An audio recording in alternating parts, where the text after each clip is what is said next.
Still to come on the Channel 2 News. Well, the waters are certainly receding now. Still too close to call. Lester Holt reporting from Ground Zero, as it's being referred to. It is, in fact, the taste of freedom. The Haitian people know a little something about resiliency. What's the biggest risk right now? Some of the troops who have been proud. I want to welcome you to the first presidential debate. In fact, we've been told we can't go any farther. You with some resilient folks, let me get a hint.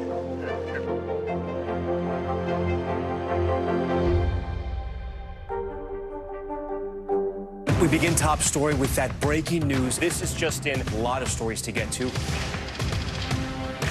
What do people need most right now? Did the state and or law enforcement drop the ball anywhere? Are we headed for a recession or a recovery?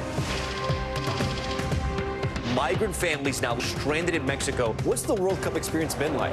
The civilian effort is not just about fighting, it's also about helping. Every night, it's your news playlist. Top Story with Tom Llamas. Streaming weeknights at 7 on NBC News Now.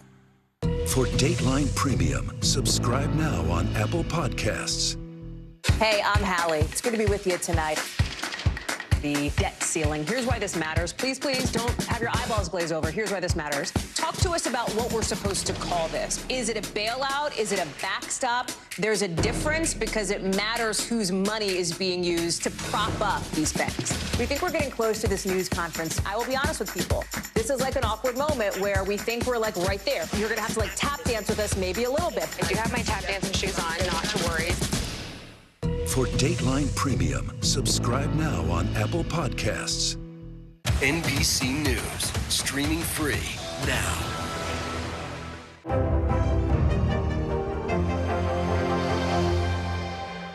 For Dateline Premium, subscribe now on Apple Podcasts.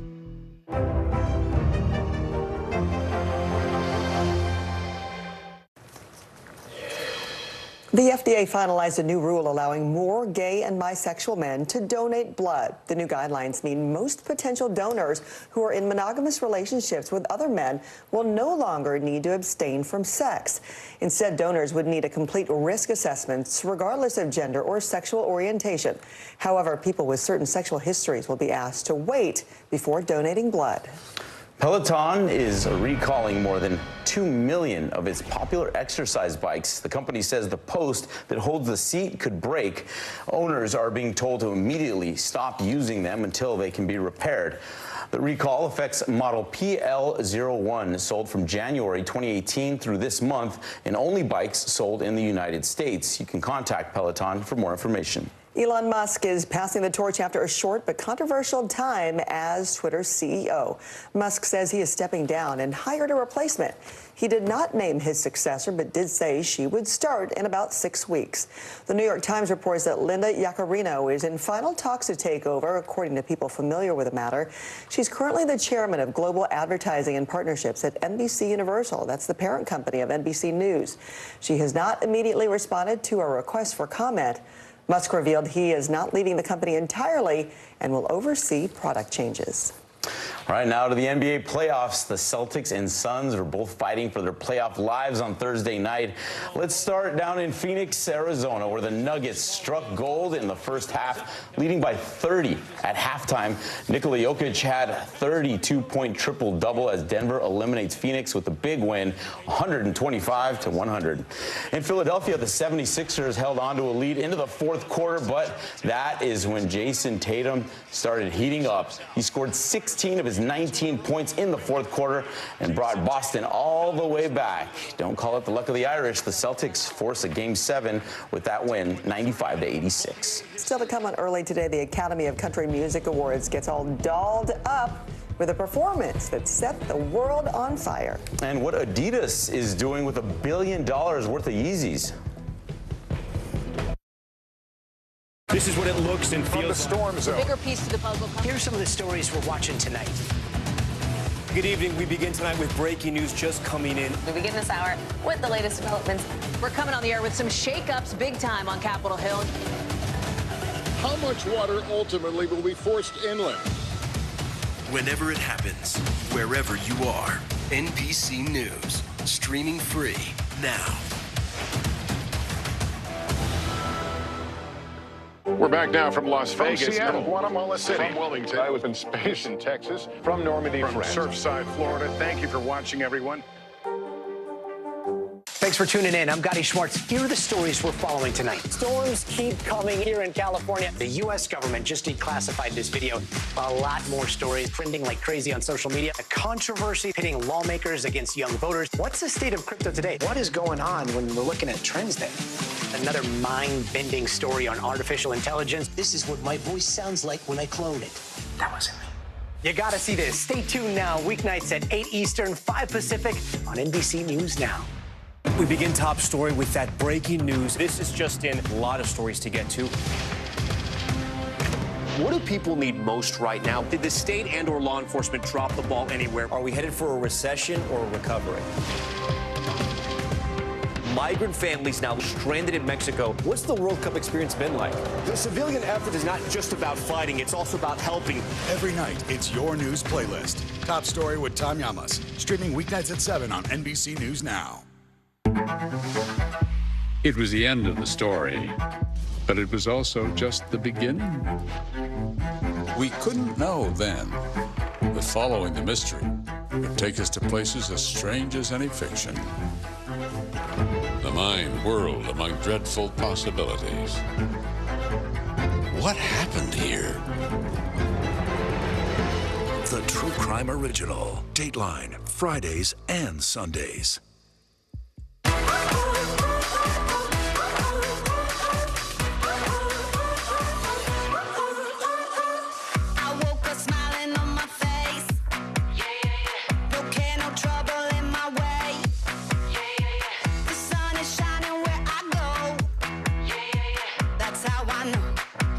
That's how I know. Today's gonna be great, gonna be great, gonna be a good day. Today's gonna be great, gonna be a good day. For Dateline Premium, subscribe now on Apple Podcasts.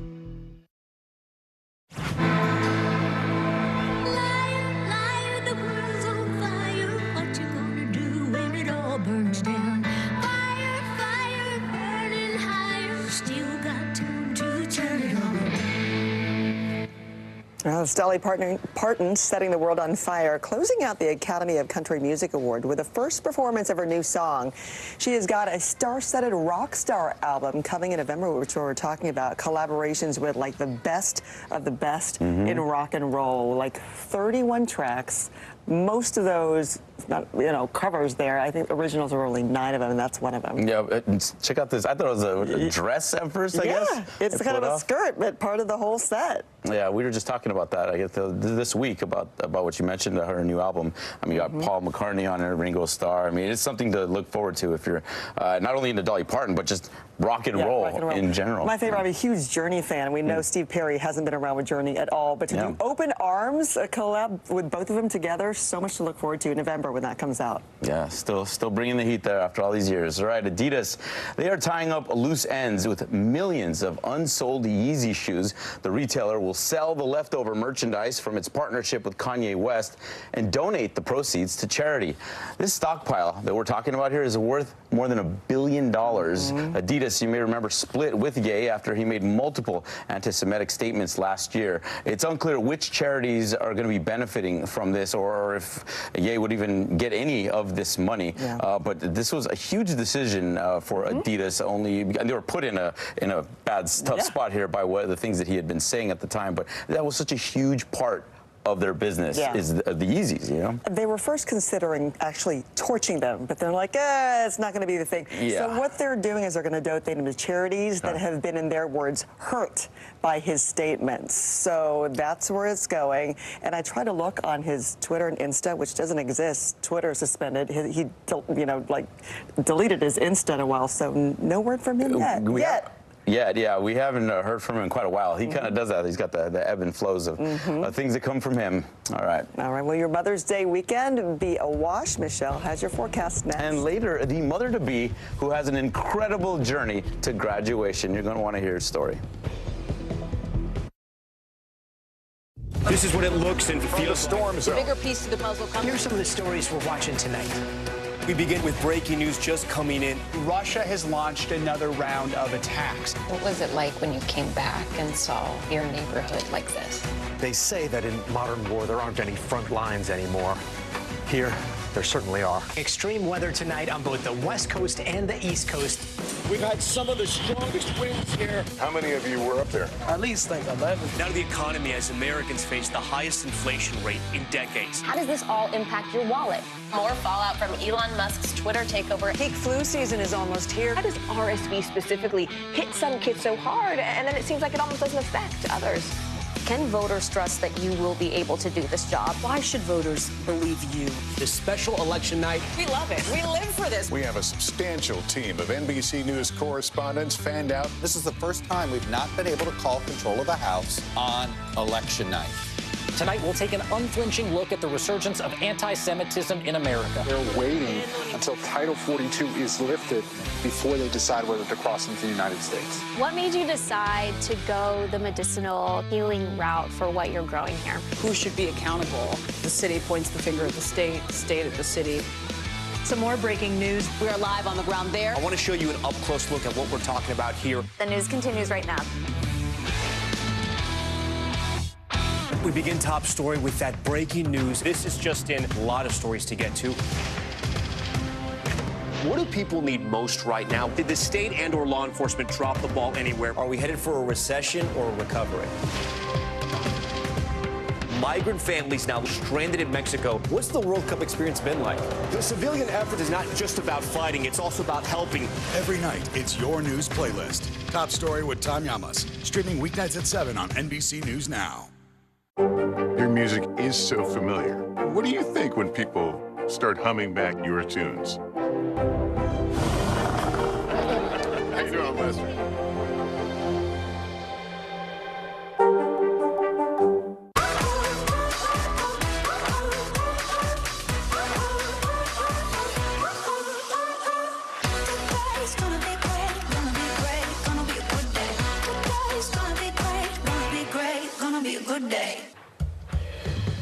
Welcome back on this Friday. We are watching a lot of rain in many, many spots today and actually throughout the weekend. We have a large system that's bringing the chance for heavy rain, the chance for severe storms throughout the plains. We have an early heat wave in the Pacific Northwest and then out to the Northeast. It's going to be a warm day. Temperatures into the 80s for many of us. Saturday, the flooding conditions continue in portions of the southern plains and northern plains. Record highs also in the Pacific Northwest. And we're looking at showers likely in the mid-Atlantic and also Northeast. Back to you guys. Hey, thank you, Michelle. After the break, the baseball player who turned into a superhero to make the play of the day.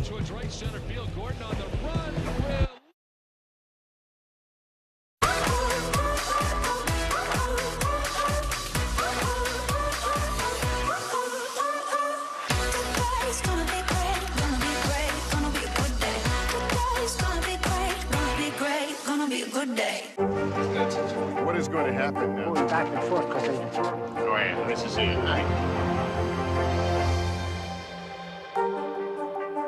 This is what it looks and feels. From the storm zone. Bigger piece to the puzzle. Here's some of the stories we're watching tonight. Good evening. We begin tonight with breaking news just coming in. We begin this hour with the latest developments. We're coming on the air with some shakeups big time on Capitol Hill. How much water ultimately will be forced inland? Whenever it happens, wherever you are, NBC News, streaming free now. Hi, everybody. Good morning. Welcome to Today. Every day, We are adding to the star power in our studio. the biggest names, only on Today. See, it worth coming in this early, right? Everybody, it's Today. Like I won the lottery. How do you feel at this age, this stage? Liberated. We're just getting started, folks. Ain't no stopping us now. The boys are back in town. Boys are back in town. It's a miracle. It's a miracle. This has been fantastic. Everything and everyone you're talking about, only on Today. Watch NBC Nightly News with Lester Holt or listen wherever you get your podcasts. For Dateline Premium, subscribe now on Apple Podcasts. This is what it looks and feels. With the latest, the bigger piece to the puzzle. Here's some of the stories we're watching tonight. How much water ultimately will be forced inland? Whenever it happens, wherever you are, NBC News, streaming free now. For Dateline Premium, subscribe now on Apple Podcasts.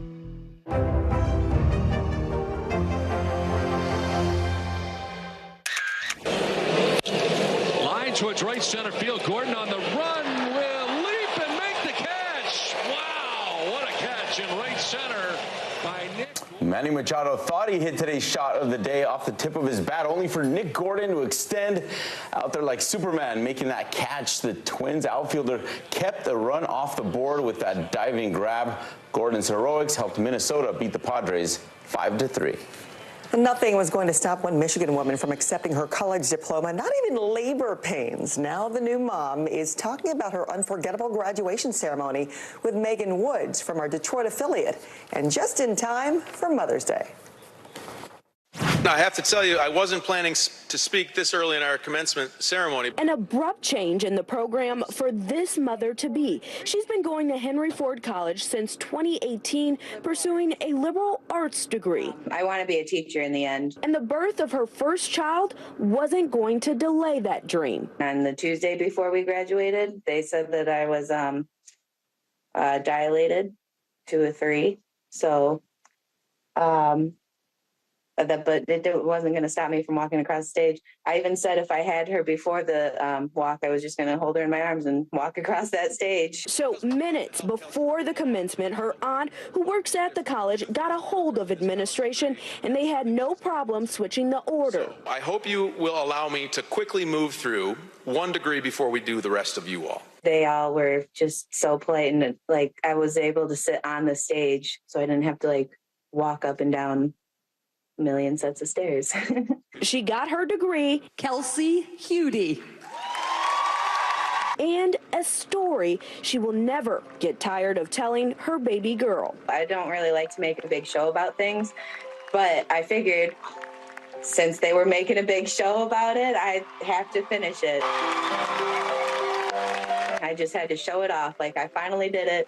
We finally did it. And our thanks to Megan Woods for that story. When it comes to the priorities in the world these days, you got a diploma and a delivery. Not necessarily in that order. Chronologically, that's how it happened in the timeline, but both equally important for her. Yeah, 2 major accomplishments, and kudos too to the school for being so accommodating and bumping up to the front. You know, they're pretty sticklers for that. People go up there, they show up for the person that they want to cheer for, and that's it. So hopefully everybody was understanding and knowing why she got to go up front. But just congratulations to her on both fronts. She's going to have a very, very special Mother's Day, too. Hanging a baby right there and then the diploma in the other hand. Hopefully you have an excellent Mother's Day as well. And for you and your moms and mother figures, this is Early Today.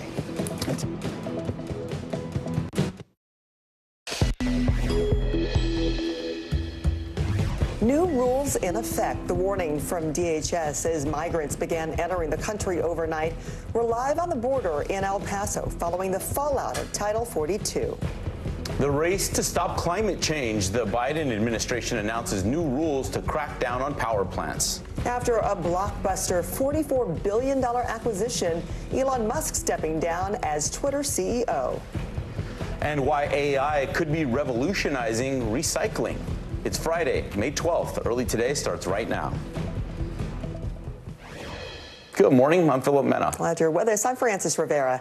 Title 42 is over, but the fallout from what happens next has only just begun. The federal government is scrambling to support border towns, pass legislation, and manage the expected influx of migrants. Joining us on the ground in El Paso is NBC's Bree Jackson. And Bree, good morning. What are you seeing at the border now? Good morning, Francis. Well, so far it's fairly quiet out here in El Paso, Texas, but this is the day that we've all been bracing for. Title 42 is now over, and NBC News has confirmed that the first group of migrants has made the crossing about 90 minutes after the policy's expiration. The federal government estimates 65,000 migrants might be in northern Mexico just waiting to cross. They're expecting around 10,000 people to cross each day since the end of Title 42.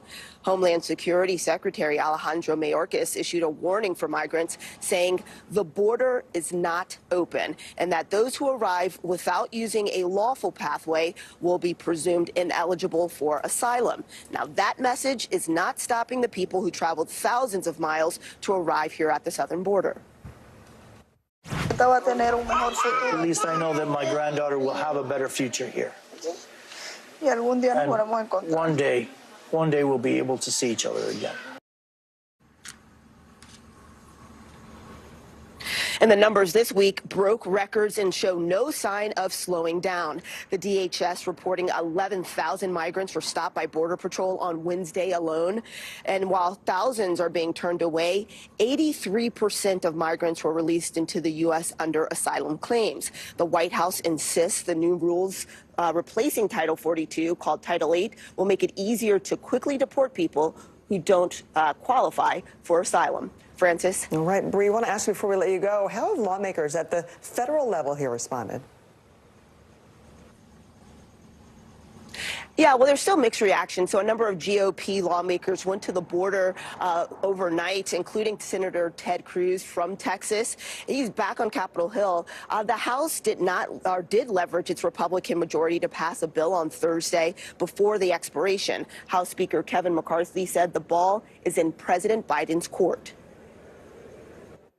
This bill secures the border from President Biden's record crossings, record carelessness, and record chaos. The White House has 2 years to plan for the end of Title 42.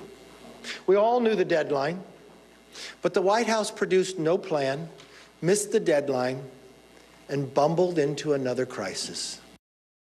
Now, this bill is not likely to pass through the Senate to become a law, but that bill would mandate that Customs and Border Protection hire, train, and equip 22,000 more Border Patrol agents. And in a move that feels like something from 2016, it would also require the Homeland Security Secretary to resume construction on the border wall. Francis, back all to this you. time still talking about that border wall. Bree, thank you.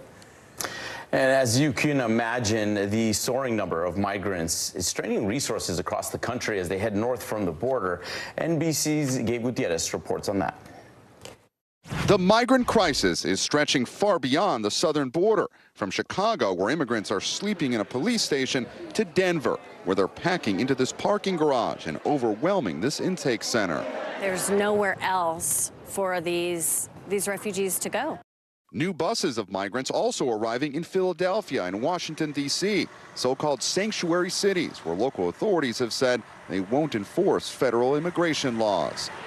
Here in New York, Mayor Eric Adams is now sparring with the suburbs as he blames the Biden administration for the city running out of shelter space. The national government has turned its back on New York City. As the city receives up to 1,000 migrants a day, a plan to bus migrants to 2 surrounding counties has now sparked fierce backlash. I think it was an ambush. Did you feel blindsided?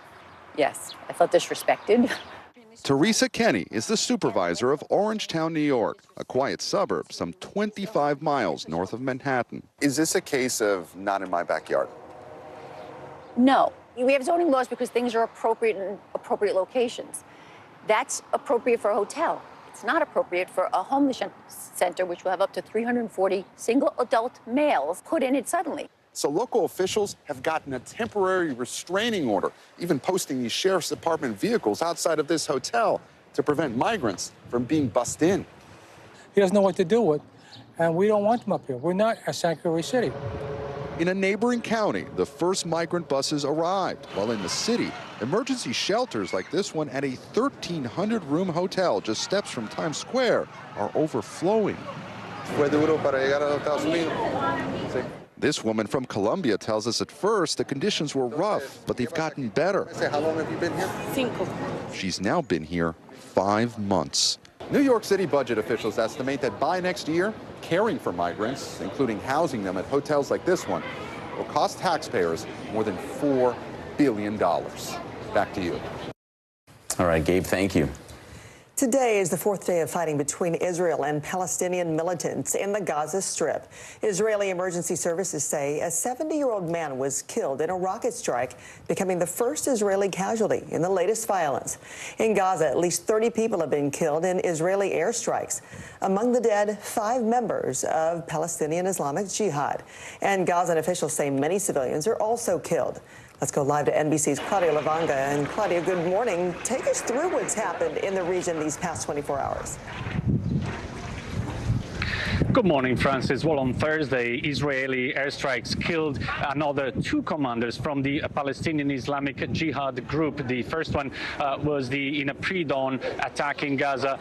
It was the head of the rocket launching unit from the group. He was killed in an airstrike at an apartment block in Gaza. Then later in the day, his deputy was also killed in a separate airstrike. But as you mentioned, since Tuesday, when the violence escalated, we also had the first casualty inside Israel. Is a 70-year-old man who was killed after one of the rockets fired from Gaza hit an apartment block in the city of Rehovot near Tel Aviv inside Israel. And in the meantime, as you mentioned, inside Gaza, the health ministry said that at least 30 Palestinians were killed since the escalation of violence on Tuesday and the beginning of the frequent airstrikes from Israel. Among them, some militants, but also many civilians, including women and children, Francis. And Claudia, with the number of the casualties rising, are there any talks happening to stop the fighting?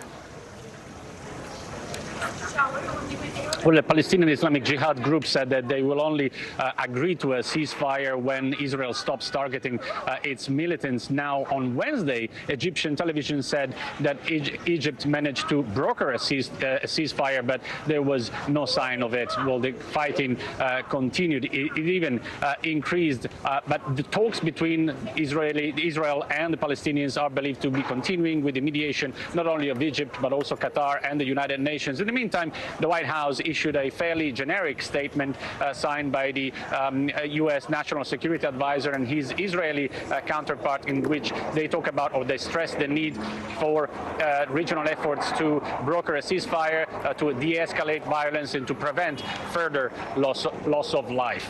Francis? And hopefully they are productive within the next couple of days. Claudia, thank you.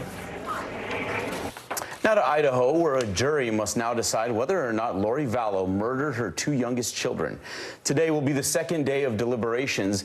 Vallow pleaded not guilty to killing 7-year-old Joshua and 16-year-old Tylee. Their bodies were found on a property belonging to Vallow's husband, Chad Daybell. Vallow's lawyers focused on Daybell in closing arguments, saying Vallow was a protective mother who fell for the leader of a doomsday cult. But prosecutors say the couple worked together to carry out the crimes. Daybell pleaded not guilty to similar charges, but they will be tried separately. A YouTuber who deliberately crashed a plane just to film himself parachute has agreed to plead guilty to obstructing a federal investigation. That's according to the Justice Department. 29-year-old Trevor Daniel Jacob performed this stunt in California in 2021. He was not hurt. The DOJ says Jacob admitted to lying about the crash and that he disposed the wreckage to conceal evidence. He could face up to 20 years in prison. The FDA has finalized a new rule allowing more gay and bisexual men to donate blood. The new guidelines mean most potential donors who are in monogamous relationships with other men will no longer need to abstain from sex. Instead, donors would need to complete risk assessments regardless of gender or sexual orientation. However, people with certain sexual histories will be asked to wait before donating blood. The White House has announced tough new emissions limits for coal and gas power plants. Now, several Republican states are already threatening legal action. If implemented, these new EPA standards would force fossil fuel power companies to make deep cuts in greenhouse gas emissions. The Biden plan would move the country from coal and gas power plants to clean energy. Coal provides 20% of U.S. electricity. The White House is facing serious pushback from Republicans, especially in West Virginia, with 90% of the economy dependent on coal. The Attorney General tells NBC News that he will file suit to block the rule, arguing it would cost thousands of people their jobs and drive up electricity rates nationwide.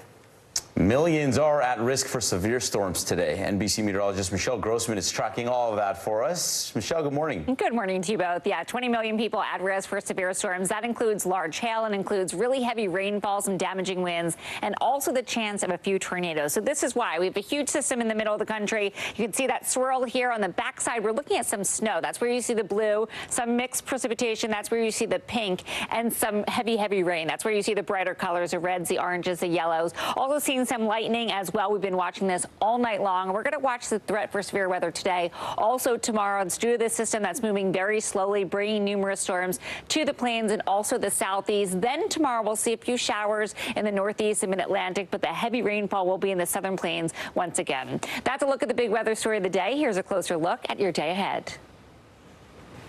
All right, it's a hot one in portions of the southern plains, also stormy in some spots. We're looking at temperatures in the 90s. Could see some storms producing some large hail, even the chance of a few tornadoes. Stormy, too, in portions of the northern plains. It's going to be warm with temperatures in the 70s and 80s. All right, it's Friday. We're going to take a look at that weekend forecast in just a bit. We are looking forward to that. All right, Michelle, thank you. And you're going to want to stay tuned if you own a Peloton. We've got the details on a massive recall. And the word on the Bird app, there's a new incoming CEO. CNBC has the latest on the turmoil at Twitter. Next. What is going to happen now? Going back and forth because this is it, right? NBC News, streaming free now. For Dateline Premium, subscribe now on Apple Podcasts.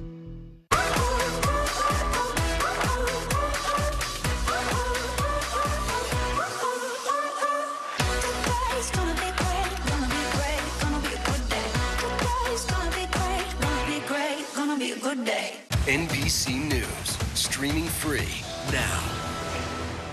We're back now from Las Vegas. From Seattle, Guatemala City. From Wilmington. I was in space in Texas. From Normandy, From France. Surfside, Florida. Thank you for watching, everyone.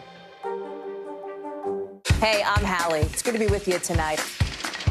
The debt ceiling. Here's why this matters. Please, please don't have your eyeballs glaze over. Here's why this matters. Talk to us about what we're supposed to call this. Is it a bailout? Is it a backstop?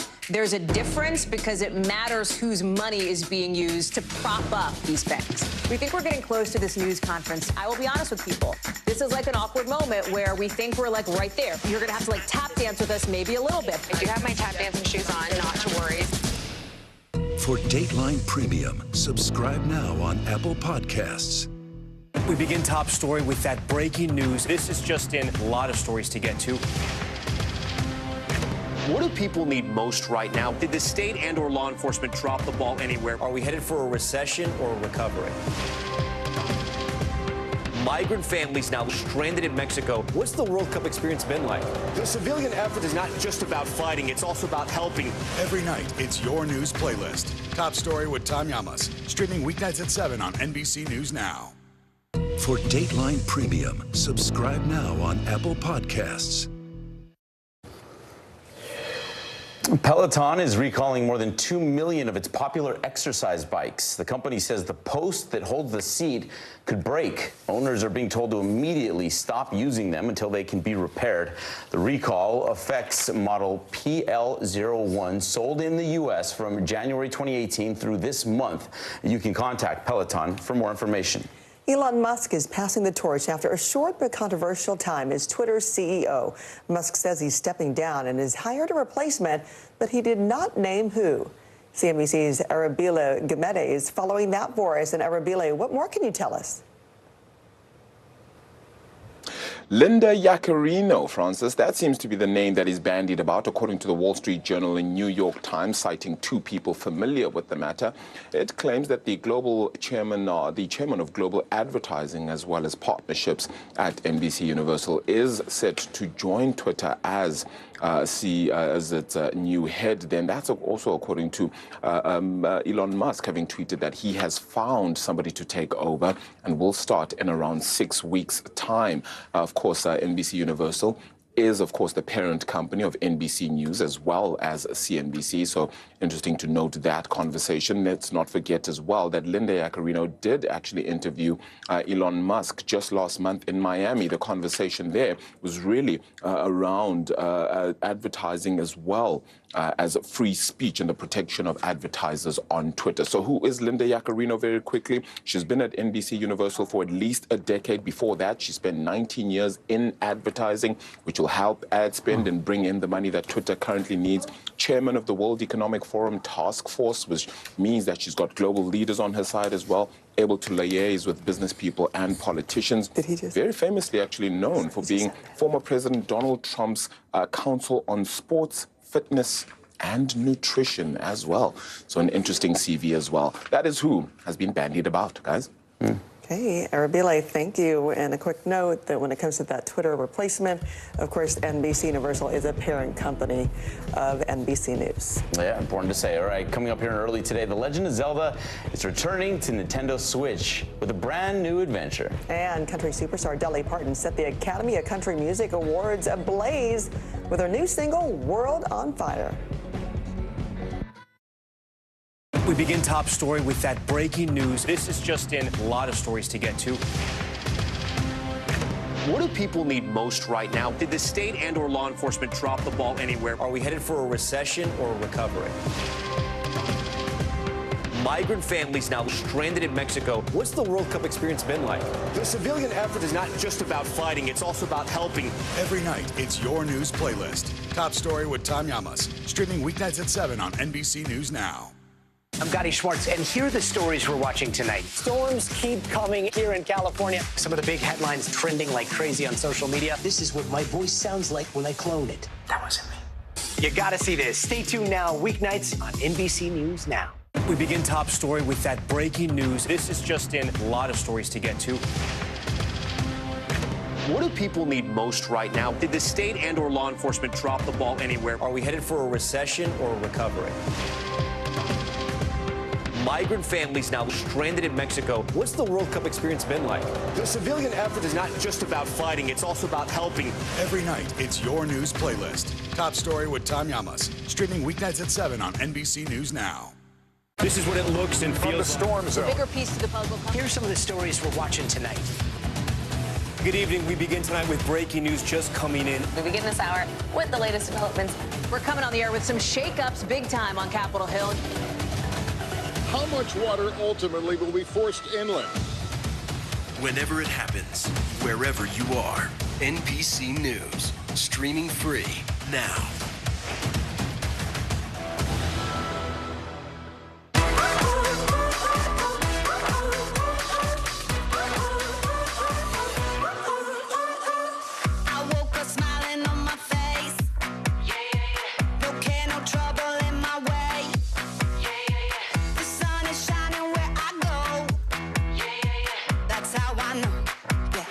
How I know.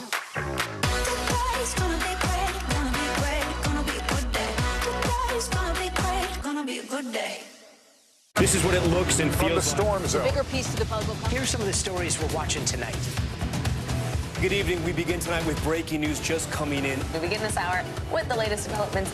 We're coming on the air with some shakeups big time on Capitol Hill. How much water ultimately will be forced inland? Whenever it happens, wherever you are, NBC News, streaming free now.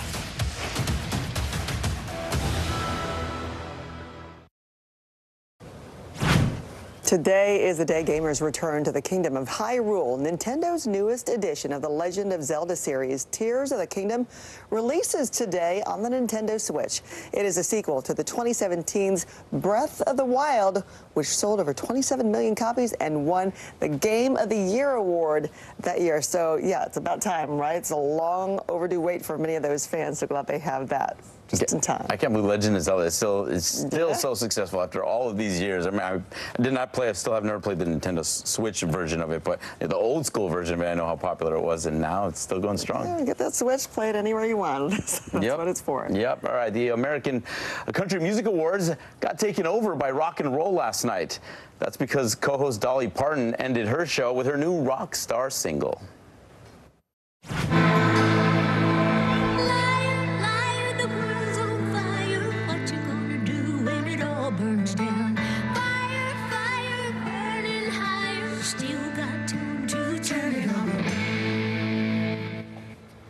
How about that outfit, though, right? The World on Fire. That was just one of 30 songs from Dolly's upcoming rock album that's coming up in November. excuse me, it's going to have tons of special guest stars, and we've gone over the list, right? Some of your favorites? Yeah, some of my favorites. The Open Arms with Journey, and the great thing about that collaboration, that duet that they're doing, it's with actual Steve Perry, which I love because he hasn't been seen. He hasn't been part of the group in decades. So that's a cool thing, along with so many other things. Yeah, Led Zeppelin, at least Our Way to Heaven she's going to do. Paul McCartney and Ringo Starr will be in the mix. So much good stuff. Big names. All right, after the break, Michelle's tracking your weekend forecast and how it impacts your Mother's Day plans. And later, another industry makes a very real switch to artificial intelligence.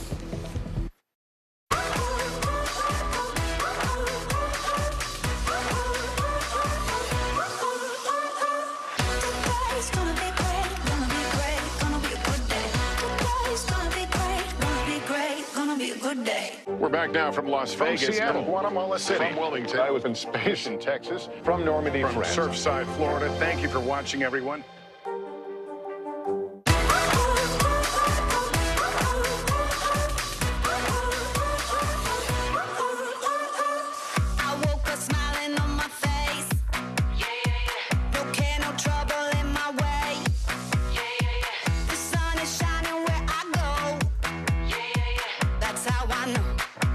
That's how I know.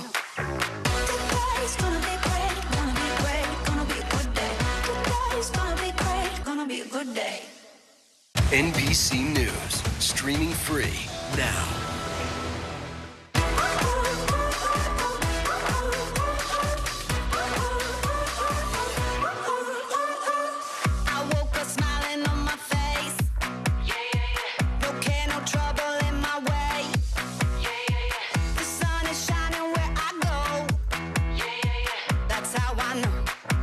That's how I know. Today's gonna be great, gonna be great, gonna be a good day. Today's gonna be great, gonna be a good day. It was the end of the story, but it was also just the beginning. We couldn't know then that following the mystery would take us to places as strange as any fiction. The mind whirled among dreadful possibilities. What happened here? The True Crime Original. Dateline, Fridays and Sundays. NBC News, streaming free now. We're back now from Las From Vegas, Seattle, Guatemala City, from Wilmington, I was in space in Texas, from Normandy, from France, Surfside, Florida. Thank you for watching, everyone. Hey, podcast fans, ready to unlock our true crime mysteries? Try Dateline Premium on Apple Podcasts. You'll get early access to originals, plus bonus content, and everything is ad-free. So head to Apple Podcasts now to subscribe.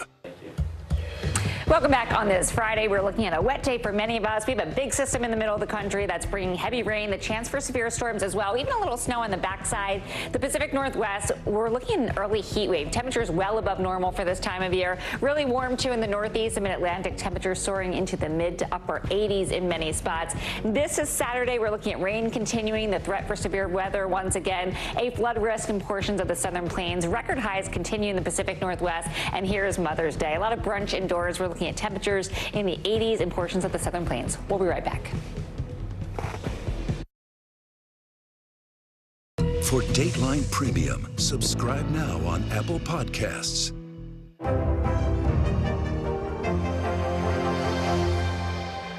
We begin tonight with breaking news just coming in. Whenever it happens, wherever you are, NBC News, streaming free now.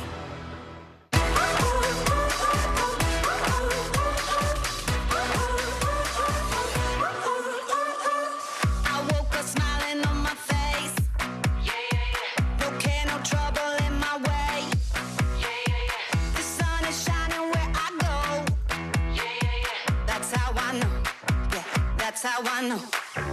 Today's gonna be great, gonna be great, gonna be a good day. Today's gonna be great, gonna be a good day.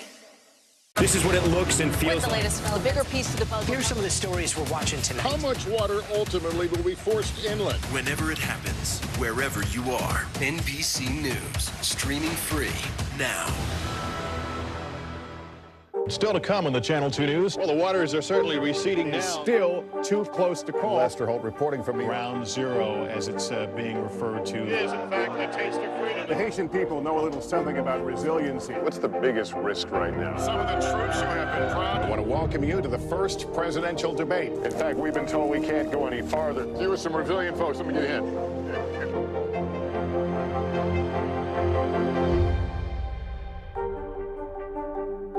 This is what it looks and With feels the like. latest, a bigger piece to the puzzle. Here's some of the stories we're watching tonight. How much water ultimately will be forced inland? Whenever it happens, wherever you are, NBC News, streaming free now.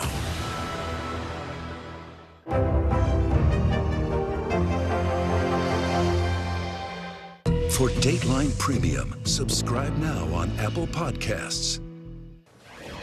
AI is quickly becoming a major part of an industry you might not expect. NBC's Jake Ward explains from a recycling center in Boulder, Colorado. At this recycling center in Boulder, Colorado, a blur of hands separates plastic, glass, and paper into over a dozen categories. It is hard, grueling, tedious work to sort out all those materials. And that, along with the cost of recycling, not to mention our consumption and carelessness, means only 69 million of the 292 million tons of waste we throw away each year is recycled, sold, and reused. And Suzanne Jones, whose nonprofit runs this place, says staffing it is hard. These aren't jobs that people are clamoring for. Now, automation and artificial intelligence are part of the process. A good human sorter is still better than a robot. Pretty tried and true. However, robots don't need lunch breaks, they don't call in sick, and they don't need to go on vacation. And they can work a double shift. This one, made by Colorado-based AMP Robotics, uses machine vision and a vacuum grabber to pick out what it can. And according to CEO Matanya Horowitz, the lease costs roughly the same as 1 or 2 workers' annual salary. We identify hundreds of different, sort of specific types of things, but we're always teaching it new things. And as the AI learns at this company lab how to tell pieces of plastic from sheets of paper, it also learns how to grab them. In the future, it'll go for the flat spots and get better and better over time. Would it be the case that if you smash this thing up a million different ways, it will eventually learn all million possibilities? Well, even better, it learns to generalize. In addition to the million, it'll learn the 1,000,001 that it's never seen. And the AI can learn the exact chemical composition of each item, allowing it to not only fingerprint which company it came from, but also sort the stuff so exactly recyclers can guarantee customers a purer form of recycled plastic or paper, not one that's mixed up with materials humans might miss. When you total up the value of all the stuff that we put up in the garbage, you end up with these colossal figures, hundreds of billions of dollars of commodities that right now the world doesn't have access to because the sorting problem is too hard. This is the river of refuse that flows from us each day. But if AI makes it possible to see its contents more clearly, it could become a pool of materials we never throw away. Jake Ward, NBC News, Boulder, Colorado. Like everything with that AI, you're kind of torn, right? You see what good it can do, but also I'm worried like each one of those individuals and their families. Well, of course, you don't want to see anybody lose their jobs over it, but if it comes to something like recycling, you think it is all hands and robotic arms on deck, right, to be able to pull that out, because recycling, as we all know, it can be done much more efficiently and effectively, and that's why we go through the process of separating it, hoping that it's done right. So hopefully this will help. The world of AI that we're all stepping into. All right, have a great weekend, everybody.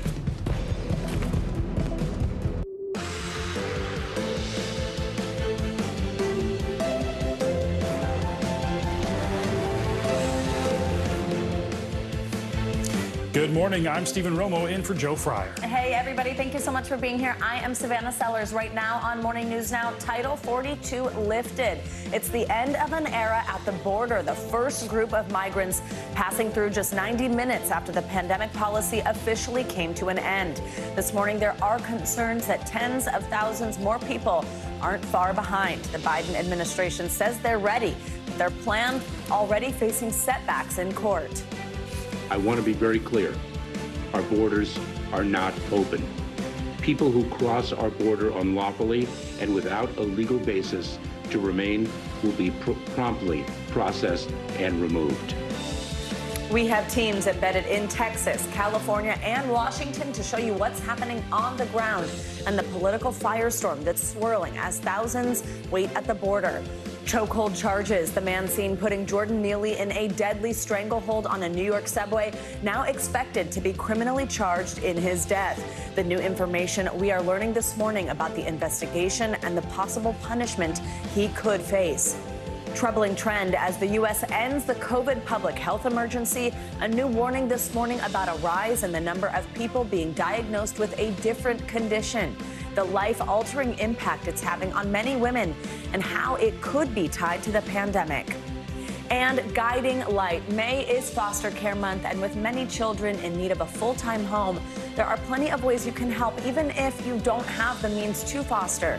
The impact you can have just by lending a helping hand. And our last headline is it's Friday. It is Friday. Don't underscore felt like that. Free for some reason. Yeah, so much news, a lot going on. Happy you're with us. We all made it to the end of the week together. We begin this morning at the southern border, where migrants are now facing uncertainty and a new set of immigration laws hours after the expiration of that Title 42. Yeah, just massive long lines of migrants have been building along the border for days now, people waiting in difficult conditions. Under the Trump-era policy of Title 42, migrants who tried to enter the country during the pandemic were turned away. And after Title 42 ended at midnight, border officials loaded with more people who made it into the U.S., put them in vans to take them to processing centers, and then locked down the border. Many of the migrants don't know what lies ahead, and they are facing some tougher immigration policies, but they're still just desperate to get out of their countries.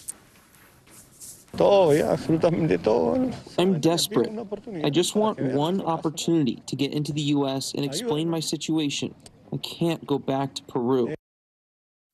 Well, border officials are expecting to see an influx of migrants trying to cross the border in the coming days. Homeland Security Secretary Alejandro Mayorkas issued this statement last night saying, quote, "The border is not open. People who do not use available lawful pathways to enter the U.S. now face tougher consequences." We want to begin our coverage this morning with NBC News reporter Bree Jackson in El Paso, Texas.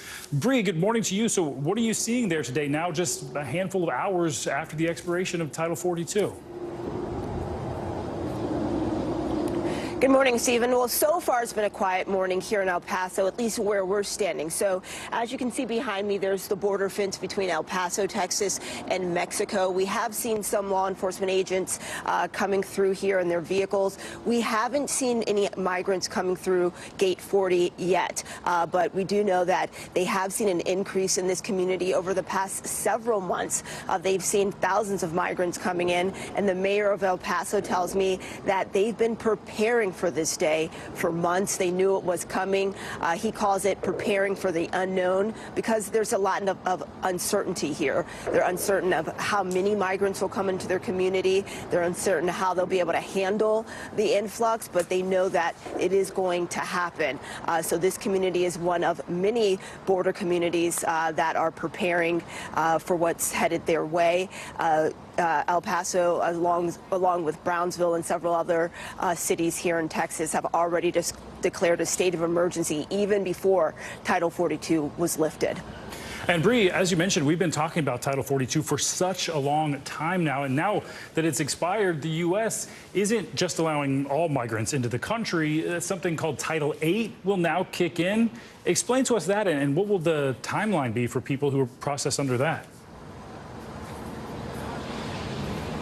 Yeah, so Stephen, now that Title 42 is ended, it goes to Title 8, and that's the immigration law that applies where migrants can apply to enter the U.S. in several different ways. But the key here, it also does carry penalties for those who make an unlawful entry. So immigration officials estimate that under Title 8, the processing time for migrants will be at least an hour. Under Title 42, we're told that it was closer to 30 minutes. And here's who's allowed in under Title 8. Now, up to 100,000 people from Guatemala, El Salvador, and Honduras will be allowed in. They will have to have family here in the U.S., and they must apply online. Now, also, 30,000 per month will be allowed from Venezuela, as well as Haiti, Nicaragua, and Cuba. They'll have to come by air and have a sponsor. But that's one of the key differences between Title 42 and now Title 8, which is now being enforced. And unfortunately, there's so much misinformation among migrants who don't entirely understand the immigration laws they're facing here. And Bree, I know the Biden administration had wanted to begin releasing some of these migrants into the U.S. with no court dates and really no way to track them. But now that's on hold due to a judge. What do we know about that?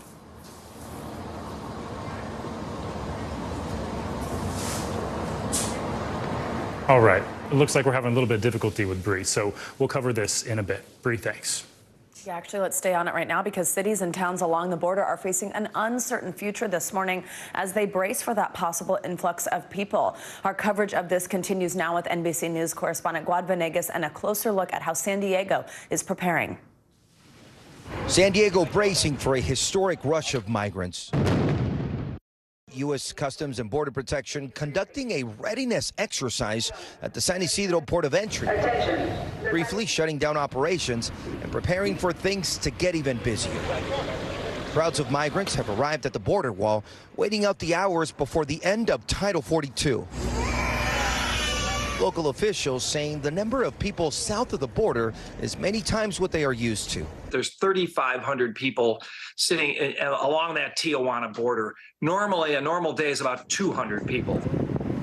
Hundreds here stuck in limbo, attempting to request asylum. They are in squalid conditions. This woman showing us a ticket Border Patrol handed her nearly a week ago. Tenemos que tener paciencia porque los albergues están saturados. And so are the processing centers where these folks will be questioned. Immigration officers making the evaluation on whether or not they're allowed to remain in the U.S. for now. Good afternoon. The Biden administration making it clear that the change in policy would be swift and sending a message to those planning their arrival. If anyone arrives at our southern border after midnight tonight, they will be presumed ineligible for asylum and subject to steeper consequences. We are conducting dozens of removal flights each week, and we continue to increase them. This man from Nicaragua, who was waiting to get across since January, turned himself into Border Patrol and was expelled back to Mexico with his wife and daughter. So he says he was never interviewed, he was detained, put in a vehicle, and then brought back. Another saying that he would keep trying to cross the border even if he's expelled. For those allowed to stay in the U.S. after being processed, help will be needed. Many depending on local shelters, which tell us they are preparing for an influx with extra beds and donated supplies, but resources are limited. We're a county. We're not equipped to do this. We have very limited beds. We have very limited facilities. And so our best effort is to try to get them to family or to their sponsor as quickly as possible. The migrants released on a humanitarian parole expected to follow up with immigration courts and observe the process set by the Biden administration, which could take months or even years. Our thanks to Guad Venegas for that report. Now, Homeland Security has announced more than $300 million will be distributed primarily to border communities to help with this increase of migrants looking for shelter. Well, this morning, major cities across the U.S. are under states of emergency as several places are seeing that increase in migrants. As NBC News national correspondent Gabe Gutierrez explains, the suburbs are also now feeling the impact of the situation as resources are stretched thin coast to coast. New York City's mayor has been sounding the alarm over the migrant influx here for months. Now, his battle with suburban counties is intensifying. The migrant crisis is stretching far beyond the southern border, from Chicago, where immigrants are sleeping in a police station, to Denver, where they're packing into this parking garage and overwhelming this intake center. There's nowhere else for these refugees to go. New buses of migrants also arriving in Philadelphia and Washington, D.C., so-called sanctuary cities, where local authorities have said they won't enforce federal immigration laws. Here in New York, Mayor Eric Adams is now sparring with the suburbs as he blames the Biden administration for the city running out of shelter space. The national government has turned its back on New York City. As the city receives up to 1,000 migrants a day, a plan to bus migrants to 2 surrounding counties has now sparked fierce backlash. I think it was an ambush. Did you feel blindsided? Yes, I felt disrespected. Teresa Kenny is the supervisor of Orangetown, New York, a quiet suburb some 25 miles north of Manhattan. Is this a case of not in my backyard? No, We have zoning laws because things are appropriate in appropriate locations. That's appropriate for a hotel. It's not appropriate for a homeless center, which will have up to 340 single adult males put in it suddenly. So local officials have gotten a temporary restraining order, even posting these sheriff's department vehicles outside of this hotel to prevent migrants from being bussed in. He doesn't know what to do with, and we don't want him up here. We're not a sanctuary city. In a neighboring county, the first migrant buses arrived, while in the city, emergency shelters like this one at a 1,300-room hotel just steps from Times Square are overflowing. This woman from Colombia tells us at first the conditions were rough, but they've gotten better. How long have you been here? 5. She's now been here 5 months. New York City budget officials estimate that by next year, caring for migrants, including housing them at hotels like this one, will cost taxpayers more than $4 billion. Back to you. Difficult situation there. Gabe, thank you. And we're going to stay on this still, now to the White House, where the Biden administration is keeping an eye on the situation at the southern border. As we mentioned earlier, President Biden is shifting towards new immigration policies. For the latest, we are joined by NBC News Digital senior White House reporter Peter Nicholas. Peter, good morning. Thanks for being here with us. So first, just tell us what we can expect to hear or see from President Biden on this today, and tell us about this new plan, Title 42's replacement, Title 8. Well, President Biden has a meeting scheduled today with the president of Spain. So he'll have bilateral meetings and discussions that will involve Ukraine. But this issue is front and center for the White House right now. We saw Secretary Mayorkas come to the White House, Homeland Security Secretary come to the White House yesterday, try to explain this to reporters. And what we're seeing from the White House is really, I think, an attempt to shift the blame here to Congress, to say that, yes, there's going to be a surge in migrants trying to cross the southern border. Yes, it's going to be chaotic and messy, but it's really up to Congress to provide more resources to the government so that they can handle this influx, and also pass comprehensive immigration reform, measures that would provide, say, a path to legal citizenship for people living in the country illegally. And we haven't really seen Congress muster the will and the appetite to try to pass such legislation. So that's essentially the message coming from the White House. So before Title 42 expired last night, we had heard from Biden's Homeland Security Secretary Alejandro Mayorkas. We played some sound from him throughout the morning, including him saying our borders are not open. Tell us more about what we heard and what he's focusing on regarding immigration as we move into this phase this morning. Well, he's trying to deter people from coming across the border. He understands that there are 10,000, 11,000 people trying to cross every day. I mean, this is well beyond the capacity of the U.S. government to respond to. So he is trying to send out a strong, clear message that people should not attempt to cross the border at this point, that they're, now that Title 8 is in place, Title 42 has expired. They're subject to criminal penalties. There's a 5-year ban on reentry if they try to cross the border illegally. So he's trying to use deterrence, sticks rather than carrots, to encourage people not to come and maybe relieve some of the strain and the pressure on U.S. border agents who are just dealing with an untenable situation. Let you go, Peter. Before I let you go, I do also want to just switch gears here and ask you, while I've got you, about the debt ceiling fight going on in Washington, the drama around it. President Biden was supposed to meet with congressional leaders today, but that's been postponed, according to sources. What can you tell us? I mean, the U.S. is looking to avoid this potentially crippling default next month. We have not really seen any progress. Now a meeting being delayed. What do we know? Well, what we know is President Biden had said there was going to be a meeting with congressional leaders from both parties today. That meeting has been postponed. The message from the White House is that there are private talks happening at the staff level, so talks haven't completely broken down. But there was a meeting Tuesday, and there was a lot of build-up to it, and there was a lot of anticipation, and really nothing happened. The ball was not advanced, and we only have about 2-3 weeks before the debt ceiling, before we may enter into default unless Congress can lift the debt ceiling. President Biden next week is scheduled to go to Japan and Australia, so he may be out of pocket. So it's clock is ticking. Peter, thank you so much. We appreciate you joining us. We will have more coverage from the border, as we were discussing just a moment ago, of course, throughout the morning and coming up in our next hour. Thanks, Peter. Thank you. And meanwhile, new this morning, the 24-year-old man accused of putting 30-year-old Jordan Neely in a deadly chokehold on a New York City subway last week is expected to turn himself in to authorities today. According to the Manhattan DA's office, Daniel Penny will be charged with second-degree manslaughter. Here's NBC News correspondent Stephanie Gosk with more. 10 days after the death of Jordan Neely was captured on video, the Manhattan DA taking action against the man who put him in a chokehold. Writing in a statement, "We can confirm that Daniel Penny will be arrested on a charge of manslaughter in the second degree. The manslaughter charge carrying a sentence of up to 15 years. Penny, a Marine veteran, put Neely in a chokehold for at least several minutes in an effort to subdue him. One witness says Neely, a homeless subway performer and Michael Jackson impersonator, had been screaming at passengers, saying he was hungry and ready to die when Penny acted. Lawyers for Penny have said he and other passengers on the train were aggressively threatened by Neely, overnight releasing a statement saying Penny risked his own life and safety for the good of his fellow passengers, adding, "We are confident that once all the facts and circumstances surrounding this tragic incident are brought to bear, Mr. Penny will be fully absolved of any wrongdoing." At the time of the incident, Penny was questioned by police and released.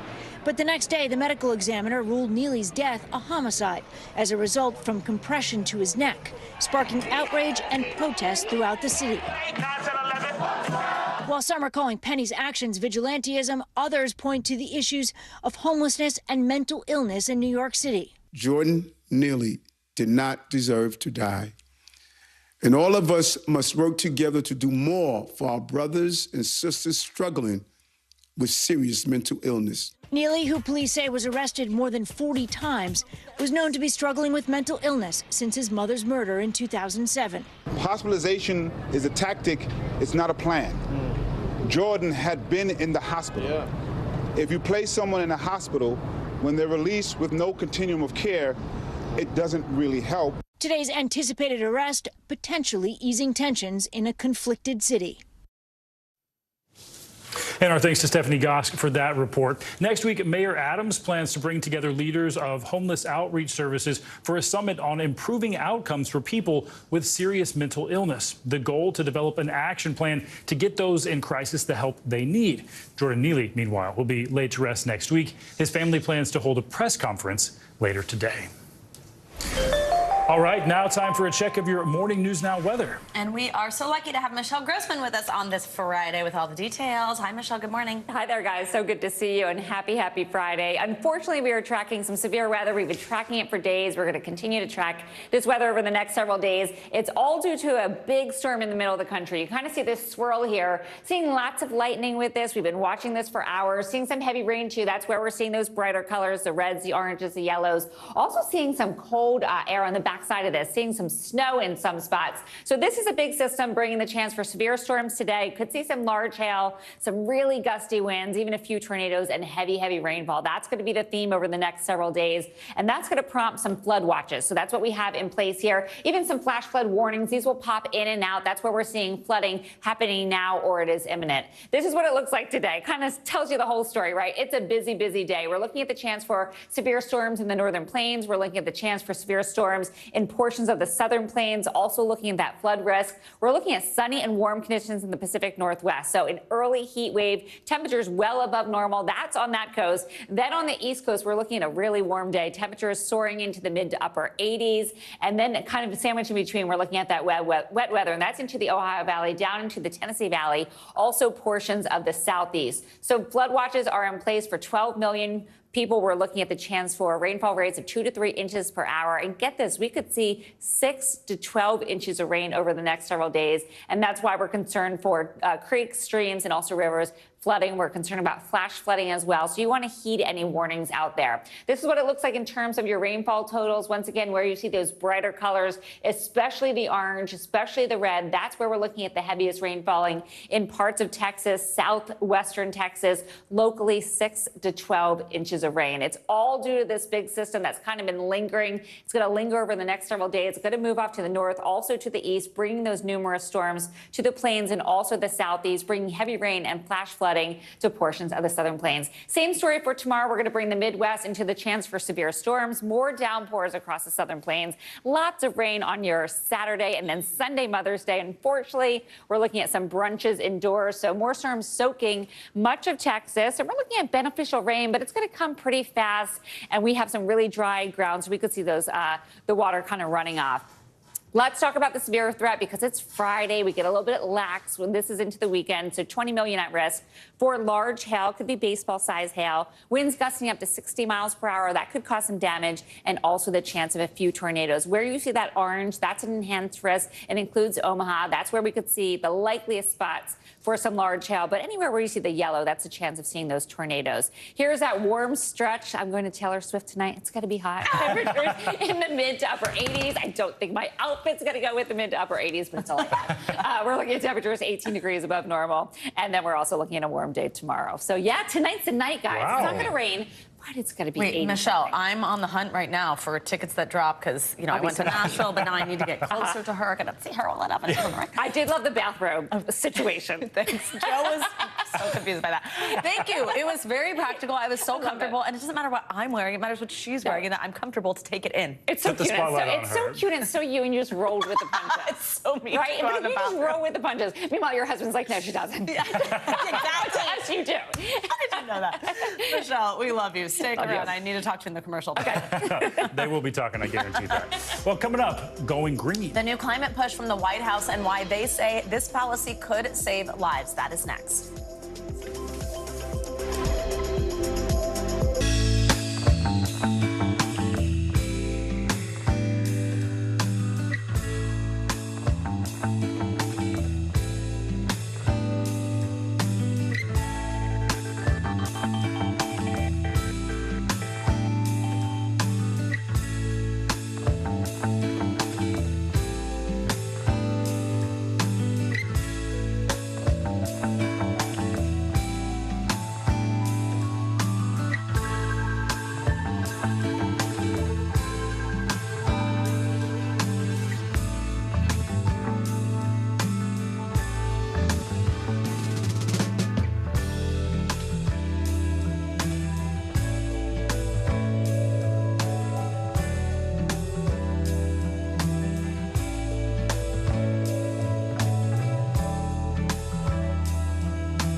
Gotti Schwartz, and here are the stories we're watching tonight. Storms keep coming here in California. Some of the big headlines trending like crazy on social media. This is what my voice sounds like when I clone it. That wasn't me. You gotta see this. Stay tuned now, weeknights on NBC News Now. Hey, podcast fans, ready to unlock our true crime mysteries? Try Dateline Premium on Apple Podcasts. You'll get early access to originals, plus bonus content, and everything is ad-free. So head to Apple Podcasts now to subscribe. All right, we're back now with that big climate change initiative announced by the White House. That's right. The Biden administration is planning tough new emissions caps for coal and gas-powered utility operators. But several Republican states are threatening legal action. NBC News correspondent Tom Costello has more. If implemented, these new EPA standards would force fossil fuel power companies to make deep cuts in greenhouse gas emissions, the equivalent of taking 137 million cars off the road each year, half the cars in the states. The EPA predicts 300,000 fewer asthma attacks and 1,300 fewer pollution-related deaths. President Biden wants to move the country from coal and gas power plants to clean energy, but the White House is facing serious pushback from Republicans, especially in West Virginia, with 90% of the economy dependent on coal. The Attorney General there tells me he will file suit to block the rule, arguing it would cost thousands of jobs and drive up electricity rates nationwide. All right, Tom, thank you so much. All right, time now for some international headlines as some rival factions in the Sudan each agree to help protect civilians. That's right. Claudio Lavanga joins us now with that and other international headlines. Hi, Claudio. Good morning. Savannah, Stephen, good morning. Yes, after days of talks, the two factions at war in Sudan have finally agreed to at least protect civilians and allow humanitarian aid to resume, even though they did not agree to a ceasefire. Now, the signed declaration also mentions the restoration of essential services. A U.S. State Department statement said the parties will focus on an effective short-term ceasefire of up to 10 days. And Norway has taken over the Arctic Council's presidency from Russia, as questions about how Ukraine's invasion could impair their abilities to protect the polar region. The Arctic Council gives a voice to the indigenous people of the Arctic region and is a key forum that addresses climate change and other environmental challenges of the region. Experts say it will be complicated without Russia's cooperation, as they are the biggest Arctic nation. Norway has vowed to keep the Council's work moving forward as it assumes the rotating two-year chairmanship. And let's end this tour of the world with one man who's attempting to run the entire length of Africa until Christmas.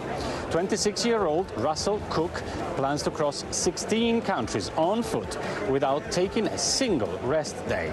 That is more than 15,000 kilometers. Now, the British runner, who also goes by the name of the hardest geezer, is documenting his journey on social media. He hopes the physically demanding challenge will help him set a record, as well as raise money for good causes, both the running charity and water aid. Back to you guys. Wow.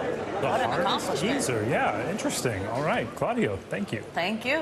Well, coming up, a new warning about a familiar virus. Yeah, what we need to know about the highly contagious version of ringworm and why it's so hard to stop it from spreading. That's coming up next.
a good day. Welcome back. The World Health Organization has announced that monkeypox is no longer a global health emergency. Infections have been on the decline for the past 3 months, with countries reporting nearly 90% fewer cases compared to the previous 3-month period. Now, monkeypox was given the emergency designation back in July after a major surge in cases. According to the agency, 87,000 cases and 140 deaths were reported globally since January of last year. And while health officials declare an end to the monkeypox emergency, the CDC is tracking a possible new threat in the U.S. Yeah, 2 people in New York City have actually contracted a highly contagious and drug-resistant form of ringworm. It comes as more doctors report an uptick in patients taking longer to respond to traditional ringworm medications. NBC News medical reporter Erica Edwards joins us now for more details on these 2 cases. Ugh, Erica, I know a lot of people are like, please don't show me more of those pictures, but let's talk through this. So what is ringworm exactly for people who've never experienced this? And what do we need to know about these 2 cases reported to the CDC? Yeah, good morning, Savannah. You know, despite its unfortunate name, ringworm is not actually caused by a worm. It is a fungus, and it spreads very easily through skin-to-skin contact. Now, usually, the rash is treated with topical creams, but this was not the case in these 2 women, these 2 patients in New York City. Excuse me, creams did not help them. It took weeks of oral antifungal medications to actually clear their infections. Guys? And walk us through this situation, how we actually got here. What led to this actually getting drug resistant? I've seen like over-the-counter medications seem to be what people use to actually treat this. Is there concern that this difficult to treat form could spread to the general public? So one of these patients developed the rash while traveling in South Asia, which in the area of the world where fungal infections have become resistant to most drugs, just like we've seen with antibiotic resistance. Bacterial infections being treated to the exact same issue when it comes to misuse, overuse of these drugs. They will lead to resistance over time. Now, I spoke with a dermatologist who discovered these 2 patients in New York City. He said that at this time, there is no threat to the general public. What are some symptoms of this, Erica? What should you do if you think you might have it? Yeah, so this is an extremely itchy red rash, usually circular with some plaques around it, and it's often clear in the middle. It can show up really anywhere on the body, also even in the scalp. Now, if you think you have it, contact a dermatologist. Doctors say that if you try to use those over-the-counter creams yourself, you might actually make the problem worse. What's more, again, we said this spreads very easily, even through surfaces. So wash your bed linens, your clothes, your towels regularly, and keep that affected area clean and dry in order to give some of the prescribed creams time to help the infection. Guys. Erica Edwards, thank you. Viewers at home, apologies for the early AM close-up shots of ringworm. We appreciate it. All right, well, there's a new trend on social media, and it's shining a light on a condition called POTS. The hashtag POTS has about 1 billion views on TikTok alone. Wow. This comes as experts say the nervous system disorder has been on the rise, particularly in women developing the condition after getting COVID. NBC News medical fellow Dr. Akshay Sahal joins us now with more on that, and he's going to tell us if we should be concerned about this, what it means. Hi, Dr. Sahal. Good morning. Good morning. Yes, Savannah. Over 1 million Americans have developed COVID or have developed POTS since the pandemic began. We spoke with a young girl who's been battling scary, life-changing symptoms since recovering from the virus. Take a look. For Jillian, symptoms started in June of last year. I would stand up and immediately feel dizzy and lightheaded. When you finally look at a calendar and start putting things together, you realize, wow, all of this started after she got COVID in June. What Jillian and between 1 to 3 million Americans have is a life-changing condition called POTS, or postural orthostatic tachycardia syndrome. Basically, it's a condition that can cause some scary symptoms, including dizziness, fainting, brain fog, heart palpitations, and fatigue, amongst others. And most cases are actually diagnosed in younger women in their 20s and 30s. What is it like for these patients? What are they telling you? How is it affecting their lives? It affects their life in a very significant way. So if you think about it, if you're tired all day long, if you cannot stand up for a long time or walk around for a long time, unfortunately they stop working or they have to probably go part-time from full-time. Their life is significantly affected by diseases. Dr. Tae Chung directs the POTS Center at Johns Hopkins University and is a world-renowned expert in the field. Many of the patients who come to him struggle for years to get an explanation for their symptoms. Just having a diagnosis is incredibly powerful. Until they get diagnosed with POTS, their symptoms are often dismissed by many healthcare providers, and they're very frustrated. For Jillian, POTS symptoms made performing in marching band that much harder as she couldn't stand for a long time without feeling dizzy or lightheaded. Her case is not unusual. Scientists are saying there's been a rise in POTS since the pandemic, as the coronavirus is believed to play a role. Data shows that up to 14% of COVID survivors can develop the condition. More than just about a year waiting list before COVID pandemic. Now, after COVID pandemic, my waiting list has gone more than 2 years. The issue is, POTS isn't very well understood yet, and diagnosis and treatment can take months. We're going to start the tilt. POTS is typically diagnosed using a special test called a tilt table, where a patient lies on a table to see how different positions affect their heart rate and blood pressure. Now you can see 2 different monitors here. Your heart rate went by just less than 10 points, which is very normal. Although you feel a little went up there, but it's completely normal. So it went up by 10 points. In a POTS patient, what would you see there? I would say definitely more than 30 to 40 points up from their baseline. Not only is a special test typically used, there's a shortage of doctors who actually know how to care for people with POTS.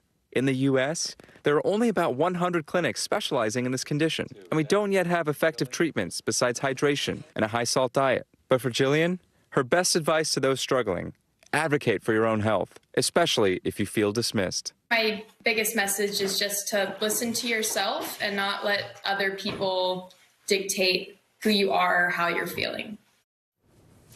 While there is no cure, the good news here is this condition can be manageable. Up to 80% of patients will feel better using a combination of diet and exercise to help reduce their symptoms. Guys? So really, really important information there. Thank you so much. We appreciate you coming by. Anytime. All right, coming up, more pain for Peloton. Yeah, why the fitness company is urging users to hop off some of its exercise bikes. Get this, recalling more than 2 million of them. Stay with us.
We begin tonight with breaking news just coming in. Whenever it happens, wherever you are, NBC News, streaming free now.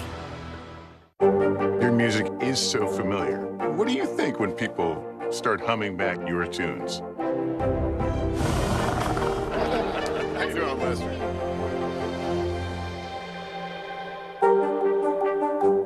For Dateline Premium, subscribe now on Apple Podcasts.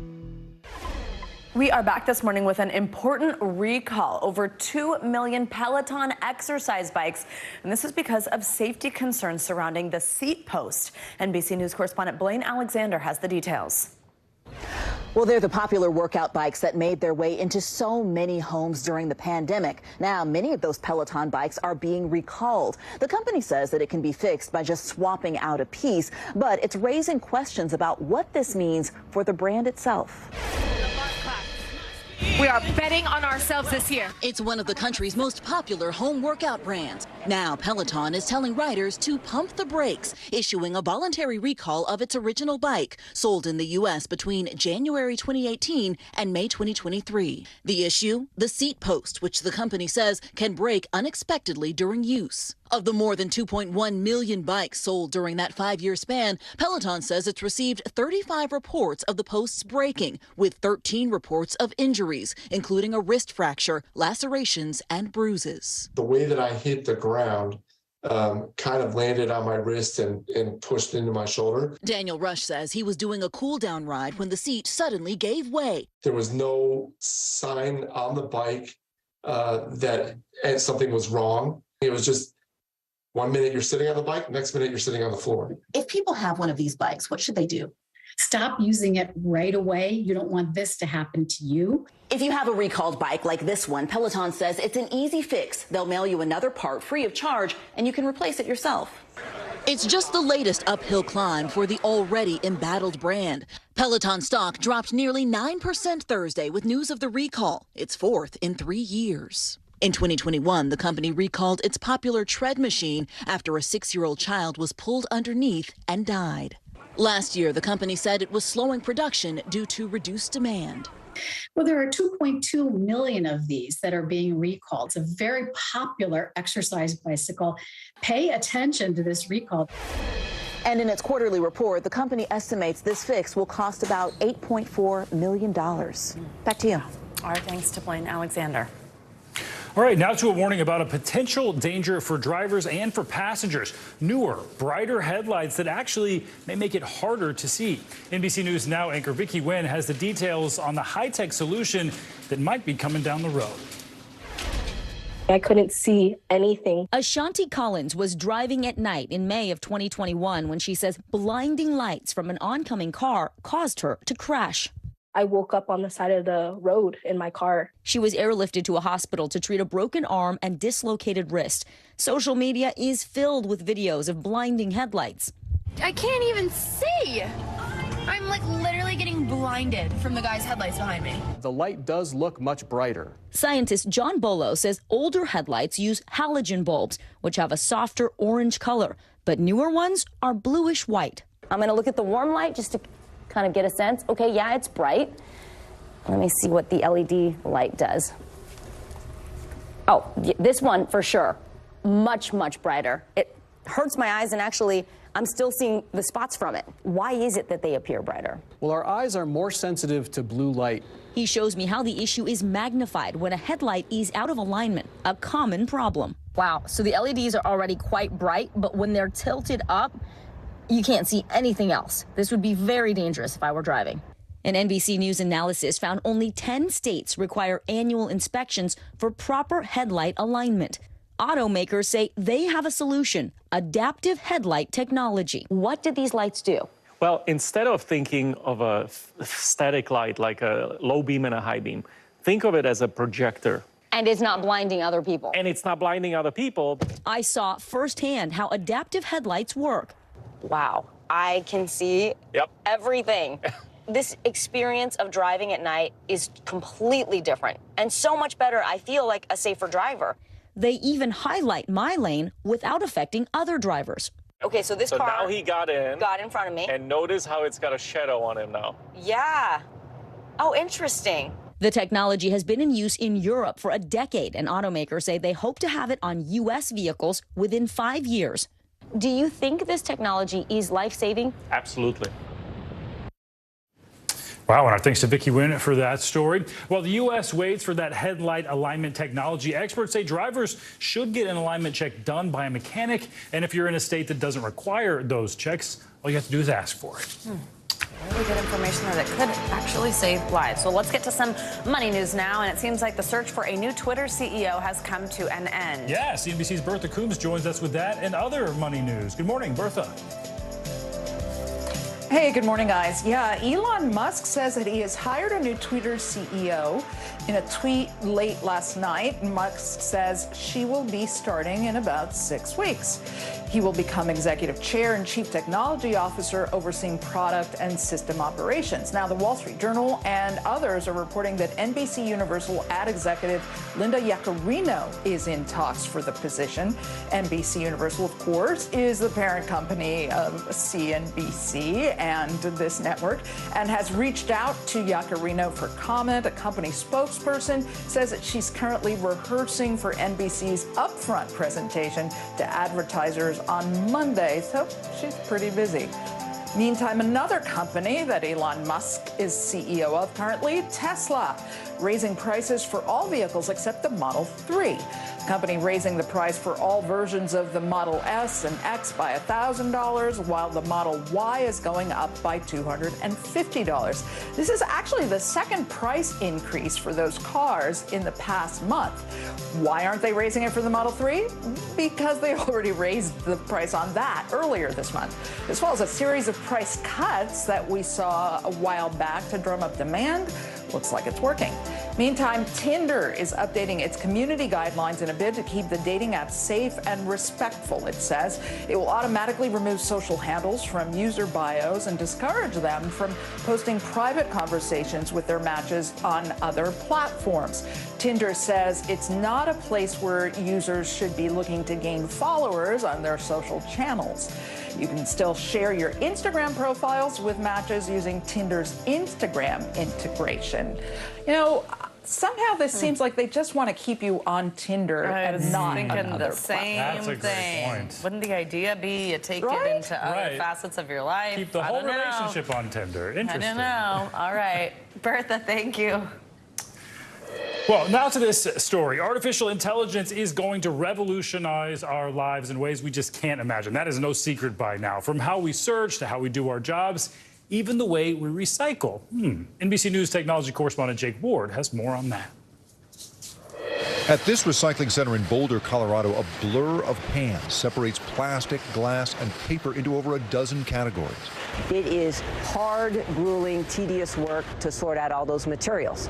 And that, along with the cost of recycling, not to mention our consumption and carelessness, means only 69 million of the 292 million tons of waste we throw away each year is recycled, sold, and reused. And Suzanne Jones, whose nonprofit runs this place, says staffing it is hard. These aren't jobs that people are clamoring for. Now, automation and artificial intelligence are part of the process. A good human sorter is still better than a robot. Pretty tried and true. However, robots don't need lunch breaks, they don't call in sick, and they don't need to go on vacation. And they can work a double shift. This one, made by Colorado-based AMP Robotics, uses machine vision and a vacuum grabber to pick out what it can. And according to CEO Matanya Horowitz, the lease costs roughly the same as 1 or 2 workers' annual salary. We identify hundreds of different, sort of specific types of things, but we're always teaching it new things. And as the AI learns at this company lab how to tell pieces of plastic from sheets of paper, it also learns how to grab them. In the future, it'll go for the flat spots and get better and better over time. Would it be the case that if you smash this thing up a million different ways, it will eventually learn all million possibilities? Well, even better, it learns learns to generalize. In addition to the million, it'll learn the 1,000,001 that it's never seen. And the AI can learn the exact chemical composition of each item, allowing it to not only fingerprint which company it came from, but also sort the stuff so exactly recyclers can guarantee customers a purer form of recycled plastic or paper, not one that's mixed up with materials humans might miss. When you total up the value of all the stuff that we put up in the garbage, you end up with these colossal figures, hundreds of billions of dollars of commodities that right now the world doesn't have access to because the sorting problem is too hard. This is the river of refuse that flows from us each day. But if AI makes it possible to see its contents more clearly, it could become a pool of materials we never throw away. Jake Ward, NBC News, Boulder, Colorado. All right, coming up as we celebrate the mothers and mother figures in our lives, there are hundreds of thousands of children in need of care. Yeah, how you can help provide a steady foundation for these kids who need it most. That's coming up next.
For Dateline Premium, subscribe now on Apple Podcasts.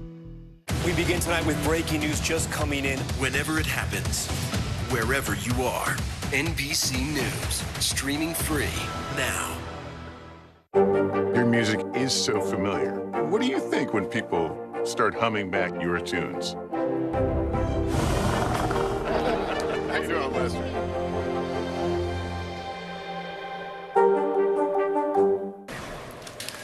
Welcome back. Sunny days on Sesame Street as they welcome their newest friend, TJ, who's also the program's first Filipino-American Muppet. TJ's debut comes just in time for AAPI Heritage Month in this week's show. TJ, along with actor Kal Penn, Grover, and fellow Korean-American Muppets Ji Young, spoke about their confidence. The character is voiced by Yinin Shintu and was created by animator Bobby Pontius and puppeteer Louis Mitchell. Pontius says he modeled TJ on his lifelong friends' children. Oh. That's very cool. Did you grow up on Sesame Street? I did, yes, absolutely. But it's just so neat every time that they add a character that just helps with representation. Absolutely. With how many kids do grow up with it, how important that is. So many of us. Awesome.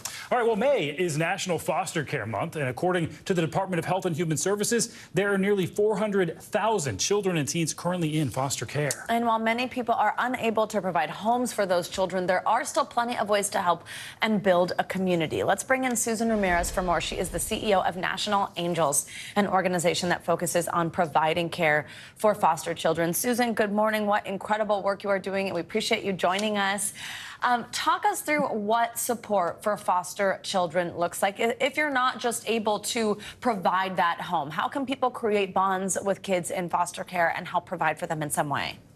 Yeah, so we have a saying that not everyone is called to foster and not everyone is called to adopt, but everyone can play a role and make a difference in a child's life. And that is what our organization is set out to do. We know that children spell love, Time. And so it's really about providing time. And in our organization, we call it radical support, which looks like walking alongside children to understand the color of their eyes, the passions of their heart, their dreams, their desires, and ensuring that every single child has the opportunity to reach their fullest potential. So we know that children in foster care will move several times, even within a 2-year span. So our organization is set out to walk alongside children in hopes that we help to create stability by doing homework and offering things like school clothes, supplies, and a whole array of other sorts of kind of support. So important and so many ways to help. If you could talk to us a bit more about why those relationships, those mentorships are so important, and bigger picture, what are some of the biggest challenges that foster children have to face? Yeah, so in addition to them moving, the majority of our homeless population, our prison population, our human traffic population, if we go upstream and look, what we know is that the majority of them come from foster care. And so every time a child moves, they're about 6 months behind from an educational standpoint. And that's why 50% of children who grow up in care will not graduate from high school. And 97% of them will not earn a college degree, even though in most states they have a full ride scholarship. So there are a lot of odds stacked against children and families who are caring for kids and are experiencing foster care. So our organization is set out to change that. And through research, we see that that is actually what is happening. Children are staying in place when families are supported and children are supported in a really unique way. And Susan, we're talking through a lot of the difficulties that these children who have to move so many times and lack that stability go through, but it's also tough, of course, for the families who are providing that physical space, who are obviously giving in a financial way to these children. How can we help support those families, the families who are opening up their homes? Yeah, so we hear that the number one need from families is community. I was a foster mom. I know how isolating it can be when caring for a child that comes from really hard places. And so community is a huge support for families to not feel alone. And simple things like, I'm going to bring a meal to you. I'm going to go and sit in court with you. I can help clean the house, fold laundry, rock a baby, babysit. So again, not everybody's called to foster, not everybody's called to adopt, but everyone can play a role and make a difference in a child and in a family's life. Susan Ramirez, really, really cool stuff. What an inspiring conversation to have, especially as we head into Mother's Day weekend. We really appreciate your time and the work that you're doing. Thank you. Thank you. All right, well, we end this hour with a growing courtside friendship. Michigan State University shooting victim John Howe got to see his idol James Harden play during the NBA playoffs. Now Harden is calling him his good luck charm. NBC News correspondent Jesse Kirsch has their story. Down by 2 with overtime running out, Philadelphia 76ers star James Harden electrified his home court crowd. Harden clinching a huge playoff win Sunday with help he says he got from off the court. And there's John Howe, a recovering victim from that terrible Michigan State shooting spree. In a February mass shooting, 3 Michigan State University students were senselessly killed. 5 more were injured. The 76ers say the tragedy left student John Howe paralyzed. The team says while hospitalized, John got a call from his favorite NBA star, James Harden. Fast forward to last weekend. John met Harden face-to-face during Sunday's warm-ups, and then a reunion after that thrilling finale. Because you the good luck charm, for real. I just kept thinking about it. Thank you. No, thank you. It's a lot of nonsense that's going on in the world. It's heartbreaking, you know what I mean? But he's strong. I feel like it's my job to just give him that light, that smile that he deserves, that he needs. Every day is an opportunity to get better, you know what I mean? Mentally, physically, all that. So just keep the right mindset. You know, I'm always praying for you. You know, I always got you if you need me. You know that? Yeah. Playing for that championship smile to keep shining through. Jesse Kirsch, NBC News. Can't beat that. A great story for a Friday. Amazing, exactly. Yeah, love that. Well, that's going to do it for this hour of Morning News Now. But the news continues right now. Don't go anywhere.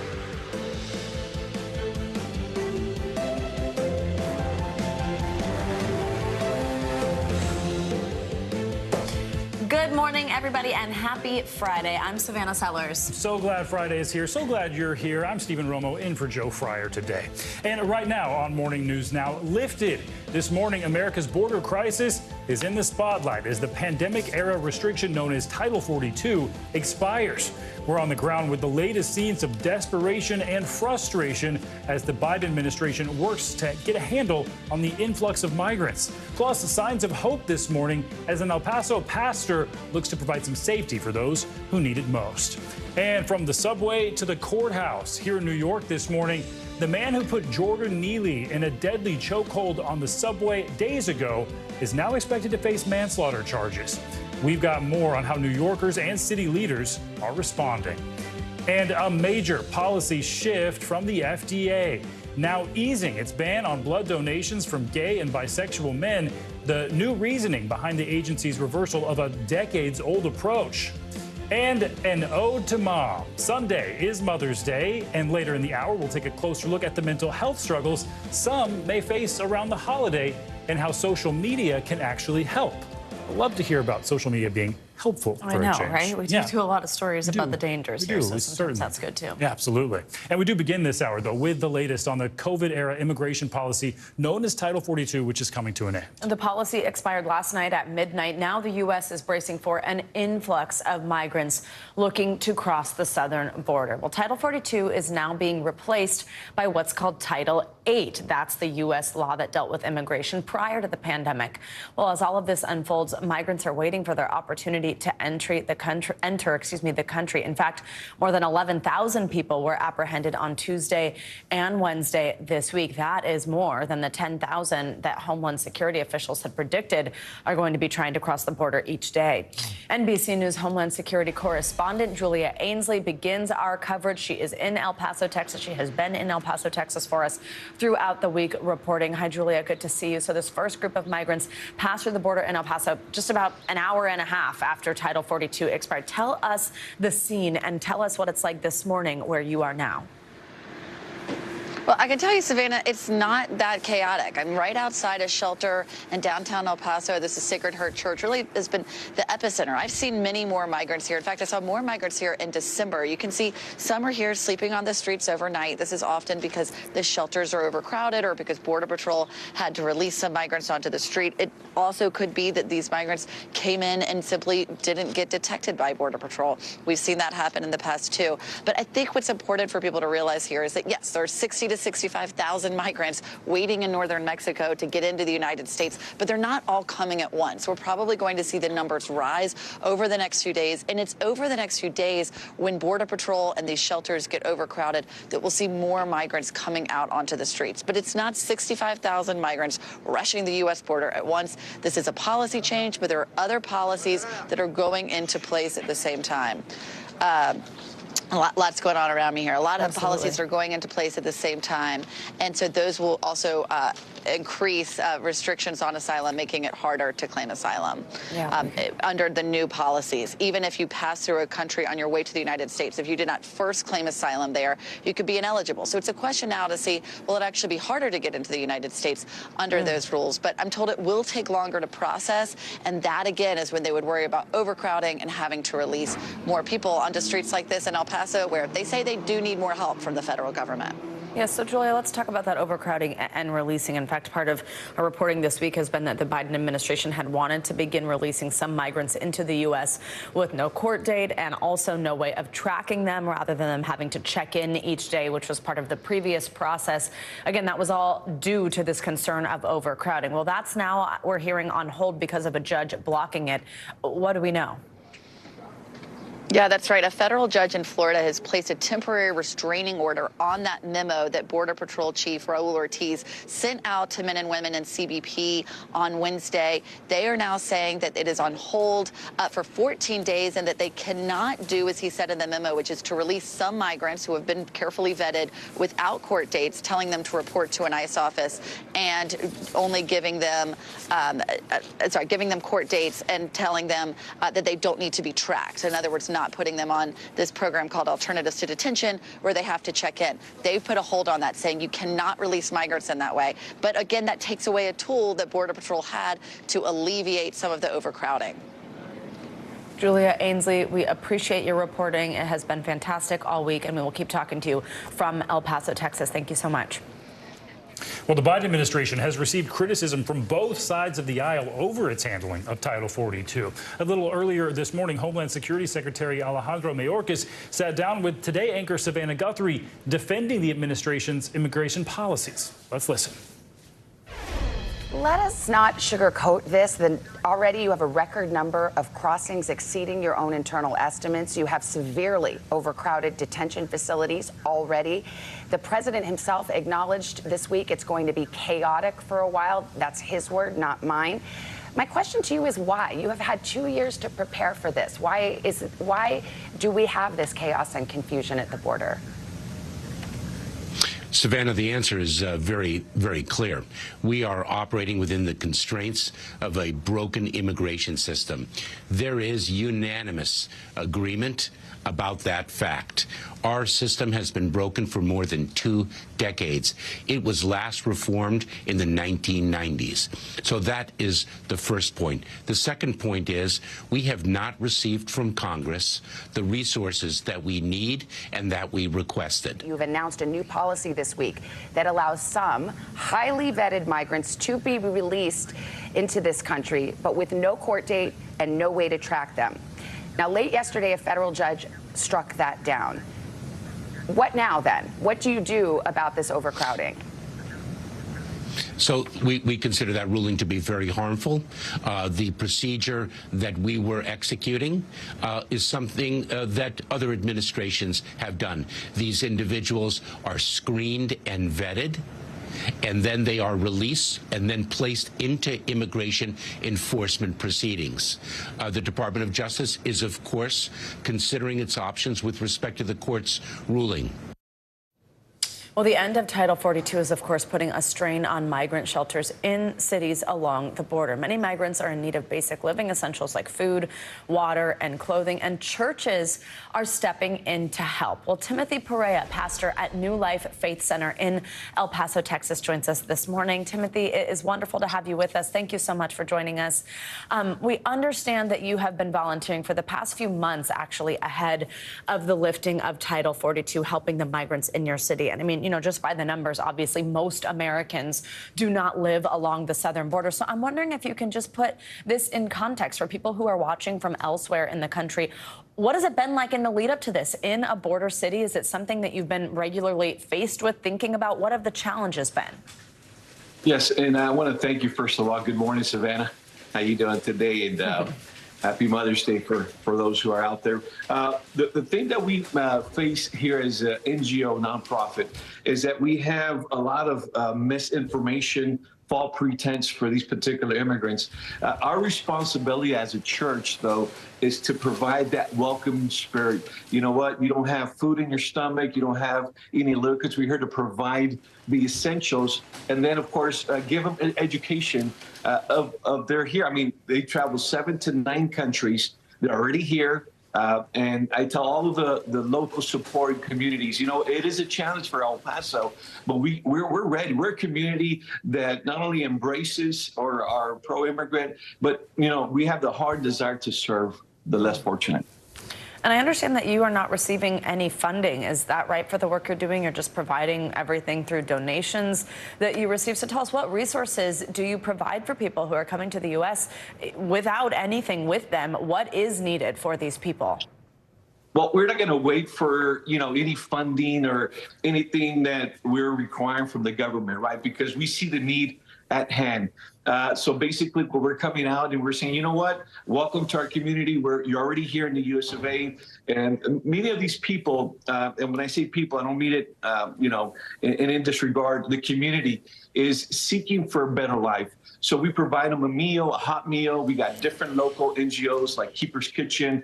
We have El Buen Sazon and other churches like Abundant, and we have Cantico Nuevo that are providing these particular resources to our beloved community from Venezuela. So yes, it is a challenge. However, it's a challenge that as a church nonprofit, we can meet and serve this beloved people. And Pastor Perea, if we can talk just about some of the complaints that we have heard from areas like where you are in El Paso, that, migrants are overrunning these border cities and sleeping outside in the streets. We just saw that behind my colleague Julia Ainsley. We're seeing that now on our screens. There's safety concerns that come along with that, and migrants running into streets or crowding cars, trying to be the first to get donations because they are so scarce. All these reports we're seeing. What do you say to those reports, and what have you seen? What are solutions? Well, I side with that particular complaint, and not only do I side, but also want to provide a solution. I'm not going to wait for the city officials or even our beloved mayor to say, you know what, here's this amount of funds towards your NGO. No, what we got to do is step up to the game and say, you know what, these people are living in the streets. One of the words that I've used throughout our interviews, it's inhumane, and to have these people on the streets sleeping on rocks, making beds out of cardboard, and it's something that is reality towards our city here in El Paso. So one of the things that I want to mention to you really quick, Savannah, and thank you very much for giving me the opportunity, is that these people are left with nothing. They've traveled so many countries. They get here, and then they're like, what's next, right? So what we do as a church, we provide them the hope, of course, the preaching of the gospel. But beyond that, we also provide education, because they're in a new country. They don't even know what a crosswalk is. They don't. So local officials have been doing a great job as far as crowd control, making sure that they're allowing us to go in there, feeding these people. And let me give you an example. This past Sunday, we fed about 800 people out there that didn't have any liquid in their system, no hot meals. Pastor Timothy Perea, thank you very much for your time this morning. And I think no matter what side of this issue you stand on, it's obviously fantastic to see you just helping other humans who are in your city. We appreciate your time very much this morning. Thank you. God bless. Well, other cities across the U.S. are feeling the effect as they also see an influx of migrants heading their way. In Chicago, more than 8,000 migrants have arrived since last summer, with a couple hundred more arriving each and every day now. NBC News correspondent Shaquille Brewster joins us from Chicago with more on the situation. Shaq, good morning to you. So what are you seeing in Chicago, and where are the migrants going there to try to find help? Well, city officials, volunteer organizations, those on the front lines are saying Chicago is at a breaking point. You keep hearing this phrase, at capacity. You mentioned about 8,000 migrants have come to Chicago since August, have been sent here, including, and it's about a pace at about 100 to 200 migrants a day, according to city officials. What's that doing is it's straining resources, including places like at places like the one behind me, police stations. You have migrants in lobbies sleeping on the floor. You have at park districts, at field houses, migrants sleeping on the floor in those areas, forcing community members to open these makeshift shelters. There's a strain for food, there's a strain for housing, and there's a strain for medical assistance. I want you to listen to what one person, a medical student who's been volunteering to assess some of these migrants, listen to what she told me. What conditions are you seeing? So predominantly what we've been seeing are things like the common colds, migraines, headaches, joint pains. Some people have, they've been sleeping on the floor, they've been sleeping on mattresses, and so just like kind of common aches. I've seen a lot of kids, and people are really grateful for the time that you give the kids, and also, they're not having a good time right now. I spoke to one couple who came here from Venezuela, Anderson and Yodala. They said that they walked much of the way. They went on trains before they got to the U.S. border, went to Denver first, was sent to Denver first, then came to Chicago. They don't have family here. They're looking for work, but it just gives you a sense of the struggle that so many people are facing here. Wow, a struggle and a lot of desperation there, Shaq. And I know Chicago city officials have said they're limited when it comes to resources that they are able to provide these migrants. So what are some of their concerns? That's right. They're saying they're at capacity. They're looking and scrambling to find more shelters, more places to house these folks who are coming to Chicago. I want you to listen to a little bit of a conversation I had with the executive director of a food pantry here that's been collecting supplies, collecting some of the food that has been donated to migrants, because they're saying while they want to help, they just don't have the resources to be able to help as many people as necessary. Listen here. Chicago, being a sanctuary city, has really stood up and tried to do its best. But we have a city that doesn't have an infrastructure already to support people that are chronically homeless or adequately. And so that makes it very, very hard. These are hard problems that don't take 2 minutes to solve. They're very complex problems. And that's why you have Chicago's mayor declaring a state of emergency. She's saying that the problem will get worse before it gets better. More money and more resources are coming to address this issue, but just not quickly enough. Guys. All right, Shaq, thanks so much. Well, new this morning, just moments ago, Daniel Penny, the man accused of putting 30-year-old Jordan Neely in that deadly chokehold, has turned himself into police this morning. The Manhattan DA announcing yesterday that Penny will face second-degree manslaughter charge. That's right. You're seeing him there on your screen as Stephen just said just moments ago, turning himself in. The charge follows a week of tensions and protests that spilled across the city, all sparked by this video of the moment that Jordan Neely lost his life, and a warning now that the video you are about to see may be difficult to watch. Yeah, you can see Daniel Penny there on the floor of that subway car last week, allegedly putting Neely in that chokehold that, of course, as we know now, would later cause him to pass out and then never regain consciousness. NBC News correspondent Stephanie Goss joins us now with all of this. Hi, Stephanie. Good to see you. Good to see you. So, like we just said moments ago, tell us about this charge and what happens next. Yep. So there was Daniel Penny, 24-year-old former Marine, turning himself into the 5th precinct here in New York City. Later on today, he's going to be arraigned, where he will most likely enter a plea. The charge, the single charge, is manslaughter in the second degree. This is a charge that carries a maximum penalty of up to 15 years, and it's used when someone recklessly causes the death of another person. We did receive a statement from Daniel Penny's attorney overnight, and he said when Mr. Penny stepped in to protect himself and his fellow New Yorkers, he risked his own life and safety. The unfortunate result was the unintended and unforeseen death of Mr. Neely. We are confident that once all the facts and circumstances surrounding this tragic incident are brought to bear, Mr. Penny will be fully absolved. The defense will be that he was in self-defense. He said that they were, quote, aggressively threatened by Jordan Neely on that train, not just Daniel Penny, but other riders on the train. And of course, there have been so many strong opinions about this, so much outrage just about the timeline that it's taken to get here, criticism from the justice system, but also from politicians for not speaking out. What are we hearing about that? Yeah, and we saw those protests, and those protests almost uniformly were about let's get criminal charges. The most recent over the weekend, the pretty dramatic pictures of a subway station where people stood in front of a train and actually blocked a subway line, calling for criminal charges. You had other officials calling for charges as well. The mayor of this city notably did not. He said, let's let this process play out. Our sources had told us they were going to convene a grand jury before charges and that the case would be heard by the grand jury. But that process has been pushed down the road a bit. They went straight to charges. It was a bit of a surprise yesterday to hear from the district attorney's office about this charge. All right, Stephanie Goss, thank you so much for reporting on this unfolding story for us. You're welcome.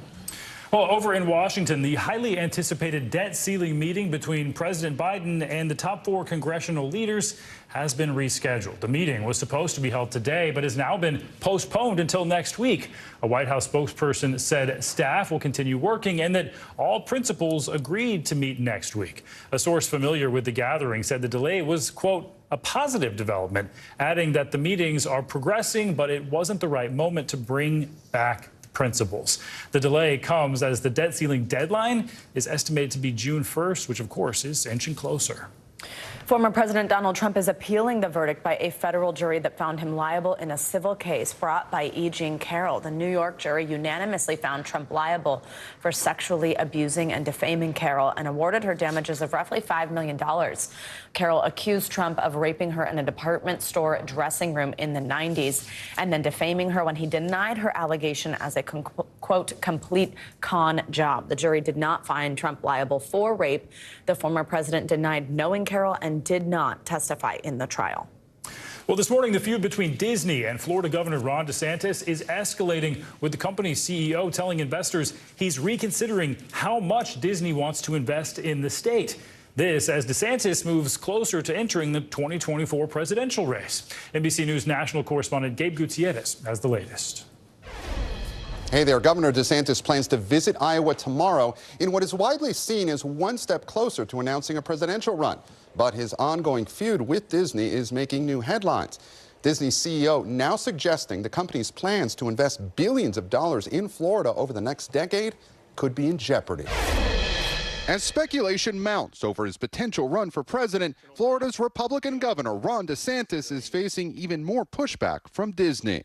On an earnings call with investors, Disney CEO Bob Iger responding when asked about the company's ongoing fight with the state of Florida. This is about one thing and one thing only, and that's retaliating against us for taking a position about pending legislation. And we believe that in us taking that position, we are merely exercising our right to free speech. While Iger says Disney still plans to invest $17 billion over the next 10 years at Walt Disney World, he pointedly asked this question. Does the state want us to invest more, employ more people, and pay more taxes, or not? The battle began last year when Disney opposed the Parental Rights in Education Act DeSantis signed that opponents labeled the Don't Say Gay law. The policy banned teaching about sexual orientation or gender identity in Florida classrooms. DeSantis and Florida legislators are now trying to get rid of Disney's decades-old deal, allowing the company to essentially govern itself. Iger is accusing Florida of unfairly targeting Disney, saying that many of the almost 2,000 other special districts in the state, like those surrounding the Daytona Speedway and the Village's retirement community, have not faced the same scrutiny. DeSantis is not backing down, telling Newsmax last week. Can't have a situation where the legislature has spoken and one company just decides to contract out against the will of the people. At the end of the day, I think that they just have to understand the party is over for them. In conservative Lake County, Florida, some 40 miles from Walt Disney World, many tell us they support their governor. Definitely on DeSantis' side. Go woke, go broke. But other voters doubt whether DeSantis' rhetoric matches his record. Going around the country and now the world saying is that Florida is free, that he's made us more free. He hasn't made us more free.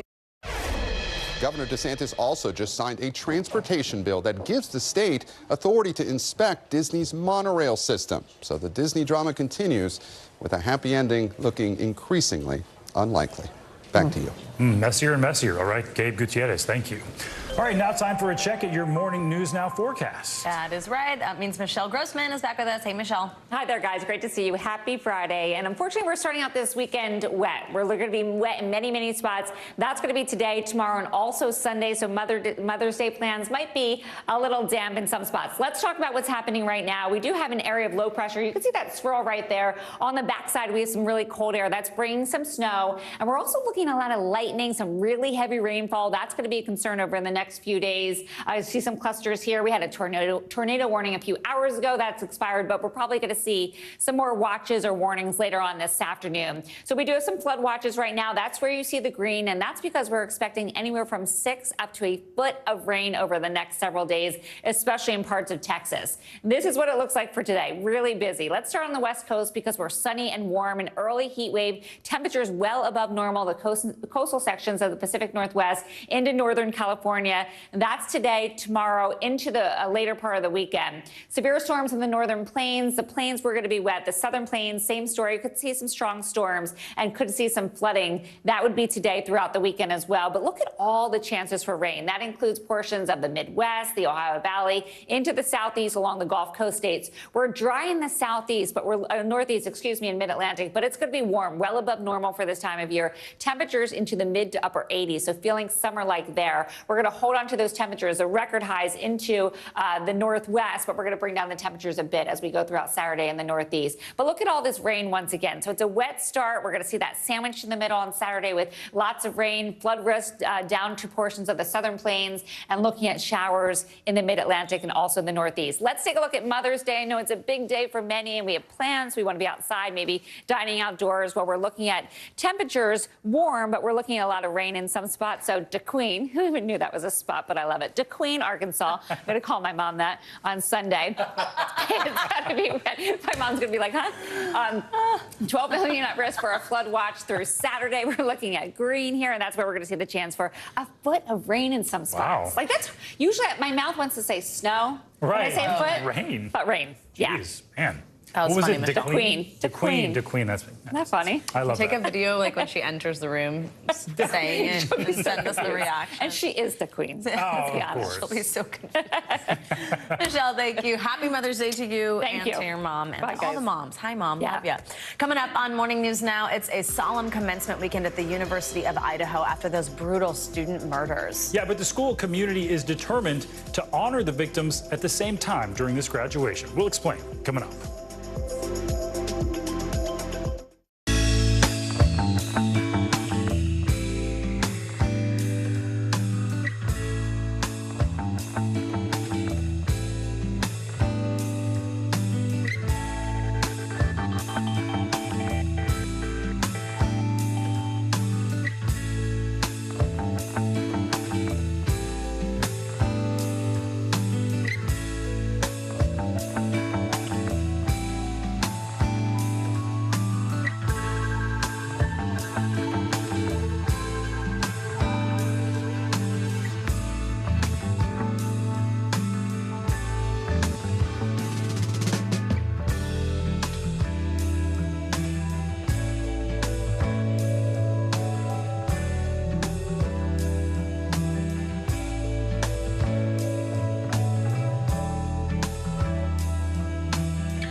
Hey, I'm Hallie. It's good to be with you tonight.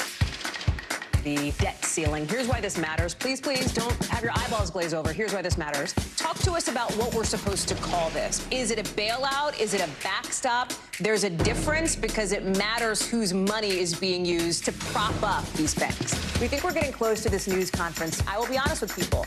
This is like an awkward moment where we think we're like right there. You're going to have to like tap dance with us maybe a little bit. I do have my tap dancing shoes on, not to worry. Welcome back. Graduation ceremonies at the University of Idaho begin tomorrow. Yeah, but this year the school is set to honor those 4 students who were brutally murdered back in November with posthumous degrees. NBC News correspondent Stephen Patterson joins us now from Moscow, Idaho, with more on this. Hey, Steve, good morning. Guys, good morning. As you can imagine, it has been such a tough year on campus, especially for those dealing with anxiety and trauma. Well, this weekend, the university is planning on holding a healing moment by honoring those achievements of the students who lost their lives. On campus, spring is all around, offering a sense of relief as a difficult year comes to a close. But for many, their traditional grad celebrations are tinged with sorrow for the students who lost their lives. We're going to remember those 4 individuals and remember the legacy they left on and just kind of take that and move forward. The university is awarding posthumous degrees and certificates to Kayla Gonzalez, Maddie Mogan, Ethan Chapin, and Xana Kernodle, along with another student who lost their life in a car accident. A family friend of Xana's father, Jeff, telling NBC News that Jeff feels honored and hopes the posthumous diploma will inspire other youths to continue their education. They worked hard. They studied hard. They deserve to have that work recognized and honored and remembered for sure. A healing garden and memorial is also being planned. Chapin's parents writing, "The University of Idaho continues to amaze us with its unwavering support." The Chapins created a unique scholarship program in his honor, selling tulip bulbs called Ethan Smile to raise money for others. Ethan, he's a one of a kind. Ethan's fraternity also raising more than $125,000 for scholarships. The other families establishing similar foundations. The murders on November 13th shocked the community and brought national attention to the shared residence on King Road. And this is what the house looks like now. The fence line around the property, the windows boarded up after it was given to the university with plans for it to be demolished. Meanwhile, the case against accused killer Brian Kohberger is moving closer to trial. A preliminary hearing is scheduled to start June 26th. Kohberger was arrested on December 30th at his family home in Pennsylvania. Police department search warrant, come to the door. Kohberger, who has pleaded not guilty, recently hiring a defense attorney certified to defend death penalty cases. The crimes of an accused killer now set to play out in court as students prepare to take their next big steps in life. A walk across the stage, side by side with the memories of their fallen classmates. Oh, Steve, it's just heartbreaking to hear from any of those parents like Ethan's there in your story. Do we know if any of these families are going to actually attend the commencement? No, Savannah, we haven't heard word from the families if they plan to attend or not. We, of course, know that Kaylee and Maddie were set to graduate this year. We also know the families really appreciate that everything the university has done, but we also know there's a lot of pain still here. Definitely. Savannah. All right, Steve Patterson, thank you so much. Turning now to international headlines, a top U.S. official has accused South Africa of providing arms to Russia. Claudio Lubanga is back with us from Rome with that and more. Hey, Claudio. Savannah, Stephen, good morning. Yes, the U.S. ambassador to South Africa has accused the South African government of delivering weapons and ammunition to Russia despite its professed neutrality over the invasion of Ukraine. Now, Ambassador Ruben Brigitte says that a Russian ship was loaded in Cape Town last December. The South African office says they are disappointed by the claims and say no evidence has been provided to support them. In the past, the U.S. has also expressed concerns about South Africa's participation in military exercises with Russia and China. These drills were later addressed by South African authorities, who called them routine exercises. And let's move to Mexico, where a new tool to help record missing people's information will be launched. Officials say the registry is set to gather information from multiple sources, hoping it will help current and future investigative cases. Last year, the official list of people who've gone missing surpassed 100,000, and the number keeps rising. The creation of such a database has been required since 2017, but has been stalled up to last October after a judge called for lack of information during a missing person case. The database is set to launch on May 29th. And let's end in Switzerland, where a village has been ordered to evacuate after scientists said a rock slide could be imminent.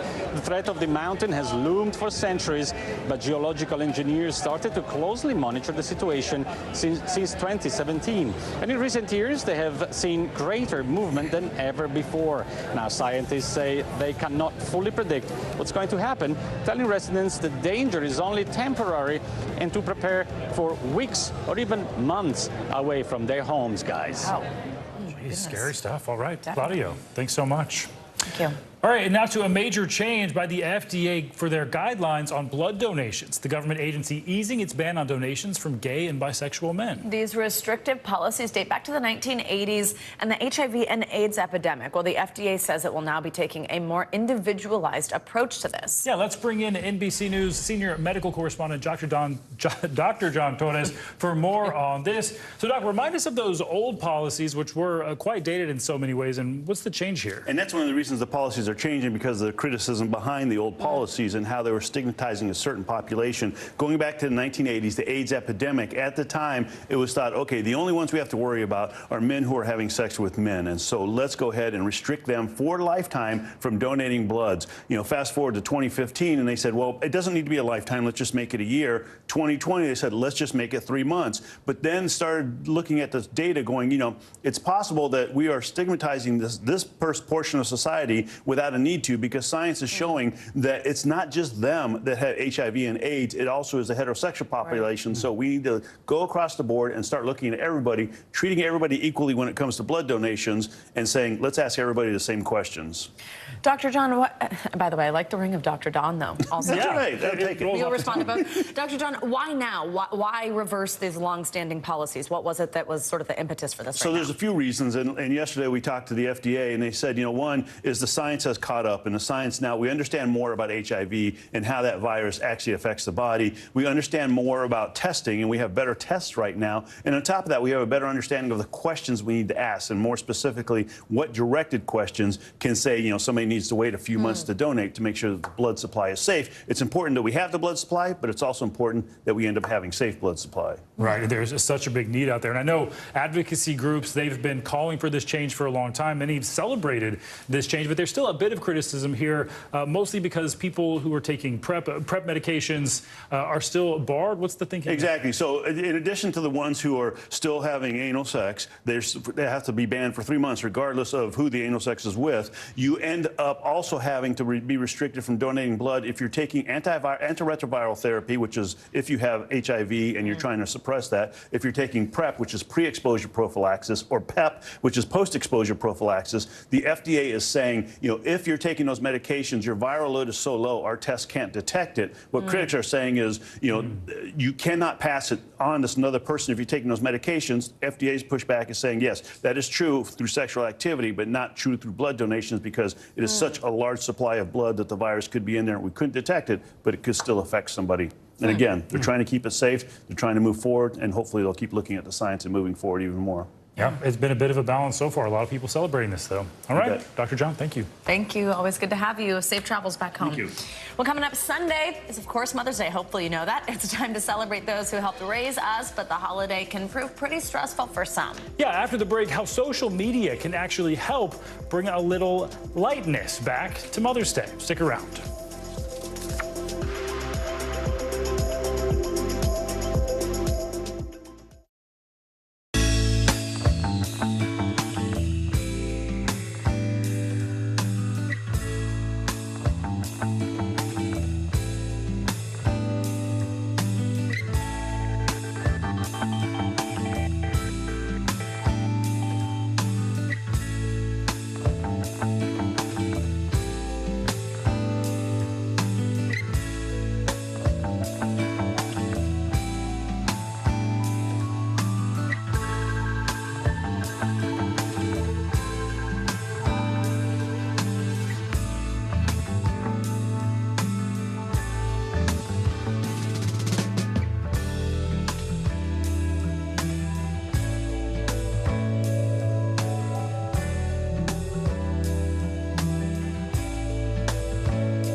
We begin top story with that breaking news. This is just in, a lot of stories to get to.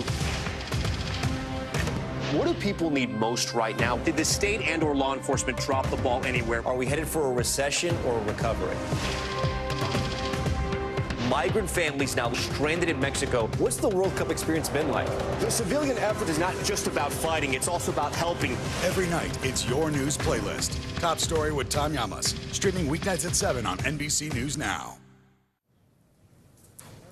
Welcome back. If you still need a reminder to get that gift in the mail, this Sunday is Mother's Day. Actually, it's probably too late for mail unless you're going to overnight that. Hopefully you live near your mom if you forgot. Yeah, you got to run that over. This holiday, though, is often seen as so joyful because it's a time, of course, to celebrate moms, but it isn't always happy for everyone. Yeah, of course. We want to acknowledge that many mothers and mother figures can struggle to find happiness on a day, which can be painful for all sorts of reasons. We're going to talk about both sides of this with psychotherapist and reporter Dr. Robbie Ludwig, a friend of the show as well. It's always always great to see you. Great to be here. And happy Mother's Day to you. Thank you so much, and happy Mother's Day to you or your mothers. I know, we're not parents quite yet, but yes, our mothers, exactly. So let's start with the happy side of this and just, I mean, what, you know, especially speaking as a mom, but just what is this day like to be appreciated, be the focus? How much does, you know, just saying thank you to mom matter? It feels so good because sometimes motherhood can be a thankless job. We don't expect our children to run around saying, thanks, Mom, we appreciate you every day. So it's this one moment to really appreciate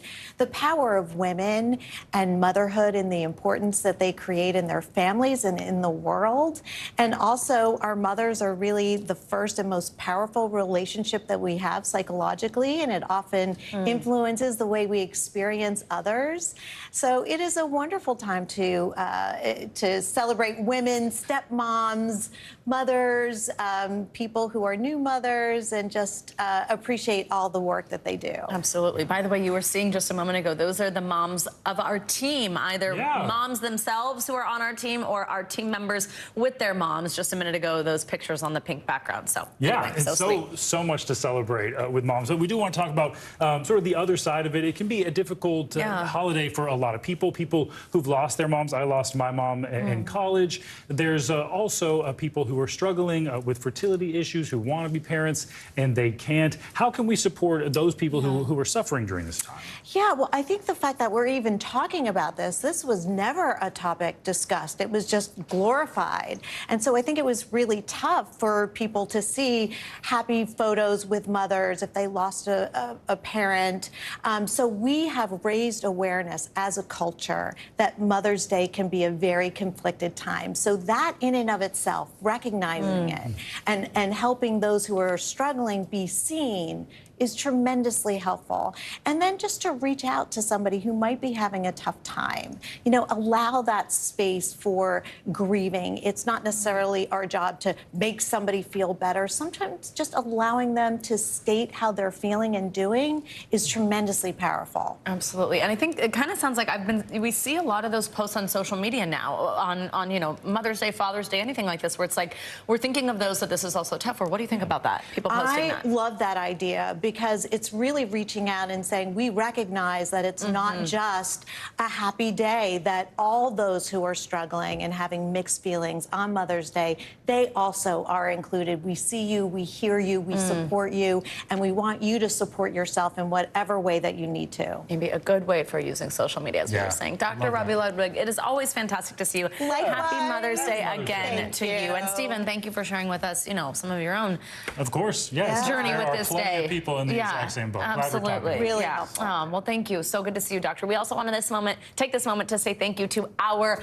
own moms. We got some pictures of our moms. Let's see. Patricia, I think, is coming up first. There she is. Look how cute. Look, there she is with her peacock. We both have that sweater. Love you, Mom.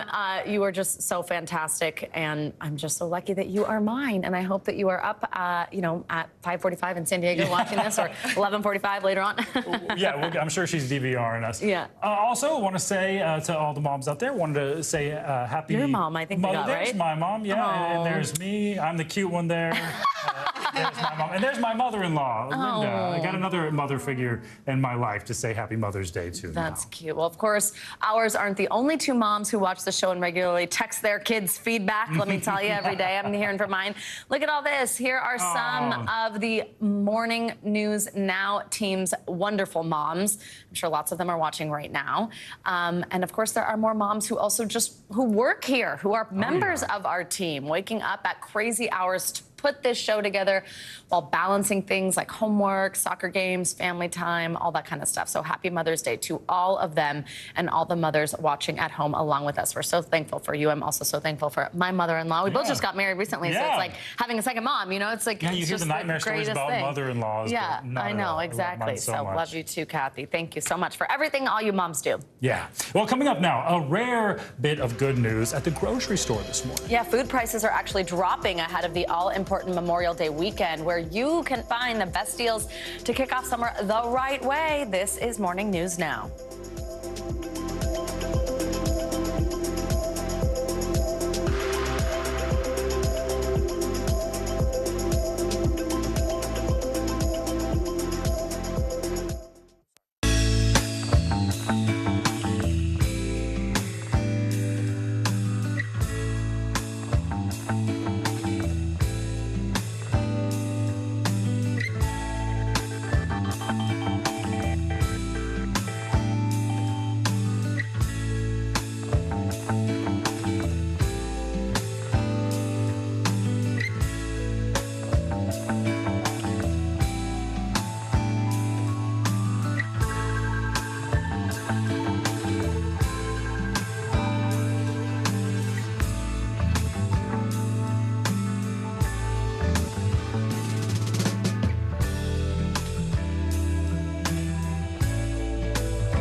Welcome to Today. Every day, We are adding to the star power in our studio. the biggest names, only on Today. See, we're coming in this early, right? Everybody, it's Today.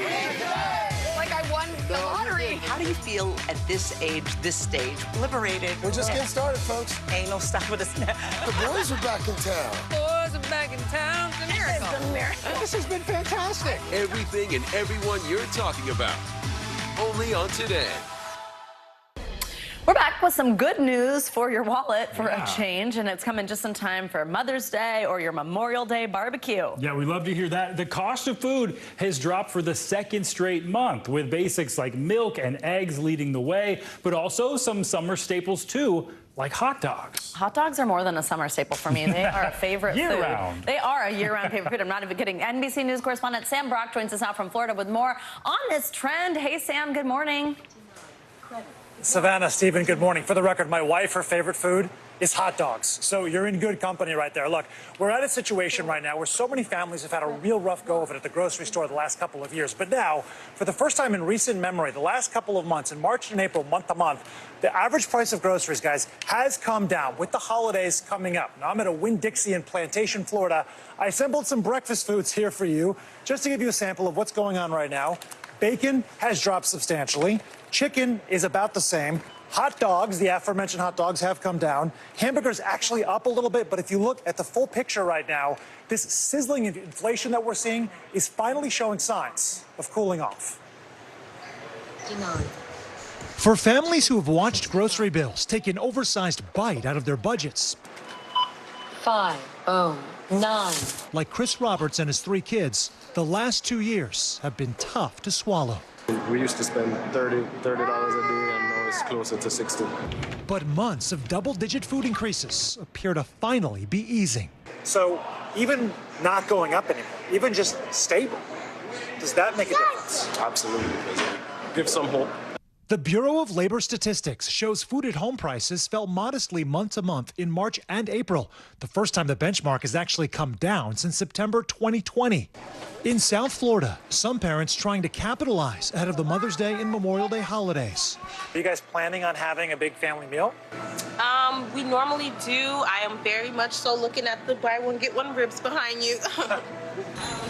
With so many eyeing savings, here are some items in your cart that now cost less. Eggs have cracked their pricing surge, falling 1.5% after a nearly 11% drop the month before. Milk prices are down 2%, the biggest decrease in more than 8 years. And fruits and veggies dipped 0.5%. Thinking about firing up the grill? Barbecue staples like hot dogs are 2.9% cheaper, but ground beef for burgers and chicken are slightly more expensive. Certain areas, certain commodities are still strong. Certain have weakened, such as poultry and pork. Owner John Alfano at Doris's Italian Market in Sunrise, Florida, walking us through your best deals. You mentioned chicken and poultry. Yes. Better value here? Definitely. Compared to beef, poultry is much more reasonable right now. Chicken wings are probably the best bet right now price-wise in the poultry market, and great for grilling. As for key tips to save even more, consider buying the store brand. Winn-Dixie says its private label can be around 20% cheaper. And look ahead of time online at what deals stores are doling out, like Brianna Williams did. If I had a taste for something, but next week it's going to go on sale, I'll wait and buy it when it's buy one, get one free. Now, month to month, we mentioned the grocery prices have come down. Some people might be looking at their bills and thinking, wait a minute, but are we below where we were before the pandemic?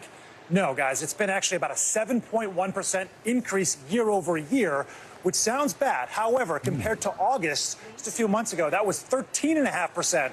So we're moving in the right direction. Slow progress, but progress nonetheless. Savannah and Stephen? There you go. Still some way to go Hot there. dogs is just Yeah, what pick I'm us up thinking some about. hot dogs there, Sam. Yeah. Hot dogs. Hot This is the key All right here. Prepared. All right. All right, Oh, Sam, thanks so much. That's always fun. All right, financial headlines now. Cities wanting to become America's next big tech hub will be able to apply for financial help soon. That's cool. Yeah, very cool. CBC's Bertha Coombs joins us with that. And other money news. Good morning, In the Bertha. morning. There it is. Good morning. We think about money all the time, certainly at CNBC, not just in the morning. But this morning, the Commerce Department is launching the application process for U.S. cities to receive $500 million in grants to become tech hubs. Money is part of the CHIPS and Science Act, which was signed by President Biden last year. It aims to boost investment in new technologies such as artificial intelligence, which is all the rage now, quantum computing, and biotech. Tech investment has mostly been concentrated in a few cities: Austin, Texas, Boston, New York, San Francisco, and Seattle, and they've benefited. Now they want to spread the wealth. Meantime, Meta Platforms is jumping on the AI bandwagon. It will start testing ad tools that can create content such as image backgrounds and variations of written text. A select group of advertisers will be invited to experiment with them in what the company is calling the AI sandbox. Meta plans to integrate some of the features into general-purpose ad products later this year. And Lyft is ending pooled or shared rides, the latest change by the company's new CEO to try to compete with Uber. He says the problem with pooled rides is that they take people out of their way. Lyft was the first to launch shared rides back in 2014. Uber followed with Uber Pool. Lyft is now focusing more on airport rides, which account for about 10% of all trips. It will now give customers the option as well to hail a Lyft the moment they land. You know, airport rides are also much more profitable because they tend to be longer, so that's one of the areas they want to focus on. I can't believe what it costs to get home from the New York airports these days. Shocked I'm like, every time. okay, I guess so. Yeah. Ugh. All right, Bertha, thank you so much. Well, coming up, if it's Friday, you know we've got your can't miss list on deck. That's right. And this weekend, it marks the return of one of the most beloved and critically acclaimed video game series ever. A look at the latest Legend of Zelda title coming up after this.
NBC News, streaming free now.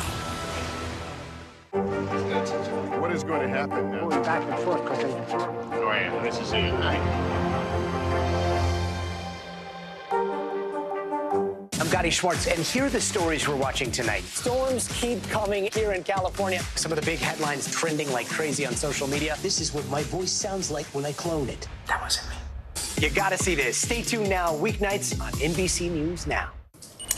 It is Friday, which means it's time to talk about all the shows, movies, and video games. That's a new one for us that you can't miss this weekend. Yeah, don't forget the video games. There is a lot coming out this weekend. And USA Today's Entertain This host, Ralphie Aversa, is here to help us sort through it all in this week's Can't Miss list. I love this segment. Yeah, me too. It's my favorite part of the week. And there's a lot to get to. Starting off in theaters, Ralphie, we've got several movies coming out. We've got the historical tech drama Blackberry, which I'm guessing is about BlackBerry. We also got Ben Affleck coming out in the action flick. And Ray Liotta's its final film is coming out. What can you tell us about these? Yes, all right. So Fool's Paradise with Ray Liotta. Let's start, though, with BlackBerry. You want to know why we're starting with BlackBerry? Because I still have a BlackBerry. And yes, it still works. Yeah, it still works. Android. You guys can play with it if you want. Anyways, Matt John Johnson directs It's like and co-stars in this one. from a museum. Yeah, Let right? me take Seriously. a look. And it's not that old, but it's old. And it still somehow works. Matt Johnson again in this one. The movie's called Blackberry. It's based on a book, although Matt has said that he took a number of liberties with this one. So if you're looking for a dark comedy and perhaps a travel back in time to the days of BBM, this is for you. Of course, it's about Research in Motion as well, the Canadian company. But if you're looking for a actual, like, factual telltale of Blackberry, this probably is not it. So then, of course, we have Hypnotic as well with Ben Affleck. Big weekend, by the way, for Ben Affleck, because Air, his movie that was in theaters, if you missed that, it's on Prime this weekend as well. But let's talk a little Hypnotic. As you can see here, Mr. Affleck, he plays a cop who his daughter is missing, suspected dead. He's got to go back and investigate a number of bank robberies. And so he meets a shady character in the process. And very 80s action. That's what we're calling this one. So, again, Hypnotic with Mr. Affleck. And J-Lo's got a movie out this weekend, too. So just for both of them, they have a lot going on. Let's talk Fool's Paradise real quick, too.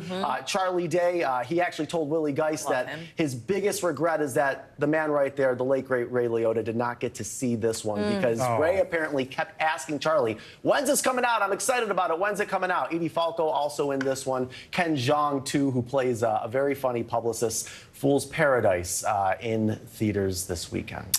Will be emotional probably for a lot of people to seriously. see him, you know, acting in that, but very cool. All right, now, if you're staying in this weekend, let's talk some streaming stuff. I understand 2 different shows about 2 different queens, one with some controversy. Walk us through these. Yes, all right, so we'll talk about African Queens Cleopatra first because, I guess a little bit of controversy around that with Adele James starring as Cleopatra. This is the series, by the way, that Jada Pinkett Smith executive produces and narrates. So it's interesting because you have Adele playing Cleopatra as a woman of color, which the director of this actually wrote a very interesting piece in Variety about why that was so important to her. Obviously, when you think Cleopatra in films, you probably go back to the 60s with Elizabeth Taylor. So the fact that Cleopatra cast as a woman of color in this, it was a very big issue for them as well. And it, you know, as far as the actual acting, that's kind of been as far as the reviews, but the opposite of Blackberry, the facts in this, you may actually learn something. So. Interesting. That is interesting. Also got to talk the Eurovision final. I know it's the largest non-sporting live event in the world. How can we watch this? All the costumes, all the craziness. We only have a little bit of time because we got to talk video games too. Oh, yeah. All right. Peacock is where it's streaming. This is really interesting. I like, by the way, Gustav, Because of You. That's Belgium. Mae Muller from the UK. I wrote a song. The final is happening on Saturday. You can stream it on Peacock. Such a crazy phenomenon over there also. All right, finally, video games not usually covered here, but we do have a big one to talk about. Yeah, because Joe Jonas, actually, who's on the plaza right now, he was joking. Is the crowd there for the Jonas Brothers, or is it there for the new Zelda game? Yes, it is back. The Legend of Zelda, Tears of the Kingdom. This is a sequel to a game that came out in 2017, so this has been a while in the making. If you're trying to get a hold of someone this weekend that has a Nintendo Switch, good luck with that. Exactly. Yeah. All right, Ralphie, great to have you here. I really do love this segment. It informs my viewing for every weekend. I say that every week. It's true. Thank you for your time. Happy weekend. Yes, you too. All right, that's going to do it for this hour of Morning News Now. But the news continues right now, so don't go anywhere.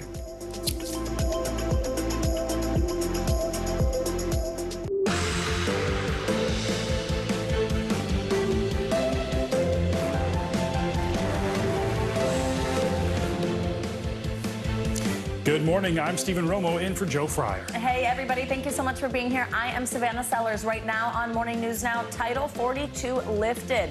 It's the end of an era at the border. The first group of migrants passing through just 90 minutes after the pandemic policy officially came to an end. This morning, there are concerns that tens of thousands more people aren't far behind. The Biden administration says they're ready, but their plan already facing setbacks in court. I want to be very clear. Our borders are not open. People who cross our border unlawfully and without a legal basis to remain will be promptly processed and removed. We have teams embedded in Texas, California, and Washington to show you what's happening on the ground and the political firestorm that's swirling as thousands wait at the border. Chokehold charges. The man seen putting Jordan Neely in a deadly stranglehold on a New York subway, now expected to be criminally charged in his death. The new information we are learning this morning about the investigation and the possible punishment he could face. Troubling trend as the U.S. ends the COVID public health emergency. A new warning this morning about a rise in the number of people being diagnosed with a different condition. The life-altering impact it's having on many women and how it could be tied to the pandemic. And guiding light. May is foster care month, and with many children in need of a full-time home, there are plenty of ways you can help, even if you don't have the means to foster. The impact you can have just by lending a helping hand. And our last headline is it's Friday. It is Friday. Don't underscore that one. For some reason. Yeah, So much news, a lot going on. Happy you're with us. We all made it to the end of the week together. We begin this morning at the southern border, where migrants are now facing uncertainty and a new set of immigration laws hours after the expiration of that Title 42. Yeah, just massive long lines of migrants have been building along the border for days now, people waiting in difficult conditions. Under the Trump-era policy of Title 42, migrants who tried to enter the country during the pandemic were turned away. And after Title 42 ended at midnight, border officials loaded with more people who made it into the U.S., put them in vans to take them to processing centers, and then locked down the border. Many of the migrants don't know what lies ahead, and they are facing some tougher immigration policies, but they're still just desperate to get out of their countries. I'm desperate. I just want one opportunity to get into the U.S. and explain my situation. I can't go back to Peru. Well, border officials are expecting to see an influx of migrants trying to cross the border in the coming days. Homeland Security Secretary Alejandro Mayorkas issued this statement last night saying, quote, "The border is not open. People who do not use available lawful pathways to enter the U.S. now face tougher consequences." We want to begin our coverage this morning with NBC News reporter Bree Jackson in El Paso, Texas. Bree, good morning to you. So what are you seeing there today, now just a handful of hours after the expiration of Title 42? Good morning, Stephen. Well, so far it's been a quiet morning here in El Paso, at least where we're standing. So as you can see behind me, there's the border fence between El Paso, Texas and Mexico. We have seen some law enforcement agents coming through here in their vehicles. We haven't seen any migrants coming through Gate 40 yet, but we do know that they have seen an increase in this community over the past several months. They've seen thousands of migrants coming in, and the mayor of El Paso tells me that they've been preparing for this day for months. They knew it was coming. He calls it preparing for the unknown, because there's a lot of uncertainty here. They're uncertain of how many migrants will come into their community. They're uncertain how they'll be able to handle the influx, but they know that it is going to happen. So this community is one of many border communities that are preparing for what's headed their way. El Paso, along with Brownsville and several other cities here in Texas, have already just declared a state of emergency even before Title 42 was lifted. And Bree, as you mentioned, we've been talking about Title 42 for such a long time now. And now that it's expired, the U.S. isn't just allowing all migrants into the country. Something called Title 8 will now kick in. Explain to us that, and what will the timeline be for people who are processed under that? Yeah, so Stephen, now that Title 42 is ended, it goes to Title 8, and that's the immigration law that applies where migrants can apply to enter the U.S. in several different ways. But the key here, it also does carry penalties for those who make an unlawful entry. So immigration officials estimate that under Title 8, the processing time for migrants will be at least an hour. Under Title 42, we're told that it was closer to 30 minutes. And here's who's allowed in under Title 8. Now, up to 100,000 people from Guatemala, El Salvador, and Honduras will be allowed in. They will have to have family here in the U.S., and they must apply online. Now, also, 30,000 per month will be allowed from Venezuela, as well as Haiti, Nicaragua, and Cuba. They'll have to come by air and have a sponsor. But that's one of the key differences from between Title 42 and now Title 8, which is now being enforced. All right, Bree Jackson, thanks so much. Cities and towns along the border are facing an uncertain future this morning as they brace for that possible influx of people. Our coverage of this continues now with NBC News correspondent Guad Venegas and a closer look at how San Diego is preparing. San Diego bracing for a historic rush of migrants. U.S. Customs and Border Protection conducting a readiness exercise at the San Isidro port of entry. Attention. Briefly shutting down operations and preparing for things to get even busier. Crowds of migrants have arrived at the border wall, waiting out the hours before the end of Title 42. Local officials saying the number of people south of the border is many times what they are used to. There's 3,500 people sitting along that Tijuana border. Normally, a normal day is about 200 people. Hundreds here stuck in limbo, attempting to request asylum. They are in squalid conditions. This woman showing us a ticket Border Patrol handed her nearly a week ago. Tenemos que tener paciencia porque los albergues están saturados.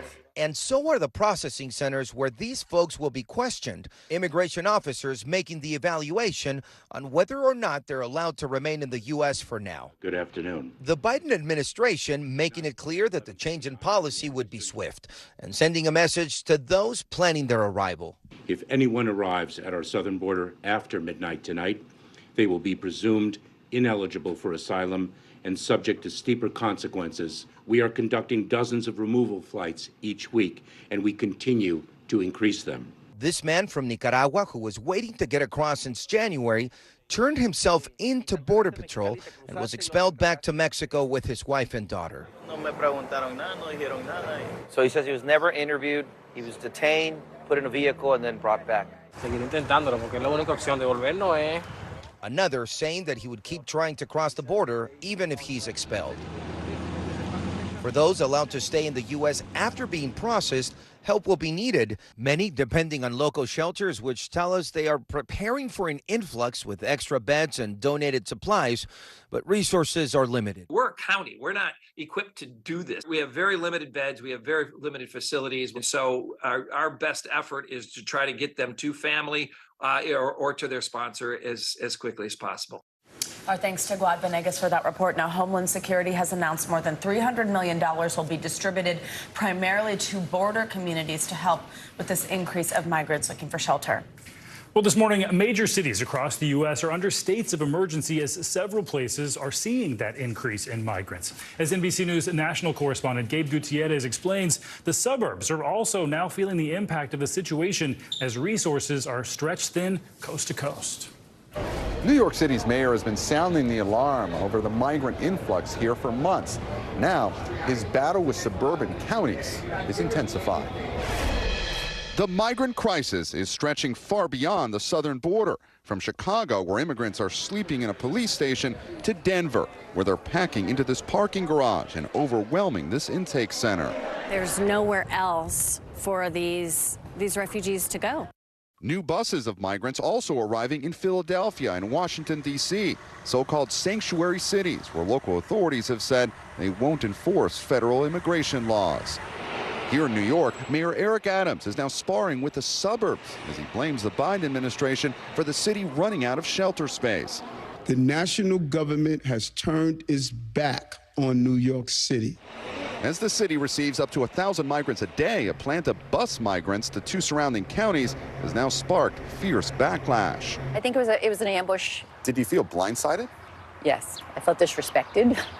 Teresa Kenny is the supervisor of Orangetown, New York, a quiet suburb some 25 miles north of Manhattan. Is this a case of not in my backyard? No. We have zoning laws because things are appropriate in appropriate locations. That's appropriate for a hotel. It's not appropriate for a homeless center, which will have up to 340 single adult males put in it suddenly. So local officials have gotten a temporary restraining order, even posting these sheriff's department vehicles outside of this hotel to prevent migrants from being bussed in. He doesn't know what to do with, and we don't want him up here. We're not a sanctuary city. In a neighboring county, the first migrant buses arrived, while in the city, emergency shelters like this one at a 1,300-room hotel just steps from Times Square are overflowing. Fue duro para llegar a Estados Unidos. This woman from Colombia tells us at first the conditions were rough, but they've gotten better. How long have you been here? 5. She's now been here 5 months. New York City budget officials estimate that by next year, caring for migrants, including housing them at hotels like this one, will cost taxpayers more than $4 billion. Back to you. Difficult situation there. Gabe, thank you. And we're going to stay on this still. Now to the White House, where the Biden administration is keeping an eye on the situation at the southern border.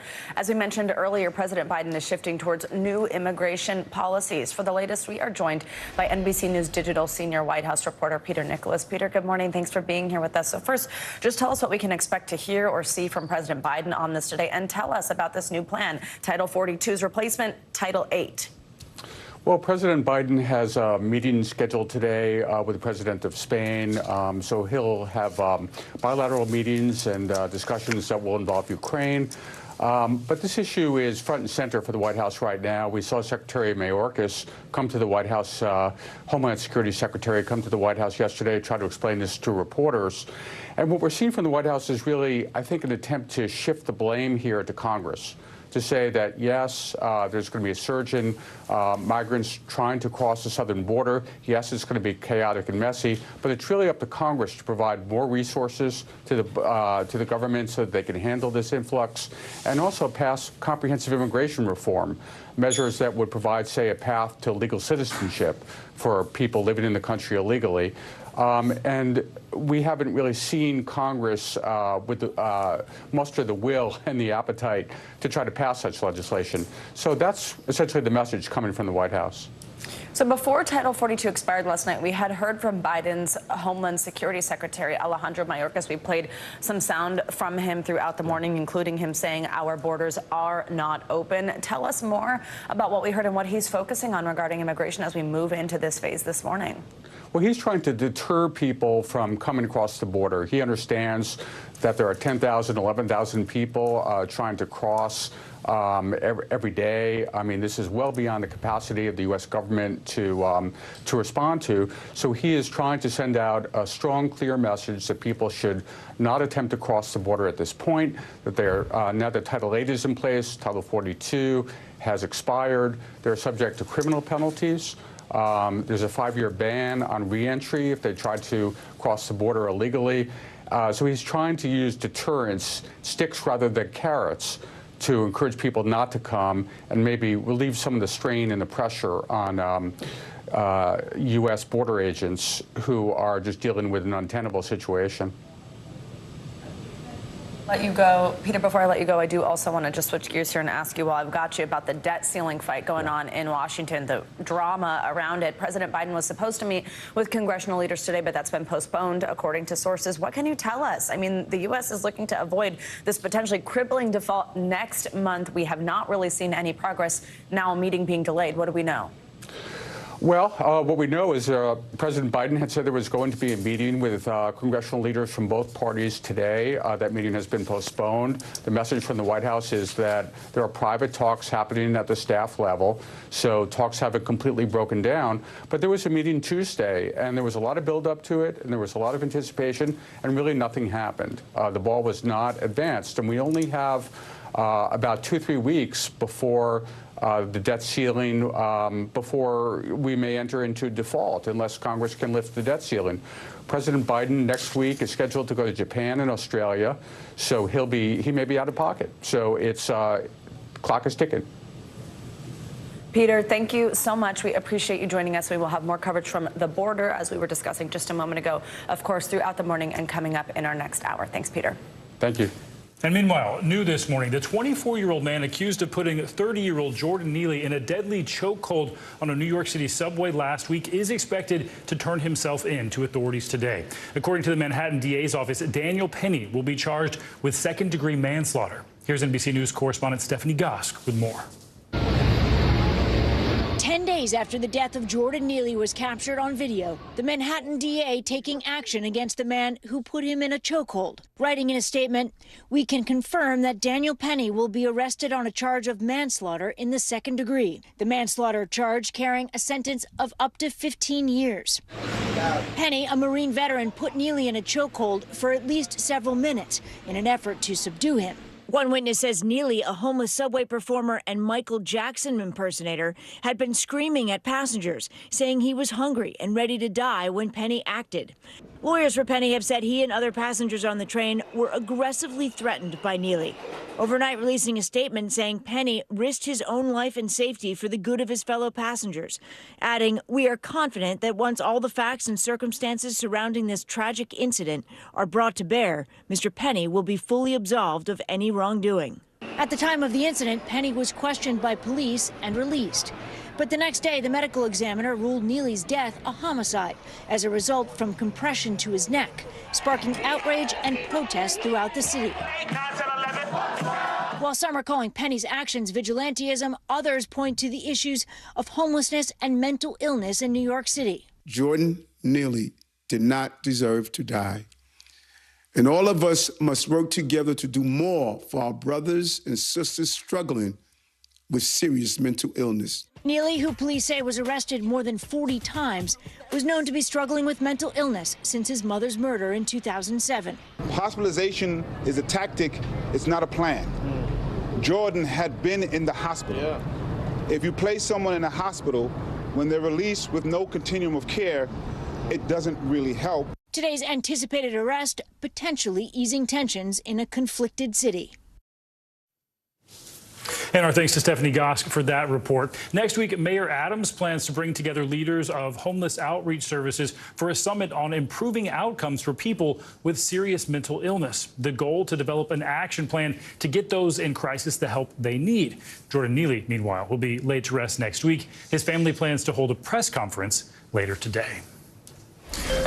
All right, now time for a check of your morning News Now weather. And we are so lucky to have Michelle Grossman with us on this Friday with all the details. Hi, Michelle. Good morning. Hi there, guys. So good to see you, and happy Friday. Unfortunately, we are tracking some severe weather. We've been tracking it for days. We're going to continue to track this weather over the next several days. It's all due to a big storm in the middle of the country. You kind of see this swirl here, seeing lots of lightning with this. We've been watching this for hours, seeing some heavy rain, too. That's where we're seeing those brighter colors, the reds, the oranges, the yellows. Also seeing some cold air on the backside of this, seeing some snow in some spots. So this is a big system bringing the chance for severe storms today. Could see some large hail, some really gusty winds, even a few tornadoes and heavy rainfall. That's going to be the theme over the next several days. And that's going to prompt some flood watches. So that's what we have in place here. Even some flash flood warnings. These will pop in and out. That's where we're seeing flooding happening now, or it is imminent. This is what it looks like today. Kind of tells you the whole story, right? It's a busy day. We're looking at the chance for severe storms in the northern plains. We're looking at the chance for severe storms in portions of the southern plains, also looking at that flood risk.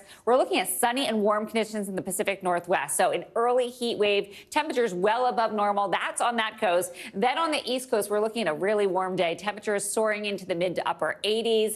And then kind of a sandwich in between, we're looking at that wet weather. And that's into the Ohio Valley, down into the Tennessee Valley, also portions of the Southeast. So flood watches are in place for 12 million people. Were looking at the chance for rainfall rates of 2 to 3 inches per hour. And get this, we could see 6 to 12 inches of rain over the next several days. And that's why we're concerned for creeks, streams, and also rivers flooding. We're concerned about flash flooding as well. So you want to heed any warnings out there. This is what it looks like in terms of your rainfall totals. Once again, where you see those brighter colors, especially the orange, especially the red, that's where we're looking at the heaviest rain falling in parts of Texas, southwestern Texas, locally 6 to 12 inches of rain. It's all due to this big system that's kind of been lingering. It's going to linger over the next several days. It's going to move off to the north, also to the east, bringing those numerous storms to the plains and also the southeast, bringing heavy rain and flash flooding to portions of the southern plains. Same story for tomorrow. We're going to bring the Midwest into the chance for severe storms, more downpours across the southern plains,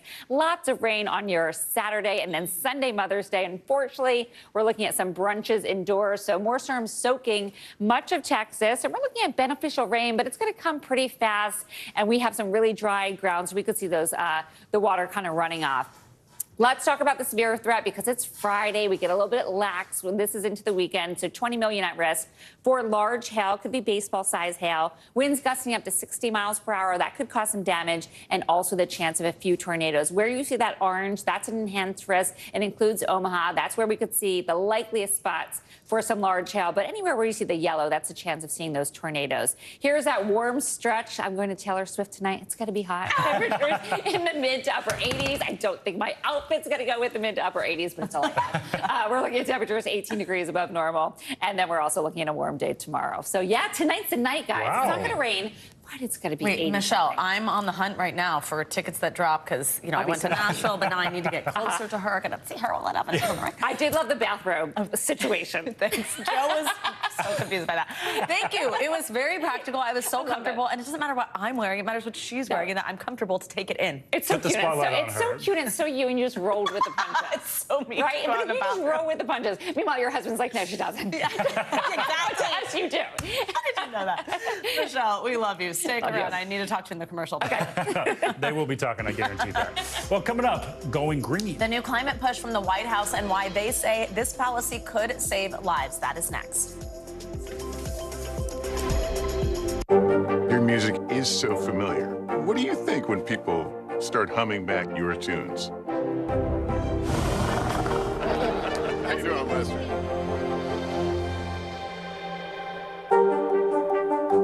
NBC News, streaming free now. Thanks for tuning in. I'm Gotti Schwartz. Here are the stories we're following tonight. Storms keep coming here in California. The U.S. government just declassified this video. A lot more stories trending like crazy on social media. A controversy pitting lawmakers against young voters. What's the state of crypto today? What is going on when we're looking at trends there? Another mind-bending story on artificial intelligence. This is what my voice sounds like when I clone it. That wasn't me. You gotta see this. Stay tuned now. Weeknights at 8 Eastern, 5 Pacific on NBC News Now.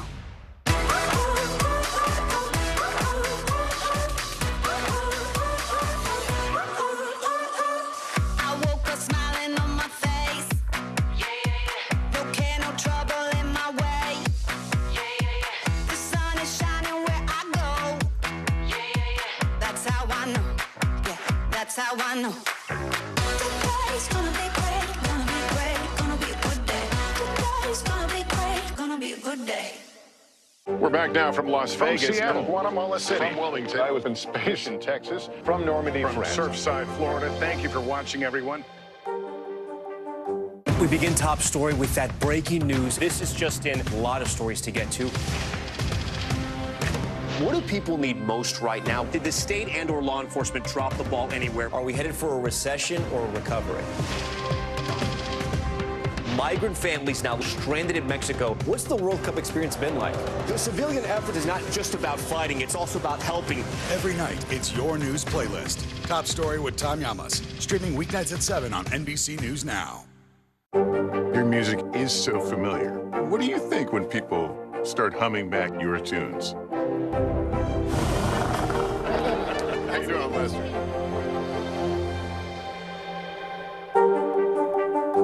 Hey, I'm Hallie. It's good to be with you tonight. The debt ceiling. Here's why this matters. Please, please don't have your eyeballs glaze over. Here's why this matters. Talk to us about what we're supposed to call this. Is it a bailout? Is it a backstop? There's a difference because it matters whose money is being used to prop up these banks. We think we're getting close to this news conference. I will be honest with people. This is like an awkward moment where we think we're like right there. You're going to have to like tap dance with us maybe a little bit. I do have my tap dancing shoes on, not to worry. For Dateline Premium, subscribe now on Apple Podcasts.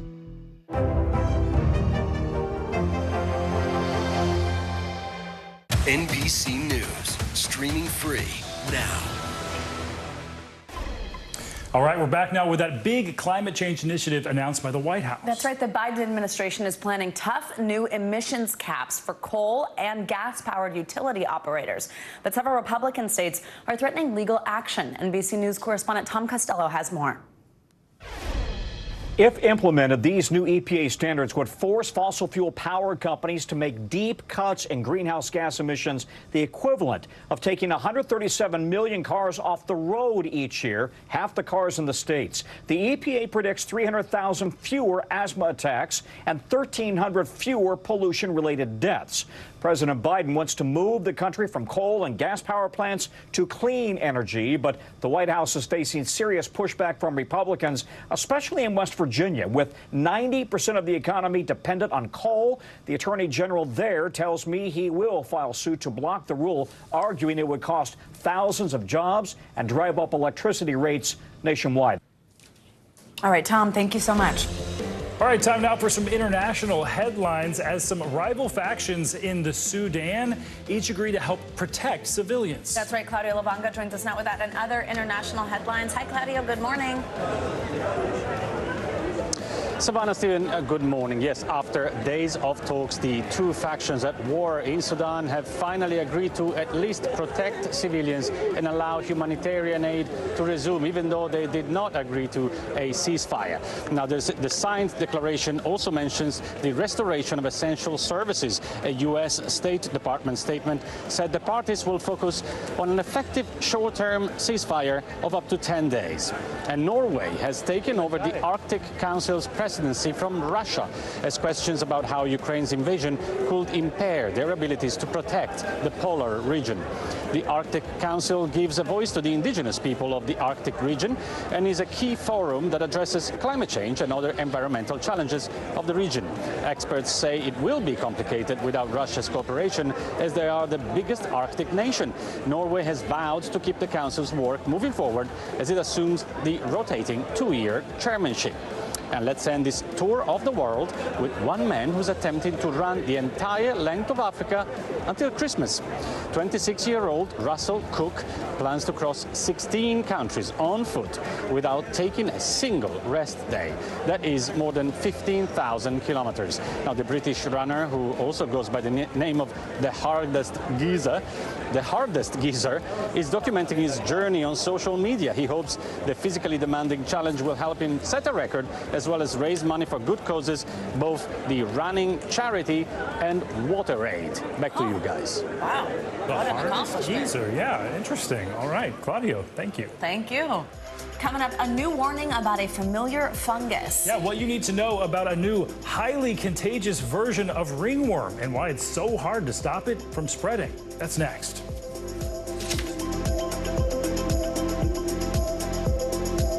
Thanks for tuning in. I'm Gotti Schwartz. Here are the stories we're following tonight. Storms keep coming here in California. The U.S. government just declassified this video. A lot more stories trending like crazy on social media. A controversy pitting lawmakers against young voters. What's the state of crypto today? What is going on when we're looking at trends there? Another mind-bending story on artificial intelligence. This is what my voice sounds like when I clone it. That wasn't me. You gotta see this. Stay tuned now. Weeknights at 8 Eastern, 5 Pacific on NBC News Now. For Dateline Premium, subscribe now on Apple Podcasts. We're back now from Las Vegas, Seattle, from Guatemala City, from Wilmington. I was in space in Texas, from Normandy, from Surfside, Florida. Thank you for watching, everyone. For Dateline Premium, subscribe now on Apple Podcasts. We begin tonight with breaking news just coming in. Whenever it happens, wherever you are, NBC News, streaming free now. Your music is so familiar. What do you think when people start humming back your tunes? How you doing, Lester?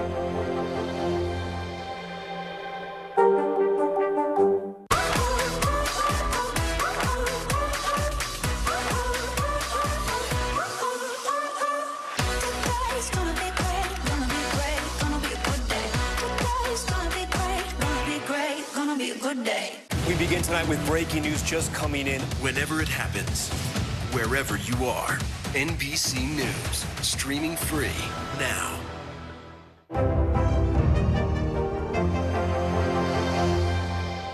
This is what it looks and feels With the latest, a bigger piece to the puzzle. Here's some of the stories we're watching tonight. How much water ultimately will be forced inland? Whenever it happens, wherever you are, NBC News, streaming free now.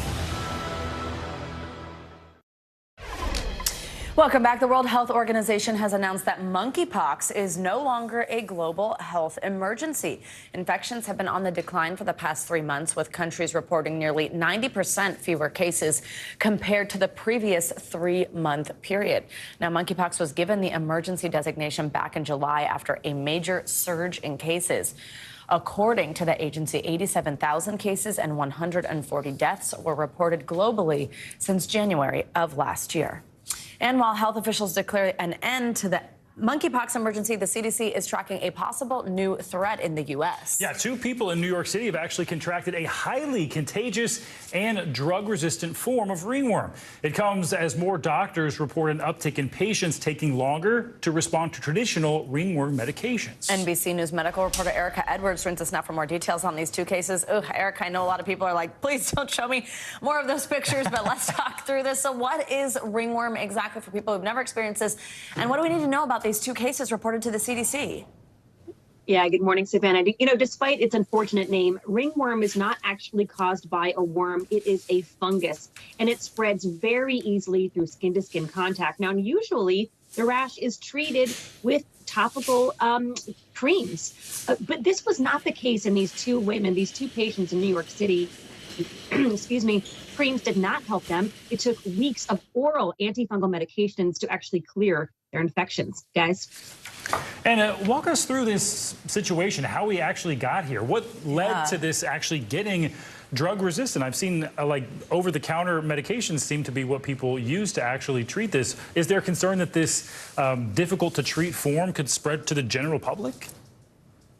So one of these patients developed the rash while traveling in South Asia, which an area of the world where fungal infections have become resistant to most drugs, just like we've seen with antibiotic resistance. Bacterial infections, it's the exact same issue when it comes to misuse, overuse of these drugs. They will lead to resistance over time. Now, I spoke with a dermatologist who discovered these 2 patients in New York City. He said that at this time, there was no threat to the general public. What are some symptoms of this, Erica? What should you do if you think you might have it? Yeah, so this is an extremely itchy red rash, usually circular with some plaques around it, and it's often clear in the middle. It can show up really anywhere on the body, also even in the scalp. Now, if you think you have it, contact a dermatologist. Doctors say that if you try to use those over-the-counter creams yourself, you might actually make the problem worse. What's more, again, we said this spreads very easily, even through surfaces. So wash your bed linens, your clothes, your towels regularly, and keep that affected area clean and dry in order to give some of the prescribed creams time to help the infection. Guys. Erica Edwards, thank you. Viewers at home, apologies for the early AM close-up shots of ringworm. We appreciate it. All right, well, there's a new trend on social media, and it's shining a light on a condition called POTS. The hashtag POTS has about 1 billion views on TikTok alone. Wow. This comes as experts say the nervous system disorder has been on the rise, particularly in women developing the condition after getting COVID. NBC News medical fellow Dr. Akshay Sahil joins us now with more on that, and he's going to tell us if we should be concerned about this, what it means. Hi, Dr. Sahil. Good morning. Good morning. Yes, Savannah. Over 1 million Americans have developed COVID or have developed POTS since the pandemic began. We spoke with a young girl who's been battling scary, life-changing symptoms since recovering from the virus. Take a look. For Jillian, symptoms started in June of last year. I would stand up and immediately feel dizzy and lightheaded. When you finally look at a calendar and start putting things together, you realize, wow, all of this started after she got COVID in June. What Jillian and between 1 to 3 million Americans have is a life-changing condition called POTS, or postural orthostatic tachycardia syndrome. Basically, it's a condition that can cause some scary symptoms, including dizziness, fainting, brain fog, heart palpitations, and fatigue, amongst others. And most cases are actually diagnosed in younger women in their 20s and 30s. What is it like for these patients? What are they telling you? How is it affecting their lives? It affects their life in a very significant way. So if you think about it, if you're tired all day long, if you cannot stand up for a long time or walk around for a long time, unfortunately they stop working or they have to probably go part-time from full-time. Their life is significantly affected by diseases. Dr. Tae Chung directs the POTS Center at Johns Hopkins University and is a world-renowned expert in the field. Many of the patients who come to him struggle for years to get an explanation for their symptoms. Just having a diagnosis is incredibly powerful. Until they get diagnosed with POTS, their symptoms are often dismissed by many healthcare providers, and they're very frustrated. For Jillian, POTS symptoms made performing in marching band that much harder as she couldn't stand for a long time without feeling dizzy or lightheaded. Her case is not unusual. Scientists are saying there's been a rise in POTS since the pandemic, as the coronavirus is believed to play a role. Data shows that up to 14% of COVID survivors can develop the condition. More than just about a year waiting list before COVID pandemic. Now, after COVID pandemic, my waiting list has gone more than 2 years. The issue is, POTS isn't very well understood yet, and diagnosis and treatment can take months. We're going to start the tilt. POTS is typically diagnosed using a special test called a tilt table, where a patient lies on a table to see how different positions affect their heart rate and blood pressure. Now you can see 2 different monitors here. Your heart rate went by just less than 10 points, which is very normal, although you feel like you feel a little went up there, but it's completely normal. So it went up by 10 points. In a POTS patient, what would you see there? I would say definitely more than 30 to 40 points up from their baseline. Not only is a special test typically used, there's a shortage of doctors who actually know how to care for people with POTS. In the U.S., there are only about 100 clinics specializing in this condition, and we don't yet have effective treatments besides hydration and a high-salt diet. But for Jillian, her best advice to those struggling: advocate for your own health, especially if you feel dismissed. My biggest message is just to listen to yourself and not let other people dictate who you are or how you're feeling. While there is no cure, the good news here is this condition can be manageable. Up to 80% of patients will feel better using a combination of diet and exercise to help reduce their symptoms. Guys? Really, really important information there. Thank you so much. We appreciate you coming by. Anytime.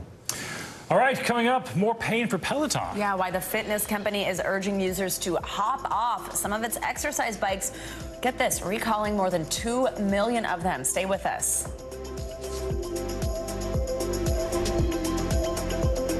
This is what it looks and feels. From the storm zone. Bigger piece to the puzzle. Here's some of the stories we're watching tonight. Good evening. We begin tonight with breaking news just coming in. We begin this hour with the latest developments. We're coming on the air with some shakeups big time on Capitol Hill. How much water ultimately will be forced inland? Whenever it happens, wherever you are, NBC News, streaming free now. Hey, I'm Hallie. It's good to be with you tonight. The debt ceiling. Here's why this matters. Please don't have your eyeballs glaze over. Here's why this matters. Talk to us about what we're supposed to call this. Is it a bailout? Is it a backstop? There's a difference because it matters whose money is being used to prop up these banks. We think we're getting close to this news conference. I will be honest with people. This is like an awkward moment where we think we're like right there. You're going to have to like tap dance with us maybe a little bit. I do have my tap dancing shoes on, not to worry. This is what it looks and feels like. The latest, the bigger piece to the puzzle. Here's some of the stories we're watching tonight. How much water ultimately will be forced inland? Whenever it happens, wherever you are, NBC News, streaming free now. Watch NBC Nightly News with Lester Holt or listen wherever you get your podcasts. Hey, I'm Hallie. It's good to be with you tonight. The debt ceiling. Here's why this matters. Please don't have your eyeballs glaze over. Here's why this matters. Talk to us about what we're supposed to call this. Is it a bailout? Is it a backstop? There's a difference because it matters whose money is being used to prop up these banks. We think we're getting close to this news conference. I will be honest with people. This is like an awkward moment where we think we're like right there. You're going to have to like tap dance with us maybe a little bit. I do have my tap dancing shoes on, not to worry. Hi, everybody. Good morning. Welcome to Today. Every day. We are adding to the star power in our studio. The biggest names, only on Today. See, it's worth coming to this early, right? Everybody, it's Today. Like I won the lottery. How do you feel at this age, this stage? Liberated. We're just getting started, folks. Ain't no stopping us now.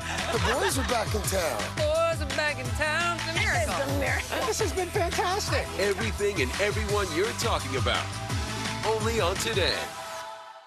Hey, podcast fans, ready to unlock our true crime mysteries? Try Dateline Premium on Apple Podcasts. You'll get early access to originals, plus bonus content, and everything is ad-free. So head to Apple Podcasts now to subscribe. We're back now from Las Vegas, Seattle, Guatemala City, from Wilmington, I was in space in Texas, from Normandy, from France, Surfside, Florida. Thank you for watching, everyone. This is what it looks and feels With the latest, a bigger piece to the puzzle. Here's some of the stories we're watching tonight. How much water ultimately will be forced inland? Whenever it happens, wherever you are, NBC News, streaming free now. We are back this morning with an important recall. Over 2 million Peloton exercise bikes. And this is because of safety concerns surrounding the seat post. NBC News correspondent Blaine Alexander has the details. Well, they're the popular workout bikes that made their way into so many homes during the pandemic. Now, many of those Peloton bikes are being recalled. The company says that it can be fixed by just swapping out a piece, but it's raising questions about what this means for the brand itself. We are betting on ourselves this year. It's one of the country's most popular home workout brands. Now, Peloton is telling riders to pump the brakes, issuing a voluntary recall of its original bike, sold in the U.S. between January 2018 and May 2023. The issue? The seat post, which the company says can break unexpectedly during use. Of the more than 2.1 million bikes sold during that 5-year span, Peloton says it's received 35 reports of the posts breaking, with 13 reports of injuries, including a wrist fracture, lacerations, and bruises. The way that I hit the ground kind of landed on my wrist and pushed into my shoulder. Daniel Rush says he was doing a cool-down ride when the seat suddenly gave way. There was no sign on the bike that something was wrong. It was just 1 minute you're sitting on the bike, next minute you're sitting on the floor. If people have one of these bikes, what should they do? Stop using it right away. You don't want this to happen to you. If you have a recalled bike like this one, Peloton says it's an easy fix. They'll mail you another part free of charge, and you can replace it yourself. It's just the latest uphill climb for the already embattled brand. Peloton stock dropped nearly 9% Thursday with news of the recall, its fourth in 3 years. In 2021, the company recalled its popular tread machine after a 6-year-old child was pulled underneath and died. Last year, the company said it was slowing production due to reduced demand. Well, there are 2.2 million of these that are being recalled. It's a very popular exercise bicycle. Pay attention to this recall. And in its quarterly report, the company estimates this fix will cost about $8.4 million. Back to you. Our thanks to Blaine Alexander. All right, now to a warning about a potential danger for drivers and for passengers. Newer, brighter headlights that actually may make it harder to see. NBC News Now anchor Vicki Nguyen has the details on the high-tech solution that might be coming down the road. I couldn't see anything. Ashanti Collins was driving at night in May of 2021 when she says blinding lights from an oncoming car caused her to crash. I woke up on the side of the road in my car. She was airlifted to a hospital to treat a broken arm and dislocated wrist. Social media is filled with videos of blinding headlights. I can't even see. I'm like literally getting blinded from the guy's headlights behind me. The light does look much brighter. Scientist John Bolo says older headlights use halogen bulbs, which have a softer orange color, but newer ones are bluish white. I'm going to look at the warm light just to kind of get a sense. Okay, yeah, it's bright. Let me see what the LED light does. Oh, this one for sure. Much, much brighter. It hurts my eyes, and actually, I'm still seeing the spots from it. Why is it that they appear brighter? Well, our eyes are more sensitive to blue light. He shows me how the issue is magnified when a headlight is out of alignment, a common problem. Wow, so the LEDs are already quite bright, but when they're tilted up, you can't see anything else. This would be very dangerous if I were driving.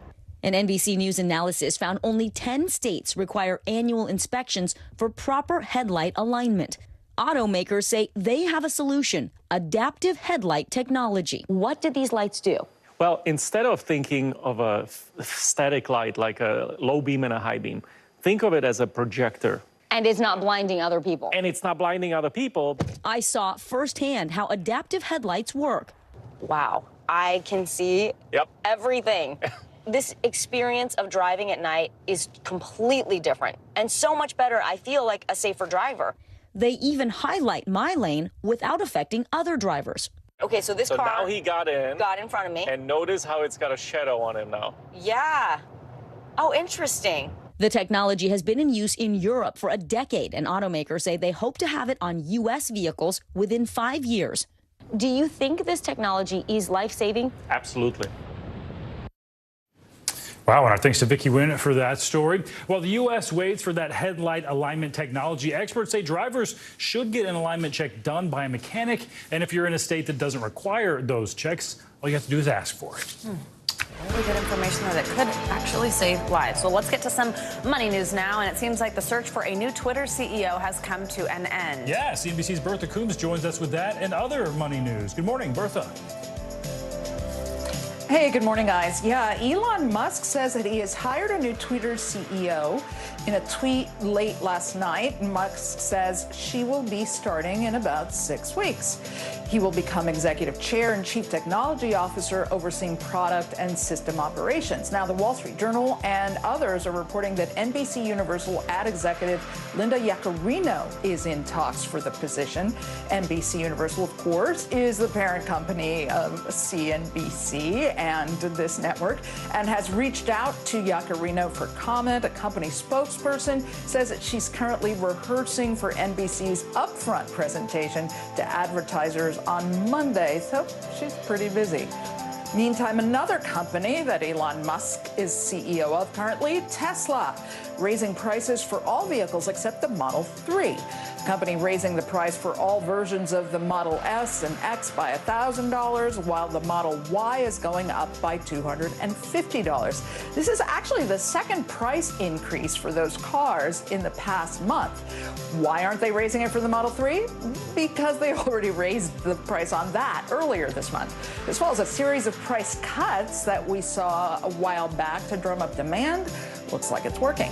Meantime, Tinder is updating its community guidelines in a bid to keep the dating app safe and respectful, it says. It will automatically remove social handles from user bios and discourage them from posting private conversations with their matches on other platforms. Tinder says it's not a place where users should be looking to gain followers on their social channels. You can still share your Instagram profiles with matches using Tinder's Instagram integration. You know, somehow this seems like they just want to keep you on Tinder and not on other the same That's a great thing. point. Wouldn't the idea be you take it into other facets of your life? Keep the whole relationship on Tinder. Interesting. I don't know. All right. Bertha, thank you. Well, now to this story. Artificial intelligence is going to revolutionize our lives in ways we just can't imagine. That is no secret by now. From how we search to how we do our jobs, even the way we recycle. NBC News technology correspondent Jake Ward has more on that. At this recycling center in Boulder, Colorado, a blur of hands separates plastic, glass, and paper into over a dozen categories. It is hard, grueling, tedious work to sort out all those materials. And that, along with the cost of recycling, not to mention our consumption and carelessness, means only 69 million of the 292 million tons of waste we throw away each year is recycled, sold, and reused. And Suzanne Jones, whose nonprofit runs this place, says staffing it is hard. These aren't jobs that people are clamoring for. Now, automation and artificial intelligence are part of the process. A good human sorter is still better than a robot. Pretty tried and true. However, robots don't need lunch breaks, they don't call in sick, and they don't need to go on vacation. And they can work a double shift.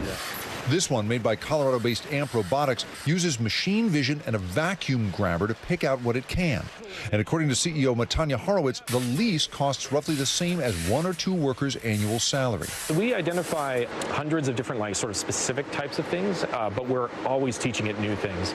And as the AI learns at this company lab how to tell pieces of plastic from sheets of paper, it also learns how to grab them.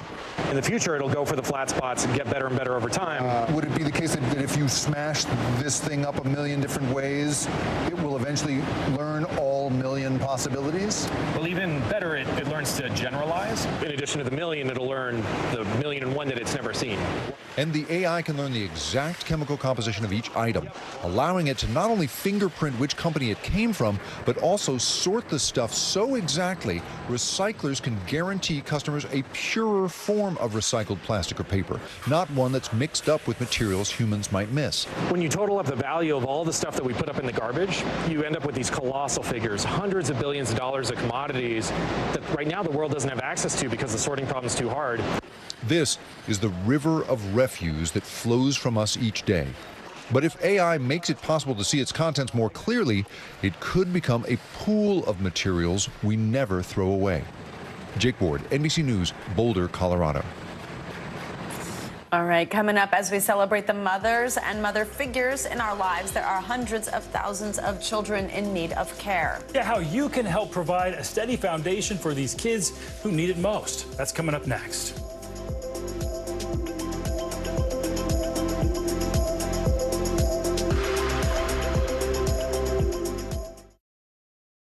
Hi, everybody. Good morning. Welcome to Today. Every day, We are adding to the star power in our studio. the biggest names, only on Today. See, we're coming in this early, right? Everybody, it's Today. Like I won the lottery. How do you feel at this age, this stage? Liberated. We're just getting started, folks. Ain't no stop with us now. The boys are back in town. Boys are back in town. It's a miracle. It's a miracle. This has been fantastic. Everything and everyone you're talking about, only on Today.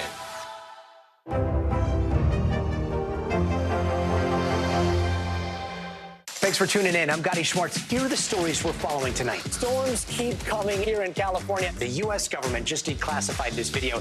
A lot more stories trending like crazy on social media. A controversy pitting lawmakers against young voters. What's the state of crypto today? What is going on when we're looking at trends there? Another mind-bending story on artificial intelligence. This is what my voice sounds like when I clone it. That wasn't me. You gotta see this. Stay tuned now. Weeknights at 8 Eastern, 5 Pacific on NBC News Now.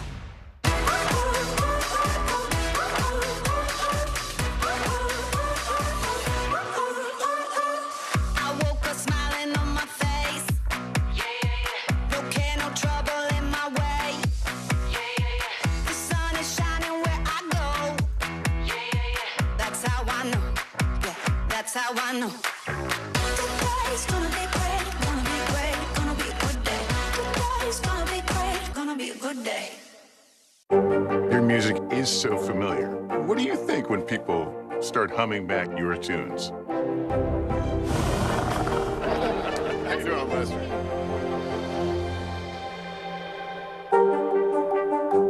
We begin tonight with breaking news just coming in. Whenever it happens, wherever you are, NBC News, streaming free now.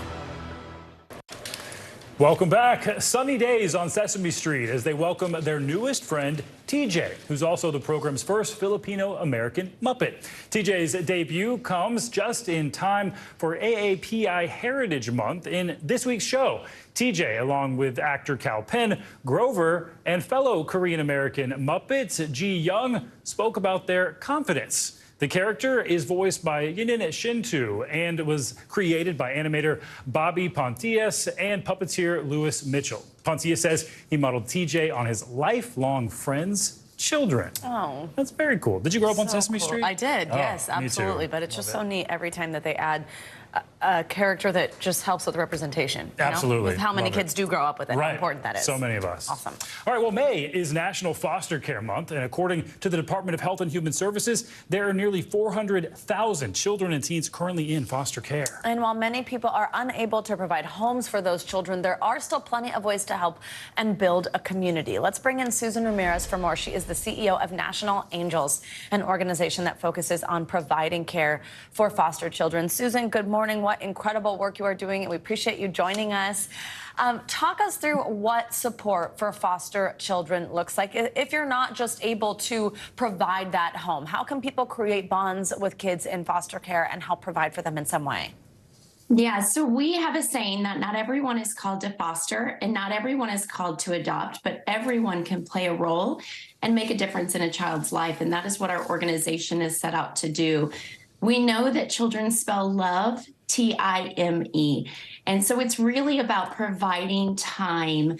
And in our organization, we call it radical support, which looks like walking alongside children to understand the color of their eyes, the passions of their heart, their dreams, their desires, and ensuring that every single child has the opportunity to reach their fullest potential. So we know that children in foster care will move several times, even within a 2-year span. So our organization is set out to walk alongside children in hopes that we help to create stability by doing homework and offering things like school clothes, supplies, and a whole array of other sorts of kind of support. So important and so many ways to help. If you could talk to us a bit more about why those relationships, those mentorships are so important, and bigger picture, what are some of the biggest challenges that foster children have to face? Yeah, so in addition to them moving, the majority of our homeless population, our prison population, our human traffic population, if we go upstream and look, what we know is that the majority of them come from foster care. And so every time a child moves, they're about 6 months behind from an educational standpoint. And that's why 50% of children who grow up in care will not graduate from high school. And 97% of them will not earn a college degree, even though in most states they have a full ride scholarship. So there are a lot of odds stacked against children and families who are caring for kids and are experiencing foster care. So our organization is set out to change that.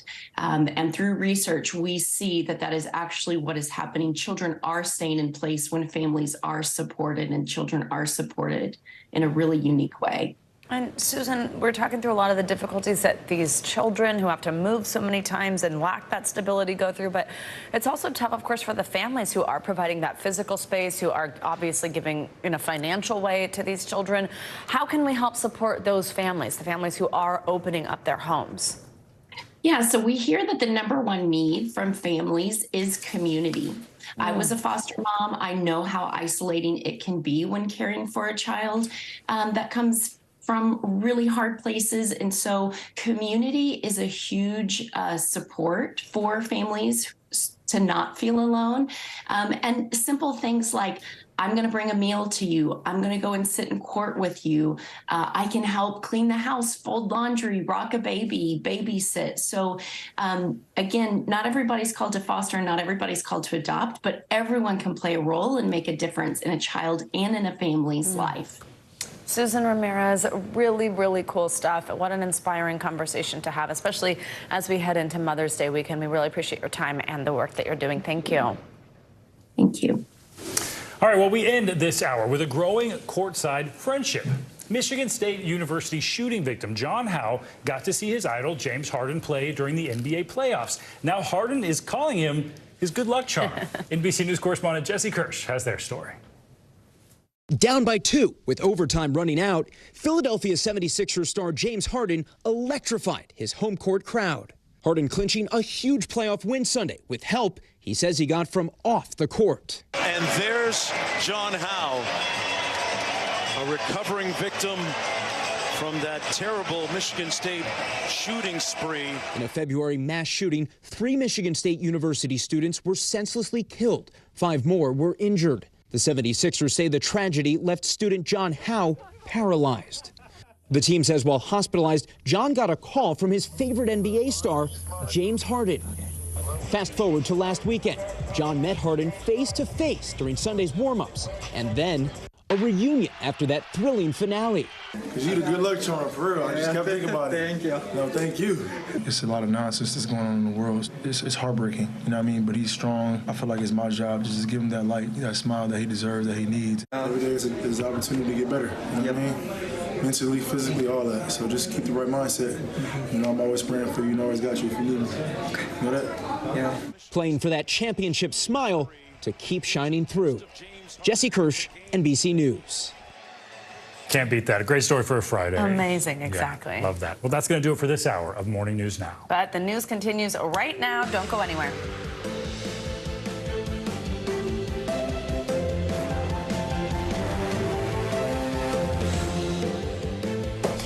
Good Good morning, everybody, and happy Friday. I'm Savannah Sellers. So glad Friday is here. So glad you're here. I'm Stephen Romo in for Joe Fryer today.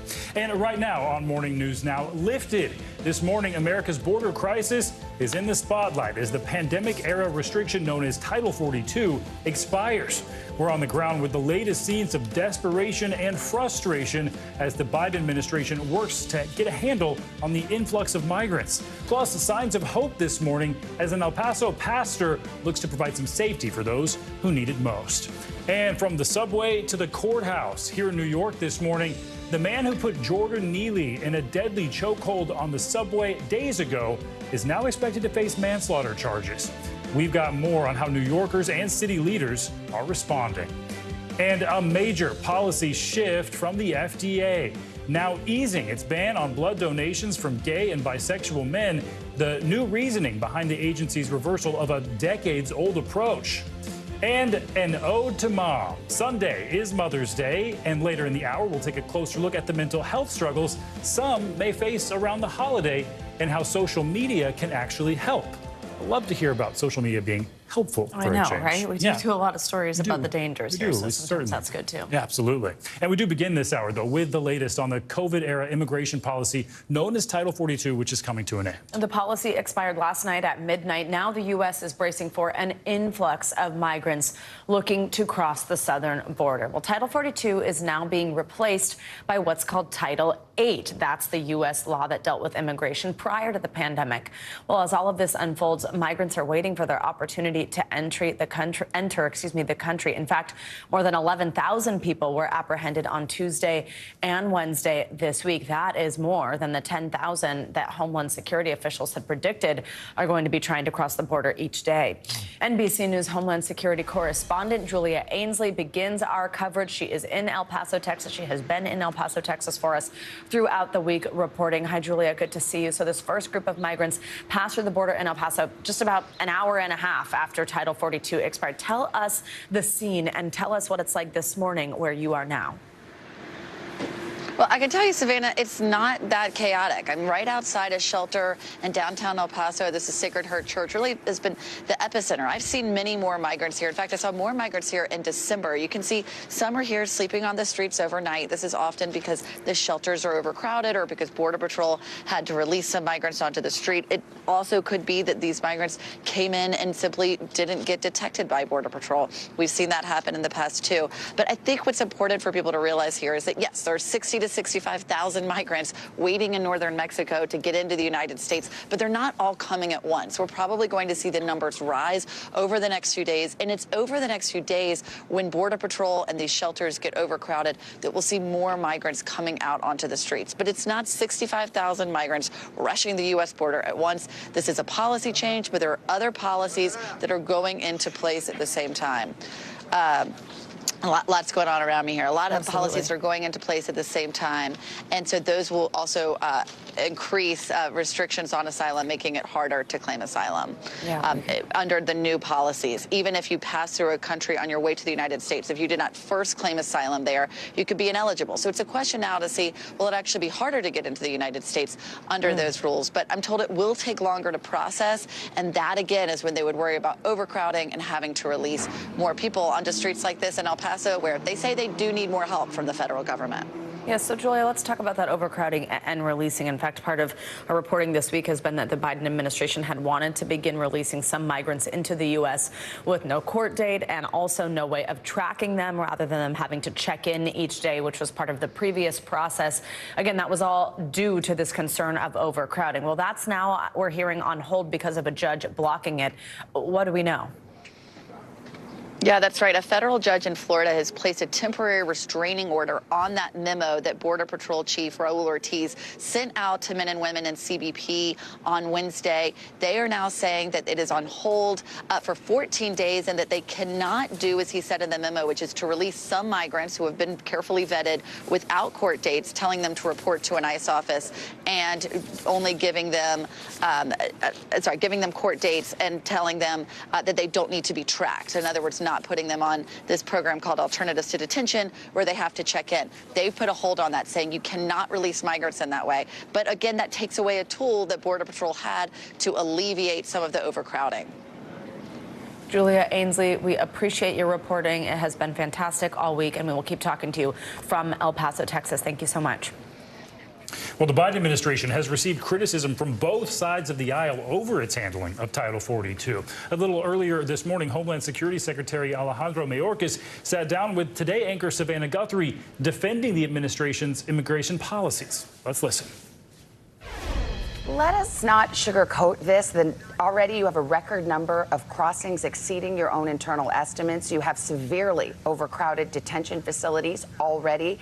The president himself acknowledged this week it's going to be chaotic for a while. That's his word, not mine.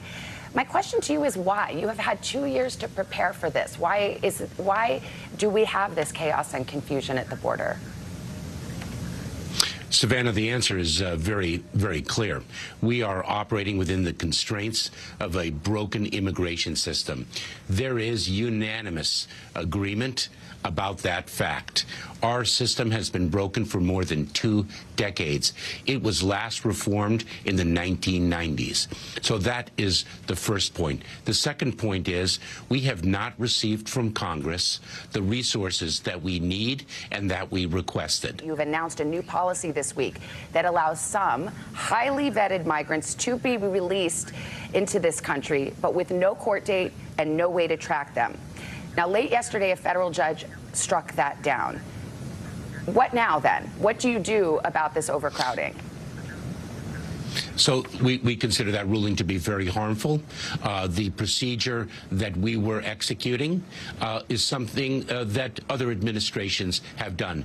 These individuals are screened and vetted, and then they are released and then placed into immigration enforcement proceedings.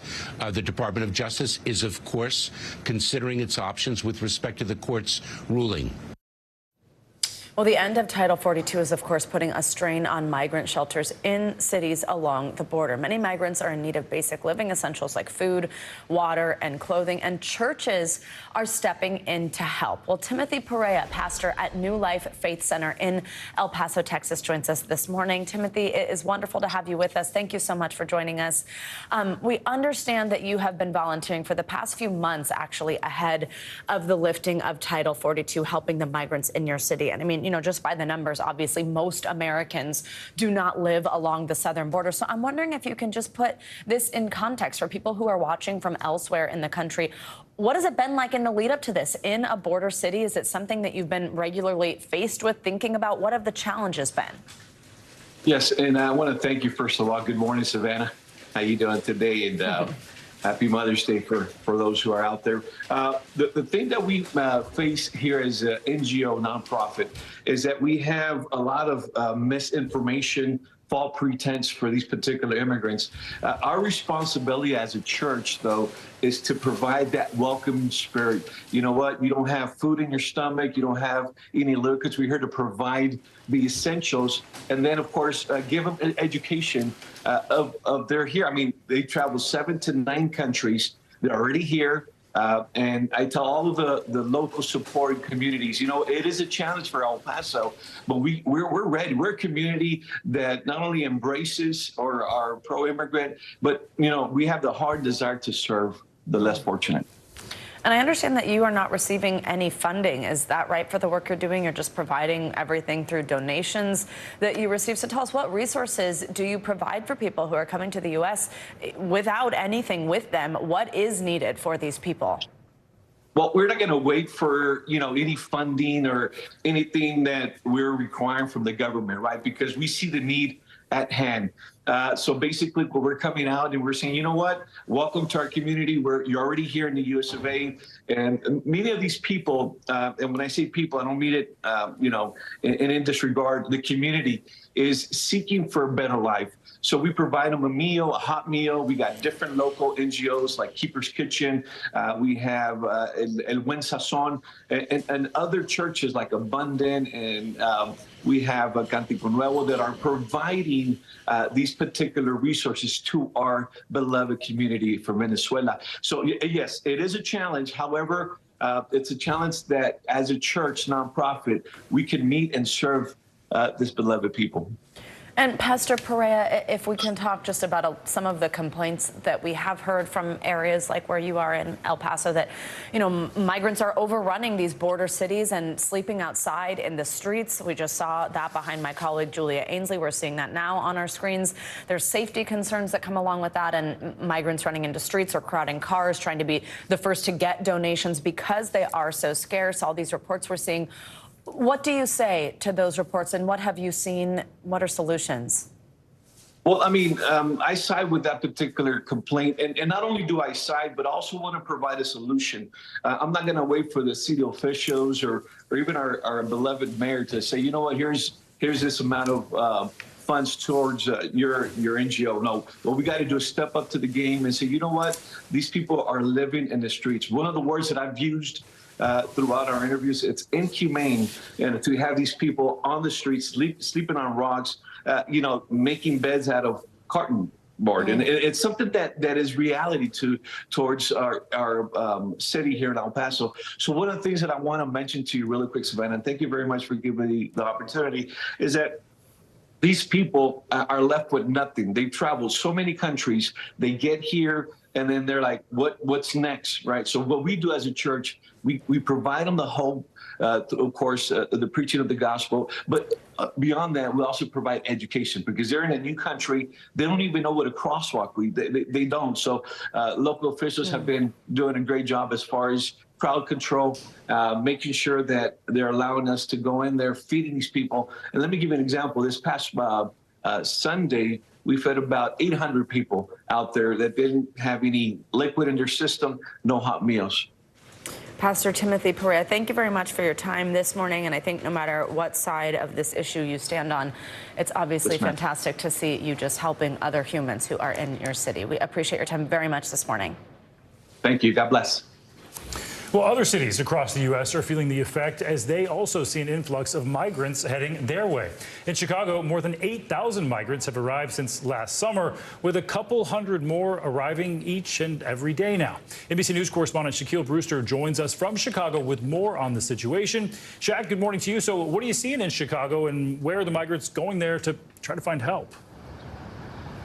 Well, city officials, volunteer organizations, those on the front lines are saying Chicago is at a breaking point. You keep hearing this phrase, at capacity. You mentioned about 8,000 migrants have come to Chicago since August, have been sent here, including, and it's about a pace at about 100 to 200 migrants a day, according to city officials. What's that doing is it's straining resources, including places like at places like the one behind me, police stations. You have migrants in lobbies sleeping on the floor. You have at park districts, at field houses, migrants sleeping on the floor in those areas, forcing community members to open these makeshift shelters. There's a strain for food, there's a strain for housing, and there's a strain for medical assistance. I want you to listen to what one person, a medical student who's been volunteering to assess some of these migrants, listen to what she told me.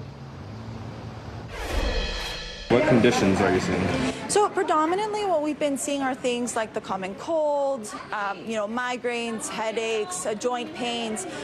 Some people have, they've been sleeping on the floor, they've been sleeping on mattresses, and so just like kind of common aches. I've seen a lot of kids, and people are really grateful for the time that you give the kids, and also, they're not having a good time right now.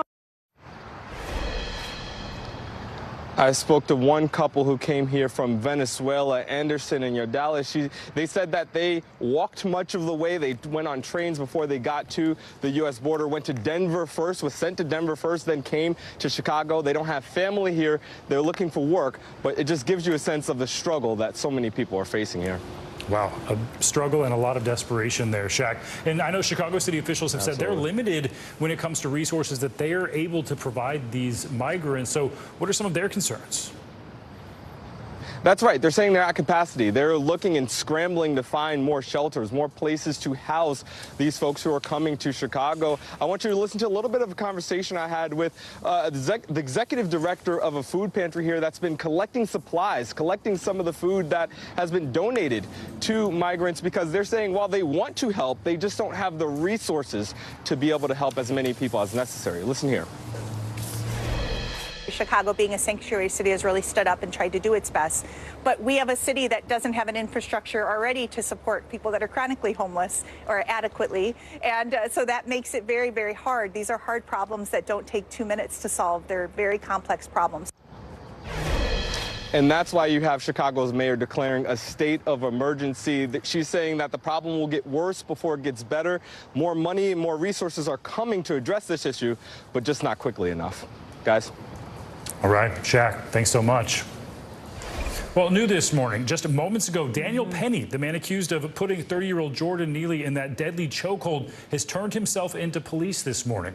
The Manhattan DA announcing yesterday that Penny will face second-degree manslaughter charge. That's right. You're seeing him there on your screen as Stephen just said just moments ago, turning himself in. The charge follows a week of tensions and protests that spilled across the city, all sparked by this video of the moment that Jordan Neely lost his life, and a warning now that the video you are about to see may be difficult to watch. Yeah, you can see Daniel Penny there on the floor of that subway car last week, allegedly putting Neely in that chokehold that, of course, as we know now, would later cause him to pass out and then never regain consciousness. NBC News correspondent Stephanie Goss joins us now with all of this. Hi, Stephanie. Good to see you. Good to see you. So, like we just said moments ago, tell us about this charge and what happens next. Yep. So there was Daniel Penny, 24-year-old former Marine, turning himself into the 5th precinct here in New York City. Later on today, he's going to be arraigned, where he will most likely enter a plea. The charge, the single charge, is manslaughter in the second degree. This is a charge that carries a maximum penalty of up to 15 years, and it's used when someone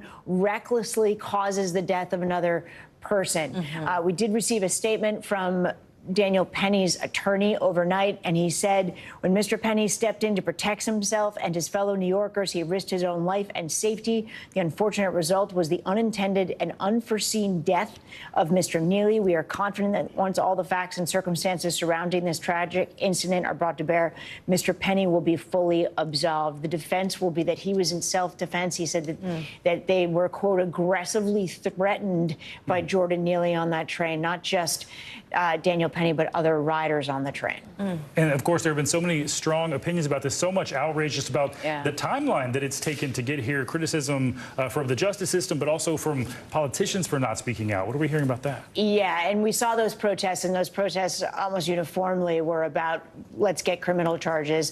The most recent over the weekend, pretty dramatic pictures of a subway station where people stood in front of a train and actually blocked a subway line, calling for criminal charges. You had other officials calling for charges as well. The mayor of the city notably did not. He said, let's let this process play out. Our sources had told us they were going to convene a grand jury before charges, and that the case would be heard by the grand jury. But that process has been pushed down the road a bit. They went straight to charges. It was a bit of a surprise yesterday to hear from the district attorney's office about this charge. All right, Stephanie Goss, thank you so much for reporting on this unfolding story for us. You're welcome. Well, over in Washington, the highly anticipated debt ceiling meeting between President Biden and the top 4 congressional leaders has been rescheduled. The meeting was supposed to be held today, but has now been postponed until next week. A White House spokesperson said staff will continue working and that all principals agreed to meet next week. A source familiar with the gathering said the delay was, quote, a positive development, adding that the meetings are progressing, but it wasn't the right moment to bring back principles. The delay comes as the debt ceiling deadline is estimated to be June 1st, which of course is inching closer. Former President Donald Trump is appealing the verdict by a federal jury that found him liable in a civil case brought by E. Jean Carroll. The New York jury unanimously found Trump liable for sexually abusing and defaming Carroll and awarded her damages of roughly $5 million. Carroll accused Trump of raping her in a department store dressing room in the 90s and then defaming her when he denied her allegation as a, quote, complete con job. The jury did not find Trump liable for rape. The former president denied knowing Carroll and did not testify in the trial. Well, this morning, the feud between Disney and Florida Governor Ron DeSantis is escalating, with the company's CEO telling investors he's reconsidering how much Disney wants to invest in the state. This as DeSantis moves closer to entering the 2024 presidential race. NBC News national correspondent Gabe Gutierrez has the latest. Hey there, Governor DeSantis plans to visit Iowa tomorrow in what is widely seen as one step closer to announcing a presidential run. But his ongoing feud with Disney is making new headlines. Disney's CEO now suggesting the company's plans to invest billions of dollars in Florida over the next decade could be in jeopardy. As speculation mounts over his potential run for president, Florida's Republican Governor Ron DeSantis is facing even more pushback from Disney. On an earnings call with investors, Disney CEO Bob Iger responding when asked about the company's ongoing fight with the state of Florida. This is about one thing and one thing only, and that's retaliating against us for taking a position about pending legislation. And we believe that in us taking that position, we are merely exercising our right to free speech. While Iger says Disney still plans to invest $17 billion over the next 10 years at Walt Disney World, he pointedly asked this question. Does the state want us to invest more, employ more people, and pay more taxes, or not? The battle began last year when Disney opposed the Parental Rights in Education Act DeSantis signed that opponents labeled the Don't Say Gay law. The policy banned teaching about sexual orientation or gender identity in Florida classrooms. DeSantis and Florida legislators are now trying to get rid of Disney's decades-old deal, allowing the company to essentially govern itself. Iger is accusing Florida of unfairly targeting Disney, saying that many of the almost 2,000 other special districts in the state, like those surrounding the Daytona Speedway and the Village's retirement community, have not faced the same scrutiny. DeSantis is not backing down, telling Newsmax last week. Can't have a situation where the legislature has spoken and one company just decides to contract out against the will of the people. At the end of the day, I think that they just have to understand the party is over for them. In conservative Lake County, Florida, some 40 miles from Walt Disney World, many tell us they support their governor. Definitely on DeSantis' side. Go woke, go broke. But other voters doubt whether DeSantis' rhetoric matches his record. Going around the country and now the world saying is that Florida is free, that he's made us more free. He hasn't made us more free. Governor DeSantis also just signed a transportation bill that gives the state authority to inspect Disney's monorail system. So the Disney drama continues, with a happy ending looking increasingly unlikely. Back to you. Messier and messier. All right, Gabe Gutierrez, thank you. All right, now time for a check at your morning News Now forecast. That is right. That means Michelle Grossman is back with us. Hey, Michelle. Hi there, guys. Great to see you. Happy Friday. And unfortunately, we're starting out this weekend wet. We're going to be wet in many, many spots. That's going to be today, tomorrow, and also Sunday. So Mother's Day plans might be a little damp in some spots. Let's talk about what's happening right now. We do have an area of low pressure. You can see that swirl right there. On the backside, we have some really cold air. That's bringing some snow. And we're also looking at a lot of lightning, some really heavy rainfall. That's going to be a concern over in the next few days. I see some clusters here. We had a tornado warning a few hours ago. That's expired, but we're probably going to see some more watches or warnings later on this afternoon. So we do have some flood watches right now. That's where you see the green, and that's because we're expecting anywhere from 6 up to a foot of rain over the next several days, especially in parts of Texas. This is what it looks like for today. Really busy. Let's start on the West Coast because we're sunny and warm, an early heat wave, temperatures well above normal, the coastal sections of the Pacific Northwest into Northern California. That's today, tomorrow, into the later part of the weekend. Severe storms in the northern plains. The plains were going to be wet. The southern plains, same story. You could see some strong storms and could see some flooding. That would be today throughout the weekend as well. But look at all the chances for rain. That includes portions of the Midwest, the Ohio Valley, into the southeast along the Gulf Coast states. We're dry in the southeast, but we're northeast, in mid-Atlantic, but it's going to be warm, well above normal for this time of year. Temperatures into the mid to upper 80s, so feeling summer-like there. We're going to hold on to those temperatures, the record highs into the northwest, but we're going to bring down the temperatures a bit as we go throughout Saturday in the northeast. But look at all this rain once again. So it's a wet start. We're going to see that sandwich in the middle on Saturday with lots of rain, flood risk down to portions of the southern plains, and looking at showers in the mid-Atlantic and also the northeast. Let's take a look at Mother's Day. I know it's a big day for many, and we have plans. We want to be outside, maybe dining outdoors, while we're looking at temperatures warm, but we're looking at a lot of rain in some spots. So DeQueen, who even knew that was a spot, but I love it. DeQueen, Arkansas. I'm going to call my mom that on Sunday. It's got to be wet. My mom's going to be like, huh? 12 million at risk for a flood watch through Saturday. We're looking at green here, and that's where we're going to see the chance for a foot of rain in some spots. Wow. Like that's usually my mouth wants to say snow. Right. When I say foot. Rain. But rain. Jeez, Yeah. Man.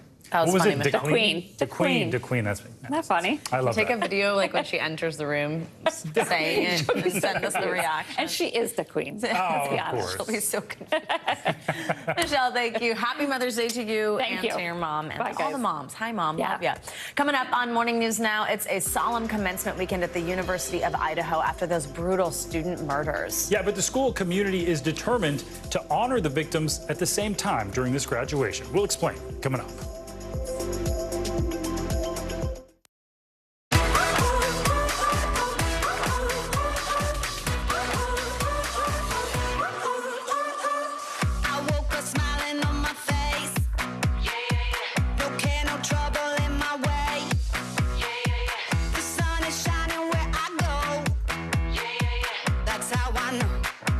That's how I know. Today's gonna be great, gonna be great, gonna be a good day. Today's gonna be great, gonna be a good day. We're back now from Las Vegas. Seattle, Guatemala City. From Wilmington. I was in space in Texas. From Normandy, From France. Surfside, Florida. Thank you for watching, everyone. This is what it looks and feels With the like. latest, a bigger piece to the puzzle. Here's some of the stories we're watching tonight. How much water ultimately will be forced inland? Whenever it happens, wherever you are, NBC News, streaming free now. Thanks for tuning in. I'm Gotti Schwartz. Here are the stories we're following tonight. Storms keep coming here in California. The U.S. government just declassified this video. A lot more stories trending like crazy on social media. A controversy pitting lawmakers against young voters. What's the state of crypto today? What is going on when we're looking at trends there? Another mind-bending story on artificial intelligence. This is what my voice sounds like when I clone it. That wasn't me. You gotta see this. Stay tuned now. Weeknights at 8 Eastern, 5 Pacific on NBC News Now. Hey, podcast fans, ready to unlock our true crime mysteries? Try Dateline Premium on Apple Podcasts. You'll get early access to originals, plus bonus content, and everything is ad-free. So head to Apple Podcasts now to subscribe. We begin tonight with breaking news just coming in. Whenever it happens, wherever you are, NBC News, streaming free now. It was the end of the story, but it was also just the beginning. We couldn't know then that following the mystery would take us to places as strange as any fiction. The mind whirled among dreadful possibilities. What happened here? The True Crime Original. Dateline, Fridays and Sundays. We begin top story with that breaking news. This is just in, a lot of stories to get to. What do people need most right now? Did the state and or law enforcement drop the ball anywhere? Are we headed for a recession or a recovery? Migrant families now stranded in Mexico. What's the World Cup experience been like? The civilian effort is not just about fighting, it's also about helping. Every night, it's your news playlist. Top Story with Tom Llamas. Streaming weeknights at 7 on NBC News Now. NBC News, streaming free now. Watch NBC Nightly News with Lester Holt or listen wherever you get your podcasts. Welcome back. Graduation ceremonies at the University of Idaho begin tomorrow. Yeah, but this year the school is set to honor those 4 students who were brutally murdered back in November with posthumous degrees. NBC News correspondent Stephen Patterson joins us now from Moscow, Idaho with more on this. Hey, Steve, good morning. Guys, good morning. As you can imagine, it has been such a tough year on campus, especially for those dealing with anxiety and trauma. Well, this weekend, the university is planning on holding a healing moment by honoring those achievements of the students who lost their lives. On campus, spring is all around, offering a sense of relief as a difficult year comes to a close. But for many, their traditional grad celebrations are tinged with sorrow for the students who lost their lives. We're going to remember those 4 individuals and remember the legacy they left on and just kind of take that and move forward. The university is awarding posthumous degrees and certificates to Kayla Gonzalez, Maddie Mogan, Ethan Chapin, and Xana Kernodle, along with another student who lost their life in a car accident. A family friend of Xana's father, Jeff, telling NBC News that Jeff feels honored and hopes the posthumous diploma will inspire other youths to continue their education. They worked hard. They studied hard. They deserve to have that work recognized and honored and remembered for sure. A healing garden and memorial is also being planned. Chapin's parents writing, "The University of Idaho continues to amaze us with its unwavering support." The Chapins created a unique scholarship program in his honor, selling tulip bulbs called Ethan Smile to raise money for others. Ethan, he's a one of a kind. Ethan's fraternity also raising more than $125,000 for scholarships. The other families establishing similar foundations. The murders on November 13th shocked the community and brought national attention to this shared residence on King Road. And this is what the house looks like now. The fence line around the property, the windows boarded up after it was given to the university with plans for it to be demolished. Meanwhile, the case against accused killer Brian Kohberger is moving closer to trial. A preliminary hearing is scheduled to start June 26th. Kohberger was arrested on December 30th at his family home in Pennsylvania. Police department search warrant, come to the door. Kohberger, who has pleaded not guilty, recently hiring a defense attorney certified to defend death penalty cases. The crimes of an accused killer now set to play out in court as students prepare to take their next big steps in life. A walk across the stage, side by side with the memories of their fallen classmates. Steve, it's just heartbreaking to hear from any of those parents like Ethan's there in your story. Do we know if any of these families are going to actually attend the commencement? No, Savannah, we haven't heard word from the families if they plan to attend or not. We, of course, know that Kaylee and Maddie were set to graduate this year. We also know the families really appreciate that everything the university has done, but we also know there's a lot of pain still here. Definitely. Savannah. All right, Steve Patterson, thank you so much. Turning now to international headlines, a top U.S. official has accused South Africa of providing arms to Russia. Claudio Lavanga is back with us from Rome with that and more. Hey, Claudio. Savannah, Stephen, good morning. Yes, the U.S. ambassador to South Africa has accused the South African government of delivering weapons and ammunition to Russia despite its professed neutrality over the invasion of Ukraine. Now, Ambassador Ruben Brigitte says that a Russian ship was loaded in Cape Town last December.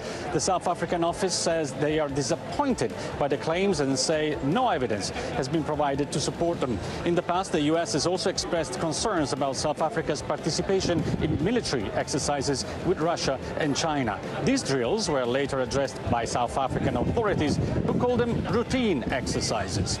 And let's move to Mexico, where a new tool to help record missing people's information will be launched. Officials say the registry is set to gather information from multiple sources, hoping it will help current and future investigative cases. Last year, the official list of people who've gone missing surpassed 100,000, and the number keeps rising. The creation of such a database has been required since 2017, but has been stalled up to last October after a judge called for lack of information during a missing person case. The database is set to launch on May 29th. And let's end in Switzerland, where a village has been ordered to evacuate after scientists said a rock slide could be imminent. The threat of the mountain has loomed for centuries, but geological engineers started to closely monitor the situation since 2017. And in recent years, they have seen greater movement than ever before. Now, scientists say they cannot fully predict what's going to happen, telling residents the danger is only temporary and to prepare for weeks or even months away from their homes, guys. Wow. Jeez, scary stuff. All right, Definitely. Claudio, thanks so much.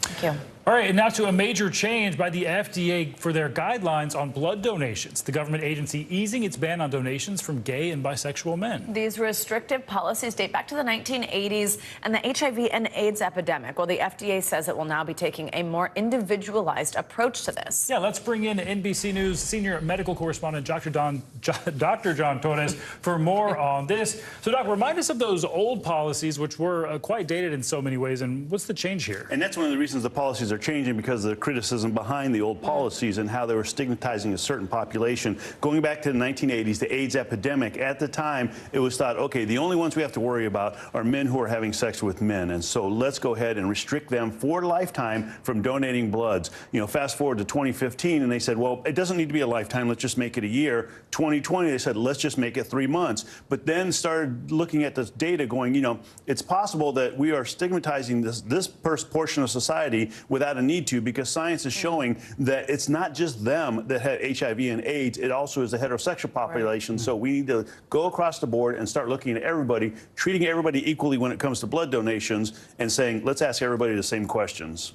Dr. John, by the way, I like the ring of Dr. Don, though. Also. That's right. Take it. You'll respond to both. Dr. John, why now? Why reverse these long-standing policies? What was it that was sort of the impetus for this? So there's a few reasons, and yesterday we talked to the FDA, and they said, you know, one is the science has caught up, and the science now, we understand more about HIV and how that virus actually affects the body. We understand more about testing, and we have better tests right now. And on top of that, we have a better understanding of the questions we need to ask, and more specifically, what directed questions can say, you know, somebody needs to wait a few months to donate to make sure that the blood supply is safe. It's important that we have the blood supply, but it's also important that we end up having safe blood supply. Right. There's such a big need out there. And I know advocacy groups, they've been calling for this change for a long time. Many have celebrated this change, but there's still a bit of criticism here, mostly because people who are taking PrEP medications are still barred. What's the thinking? Exactly. So in addition to the ones who are still having anal sex, they have to be banned for 3 months, regardless of who the anal sex is with. You end up also having to be restricted from donating blood if you're taking antiretroviral therapy, which is if you have HIV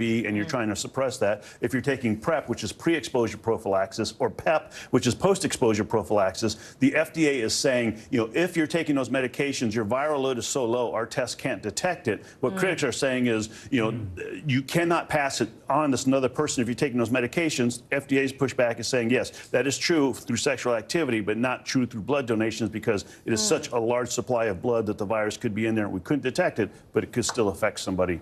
And again, they're trying to keep it safe, they're trying to move forward, and hopefully they'll keep looking at the science and moving forward even more. Yeah, it's been a bit of a balance so far. A lot of people celebrating this, though. All right, Dr. John, thank you. Thank you. Always good to have you. Safe travels back home. Thank you.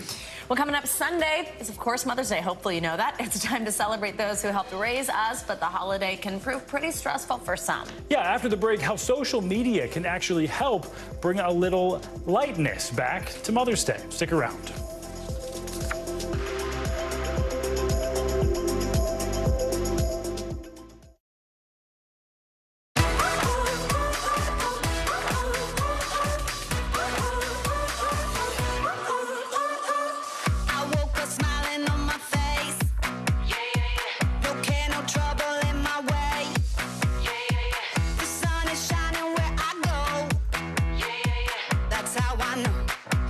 That's how I know.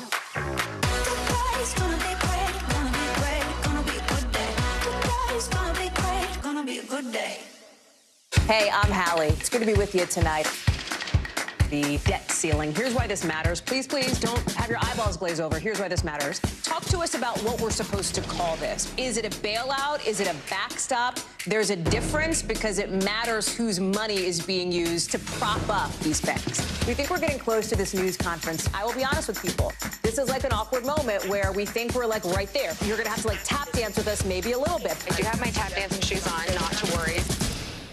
Thanks for tuning in. I'm Gotti Schwartz. Here are the stories we're following tonight. Storms keep coming here in California. The U.S. government just declassified this video. A lot more stories trending like crazy on social media. A controversy pitting lawmakers against young voters. What's the state of crypto today? What is going on when we're looking at trends there? Another mind-bending story on artificial intelligence. This is what my voice sounds like when I clone it. That wasn't me. You gotta see this. Stay tuned now. Weeknights at 8 Eastern, 5 Pacific on NBC News Now. What is going to happen now? Going back and forth because Oh, yeah, this is it.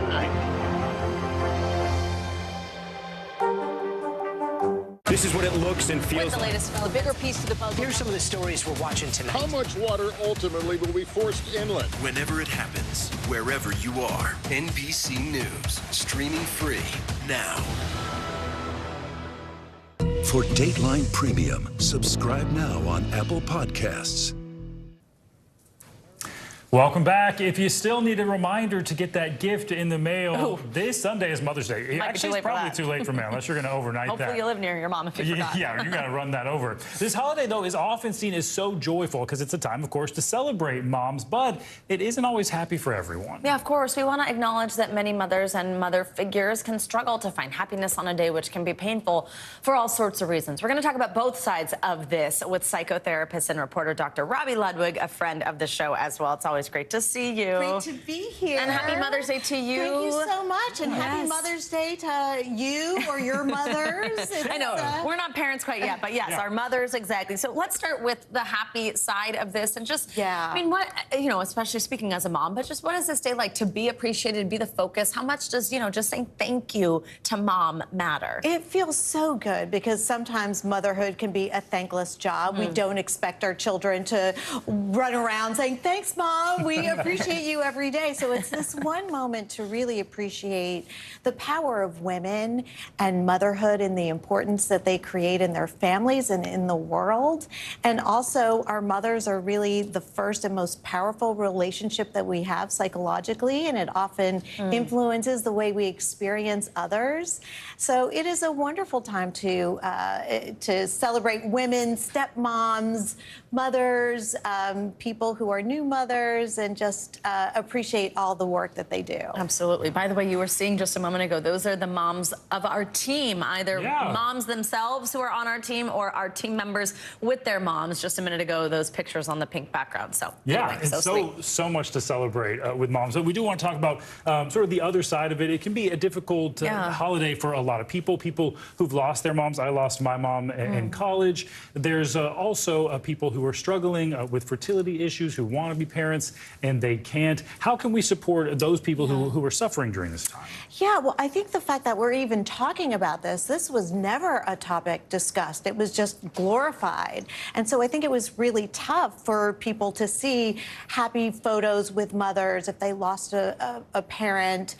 So we have raised awareness as a culture that Mother's Day can be a very conflicted time. So that in and of itself, recognizing it and helping those who are struggling be seen is tremendously helpful.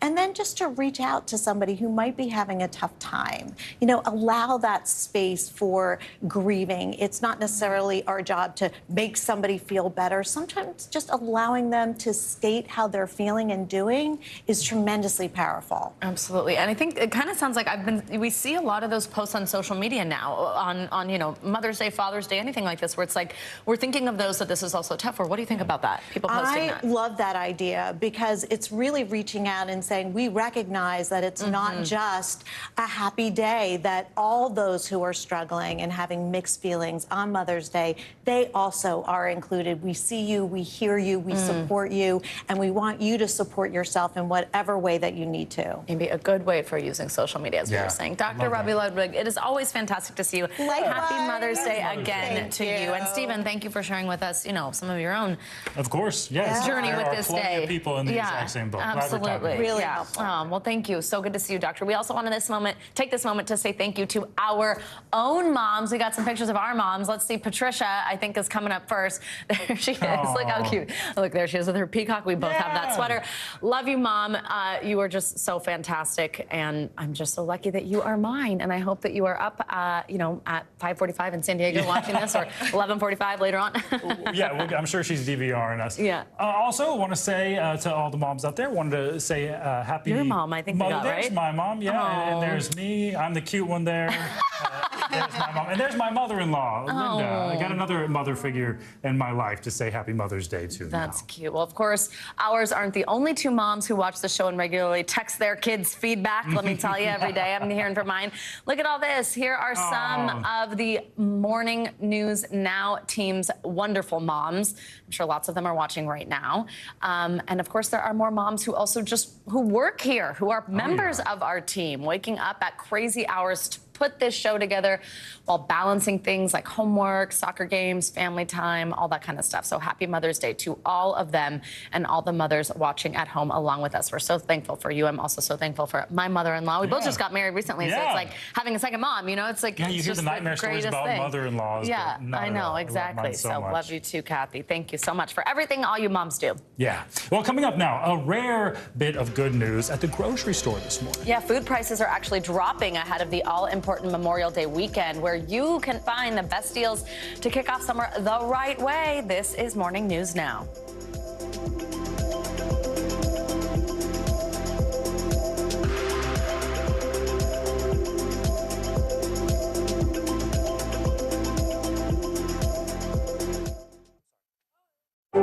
Your music is is so familiar. What do you think when people start humming back your tunes? How you doing, Lester?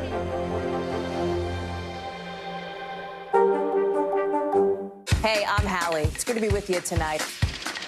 The debt ceiling. Here's why this matters. Please, please don't have your eyeballs glaze over. Here's why this matters. Talk to us about what we're supposed to call this. Is it a bailout? Is it a backstop? There's a difference because it matters whose money is being used to prop up these banks. We think we're getting close to this news conference. I will be honest with people. This is like an awkward moment where we think we're like right there. You're going to have to like tap dance with us maybe a little bit. I do have my tap dancing shoes on, not to worry.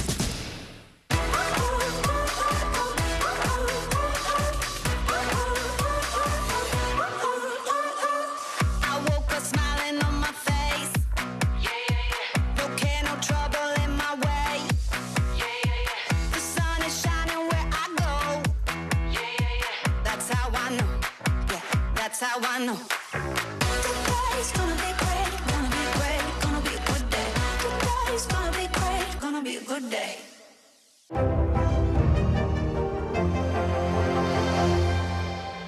We begin top story with that breaking news. This is just in, a lot of stories to get to.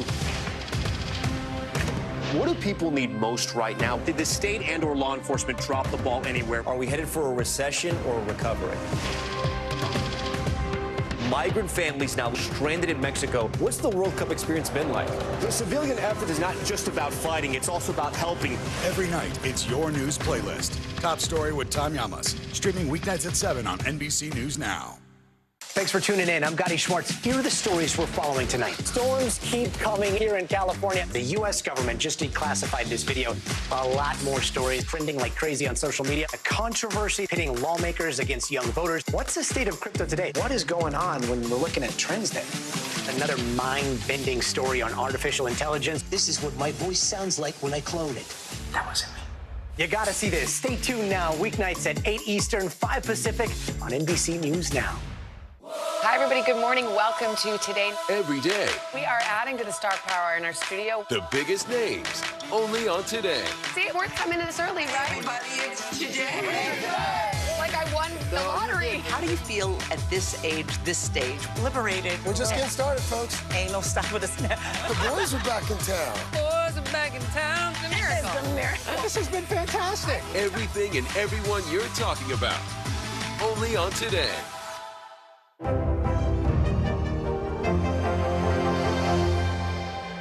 NBC News, streaming free now.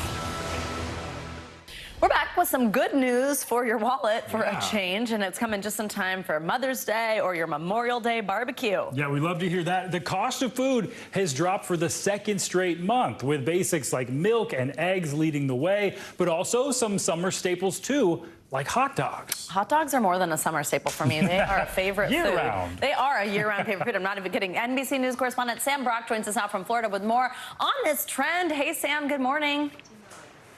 Savannah, Stephen, good morning. For the record, my wife, her favorite food is hot dogs. So you're in good company right there. Look, we're at a situation right now where so many families have had a real rough go of it at the grocery store the last couple of years. But now, for the first time in recent memory, the last couple of months, in March and April, month to month, the average price of groceries, guys, has come down with the holidays coming up. Now, I'm at a Winn-Dixie in Plantation, Florida.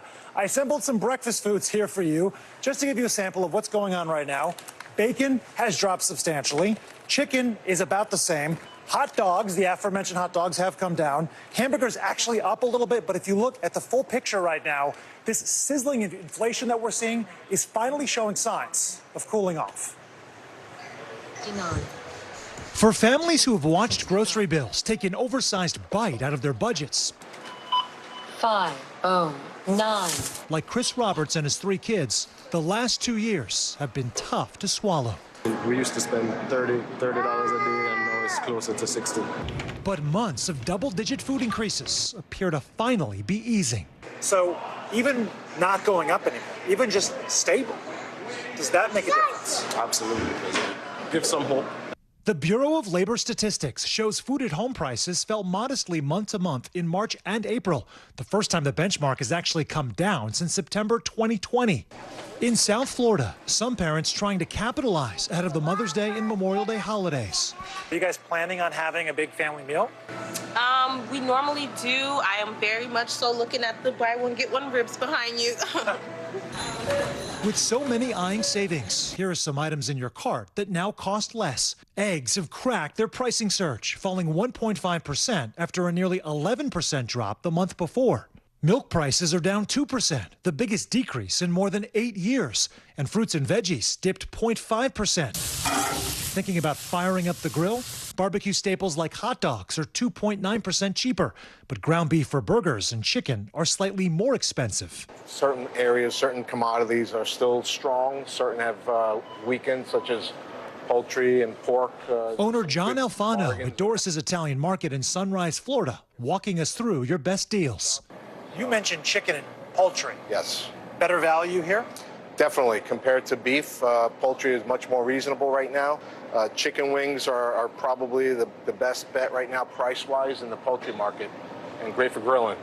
As for key tips to save even more, consider buying the store brand. Winn-Dixie says its private label can be around 20% cheaper. And look ahead of time online at what deals stores are doling out, like Brianna Williams did. If I had a taste for something, but next week it's going to go on sale, I'll wait and buy it when it's buy one, get one free. Now, month to month, we mentioned the grocery prices have come down. Some people might be looking at their bills and thinking, wait a minute, but are we below where we were before the pandemic? No, guys, it's been actually about a 7.1% increase year over year, which sounds bad. However, compared to August, just a few months ago, that was 13.5%. So we're moving in the right direction. Slow progress, but progress nonetheless. Savannah and Stephen? There you go. Still some way to hot go there. dogs is just what pick I'm us up thinking some about. hot dogs there, Sam. Yeah. Hot dogs. Hot This is the key right here. Prepared. All right. All right, Oh, Sam, thanks so much. That's always fun. All right, financial headlines now. Cities wanting to become America's next big tech hub will be able to apply for financial help soon. That's cool. Yeah, very cool. CNBC's Bertha Coombs joins us with that. And the other money news. Good morning, In the Bertha. morning. There it is. Good morning. We think about money all the time, certainly at CNBC, not just in the morning. But this morning, the Commerce Department is launching the application process for U.S. cities to receive $500 million in grants to become tech hubs. Money is part of the CHIPS and Science Act, which was signed by President Biden last year. It aims to boost investment in new technologies such as artificial intelligence, which is all the rage now, quantum computing, and biotech. Tech investment has mostly been concentrated in a few cities: Austin, Texas, Boston, New York, San Francisco, and Seattle, and they've benefited. Now they want to spread the wealth. Meantime, Meta Platforms is jumping on the AI bandwagon. It will start testing ad tools that can create content such as image backgrounds and variations of written text. A select group of advertisers will be invited to experiment with them in what the company is calling the AI sandbox. Meta plans to integrate some of the features into general-purpose ad products later this year. And Lyft is ending pooled or shared rides, the latest change by the company's new CEO to try to compete with Uber. He says the problem with pooled rides is that they take people out of their way. Lyft was the first to launch shared rides back in 2014. Uber followed with Uber Pool. Lyft is now focusing more on airport rides, which account for about 10% of all trips. It will now give customers the option as well to hail a Lyft the moment they land. You know, airport rides are also much more profitable because they tend to be longer. So that's one of the areas they want to focus on. I can't believe what it costs to get home from the New York airports these days. Shocked I'm like, every time. okay, I guess so. Yeah. Ugh. All right, Bertha, thank you so much. Well, coming up, if it's Friday, you know we've got your can't miss list on deck. That's right. And this weekend, it marks the return of one of the most beloved and critically acclaimed video game series ever. A look at the latest Legend of Zelda title coming up after this.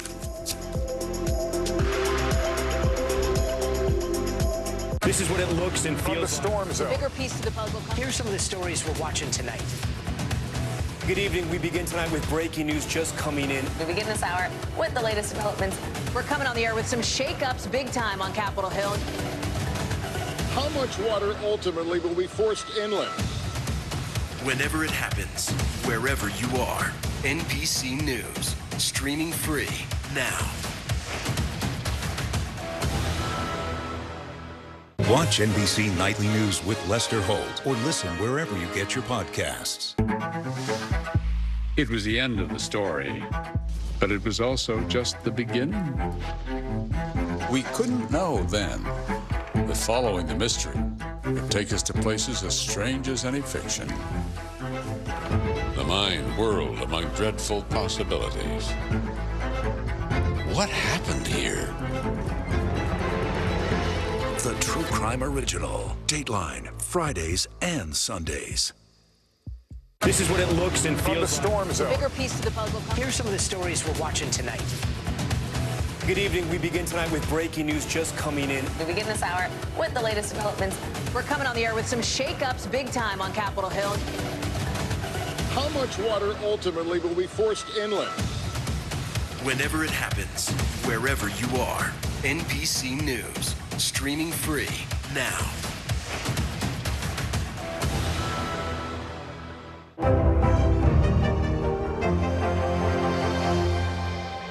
This is what it looks and With feels the like. latest The bigger piece to the puzzle. Here's some of the stories we're watching tonight. How much water ultimately will be forced inland? Whenever it happens, wherever you are. NBC News, streaming free now.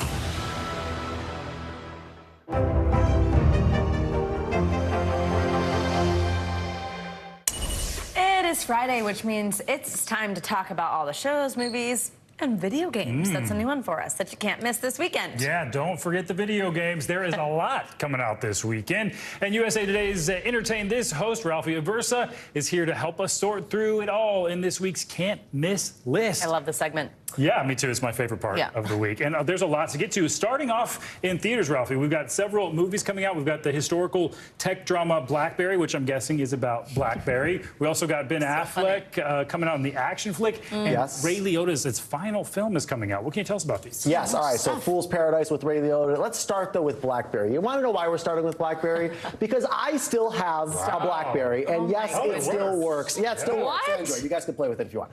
Anyways, Matt Johnson directs It's like and co-stars in this relic one. from a museum. Yeah, Let me right? take a Seriously. look. And it's not that old, but it's old, and it still somehow works. Matt Johnson, again, in this one, the movie's called Blackberry. It's based on a book, although Matt has said that he took a number of liberties with this one. So if you're looking for a dark comedy and perhaps a travel back in time to the days of BBM, this is for you. Of course, it's about Research in Motion as well, the Canadian company. But if you're looking for a actual, like, factual telltale of Blackberry, this probably is not it. So then, of course, we have Hypnotic as well with Ben Affleck. Big weekend, by the way, for Ben Affleck, because Air, his movie that was in theaters, if you missed that, it's on Prime this weekend as well. But let's talk a little Hypnotic. As you can see here, Mr. Affleck, he plays a cop who his daughter is missing, suspected dead. He's got to go back and investigate a number of bank robberies, and so he meets a shady character in the process, and very 80s action. That's what we're calling this one. So again, Hypnotic with Mr. Affleck, and J-Lo's got a movie out this weekend too. So just for both of them, they have a lot going on. Let's talk Fool's Paradise real quick too. Charlie Day, he actually told Willie Geist that his biggest regret is that the man right there, the late great Ray Liotta, did not get to see this one because Ray apparently kept asking Charlie, "When's this coming out? I'm excited about it. When's it coming out?" Edie Falco also in this one. Ken Jeong too, who plays a very funny publicist. Fool's Paradise in theaters this weekend. Will be emotional probably for a lot of people to seriously. see him, acting in that, but very cool. All right, now, if you're staying in this weekend, let's talk some streaming stuff. I understand 2 different shows about 2 different queens, one with some controversy. Walk us through these. Yes, all right, so we'll talk about African Queens Cleopatra first because, I guess a little bit of controversy around that with Adele James starring as Cleopatra. This is the series, by the way, that Jada Pinkett Smith executive produces and narrates. So it's interesting because you have Adele playing Cleopatra as a woman of color, which the director of this actually wrote a very interesting piece in Variety about why that was so important to her. Obviously, when you think Cleopatra in films, you probably go back to the 60s with Elizabeth Taylor. So the fact that Cleopatra cast as a woman of color in this, it was a very big issue for them as well. And as far as the actual acting, that's kind of been as far as the reviews, but the opposite of BlackBerry, the facts in this, you may actually learn something. So.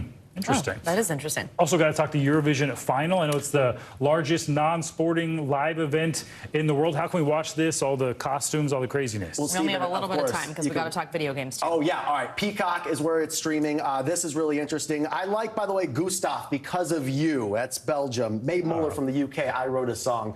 The final is happening on Saturday. You can stream it on Peacock. Such a crazy phenomenon over there. Also, all right. Finally, video games not usually covered here, but we do have a big one to talk about. Yeah, because Joe Jonas, actually, who's on the plaza right now, he was joking. Is the crowd there for the Jonas Brothers, or is it there for the new Zelda game? Yes, it is back. The Legend of Zelda, Tears of the Kingdom. This is a sequel to a game that came out in 2017, so this has been a while in the making. If you're trying to get a hold of someone this weekend that has a Nintendo Switch, good luck with that. Exactly. Yeah. All right, Ralphie, great to have you here. I really do love this segment. It informs my viewing for every weekend. I say that every week. It's true. Thank you for your time. Happy weekend. Yes, you too. All right, that's going to do it for this hour of Morning News Now. But the news continues right now, so don't go anywhere.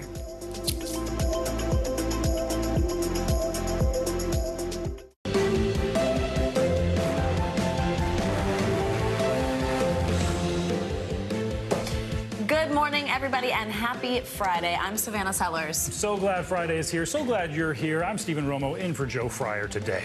And right now on Morning News Now, lifted. This morning, America's border crisis is in the spotlight as the pandemic-era restriction known as Title 42 expires. We're on the ground with the latest scenes of desperation and frustration as the Biden administration works to get a handle on the influx of migrants. Plus, the signs of hope this morning as an El Paso pastor looks to provide some safety for those who need it most. And from the subway to the courthouse here in New York this morning, the man who put Jordan Neely in a deadly chokehold on the subway days ago is now expected to face manslaughter charges. We've got more on how New Yorkers and city leaders are responding. And a major policy shift from the FDA, now easing its ban on blood donations from gay and bisexual men, the new reasoning behind the agency's reversal of a decades-old approach.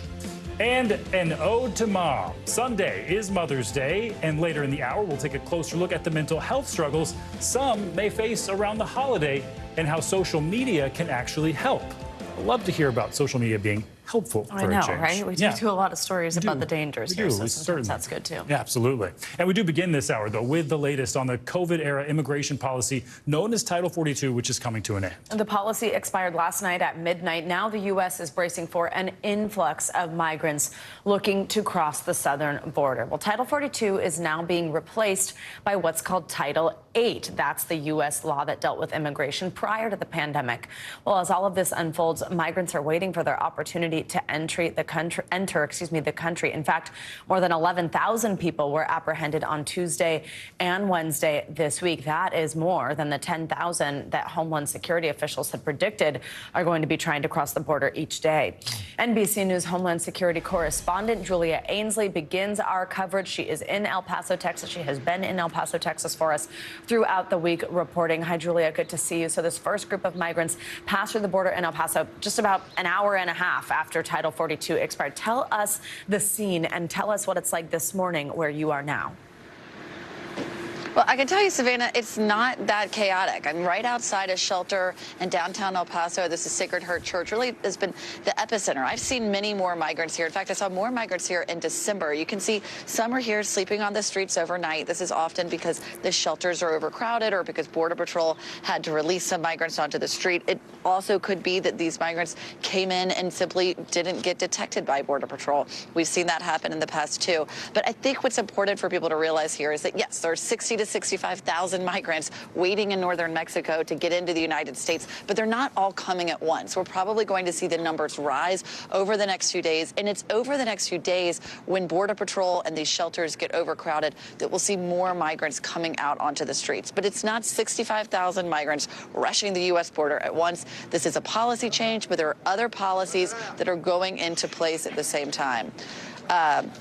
Lots going on around me here. A lot of policies are going into place at the same time. And so those will also increase restrictions on asylum, making it harder to claim asylum Yeah. under the new policies. Even if you pass through a country on your way to the United States, if you did not first claim asylum there, you could be ineligible. So it's a question now to see, will it actually be harder to get into the United States under those rules? But I'm told it will take longer to process, and that again is when they would worry about overcrowding and having to release more people onto streets like this in El Paso, where they say they do need more help from the federal government. Yeah, so Julia, let's talk about that overcrowding and releasing. In fact, part of our reporting this week has been that the Biden administration had wanted to begin releasing some migrants into the U.S. with no court date and also no way of tracking them rather than them having to check in each day, which was part of the previous process. Again, that was all due to this concern of overcrowding. Well, that's now, we're hearing, on hold because of a judge blocking it. What do we know? Yeah, that's right. A federal judge in Florida has placed a temporary restraining order on that memo that Border Patrol Chief Raul Ortiz sent out to men and women in CBP on Wednesday. They are now saying that it is on hold for 14 days and that they cannot do, as he said in the memo, which is to release some migrants who have been carefully vetted without court dates, telling them to report to an ICE office and only giving them, giving them court dates and telling them that they don't need to be tracked. In other words, not putting them on this program called Alternatives to Detention, where they have to check in. They've put a hold on that, saying you cannot release migrants in that way. But again, that takes away a tool that Border Patrol had to alleviate some of the overcrowding. Julia Ainsley, we appreciate your reporting. It has been fantastic all week, and we will keep talking to you from El Paso, Texas. Thank you so much. Well, the Biden administration has received criticism from both sides of the aisle over its handling of Title 42. A little earlier this morning, Homeland Security Secretary Alejandro Mayorkas sat down with Today anchor Savannah Guthrie, defending the administration's immigration policies. Let's listen. Let us not sugarcoat this. Already you have a record number of crossings exceeding your own internal estimates. You have severely overcrowded detention facilities already. The president himself acknowledged this week it's going to be chaotic for a while. That's his word, not mine. My question to you is why? You have had 2 years to prepare for this. Why do we have this chaos and confusion at the border? Savannah, the answer is very, very clear. We are operating within the constraints of a broken immigration system. There is unanimous agreement about that fact. Our system has been broken for more than 2 decades. It was last reformed in the 1990s. So that is the first point. The second point is we have not received from Congress the resources that we need and that we requested. You've announced a new policy this week that allows some highly vetted migrants to be released into this country, but with no court date and no way to track them. Now, late yesterday, a federal judge struck that down. What now, then? What do you do about this overcrowding? So we consider that ruling to be very harmful. The procedure that we were executing is something that other administrations have done. These individuals are screened and vetted, and then they are released and then placed into immigration enforcement proceedings. The Department of Justice is, of course, considering its options with respect to the court's ruling. Well, the end of Title 42 is, of course, putting a strain on migrant shelters in cities along the border. Many migrants are in need of basic living essentials like food, water, and clothing, and churches are stepping in to help. Well, Timothy Perea, pastor at New Life Faith Center in El Paso, Texas, joins us this morning. Timothy, it is wonderful to have you with us. Thank you so much for joining us.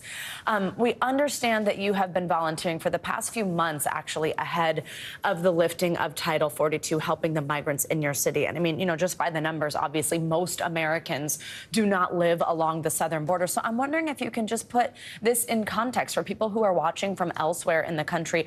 What has it been like in the lead up to this in a border city? Is it something that you've been regularly faced with, thinking about? What have the challenges been? Yes, and I want to thank you, first of all. Good morning, Savannah.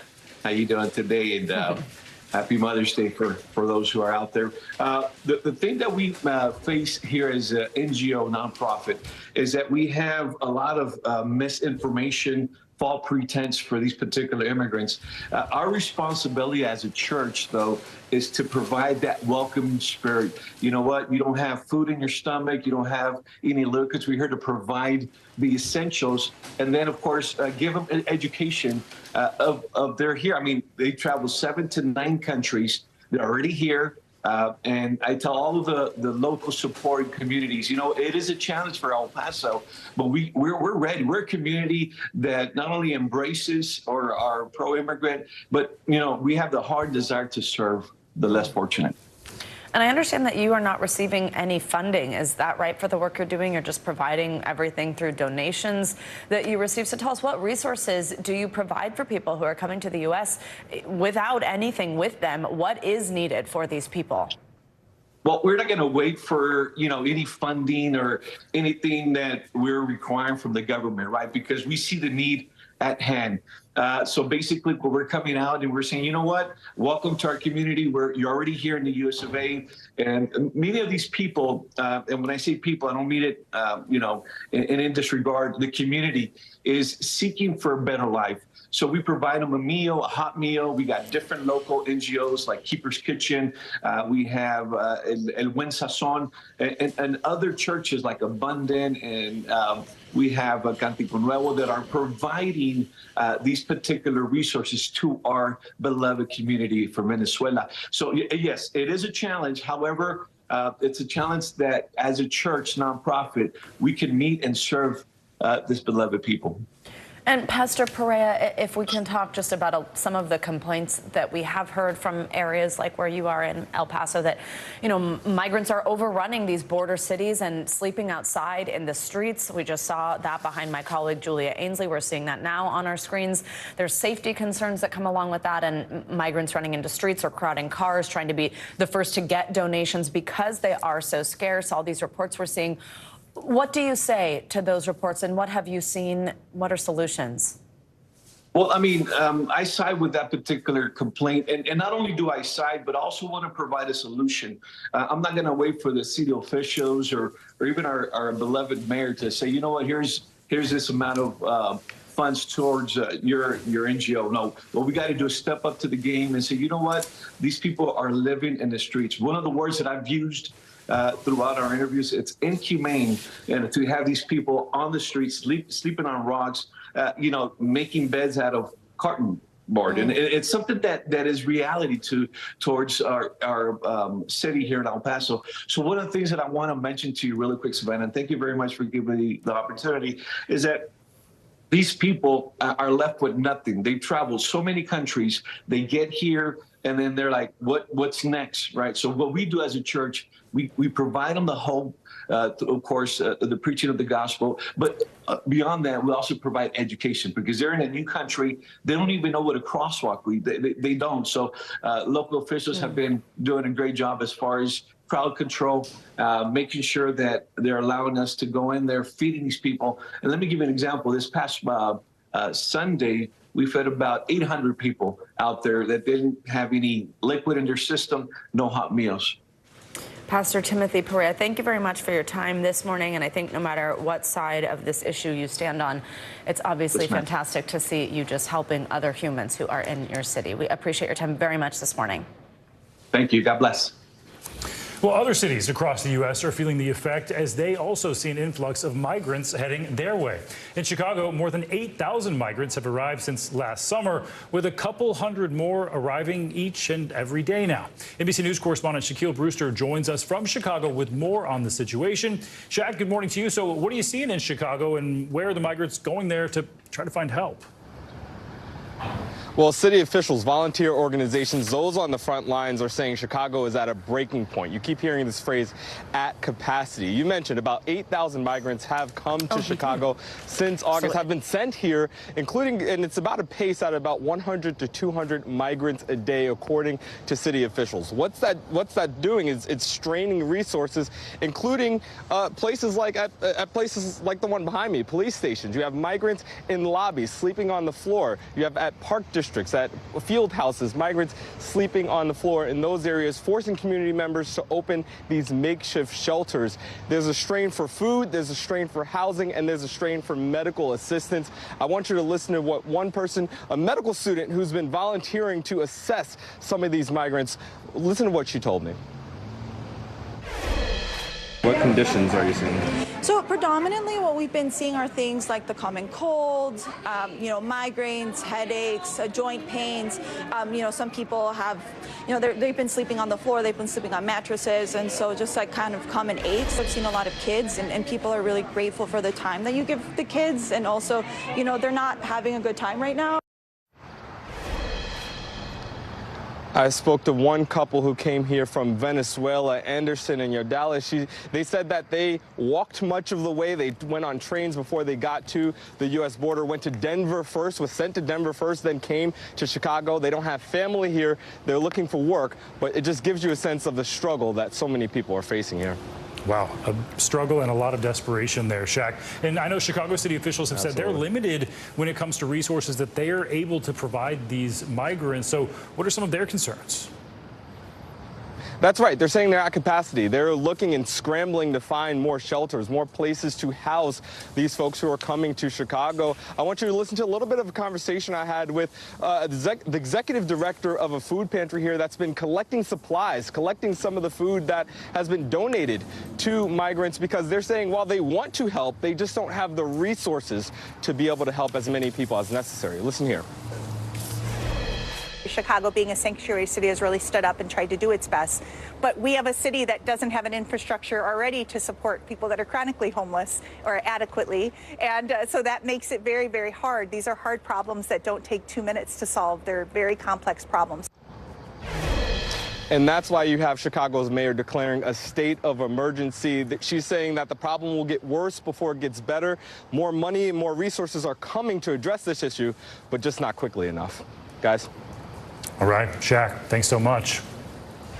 Well, new this morning, just moments ago, Daniel Penny, the man accused of putting 30-year-old Jordan Neely in that deadly chokehold, has turned himself into police this morning. The Manhattan DA announcing yesterday that Penny will face second-degree manslaughter charge. That's right. You're seeing him there on your screen as Stephen just said just moments ago, turning himself in. The charge follows a week of tensions and protests that spilled across the city, all sparked by this video of the moment that Jordan Neely lost his life, and a warning now that the video you are about to see may be difficult to watch. Yeah, you can see Daniel Penny there on the floor of that subway car last week, allegedly putting Neely in that chokehold that, of course, as we know now, would later cause him to pass out and then never regain consciousness. NBC News correspondent Stephanie Goss joins us now with all of this. Hi, Stephanie. Good to see you. Good to see you. So, like we just said moments ago, tell us about this charge and what happens next. Yep. So there was Daniel Penny, 24-year-old former Marine, turning himself into the 5th precinct here in New York City. Later on today, he's going to be arraigned, where he will most likely enter a plea. The single charge is manslaughter in the second degree. This is a charge that carries a maximum penalty of up to 15 years, and it's used when someone recklessly causes the death of another person. We did receive a statement from Daniel Penny's attorney overnight, and he said when Mr. Penny stepped in to protect himself and his fellow New Yorkers, he risked his own life and safety. The unfortunate result was the unintended and unforeseen death of Mr. Neely. We are confident that once all the facts and circumstances surrounding this tragic incident are brought to bear, Mr. Penny will be fully absolved. The defense will be that he was in self-defense. He said that they were, quote, aggressively threatened by Jordan Neely on that train, not just Daniel Penny, but other riders on the train. And of course, there have been so many strong opinions about this, so much outrage just about the timeline that it's taken to get here, criticism from the justice system, but also from politicians for not speaking out. What are we hearing about that? Yeah, and we saw those protests, and those protests almost uniformly were about let's get criminal charges. The most recent over the weekend, pretty dramatic pictures of a subway station where people stood in front of a train and actually blocked a subway line, calling for criminal charges. You had other officials calling for charges as well. The mayor of this city notably did not. He said, let's let this process play out. Our sources had told us they were going to convene a grand jury before charges and that the case would be heard by the grand jury. But that process has been pushed down the road a bit. They went straight to charges. It was a bit of a surprise yesterday to hear from the district attorney's office about this charge. All right, Stephanie Gosk, thank you so much for reporting on this unfolding story for us. You're welcome. Well, over in Washington, the highly anticipated debt ceiling meeting between President Biden and the top 4 congressional leaders has been rescheduled. The meeting was supposed to be held today, but has now been postponed until next week.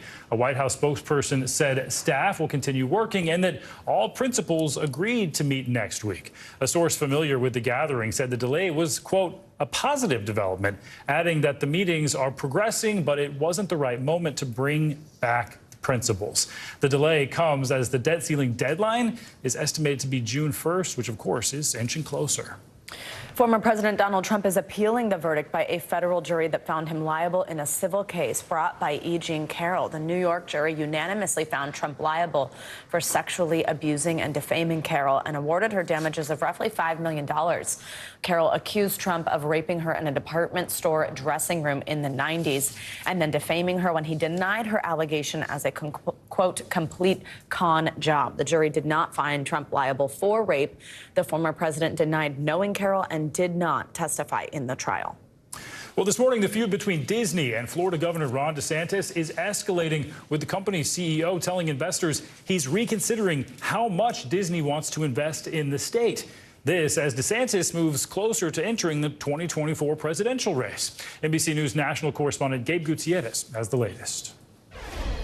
Hey there, Governor DeSantis plans to visit Iowa tomorrow in what is widely seen as one step closer to announcing a presidential run. But his ongoing feud with Disney is making new headlines.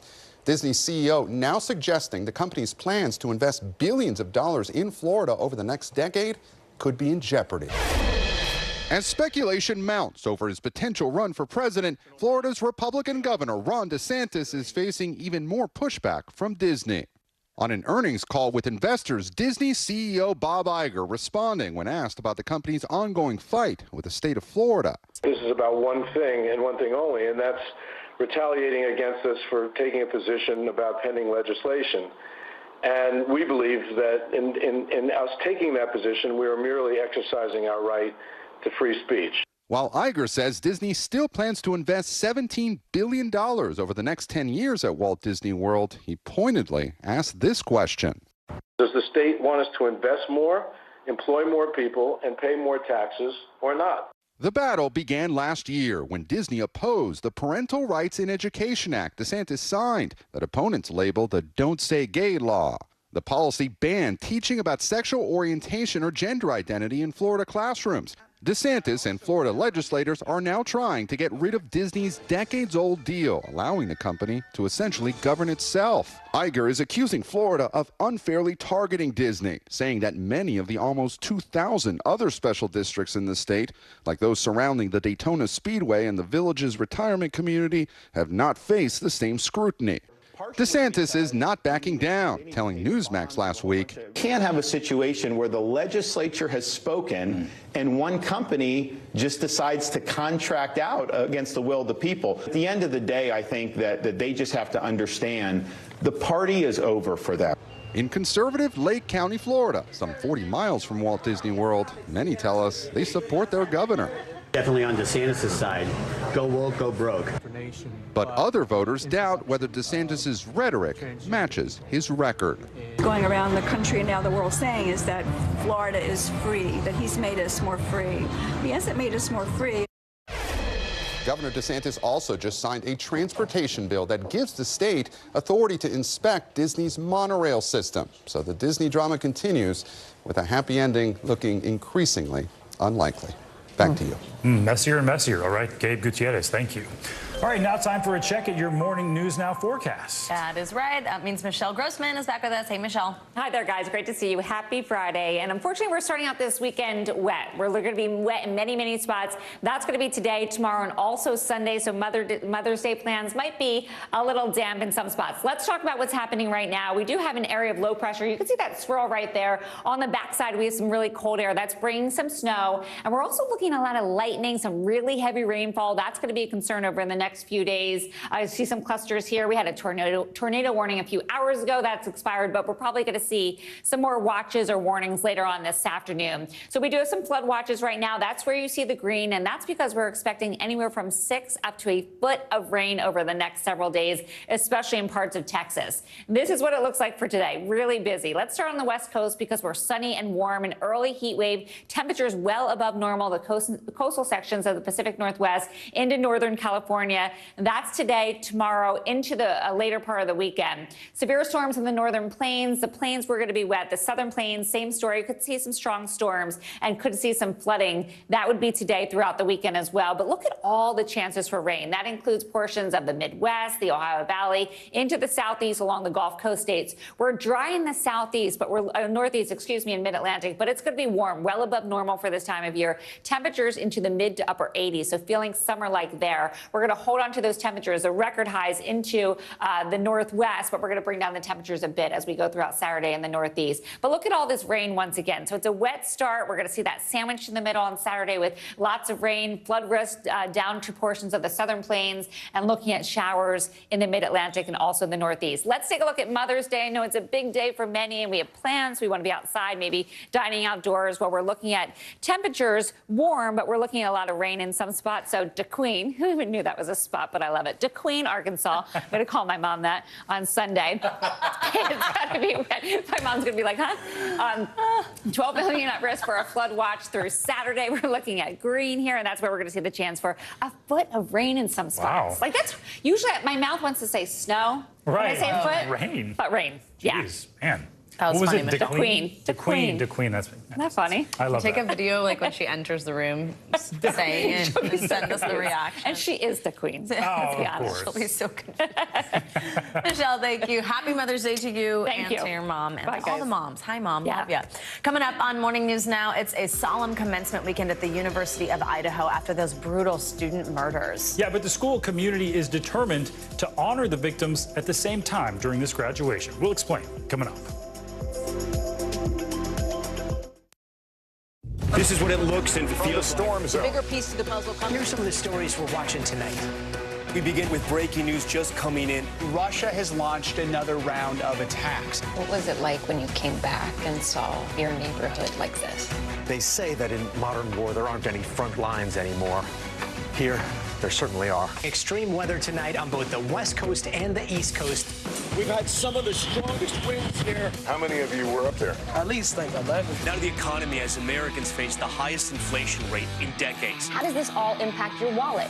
More fallout from Elon Musk's Twitter takeover. Peak flu season is almost here. How does RSV specifically hit some kids so hard, and then it seems like it almost doesn't affect others?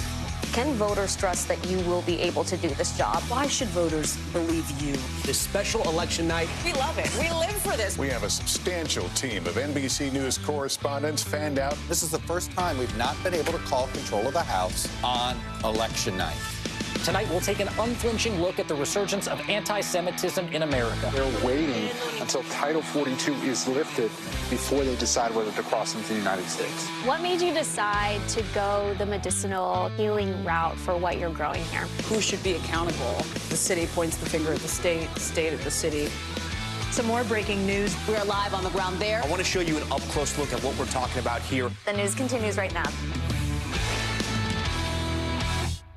We begin top story with that breaking news. This is just in. A lot of stories to get to. What do people need most right now? Did the state and/or law enforcement drop the ball anywhere? Are we headed for a recession or a recovery? Migrant families now stranded in Mexico. What's the World Cup experience been like? The civilian effort is not just about fighting, it's also about helping. Every night, it's your news playlist. Top Story with Tom Llamas. Streaming weeknights at 7 on NBC News Now. For Dateline Premium, subscribe now on Apple Podcasts. Hi, everybody. Good morning. Welcome to Today. Every day. We are adding to the star power in our studio. The biggest names, only on Today. See, it's worth coming to this early, right? Everybody, it's Today. Like I won the lottery. How do you feel at this age, this stage? Liberated. We're just getting started, folks. Ain't no stopping us now. The boys are back in town. Boys are back in town. It's a miracle. It's a miracle. This has been fantastic. Everything and everyone you're talking about, only on Today. Watch NBC Nightly News with Lester Holt or listen wherever you get your podcasts. Hey, podcast fans, ready to unlock our true crime mysteries? Try Dateline Premium on Apple Podcasts. You'll get early access to originals, plus bonus content, and everything is ad-free. So head to Apple Podcasts now to subscribe. NBC News, streaming free now. Welcome back. Graduation ceremonies at the University of Idaho begin tomorrow. Yeah, but this year the school is set to honor those 4 students who were brutally murdered back in November with posthumous degrees. NBC News correspondent Stephen Patterson joins us now from Moscow, Idaho, with more on this. Hey, Steve, good morning. Guys, good morning. As you can imagine, it has been such a tough year on campus, especially for those dealing with anxiety and trauma. Well, this weekend, the university is planning on holding a healing moment by honoring those achievements of the students who lost their lives. On campus, spring is all around, offering a sense of relief as a difficult year comes to a close. But for many, the traditional grad celebrations are tinged with sorrow for the students who lost their lives. We're going to remember those 4 individuals and remember the legacy they left on and just kind of take that and move forward. The university is awarding posthumous degrees and certificates to Kayla Gonzalez, Maddie Mogan, Ethan Chapin, and Xana Kernodle, along with another student who lost their life in a car accident. A family friend of Xana's father, Jeff, telling NBC News that Jeff feels honored and hopes the posthumous diploma will inspire other youths to continue their education. They worked hard. They studied hard. They deserve to have that work recognized and honored and remembered for sure. A healing garden and memorial is also being planned. Chapin's parents writing, the University of Idaho continues to amaze us with its unwavering support. The Chapins created a unique scholarship program in his honor, selling tulip bulbs called Ethan Smile to raise money for others. Ethan, he's a one of a kind. Ethan's fraternity also raising more than $125,000 for scholarships. The other families establishing similar foundations. The murders on November 13th shocked the community and brought national attention to the shared residence on King Road. And this is what the house looks like now. The fence line around the property, the windows boarded up after it was given to the university with plans for it to be demolished. Meanwhile, the case against accused killer Brian Kohberger is moving closer to trial. A preliminary hearing is scheduled to start June 26th. Kohberger was arrested on December 30th at his family home in Pennsylvania. Police department search warrant, come to the door. Kohberger, who has pleaded not guilty, recently hiring a defense attorney certified to defend death penalty cases. The crimes of an accused killer now set to play out in court as students prepare to take their next big steps in life. A walk across the stage, side by side with the memories of their fallen classmates. Steve, it's just heartbreaking to hear from any of those parents like Ethan's there in your story. Do we know if any of these families are going to actually attend the commencement? No, Savannah, we haven't heard word from the families if they plan to attend or not. We, of course, know that Kaylee and Maddie were set to graduate this year. We also know the families really appreciate that everything the university has done, but we also know there's a lot of pain still here. Definitely. Savannah. All right, Steve Patterson, thank you so much. Turning now to international headlines, a top U.S. official has accused South Africa of providing arms to Russia. Claudio Lavanga is back with us from Rome with that and more. Hey, Claudio. Savannah, Stephen, good morning. Yes, the U.S. ambassador to South Africa has accused the South African government of delivering weapons and ammunition to Russia despite its professed neutrality over the invasion of Ukraine. Now, Ambassador Ruben Brigitte says that a Russian ship was loaded in Cape Town last December. The South African office says they are disappointed by the claims and say no evidence has been provided to support them. In the past, the U.S. has also expressed concerns about South Africa's Africa's participation in military exercises with Russia and China. These drills were later addressed by South African authorities, who called them routine exercises. And let's move to Mexico, where a new tool to help record missing people's information will be launched. Officials say the registry is set to gather information from multiple sources, hoping it will help current and future investigative cases. Last year, the official list of people who've gone missing surpassed 100,000, and the number keeps rising. The creation of such a database has been required since 2017, but has been stalled up to last October after a judge called for lack of information during a missing person case. The database is set to launch on May 29th.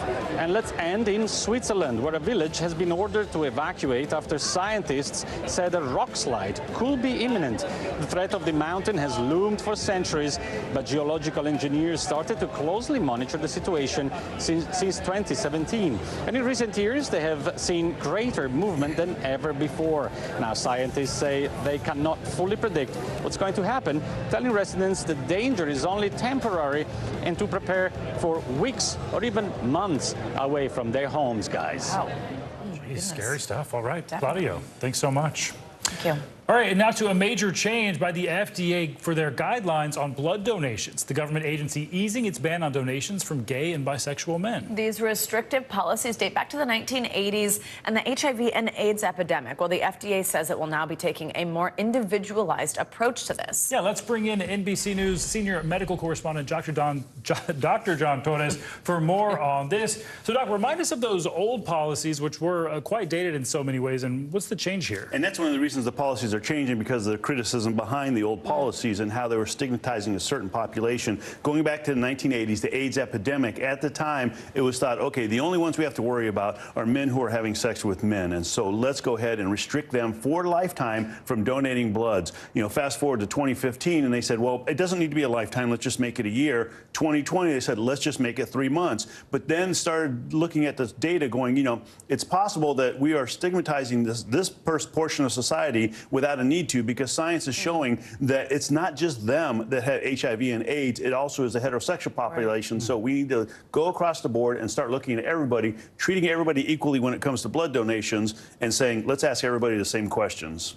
Dr. John, by the way, I like the ring of Dr. Don, though. Also. That's right. I'll take it. You'll respond to both. Dr. John, why now? Why reverse these long-standing policies? What was it that was sort of the impetus for this? So there's a few reasons, and yesterday we talked to the FDA, and they said, you know, one is the science has caught up, and the science now, we understand more about HIV and how that virus actually affects the body. We understand more about testing, and we have better tests right now. And on top of that, we have a better understanding of the questions we need to ask, and more specifically, what directed questions can say, you know, somebody needs to wait a few months to donate to make sure that the blood supply is safe. It's important that we have the blood supply, but it's also important that we end up having safe blood supply. Right. There's such a big need out there. And I know advocacy groups, they've been calling for this change for a long time. Many have celebrated this change, but there's still a bit of criticism here, mostly because people who are taking PrEP medications are still barred. What's the thinking? Exactly. So in addition to the ones who are still having anal sex, they have to be banned for 3 months, regardless of who the anal sex is with. You end up also having to be restricted from donating blood if you're taking antiretroviral therapy, which is if you have HIV and you're trying to suppress that. If you're taking PrEP, which is pre-exposure prophylaxis, or PEP, which is post-exposure prophylaxis, the FDA is saying, you know, if you're taking those medications, your viral load is so low, our tests can't detect it. What critics are saying is,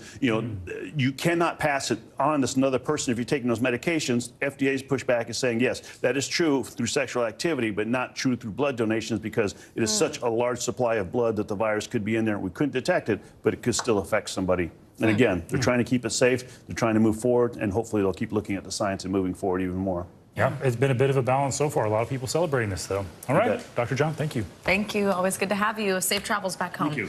Well, coming up Sunday is, of course, Mother's Day. Hopefully you know that. It's time to celebrate those who helped raise us, but the holiday can prove pretty stressful for some. Yeah, after the break, how social media can actually help bring a little lightness back to Mother's Day. Stick around.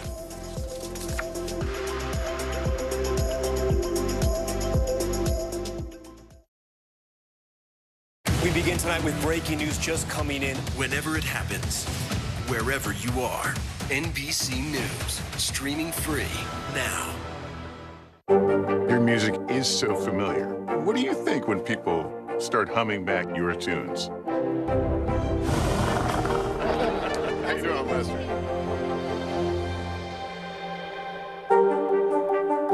This is what it looks and feels With the latest, a bigger piece to the puzzle. Here's some of the stories we're watching tonight. How much water ultimately will be forced inland? Whenever it happens, wherever you are, NBC News, streaming free now. Your music is so familiar. What do you think when people start humming back your tunes? How you doing, Lester?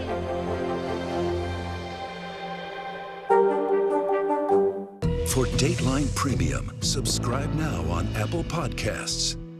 Watch NBC Nightly News with Lester Holt or listen wherever you get your podcasts. This is what it looks and feels From the storm zone. A bigger piece to the puzzle. Here's some of the stories we're watching tonight. Good evening. We begin tonight with breaking news just coming in. We begin this hour with the latest developments. We're coming on the air with some shakeups big time on Capitol Hill. How much water ultimately will be forced inland? Whenever it happens, wherever you are, NBC News, streaming free now.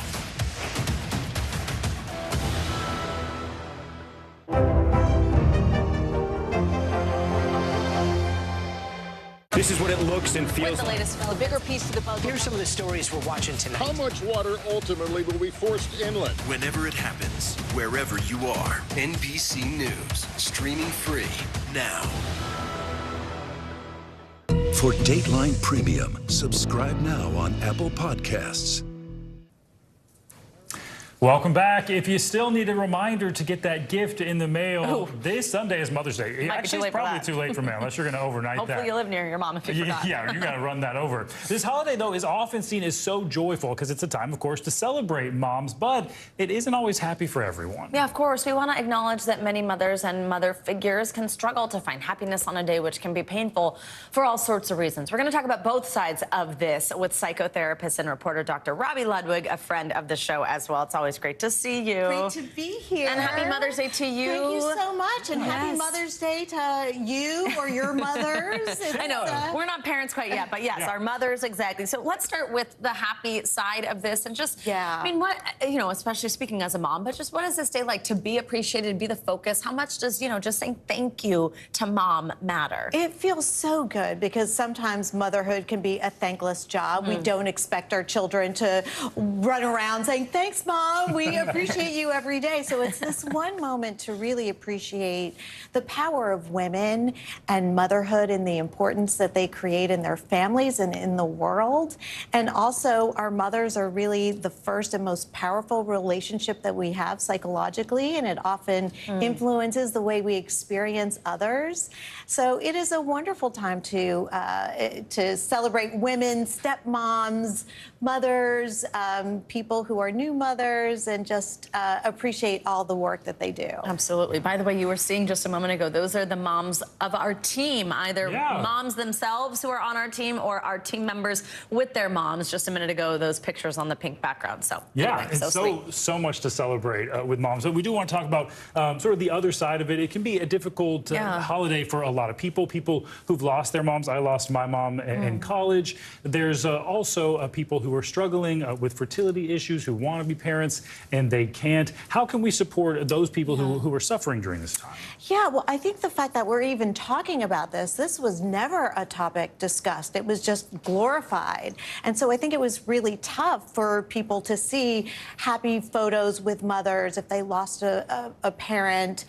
So we have raised awareness as a culture that Mother's Day can be a very conflicted time. So that in and of itself, recognizing it and helping those who are struggling be seen is tremendously helpful. And then just to reach out to somebody who might be having a tough time, you know, allow that space for grieving. It's not necessarily our job to make somebody feel better. Sometimes just allowing them to state how they're feeling and doing is tremendously powerful. Absolutely. And I think it kind of sounds like we see a lot of those posts on social media now on, you know, Mother's Day, Father's Day, anything like this, where it's like, we're thinking of those that this is also tough for. What do you think about that? people posting I that. love that idea because it's really reaching out and saying we recognize that it's not just a happy day, that all those who are struggling and having mixed feelings on Mother's Day, they also are included. We see you, we hear you, we support you, and we want you to support yourself in whatever way that you need to. Maybe a good way for using social media, as we were saying. Dr. Robbie Ludwig, it is always fantastic to see you. Happy Mother's Day again to you. And Stephen, thank you for sharing with us, you know, some of your own Of course, yes. journey There with are this plenty day. of people in the exact same boat. Absolutely. Really helpful. Well, thank you. So good to see you, Doctor. We also want to take this moment to say thank you to our own moms. We got some pictures of our moms. Let's see. Patricia, I think, is coming up first. There she is. Look how cute. Look, there she is with her peacock. We both have that sweater. Love you, Mom. You are just so fantastic, and I'm just so lucky that you are mine. And I hope that you are up, you know, at 5:45 in San Diego watching this, or 11:45 later on. I'm sure she's DVRing us. Yeah. Also, want to say to all the moms out there, wanted to say happy. Your mom, I think they got, There's right? my mom, and there's me. I'm the cute one there.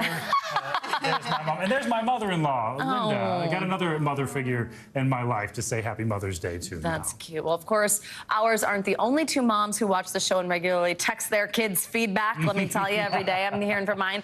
Look at all this. Here are some of the Morning News Now team's wonderful moms. I'm sure lots of them are watching right now.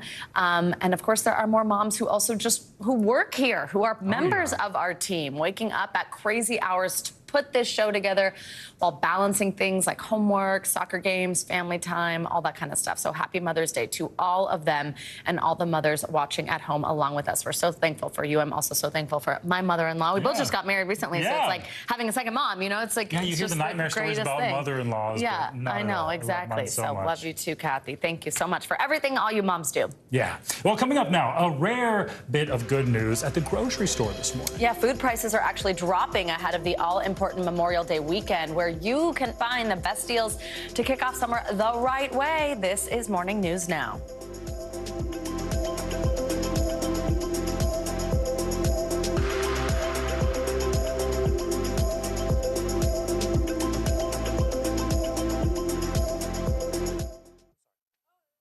This is what it looks and feels. Storm zone. Bigger piece of the puzzle comes. Here's some of the stories we're watching tonight. We begin with breaking news just coming in. Russia has launched another round of attacks. What was it like when you came back and saw your neighborhood like this? They say that in modern war there aren't any front lines anymore. Here, there certainly are. Extreme weather tonight on both the West Coast and the East Coast. We've had some of the strongest winds here. How many of you were up there? At least like 11. Now to the economy, as Americans face the highest inflation rate in decades. How does this all impact your wallet?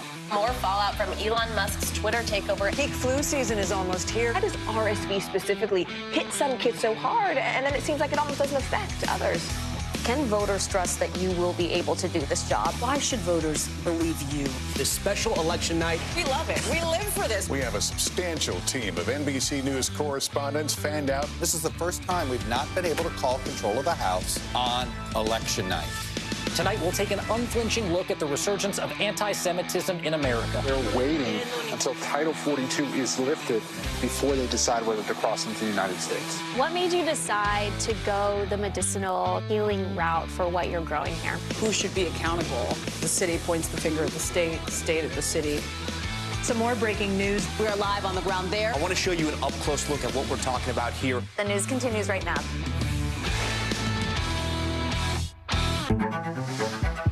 It was the end of the story, but it was also just the beginning.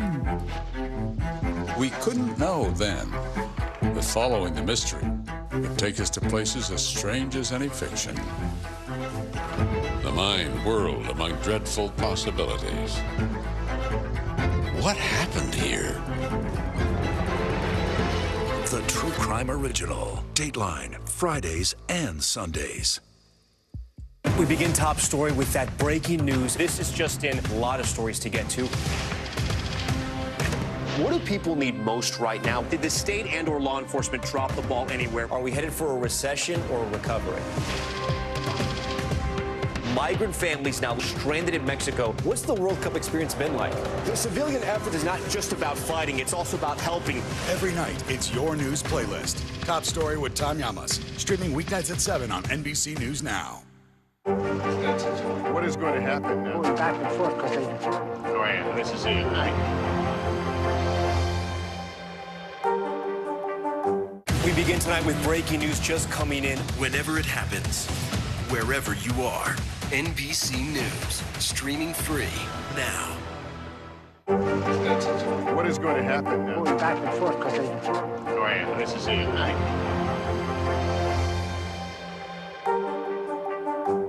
We're back with some good news for your wallet for a change, and it's coming just in time for Mother's Day or your Memorial Day barbecue. Yeah, we love to hear that. The cost of food has dropped for the second straight month, with basics like milk and eggs leading the way, but also some summer staples too, like hot dogs. Hot dogs are more than a summer staple for me. They are a favorite food. Year-round. They are a year-round favorite food. I'm not even kidding. NBC News correspondent Sam Brock joins us now from Florida with more on this trend. Hey, Sam, good morning. Savannah, Stephen, good morning. For the record, my wife, her favorite food is hot dogs. So you're in good company right there. Look, we're at a situation right now where so many families have had a real rough go of it at the grocery store the last couple of years. But now, for the first time in recent memory, the last couple of months, in March and April, month to month, the average price of groceries, guys, has come down with the holidays coming up. Now, I'm at a Winn-Dixie in Plantation, Florida. I assembled some breakfast foods here for you, just to give you a sample of what's going on right now. Bacon has dropped substantially. Chicken is about the same. Hot dogs, the aforementioned hot dogs, have come down. Hamburgers actually up a little bit, but if you look at the full picture right now, this sizzling inflation that we're seeing is finally showing signs of cooling off. For families who have watched grocery bills take an oversized bite out of their budgets, 509. like Chris Roberts and his 3 kids, the last 2 years have been tough to swallow. We used to spend $30 a day, and now it's closer to 60. But months of double-digit food increases appear to finally be easing. So even not going up anymore, even just stable, does that make a difference? Absolutely. Give some hope. The Bureau of Labor Statistics shows food at home prices fell modestly month to month in March and April, the first time the benchmark has actually come down since September 2020. In South Florida, some parents trying to capitalize ahead of the Mother's Day and Memorial Day holidays. Are you guys planning on having a big family meal? We normally do. I am very much so looking at the buy one, get one ribs behind you. With so many eyeing savings, here are some items in your cart that now cost less. Eggs have cracked their pricing surge, falling 1.5% after a nearly 11% drop the month before. Milk prices are down 2%, the biggest decrease in more than 8 years. And fruits and veggies dipped 0.5%. Thinking about firing up the grill? Barbecue staples like hot dogs are 2.9% cheaper, but ground beef for burgers and chicken are slightly more expensive. Certain areas, certain commodities are still strong. Certain have weakened, such as poultry and pork. Owner John Alfano at Doris's Italian Market in Sunrise, Florida, walking us through your best deals. You mentioned chicken and poultry. Yes. Better value here? Definitely. Compared to beef, poultry is much more reasonable right now. Chicken wings are probably the best bet right now price-wise in the poultry market, and great for grilling. As for key tips to save even more, consider buying the store brand. Winn-Dixie says its private label can be around 20% cheaper. And look ahead of time online at what deals stores are doling out, So like Brianna Williams did. If I had a taste for something, but next week it's going to go on sale, I'll wait and buy it when it's buy one, get one free. Now, month to month, we mentioned the grocery prices have come down. Some people might be looking at their bills and thinking, wait a minute, but are we below where we were before the pandemic? No, guys, it's been actually about a 7.1% increase year over year, which sounds bad. However, compared to August, just a few months ago, that was 13.5%. So we're moving in the right direction. Slow progress, but progress nonetheless. Savannah and Stephen? There you go. Still some hot way to go dogs there. is just Yeah, what pick I'm us up thinking some about. hot dogs there, Sam. Yeah. Hot dogs. Hot Got 'em. dogs. This is the key All right here. Prepared. All right. All right, Oh, Sam, thanks so much. That's always fun. Guys. All right, financial headlines now. Cities wanting to become America's next big tech hub will be able to apply for financial help soon. That's cool. Yeah, very cool. CBC's Bertha Coombs joins us with that. And the other money news. Good morning, In the morning. Bertha. There it is. Good morning. We think about money all the time, certainly at CNBC, not just in the morning. But this morning, the Commerce Department is launching the application process for U.S. cities to receive $500 million in grants to become tech hubs. Money is part of the CHIPS and Science Act, which was signed by President Biden last year. It aims to boost investment in new technologies such as artificial intelligence, which is all the rage now, quantum computing, and biotech. Tech investment has mostly been concentrated in a few cities: Austin, Texas, Boston, New York, San Francisco, and Seattle, and they've benefited. Now they want to spread the wealth. Meantime, Meta Platforms is jumping on the AI bandwagon. It will start testing ad tools that can create content such as image backgrounds and variations of written text. A select group of advertisers will be invited to experiment with them in what the company is calling the AI sandbox. Meta plans to integrate some of the features into general-purpose ad products later this year. And Lyft is ending pooled or shared rides, the latest change by the company's new CEO to try to compete with Uber. He says the problem with pooled rides is that they take people out of their way. Lyft was the first to launch shared rides back in 2014. Uber followed with Uber Pool. Lyft is now focusing more on airport rides, which account for about 10% of all trips. It will now give customers the option as well to hail a Lyft the moment they land. You know, airport rides are also much more profitable because they tend to be longer. So that's one of the areas they want to focus on. I can't believe what it costs to get home from the New York airports these days. Shocked I'm like, every time. okay, I guess so. Yeah. All right, Bertha, thank you so much. Well, coming up, if it's Friday, you know we've got your can't miss list on deck. That's right. And this weekend, it marks the return of one of the most beloved and critically acclaimed video game series ever. A look at the latest Legend of Zelda title coming up after this.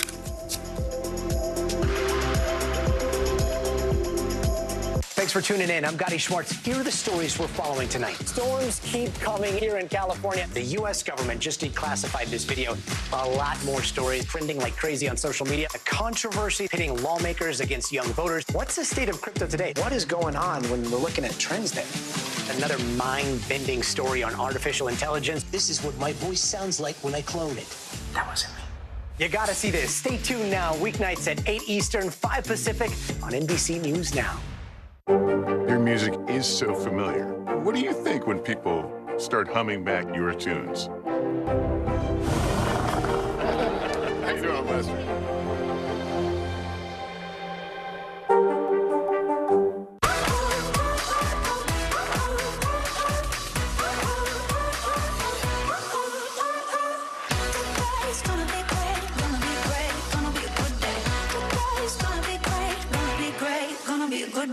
This is what it looks and feels What's the latest from the bigger piece to the puzzle? Here's some of the stories we're watching tonight. How much water ultimately will be forced inland? Whenever it happens, wherever you are, NBC News, streaming free now.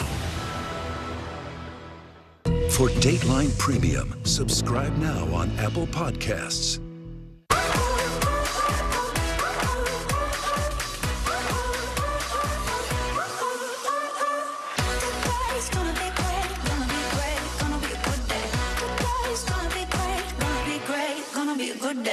For Dateline Premium, subscribe now on Apple Podcasts. What is going to happen now? Going back and forth because they... Oh, yeah, this is it, right? NBC News, streaming free now. For Dateline Premium, subscribe now on Apple Podcasts. Your music is so familiar. What do you think when people start humming back your tunes? How you doing, Lester?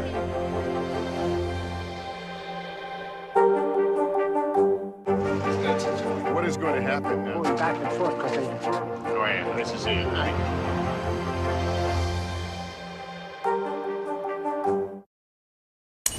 It is Friday, which means it's time to talk about all the shows, movies, and video games. That's a new one for us that you can't miss this weekend. Yeah, don't forget the video games. There is a lot coming out this weekend. And USA Today's Entertain This host, Ralphie Aversa, is here to help us sort through it all in this week's Can't Miss list. I love the segment. Yeah, me too. It's my favorite part of the week. And there's a lot to get to. Starting off in theaters, Ralphie, we've got several movies coming out. We've got the historical tech drama Blackberry, which I'm guessing is about Blackberry. We also got Ben Affleck coming out in the action flick. And Ray Liotta's final film is coming out. What can you tell us about these? Yes, all right. So Fool's Paradise with Ray Liotta. Let's start, though, with Blackberry. You want to know why we're starting with Blackberry? Because I still have a Blackberry. And yes, it still works. Yeah, it still works. Android. You guys can play with it if you want. Anyways, Matt Johnson directs and co-stars in this one. From a museum. Yeah, right? Seriously. And it's not that old, but it's old. And it still somehow works. Matt Johnson, again, in this one. The movie's called Blackberry. It's based on a book, although Matt has said that he took a number of liberties with this one. So if you're looking for a dark comedy and perhaps a travel back in time to the days of BBM, this is for you. Of course, it's about Research in Motion as well, the Canadian company. But if you're looking for a actual, like, factual telltale of Blackberry, this probably is not it. So then, of course, we have Hypnotic as well with Ben Affleck. Big weekend, by the way, for Ben Affleck, because Air, his movie that was in theaters, if you missed that, it's on Prime this weekend as well. But let's talk a little Hypnotic. As you can see here, Mr. Affleck, he plays a cop who his daughter is missing, suspected dead. He's got to go back and investigate a number of bank robberies, and so he meets a shady character in the process, and very 80s action. That's what we're calling this one. So, again, Hypnotic with Mr. Affleck, and J-Lo's got a movie out this weekend, too. So just for both of them, they have a lot going on. Let's talk Fool's Paradise real quick, too. Charlie Day, he actually told Willie Geist that his biggest regret is that the man right there, the late, great Ray Liotta, did not get to see this one because Ray apparently kept asking Charlie, when's this coming out? I'm excited about it. When's it coming out? Edie Falco also in this one. Ken Jeong, too, who plays a very funny publicist. Fool's Paradise in theaters this weekend.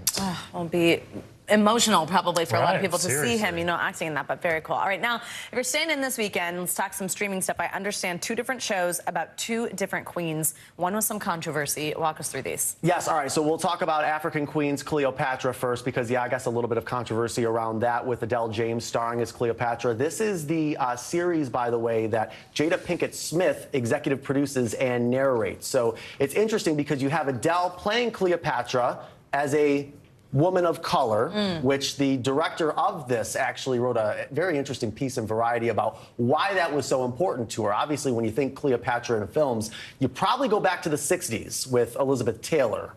So the fact that Cleopatra cast as a woman of color in this, it was a very big issue for them as well. And as far as the actual acting, that's kind of been as far as the reviews, but the opposite of Blackberry, the facts in this, you may actually learn something. So.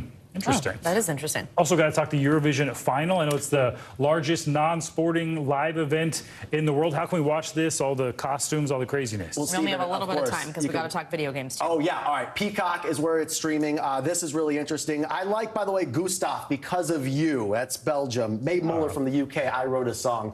The final is happening on Saturday. You can stream it on Peacock. Such a crazy phenomenon over there also. All right. Finally, video games not usually covered here, but we do have a big one to talk about. Yeah, because Joe Jonas, actually, who's on the plaza right now, he was joking. Is the crowd there for the Jonas Brothers, or is it there for the new Zelda game? Yes, it is back. The Legend of Zelda, Tears of the Kingdom. This is a sequel to a game that came out in 2017, so this has been a while in the making. If you're trying to get a hold of someone this weekend that has a Nintendo Switch, good luck with that.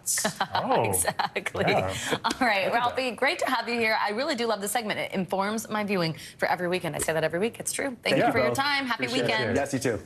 All right, that's going to do it for this hour of Morning News Now. But the news continues right now, so don't go anywhere.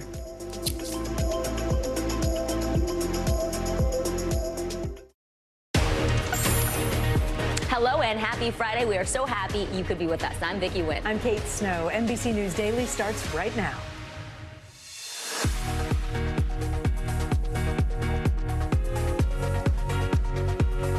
Today is Friday, May 12th, charged with manslaughter. The former Marine accused of choking a homeless man to death on a New York City subway last week.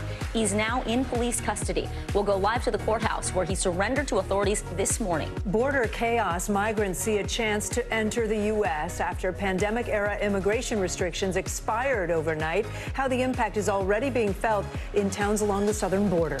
Going green. A recycling center in Colorado is using artificial intelligence to help sort through waste more efficiently. How the new tech is being used in pursuit of a cleaner planet. Summer savings. The cost of food at the grocery store has dropped for a second month in a row. We'll tell you which items will be a bit cheaper for your Mother's Day brunch and Memorial Day barbecue. That's right, it's Mother's Day on Sunday. Yes, it is. So get that present if you haven't already. All right, welcome to NBC News Daily. We're glad to have you with us. We're going to start with a big development. In the case of Jordan Neely, he's the homeless man who died after being choked on a New York City subway train last week.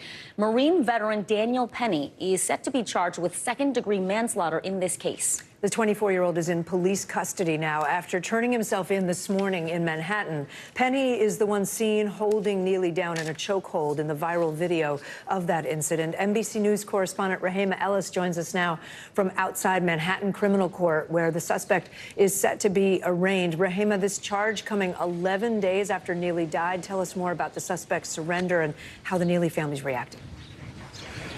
Absolutely. I can tell you that he is inside this Manhattan Criminal Courthouse behind me. We understand that he entered the building through an underground garage, and there were no pictures of him. But as you pointed out earlier, he surrendered at a New York City police precinct, the 24-year-old Daniel Penny, along with his attorney.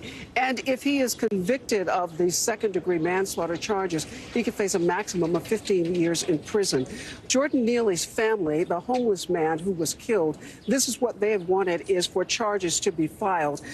This happened after Neely, witnesses say, got on the train in an agitated state, that he was saying he was hungry, that he didn't care if he died. Some witnesses say they felt threatened and they felt afraid. But an attorney for Jordan Neely's family says that's no excuse for what happened to Neely. Listen. For everybody saying, I've been on the train and I've been afraid before, and I can't tell you what I would have done in that situation, I'm going to tell you. Ask how you can help. Please. Don't attack. Don't choke. Don't kill. Don't take someone's life. That sound from the attorney coming just this morning. There was also a statement, we should tell you, that was put out by Daniel Penny's attorney. I want to read it. We've got a full screen of that for you. And he says, speaking of his client, Daniel Penny, he risked his own life and safety for the good of his fellow passengers. The unfortunate result was the unintended and unforeseen death of Mr. Neely. We are confident that once all the facts and circumstances surrounding this tragic incident are brought to bear, Mr. Penny will be fully absolved of any wrongdoing.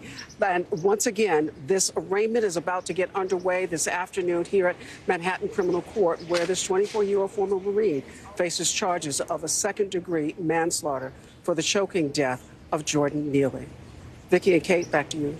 All right, NBC News correspondent Rahema Ellis, thanks so much. Well, Kate, today the southern border is bracing for a massive influx of migrants crossing into the U.S. This all comes after Title 42 expired last night. This means the government can no longer turn away migrants and asylum seekers because of COVID. Now, the end of this policy is fueling record-high border crossings. Officials say there are roughly 65,000 people right now in northern Mexico getting ready to enter the U.S. NBC News correspondent Bree Jackson joins us now from the border in El Paso, Texas. Bree, good to have you. So talk to us about the situation there today. We've been seeing so many people, including women and children, coming to the border. What are you witnessing? Well, good afternoon, Vicki. We've been out here for several hours in front of the border here. You can see the fence behind me between El Paso and Mexico. So far this morning, it's been fairly quiet. What we have seen is several Border Patrol agents as well as law enforcement coming into that gate. That's gate 40 there behind me. Earlier today, we saw about 40 buses. They were empty buses, DHS buses. We saw them go down to a different gate, a couple of gates down, gate 42. We saw some of those buses there. And the assumption is that's where they're picking up more of the migrants and bringing them back to or into the city of El Paso. Now, I talked with the mayor of El Paso earlier this week. He says he's been preparing for this day for months. They knew this was coming. He says he's been preparing for the unknown because there's a lot of uncertainty here. They're uncertain about about the number of migrants that they're going to get. They're uncertain if they're going to have all the resources that they're going to need to address this issue. So they say they are working with nonprofit organizations, churches, and they're also doing temporary shelters at some of the local schools in order to help address the needs of the migrants that do come in. And Bree, overnight, a federal judge stepped in to stop a new plan from the Biden administration that was supposed to help speed up migrant processing. That plan would have released some migrants, I should say, into the U.S. without court dates or GPS monitors. But now, with this judge's decision, what happens? So the concern here is with this judge temporarily blocking the Biden administration from releasing the migrants into the U.S. without those court notices. The concern here is that it could lead to overcrowding and really a strain on resources. That's something that the Biden administration has been stressing. They haven't been emphasizing that their goal in implementing this policy was to be able to have certain migrants, vet them and make sure that they are safe to be in the community, but have certain migrants go on parole so that they would be able to relieve some of the stress of overcrowding if that was the case. And so the judge's decision in this matter temporarily blocks that. And so that has people concerned about primarily about overcrowding in some of the facilities and how they're going to be able to address that issue. Yeah, this is going to be an ongoing issue for weeks, if not months. NBC News correspondent Bree Jackson. Bree, thank you. Vicki, if you have a Peloton bike, listen up. The workout brand is recalling more than 2 million of its popular cycling bikes. Peloton issued the recall on Thursday, warning customers to stop using those bikes. NBC News correspondent Blaine Alexander explains what triggered the recall. Well, this is one of the more than 2 million recalled bikes. The issue is this part right here. Now, Peloton says it's an easy fix. You go online, order a new part, they'll send it to you free of charge, and you can swap it out at home. But it's yet another obstacle for the popular brand. Come on, Peloton. It's the popular workout bike that filled home after home during the pandemic. But Peloton is warning riders to pump the brakes, issuing a voluntary recall of more than 2.1 million bikes sold between January 2018 and May 2023. The company says the problem is with this seat post, which can break unexpectedly during a ride. Peloton says it's received 35 complaints of just that, with 13 reported injuries, including lacerations, bruises, and a fractured wrist. If people have one of these bikes, what should they do? Stop using it right away. You don't want this to happen to you. It happened to Daniel Rush. He says he was halfway through a 5-minute cool-down ride. The seat basically just gave way and I fell to the ground. The fall damaged his wall and his shoulder. There was no sign on the bike that something was wrong. It was just 1 minute you're sitting on the bike, next minute you're sitting on the floor. It's the latest patch of rough road for the already embattled brand, now issuing its 4th recall in 3 years. The company also took a hit following the bike's controversial product placement in the Sex and the City reboot, with popular character Mr. Big suffering a heart attack after a workout. And just like that, Big died. At the time, Peloton said it agreed to the bike being used without realizing a character was going to die. Once a pandemic staple, last year the company said it was resetting production levels due to reduced demand. And if you've got a Peloton at home and you're wondering if your bike is part of the recall, here's something you can look for. Peloton says look for this red label with the white lettering. That's one of the ways that you can tell that your bike is among those being recalled. Now, the company estimates that it'll cost as much as $8.4 million across the board to fix. Back to you. Blaine Alexander, thank you. Well, turning now to our CNBC Money Minute. Twitter will soon have a new leader. Elon Musk is announcing Linda Yaccarino is taking over as Twitter's new chief executive officer. We should mention NBC Universal, the parent company of NBC News and CNBC, announced today that Linda is leaving her post as head of advertising effective right now. CNBC technology correspondent Steve Kovac joins us now. So, Steve, we know Linda Yaccarino. She works for our company. Tell viewers about who she is, the potential new head of Twitter. Yeah, sure thing, Kate. So Yaccarino has been with NBC Universal for more than a decade and brings years of advertising experience and relationships with other advertising executives. This could be key to Twitter at a time when the platform has seen advertisers flee following Musk's takeover last year. In a statement, Yaccarino said she is proud of her time at NBC. Also, Tesla is raising prices on most of its models after a series of price cuts to begin the year. The models S, X, and Y will all see marginal price increases, while the price of a Tesla Model 3 will remain the same for now. Even with the increases, prices are still lower than last year as the electric vehicle maker looks to spur demand. And Lyft is doing away with carpool rides as it continues to try to catch up with competitor Uber. The rides help consumers save some money, but new CEO David Risher said the trips were taking people out of their way. The company had halted pool rides during the pandemic and was slowly bringing the service back. Vicki, I'll send it back over to you. So they were bringing it back and now they're not? Yeah, okay. For the obvious pandemic reasons. And then, if you ever take one of those pool rides, it could take you all over the city before you get to your destination. So yeah, nobody wants that. Yeah. All right. CNBC technology correspondent Steve Kovac, thank you so much. Well, coming up, the story of a mother and daughter who are celebrating this Mother's Day together thanks to CPR. You are watching NBC News Daily.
Schwartz, and here are the stories we're watching tonight. Storms keep coming here in California. Some of the big headlines trending like crazy on social media. This is what my voice sounds like when I clone it. That wasn't me.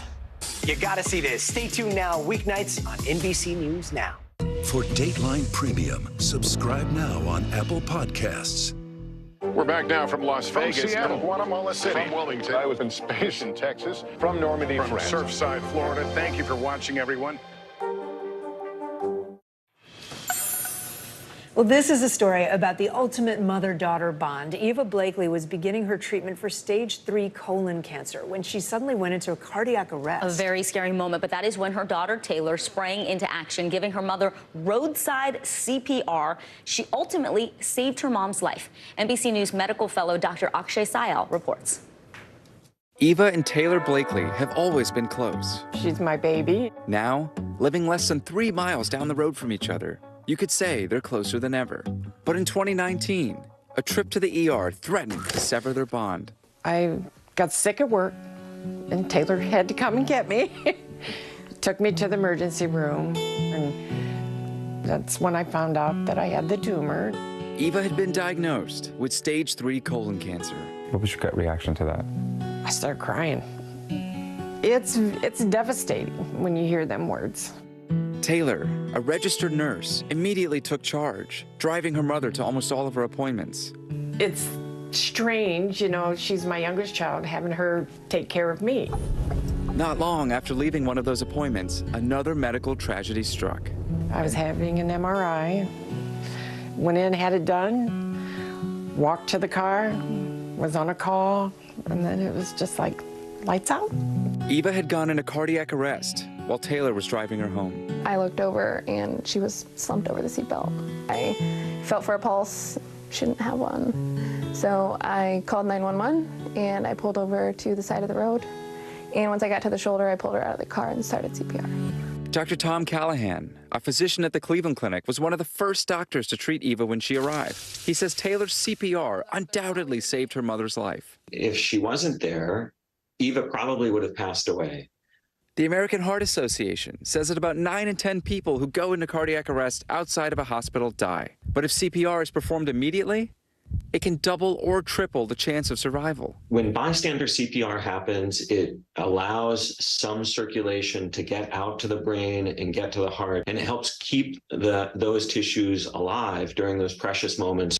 Despite Taylor's role in ensuring her own mother's survival, COVID precautions nearly kept them apart once they got to the hospital. This is March 2020, and the world shut down at this point. So when I got there, it was like, ma'am, I'm sorry, you can't come back. And I just remember looking at her and saying, you know, I'm going to decide how my mom lives or dies. I need to go back there. I'm going back there. More than 3 years since her cardiac arrest, Eva's cancer is now in remission, and her heart function has greatly improved. She says this Mother's Day, she's grateful to be alive, planning to spend the day with her daughter and family. She's my angel. If it wouldn't be for her, I wouldn't be here. What an amazing story. 3 years, she's healthy now. I love that picture of her with her granddaughter. So, Dr. Sile, obviously, this mother was in the presence of her daughter, who is a nurse, who is CPR trained, but a lot of people are not. So if you're in a scenario like that, what can you do? Yes, it's a myth. You don't need to be CPR certified to actually do CPR. And the AHA, the American Heart Association, the CDC, they have this thing called hands-only CPR, because what we're finding is that people don't want to do CPR because they're afraid of mouth-to-mouth. So they could be like, I don't want to do that right now. So with hands-only CPR, it's a few steps to save a life. So the first one, call 911, always. Second one, hands just like that. Okay, and then you want to press directly over the center of the chest, 100 to 120 beats per minute. If you don't know what that means, it's Staying Alive by the Bee Gees. If you don't like that song, Hips Don't Lie by Shakira or Crazy in Love by Beyonce, all 100 to 120 beats per minute. You want to time your beats to that. It's about 1 to 2 compressions a minute. So you're going Staying Alive, that's the beat. Exactly. Okay, got it. I heard Baby Shark is also in that category. That could be wrong, so we'll confirm that later. What if you do, and I asked this, I used to be a Girl Scout leader, so I had to do CPR, it was required. So if you do want to get certification or training, and you just kind of want to know more how to do it, where can you go? A lot of resources for this. The big one, American Heart Association, it's cpr.heart.org. Otherwise, you can go to your local Red Cross or even your local fire or EMS departments have classes that you can go in person and sign up for. Should only take maximum a few hours out of your day. That's where I went. Yeah, important, and you're certified. I was. It's expired. I'm going to have to go back. Okay. Dr. Sile, thank you. Anytime. Thank you so much. All right, well, Mpox disease, formerly known as monkeypox, it is no longer a global health emergency. According to the World Health Organization, and the agency made that announcement Thursday, they're saying 90% fewer cases have been reported over the past 3 months. People with Mpox often develop a rash, which can be on the hands, feet, chest, face, or mouth. The virus mostly spreads through contact during sexual activity. At least 87,000 Mpox cases and 140 deaths were reported across 111 countries since January of 2022. Later in our hour, the dueling feud between Florida Governor Ron DeSantis and Disney, how the company's CEO is defending his turf to investors. You are watching NBC News Daily. Yeah, stay right there for the moment. See you ahead.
everybody. Good morning. Welcome to Today. Every day. We are adding to the star power in our studio. The biggest names, only on Today. See, it worth coming in this early, right? Everybody, it's Today. Like I won the lottery. How do you feel at this age, this stage? Liberated. We're just getting started, folks. Ain't no stopping us now. The boys are back in town. Boys are back in town. It's a miracle. It's a miracle. This has been fantastic. Everything and everyone you're talking about, only on Today. A Florida police officer has been charged with felony and misdemeanor charges after being accused of stealing a dead man's credit card information. From our Orlando affiliate WESH, Liv Johnson shows us what led to this disgraced officer being arrested.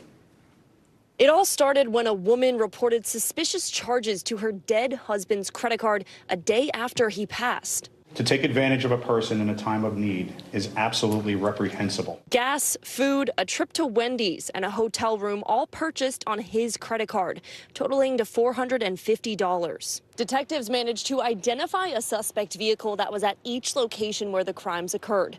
They say they then linked that vehicle to 25-year-old St. Cloud police officer Diane Ferreira. The information uncovered during this investigation shocked and appalled me.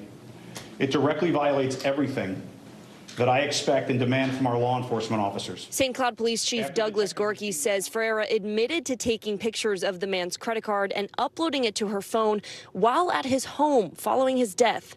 She resigned while being investigated. Gorky says he wants the state attorney to prosecute the former officer to the fullest extent of the law. She currently faces 2 felony charges and 1 misdemeanor. She was arrested with her handcuffs before being transported to jail. The badge she wore in her uniform is tarnished and will never be issued again. In fact, it's going to be destroyed. An internal affairs investigation will be conducted once the criminal case is concluded. This person's actions are in no way reflective of the fine men and women that take their oaths seriously and dedicate their lives to the service of others. That was Liv Johnson from our Orlando affiliate reporting. Well, Kate, Missouri is in line to become the next state to ban gender-affirming health care for minors. State lawmakers approved the ban this week along party lines. They sent the measure to the governor's desk where it is expected to be signed. Elise Schoenig with our St. Louis affiliate KSDK spoke with one family who says gender-affirming care should be a family decision, not a political one. A garden grows best when there's light. Zen in the front and protest in the back. But it can still transform through hardship. Danielle Meir and her husband, James Thoreau, have built their garden through both. They've seen the same growth in their 16-year-old trans son. Once he came out to us as transgender and he got the gender-affirming care that he needed, he has thrived. They're one of many families impacted by the bill heading to the governor's desk. It will ban transgender-affirming care to minors in Missouri. This is medical care that our son's doctors say he needs, that we as parents think he needs, and that he wants. Meert says their son is lucky. He's grandfathered in, so he'll keep getting care.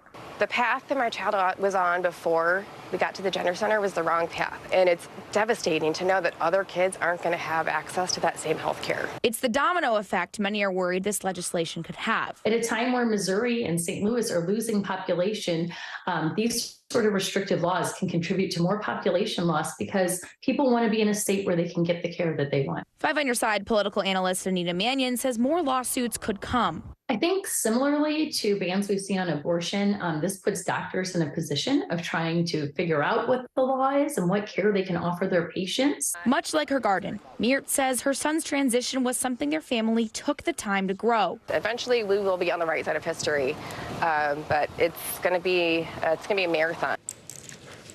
Our thanks to Elise Schoenig for that story from KSDK. Well, and also in a response to the approved ban, Kansas City leaders, they just passed a resolution declaring the Missouri city a sanctuary for those looking to have or to provide gender-affirming care. Congressman George Santos has cut a deal with Brazilian officials to avoid prosecution for forging stolen checks. He signed a confession admitting that in 2008, he stole a checkbook and bought more than $1,300 worth of items from a shop. As part of the deal, Santos agreed to pay back the shopkeeper who was defrauded, in addition to paying some money to charity totaling almost $5,000. Court officials say if Santos doesn't pay the money within 30 days, the case will not be dismissed. The Brazilian agreement came just a day after Santos pleaded not guilty to 13 federal criminal charges here in the U.S. Up next, how the 4 University of Idaho students who were murdered are now being honored at commencement tomorrow. You're watching NBC News Daily. You can watch us, by the way, free 24/7 on our streaming network, NBC News Now, wherever you stream, including YouTube, Hulu, Roku, Peacock. The news continues right after this.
Thanks for tuning in. I'm Gotti Schwartz. Here are the stories we're following tonight. Storms keep coming here in California. The U.S. government just declassified this video.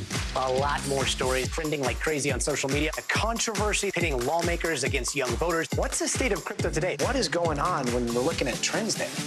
Another mind-bending story on artificial intelligence. This is what my voice sounds like when I clone it. That wasn't me. You gotta see this. Stay tuned now. Weeknights at 8 Eastern, 5 Pacific on NBC News Now.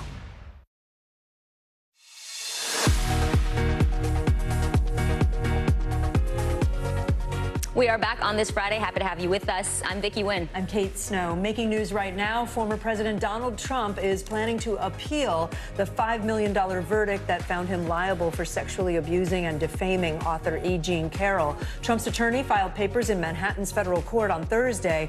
An attorney for Carroll did not immediately respond to our request for comment. The Food and Drug Administration is allowing more gay and bisexual men to donate blood. Under new guidelines, potential donors will need to complete individualized risk assessments regardless of gender or sexual orientation. FDA officials say these new rules represent a significant milestone for the agency and the LGBTQ+ community. And a YouTuber is admitting to crashing a plane on purpose to get more views on social media. 29-year-old Trevor Jacob posted this viral video back in 2021 showing himself jumping from a plane as it crashed to the ground. He originally denied being behind the crash, but authorities now say that Jacob has pleaded guilty to 1 count of destruction and concealment. In the plea agreement, Vicki, he said he was crashing the plane to boost views on a sponsored video. Wow. A lot of things going on in that video.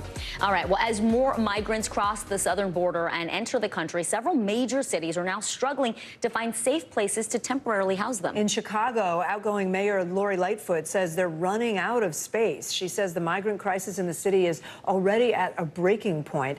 NBC News correspondent Shaquille Brewster is live outside a police station in Chicago where some migrants have been staying. Shaq, for months now, Chicago has been dealing with a spike in asylum seekers. City officials say, I think they've taken in like 8,000 people since last August. Right. How are communities there responding now that Title 42 is over and there's a lot of people coming?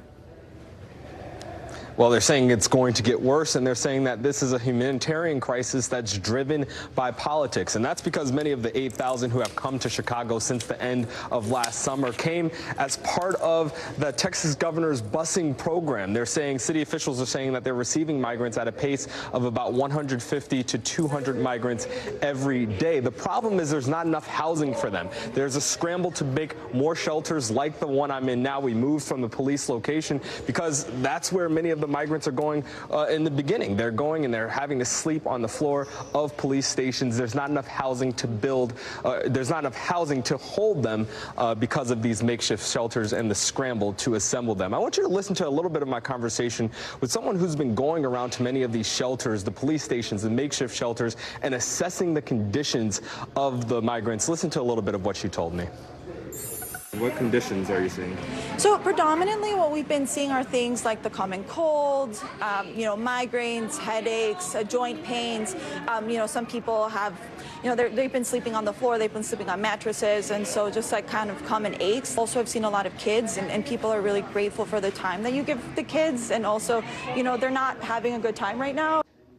That's a medical student who's been volunteering her time. So many people on the front line saying they want to do more, they want to help, they just don't have the resources to do so. Well, Shaq, you also talked with migrants on that side who say they traveled all the way from Venezuela. We are seeing women, children, many families. What are they saying about their journey so far and what it's like to try to start over here with very few resources and help? Yeah, just so you get a sense of it, one couple I spoke to yesterday said that they had their first shower in more than 5 days, and to do so after sleeping and spending the night in the lobby of a police station, they went over to the park and had a shower in the field house there. So desperate conditions, they're looking for work and they're looking for help. All right, NBC News correspondent Shaquille Brewster in Chicago for us. Shaq, thank you. Well, this weekend is commencement at the University of Idaho. It's a happy occasion tinged with sadness. The murder of those 4 students there back in November has cast a shadow over the school year. NBC News correspondent Steve Patterson is on campus ahead of tomorrow's ceremony. Well, as you can imagine, it's been a tough year for everyone on campus, especially those dealing with trauma and anxiety. This weekend, the university is planning on holding a moment of healing by honoring those students who lost their lives, by honoring their achievements.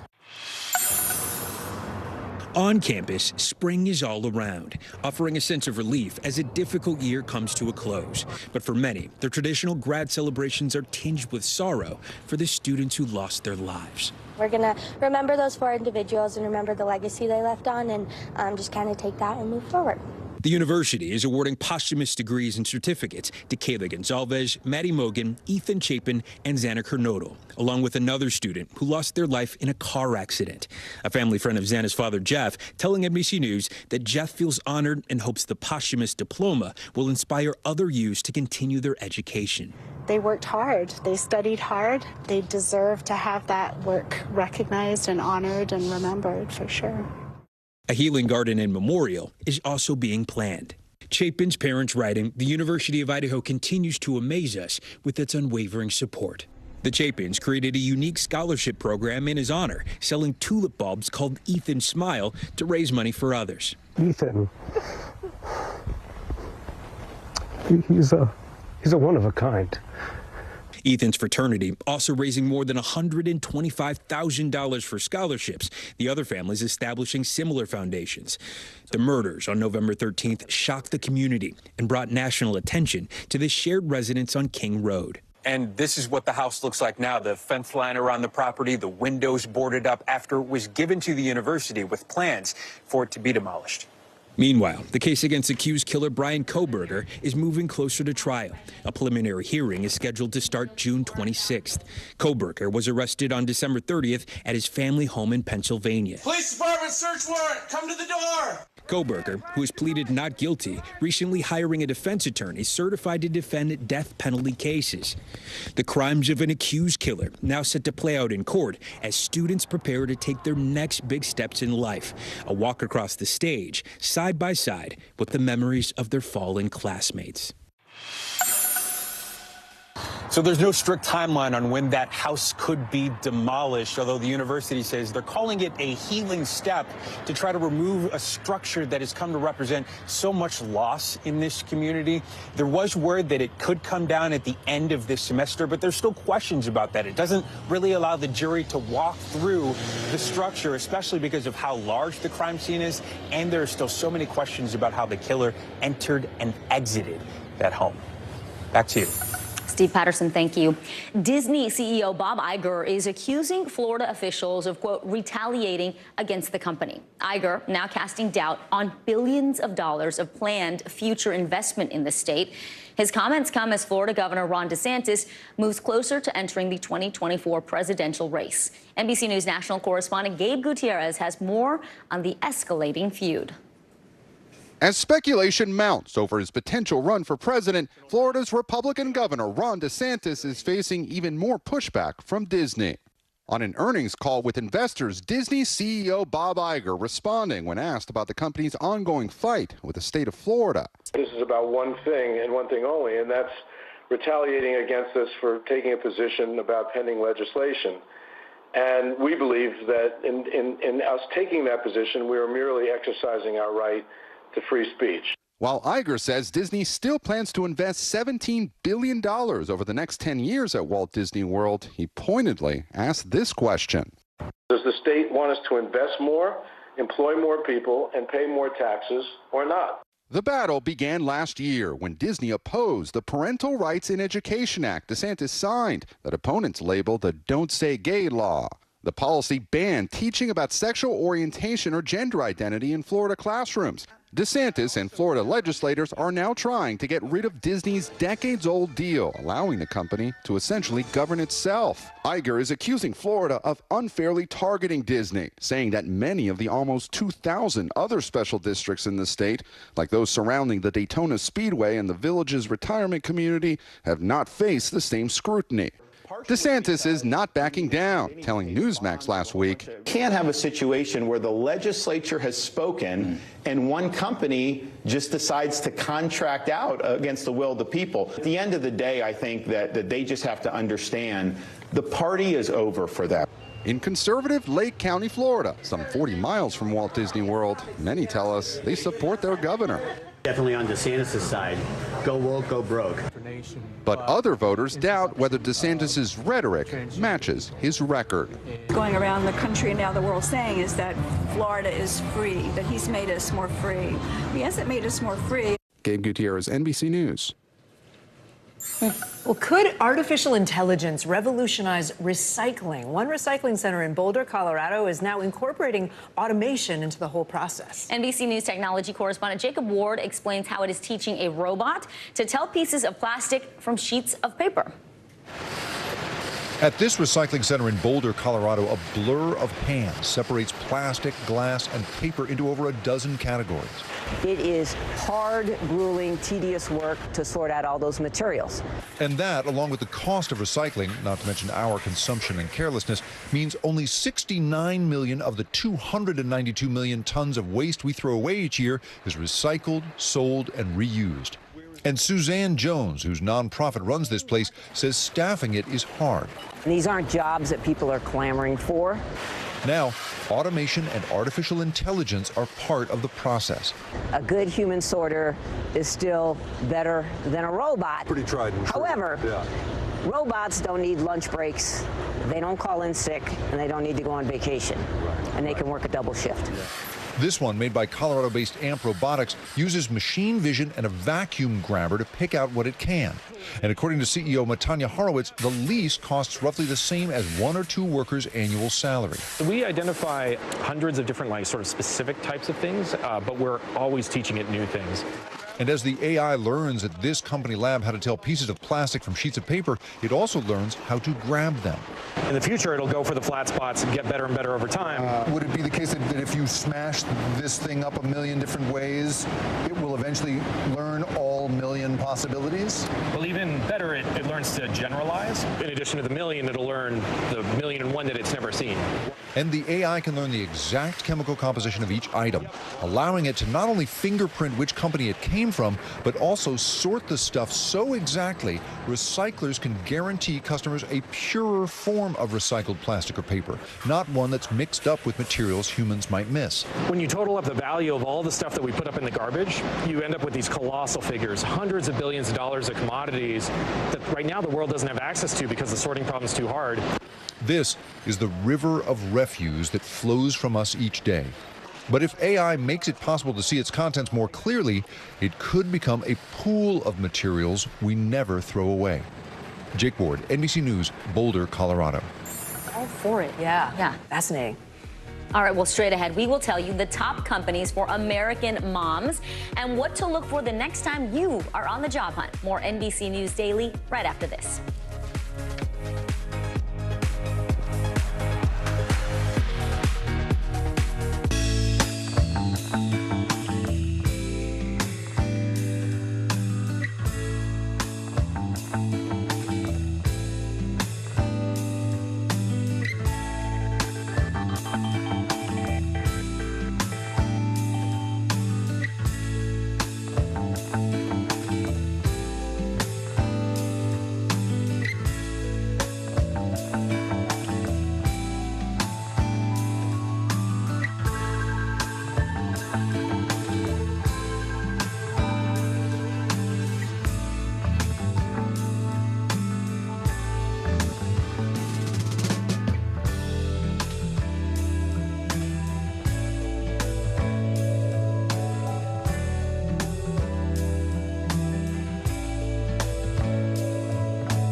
Watch NBC Nightly News with Lester Holt or listen wherever you get your podcasts. This is what it looks and feels. From the storm zone. Bigger piece to the puzzle. Here's some of the stories we're watching tonight.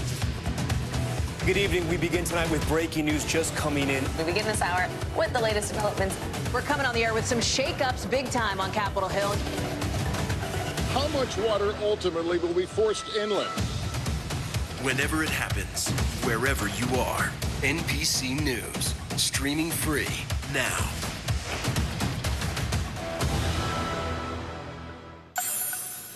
As people prepare to fire up their barbecues for Mother's Day and Memorial Day, shoppers can take a little sigh of relief. NBC News correspondent Sam Brock has details on prices that have dropped, which ones, and how to get the best bang for your buck in the grocery store. For families who have watched grocery bills take an oversized bite out of their budgets. 5, 9. Like Chris Roberts and his 3 kids, the last 2 years have been tough to swallow. We used to spend $30 a day, and now it's closer to 60. But months of double-digit food increases appear to finally be easing. So even not going up anymore, even just stable, does that make a difference? Absolutely. Give some hope. The Bureau of Labor Statistics shows food at home prices fell modestly month to month in March and April, the first time the benchmark has actually come down since September 2020. In South Florida, some parents trying to capitalize ahead of the Mother's Day and Memorial Day holidays. Are you guys planning on having a big family meal? We normally do. I am very much so looking at the buy one, get one ribs behind you. With so many eyeing savings, here are some items in your cart that now cost less. Eggs have cracked their pricing surge, falling 1.5% after a nearly 11% drop the month before. Milk prices are down 2%, the biggest decrease in more than 8 years. And fruits and veggies dipped 0.5%. Thinking about firing up the grill? Barbecue staples like hot dogs are 2.9% cheaper, but ground beef for burgers and chicken are slightly more expensive. Certain areas, certain commodities are still strong. Certain have weakened, such as poultry and pork. Owner John Alfano at Doris's Italian Market in Sunrise, Florida, walking us through your best deals. You mentioned chicken and poultry. Yes. Better value here? Definitely. Compared to beef, poultry is much more reasonable right now. Chicken wings are probably the best bet right now price-wise in the poultry market, and great for grilling. As for key tips to save even more, consider buying the store brand. Winn-Dixie says its private label can be around 20% cheaper. And look ahead of time online at what deals stores are doling out, like Brianna Williams did. If I had a taste for something, but next week it's going to go on sale, I'll wait and buy it when it's buy one, get one free. Sam Brock, NBC News. There you go. In other news, in other Mother's Day news, we're taking a look at the best companies for moms to work for. Yeah, the independent nonprofit Just Capital has a new report amid a nationwide crisis for companies trying to retain working mothers. CNBC senior media and tech correspondent Julia Boorstin joins us now with the details. Great to have you, Julia. So tell us, who are these top companies and what makes them the best for moms? Well, so new analysis from Just Capital reveals that just 3 companies among the Russell 1000 offer policies that are aimed at really supporting working moms and their families. The 3 companies are Intuit, U.S. Bancorp, and Lilly, and they each offer 16 weeks of paid parental leave for primary caregivers, plus at least 10 weeks for secondary caregivers. They also offer paid sick leave, backup dependent care, subsidized child care, and flexible scheduling. So those are some of the key things that are seen as really essential at supporting working moms. Yeah, you do see a lot of companies moving in that direction now, even our own company having a lot more leave time for when you have a baby. How does the percentage of mothers in the workforce compare, Julia, to the percentage of fathers in the workforce? And have those numbers changed? Well, you know, Kate, what we've seen is that access to childcare and paid leave are key obstacles for working women. And Just Capital polling and some other companies find that those are really essential to hold on to talent and boost performance. But here's the thing about the labor force. The labor force participation rate for mothers with children under age 18 was about 73% last year. That is 20 percentage points behind the labor force participation rate for fathers with children under age 18. So that ends up having a massive economic impact, and not just for those women who aren't working if they don't have the support. It's been found that the annual cost of infant, toddler, child care crisis, it adds up to $122 billion in lost earnings, productivity, and revenue, and that gap has been growing. Meaning if you had those mothers working and feeling supported, we would be better off. Yeah, companies would be better off, not just with those mothers and their families be better off, but companies would be better off, higher productivity as well. All right, Julia Boorstin, thank you so much, and you are watching NBC News Daily.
It was the end of the story, but it was also just the beginning.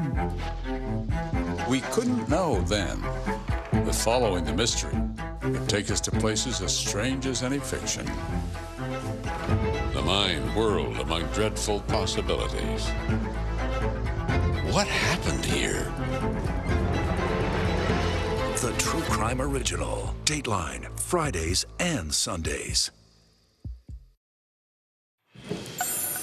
Well, only 1 in 62,000 pregnancies are triplets. Wow. And of those, 6% are identical triplets. So what are the odds that identical triplets all go on to become OBGYNs at their own mother's practice? Today, co-anchor Chanel Jones has the answer. This is Dr. Janet Gersten, an OBGYN in Miami, Florida. And no, you're not seeing double vision, and no, that's not triple vision. Or rather, it is, because these 3 young doctors are Dr. Gersten's identical triplet daughters, all OBGYNs now working together in the same medical practice, possibly the first time this has ever happened in history. When did it click for you that this was going to be a family affair? I never would even dream about it. It would have been too good to be true. And they came to their senses and decided that that was the thing to do. Vicky, Joanna, and Sarah Bedell knew not only were they in a unique circumstance as identical triplets, but had a front row seat to be a working mother already breaking barriers. How did you first, I guess, become interested in gynecology and obstetrics, especially during a time when there probably weren't a lot of women in the field? No, there were not. There were very few women in my class. And when I finished and opened my own practice, there was only one other woman delivering babies at the big local hospital. And so I was busy right from the start. Dr. Janet also had hopes from the start that her daughters might follow in her footsteps, but almost derailed her dreams inadvertently when she got called into work while at the mall. I read that you guys saw your first delivery when you were 8 years old. We were out shopping and I had to go to the hospital. Yeah. And I remember a lot of bright lights and screaming, and then the poor patient would look at us like, I'm sorry for cursing. I knew at some point younger that I wanted to be a doctor, but if anything, that made me think, maybe not this one, because I'm feeling a little sick. Do you think this dynamic of what you guys have sets you apart from the rest, and in what way? Well, it's certainly unique. I think it makes for a happy workplace, and that only translates into the work that you provide, and hopefully happier patients. This is also how we grew up, treating people the way that you want to be treated. So that extends to our patients too. Patients like Miriam Rivera. Miriam has been a patient of mine for 40 years. Hi, Miriam. And I delivered Miriam's daughter, Michelle. Michelle, oh my goodness. Come here. Hi, Michelle. This is so cool. And my daughters delivered Michelle's 2 babies. Oh my goodness. How cool is that for you? It's triple cool. If I were to ask you what you did right, what would you say? Teaching my daughters to be responsible, to be caring, and focus on their education. Just don't accuse her of playing favorites. We joke sometimes like that she's my favorite, but I don't have favorites. I'm the best driver. She's not. I can't say they're all the same. They're each just really fine people, and they have great qualities for caring and being empathic, and also really funny. And all of them, especially Vicky. Chanel Jones, NBC News.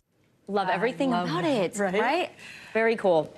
Well, here's what's trending now. Longtime voice coach Adam Levine will make The Voice, right? Yes. Will make his return on the show's upcoming season finale. The pop star is set to perform a new single alongside his band Maroon 5. Levine was a coach for the show's first 16 seasons. He developed a fan favorite rivalry, you know this, with Judge Blake Shelton, and the two of them are now going to be reunited during Shelton's final season on May 23rd. A new trailer is out for My Big Fat Greek Wedding 3.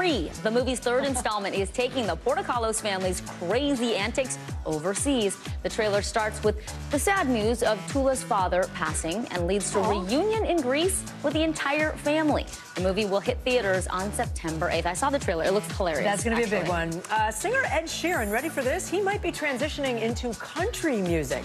In an interview with Billboard, the pop star said he loves the culture of the genre and its heavy focus on songwriting. Sheeran credited his longtime friendship with Taylor Swift for starting his love of country music. That is going to be, yeah. I would listen to that. Absolutely. He's such a talented musician. Doesn't matter what genre. I'm Vicki Wynn. I'm Kate Snow. You are watching NBC News Daily. You can watch us free 24/7 on our streaming network, NBC News Now, wherever you stream. The news continues.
Schwartz, and here are the stories we're watching tonight. Storms keep coming here in California. Some of the big headlines trending like crazy on social media. This is what my voice sounds like when I clone it. That wasn't me. You gotta see this. Stay tuned now, weeknights on NBC News Now. Your music is so familiar. What do you think when people start humming back your tunes? How you doing, Lester?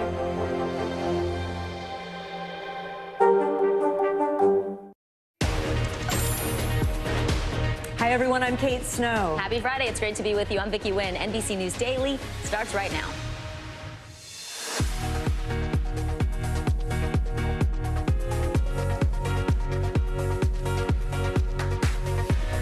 Today, Friday, May 12th, restrictions lifted. Dozens of people were boarded onto white school buses and sent to Texas border cities as Title 42 expired at the stroke of midnight. How the Biden administration is handling the dramatic influx of migrants. Taking on the mouse, Florida Governor Ron DeSantis continuing his duel with Disney as he inches closer to entering the 2024 presidential race.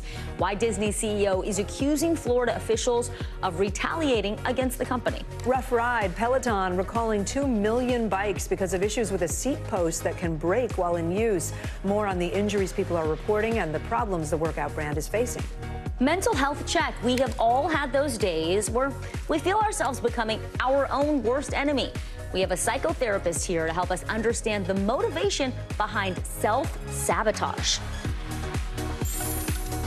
And good Friday to you. Welcome to NBC News Daily. We start with thousands of people crossing the southern border. Yeah, the government can no longer use the pandemic as a reason to automatically turn away migrants and asylum seekers because Title 42 expired last night. The end of that pandemic era policy fueling record number of border crossings.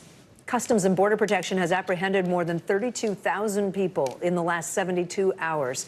Homeland Security Secretary Alejandro Mayorkas telling migrants, quote, do not believe the lies of smugglers. The border is not open, saying if they cross illegally, they will be ineligible for asylum. The impact of the change is already being felt in border communities. This is Yuma, Arizona. It's a popular crossing point. The city's mayor is now calling on President Biden to declare a federal emergency. NBC News correspondent Guad Venegas joins us now. He's down at the border in San Diego.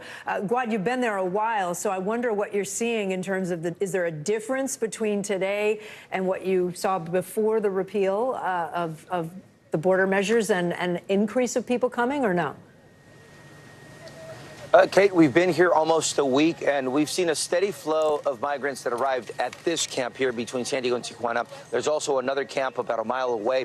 We have not seen a larger increase since yesterday, and this is what we expected. We did not expect a huge surge the day after Title 42 would be lifted. We knew that a lot of the migrants had been heading towards the border, and they have been arriving at the same numbers that we saw yesterday and the day before. Today, this camp is about the same size as it was yesterday, but every day Border Patrol will come down, organize the groups. They now have wristbands that identify the day that they arrived, and they will load them up to vans. Just minutes ago, they brought some vans and they took some families. Now, what we have seen, and I can tell you, Kate, of the new migrants that have been arriving in the last few days, including today, we are seeing more families, more women and children than we saw a few days ago when we first arrived. Initially, there were a lot of men, women, and some children, but now, I mean, I would say it's about a third of the people that we see here are now children. That's what we're seeing this morning. It's a steady flow of migrants that have been arriving, but not a gigantic surge compared to what we saw in the days before, Kate. Guad, tell us a little bit more about, those buses. Bree Jackson was also on the border on the El Paso, Texas side, and also saw similar buses. Where are people being taken, and what happens to them once they are in American custody? Vicky, so Border Patrol will then take them to the processing facilities where CBP will conduct the interviews, and they begin that process where they essentially argue their case to request asylum in the U.S. Now, what's changed with the new immigration policy, according to DH Secretary Mayorkas, is immigrants, as Mayorkas said, or individuals that arrive at the U.S. without using a lawful pathway will be considered ineligible for asylum. So under that definition, all of the individuals that are here and that are at other parts of the U.S.-Mexico border sitting at one of these border walls would be ineligible because they're essentially using a pathway to arrive that is not a legal pathway. The legal pathways would, of course, be the ports of entry or using that application, CBP-1, to then arrive at the border. And that's essentially what a lot of the migrants did during the pandemic under Title 42. They entered the country using a non-legal pathway and then requested asylum. But under the new definition, then no one here would qualify for asylum, Vicky. Yeah, and there's so much misinformation in Spanish media as well, telling people that the border is open. So that's causing a lot of confusion with that app. Thanks so much for wrapping us up and kind of breaking it down for us. NBC News correspondent Guad Venegas. The Biden administration is defending its handling of this growing migrant crisis. Homeland Security Secretary Alejandro Mayorkas addressed the situation earlier today on Today with co-anchor Savannah Guthrie. She pressed him on why there is so much chaos and confusion right now at the southern border. The answer is very, very clear. We are operating within the constraints of a broken immigration system. There is unanimous agreement about that fact. Our system has been broken for more than 2 decades. It was last reformed in the 1990s. So that is the first point. The second point is we have not received from Congress the resources that we need and that we requested. And so we need our immigration system fixed once and for all, and we need the resources that we have requested. You say the border is not open, but there is a subset of people who are being released into this country with no court date and no way to track them. I mean, that sounds like the border is open for some.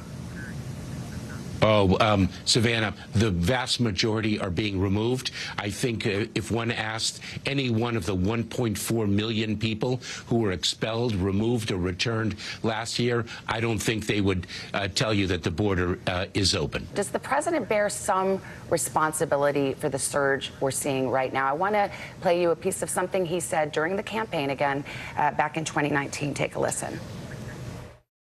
All those people are seeking asylum. They deserve to be heard. That's who we are. We're a nation that says if you want to flee and you're fleeing oppression, you should come. Mr. Secretary, they came. They're sitting outside along our border right now. It is cold at night. It is sizzling hot during the day. There is dust. There are children. They came. Did that messaging encourage people to make this crossing? What encourages people to make the crossing is the false information, the lies that the smuggling organizations communicate. That's what makes these people take the dangerous journey. They're deceived into doing so. Let me share with you, though, what is the fundamental point here. The fundamental point is that we need Congress to act. The president on day one presented Congress with legislative reform. Our system has been broken for more than 2 decades. Everyone agrees about that. It's time not to criticize, it's time to act. Fix the system. Give us the resources we need and have requested. Those are the avenues that our legislators need to take. Homeland Security Secretary Alejandro Mayorkas talking with our Today co-anchor Savannah Guthrie. Vicki? Well, Kate, billions of dollars are now in jeopardy as Disney CEO Bob Iger questions the company's future in Florida. Iger is now accusing state officials of, quote, retaliating against the company for its political stances. These comments come as Florida Governor Ron DeSantis moves closer to entering the 2024 presidential race. NBC News national correspondent Gabe Gutierrez has more on DeSantis versus Disney. As speculation mounts over his potential run for president, Florida's Republican Governor Ron DeSantis is facing even more pushback from Disney.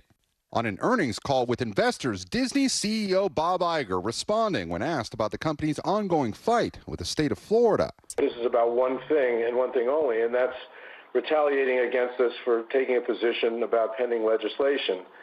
And we believe that in us taking that position, we are merely exercising our right to free speech. While Iger says Disney still plans to invest $17 billion over the next 10 years at Walt Disney World, he pointedly asked this question. Does the state want us to invest more, employ more people, and pay more taxes, or not? The battle began last year when Disney opposed the Parental Rights in Education Act DeSantis signed that opponents labeled the Don't Say Gay law.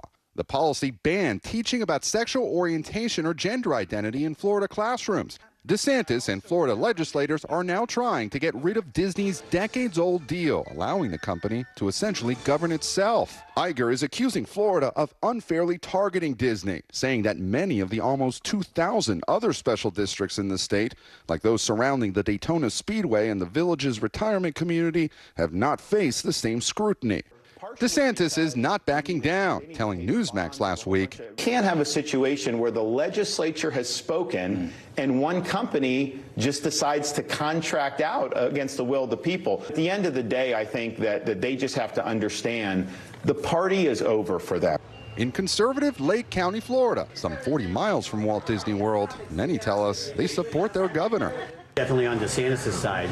Go woke, go broke. But other voters doubt whether DeSantis' rhetoric matches his record. Going around the country and now the world saying is that Florida is free, that he's made us more free.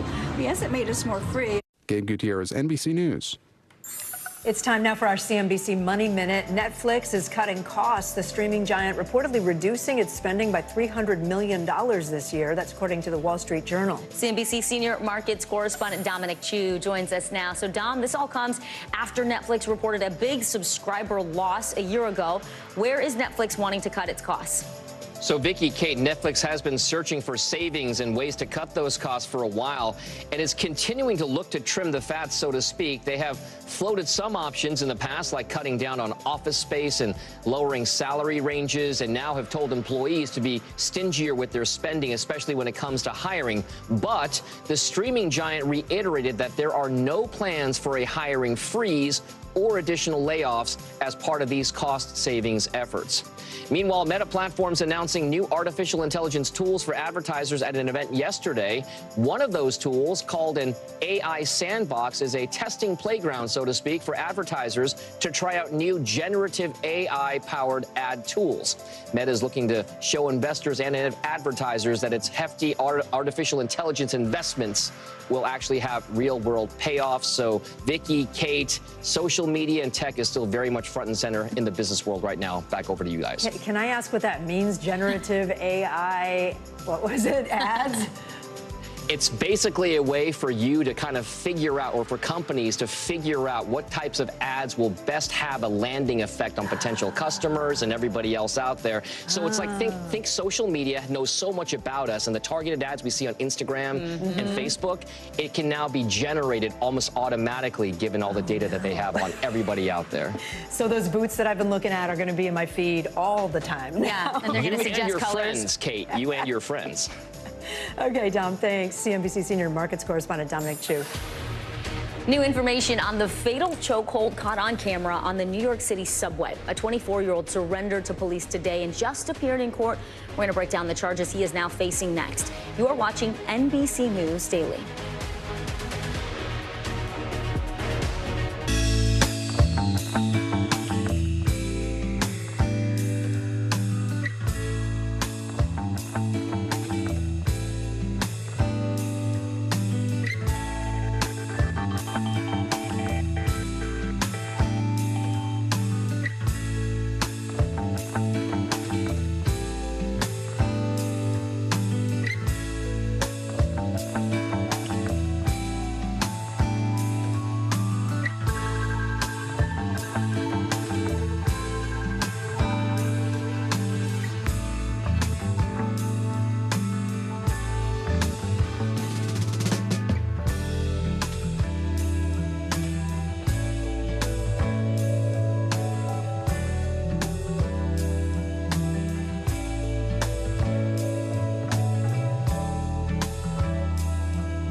This is what it looks and feels the storm zone. Bigger piece to the puzzle. Here's some of the stories we're watching tonight.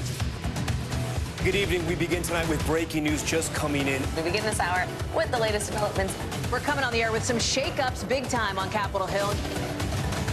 How much water ultimately will be forced inland?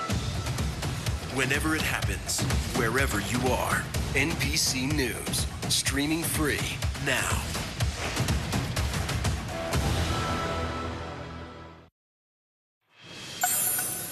The former Marine accused of choking a homeless man to death on a New York City subway last week has officially been charged with second-degree manslaughter. 24-year-old Daniel Penny surrendered to authorities this morning in Manhattan. During his arraignment hearing in the last hour, the judge set a $100,000 bail.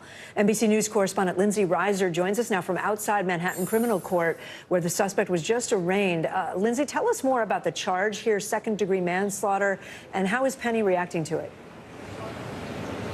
So just shortly after noon, Penny surrendered here for his arraignment. And we did mention that $100,000 bond. He walked in with handcuffs. He walked out without those handcuffs because he paid $6,000 of that bond, and his parents guaranteed the rest. He has to surrender his passports within the next 48 hours, and his next court date is July 17th. But we did just hear in the last few minutes from the district attorney's office, Alvin Bragg releasing a statement saying after reviewing the facts and evidence of the case, they developed probable cause to arrest and arraign Penny, saying that they talked to witnesses, they reviewed the footage, and they reviewed the medical examiner's report. And Bragg concluding his statement with Jordan Neely should be alive today. We should mention we do have a statement from Penny's attorneys who we're going to put on the screen right now for you, saying he risked his own life and safety for the good of his fellow passengers. The unfortunate result was the unintended and unforeseen death of Mr. Neely.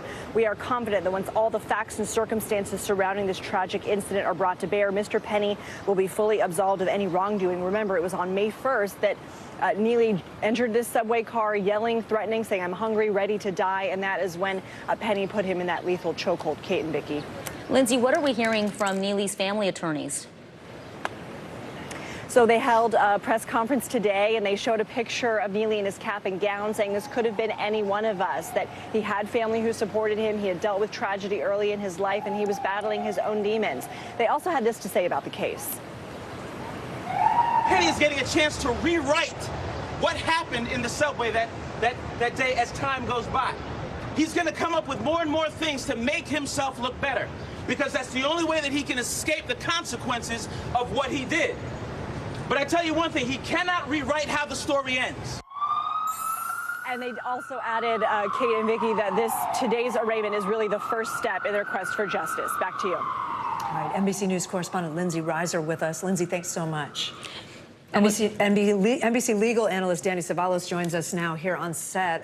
Danny, I want to pop up that statement again from Daniel Penny's attorney. It says that Penny, quote, risked his own life and safety for the good of his fellow passengers. What does that tell us about what their defense might be if and when this goes to trial? And did Penny have a legal obligation to check in on the health and the well-being of the victim while he had him in the chokehold? His defense will be self-defense, or in New York, as it's called, justification. And that is always permitted, not only the defense of yourself, but the defense of others, although that can be trickier factually because you have to reasonably believe that somebody poses a threat to a third person before you intervene. And the law allows you to be mistaken about your use of force, but that mistake must be reasonable. And you must actually believe, even if mistaken, that the use of force was necessary in that situation. Here's the key. In New York, it is the state, not the defendant, who must disprove justification beyond a reasonable doubt. So if you're just handicapping this, if you're a betting person, the odds right off the bat are in favor of the defendant. And just quick to the second part of my question, did he have a legal obligation, Penny, to be like,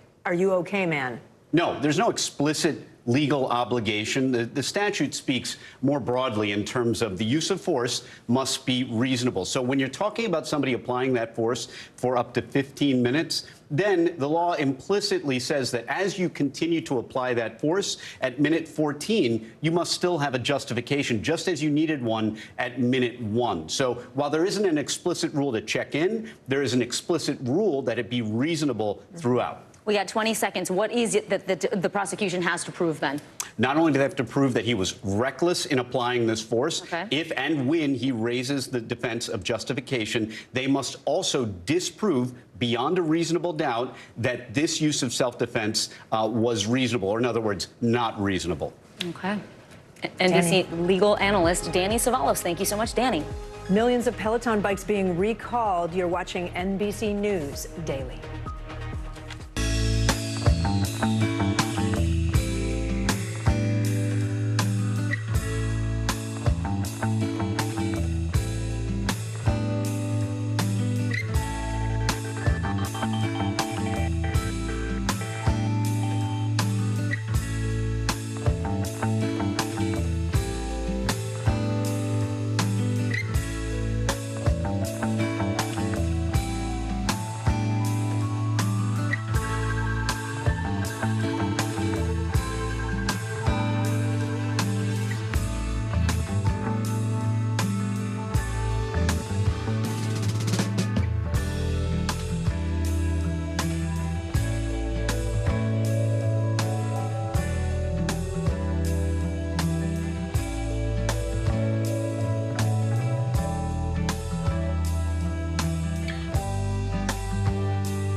This is what it looks and feels With the latest, a bigger piece to the puzzle. Here's some of the stories we're watching tonight. How much water ultimately will be forced inland? Whenever it happens, wherever you are, NBC News, streaming free now.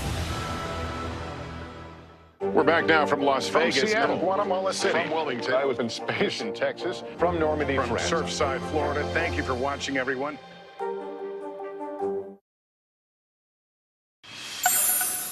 A Florida police officer has been charged with felony and misdemeanor charges after being accused of stealing a dead man's credit card information. From our Orlando affiliate WESH, Liv Johnson shows us what led to this disgraced officer being arrested.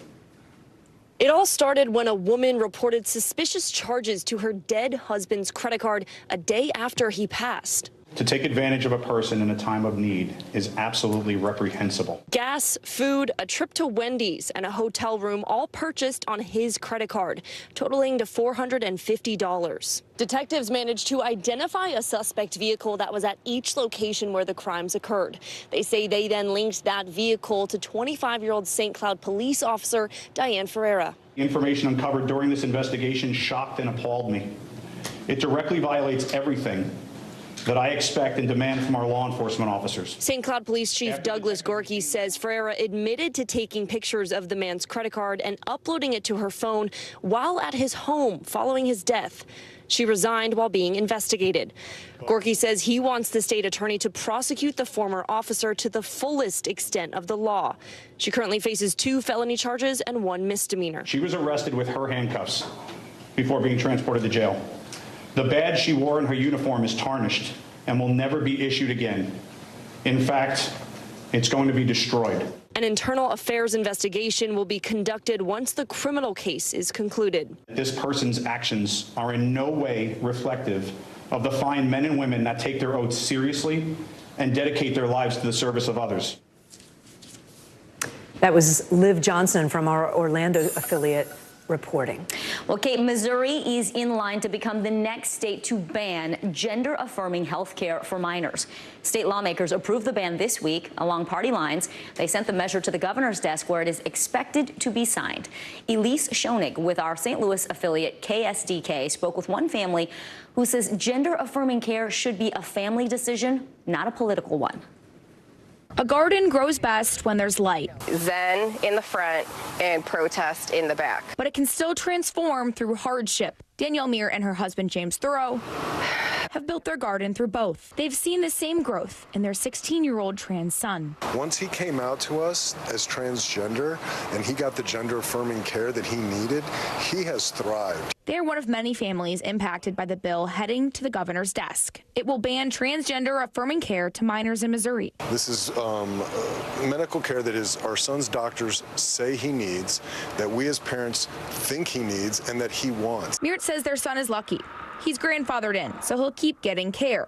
The path that my child was on before we got to the gender center was the wrong path, and it's devastating to know that other kids aren't going to have access to that same health care. It's the domino effect many are worried this legislation could have. At a time where Missouri and St. Louis are losing population, these sort of restrictive laws can contribute to more population loss because people want to be in a state where they can get the care that they want. 5 on Your Side political analyst Anita Mannion says more lawsuits could come. I think similarly to bans we've seen on abortion, this puts doctors in a position of trying to figure out what the law is and what care they can offer their patients. Much like her garden, Meert says her son's transition was something their family took the time to grow. Eventually, we will be on the right side of history, but it's going to be a marathon. Our thanks to Elise Schoenig for that story from KSDK. Well, and also in a response to the approved ban, Kansas City leaders, they just passed a resolution declaring the Missouri city a sanctuary for those looking to have or to provide gender-affirming care. Congressman George Santos has cut a deal with Brazilian officials to avoid prosecution for forging stolen checks. He signed a confession admitting that in 2008, he stole a checkbook and bought more than $1,300 worth of items from a shop. As part of the deal, Santos agreed to pay back the shopkeeper who was defrauded, in addition to paying some money to charity totaling almost $5,000. Court officials say if Santos doesn't pay the money within 30 days, the case will not be dismissed. The Brazilian agreement came just a day after Santos Santos pleaded not guilty to 13 federal criminal charges here in the U.S. Up next, how the 4 University of Idaho students who were murdered are now being honored at commencement tomorrow. You're watching NBC News Daily. You can watch us, by the way, free 24/7 on our streaming network, NBC News Now, wherever you stream, including YouTube, Hulu, Roku, Peacock. The news continues right after this.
It was the end of the story, but it was also just the beginning.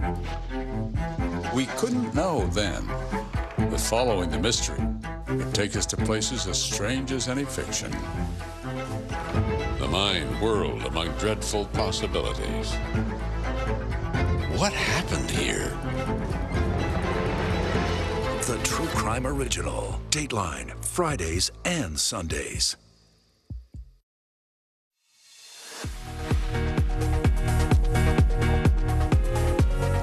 Welcome back. I'm Kate Snow. Good to be with you. I'm Vicki Wynn. Making news right now. The former Prime Minister of Pakistan, Imran Khan, has been released on bail following his dramatic arrest. Khan was dragged out of court, taken into custody, and charged with corruption on Tuesday, sparking days of violent protests. Lawmakers in the U.S. are leaving the Capitol today without reaching a debt ceiling deal. The Treasury Secretary has said the U.S. could default on its debts in just 3 weeks.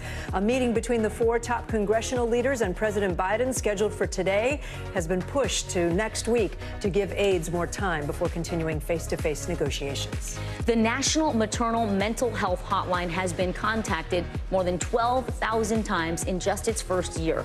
A spokesperson for the Health Resources and Services Administration says there's been an average of about 1,000 calls and texts per month since the hotline's launch last Mother's Day. The spokesperson says activity for the free and confidential hotline went up by 73% after a Massachusetts mother allegedly killed her own children. The hotline gives support before, during, and after pregnancy 24/7. The number is right there on your screen, 1-833-TLC-MAMA. You can call or text that anytime. That's important. Now to the University of Idaho, where students and their families are getting ready for tomorrow's commencement ceremony. Yeah, a day that is supposed to be filled with joy and celebration is tinged with pain and sadness for the 4 students who were killed there this year. NBC News correspondent Steve Patterson joins us now from Moscow, Idaho. Steve, how is the university honoring those 4 students this weekend?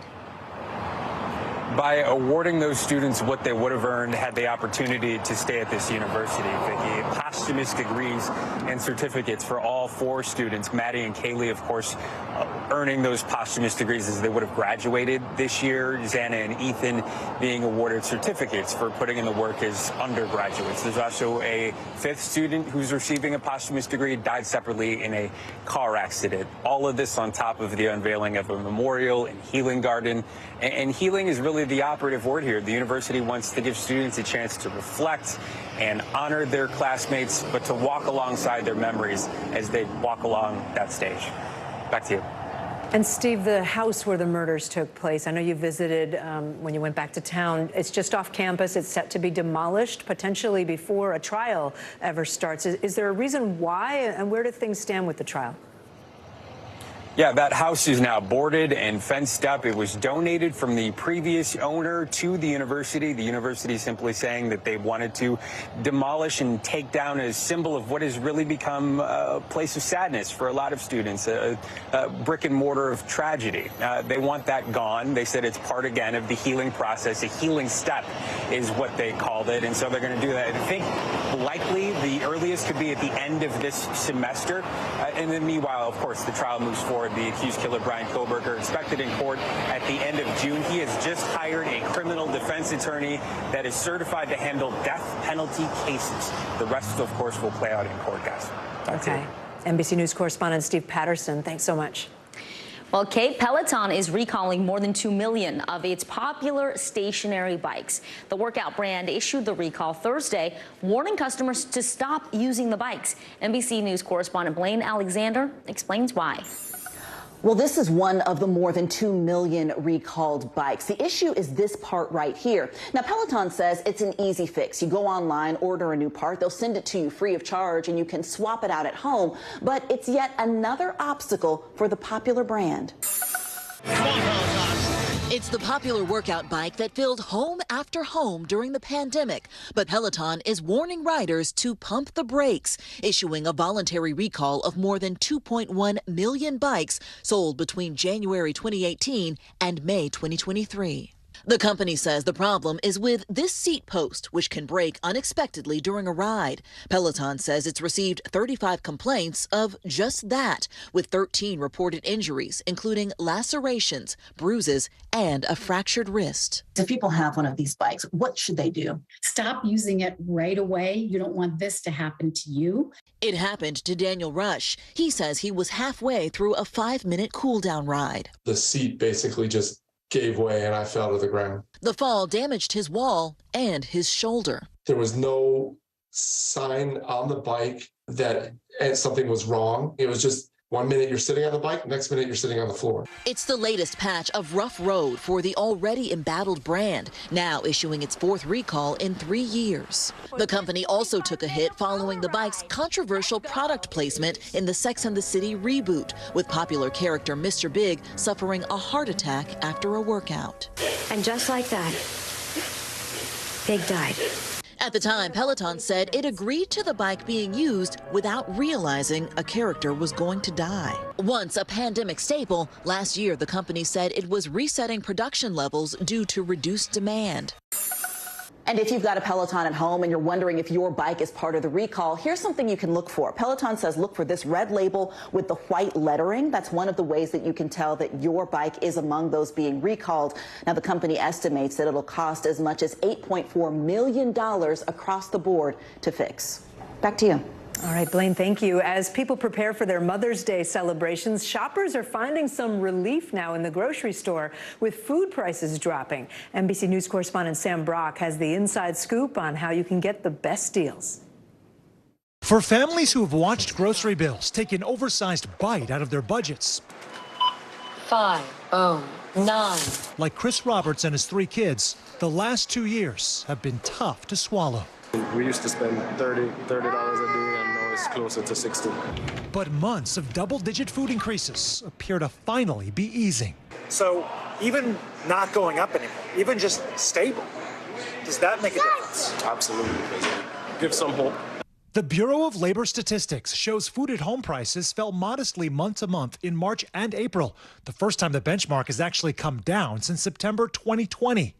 In South Florida, some parents trying to capitalize ahead of the Mother's Day and Memorial Day holidays.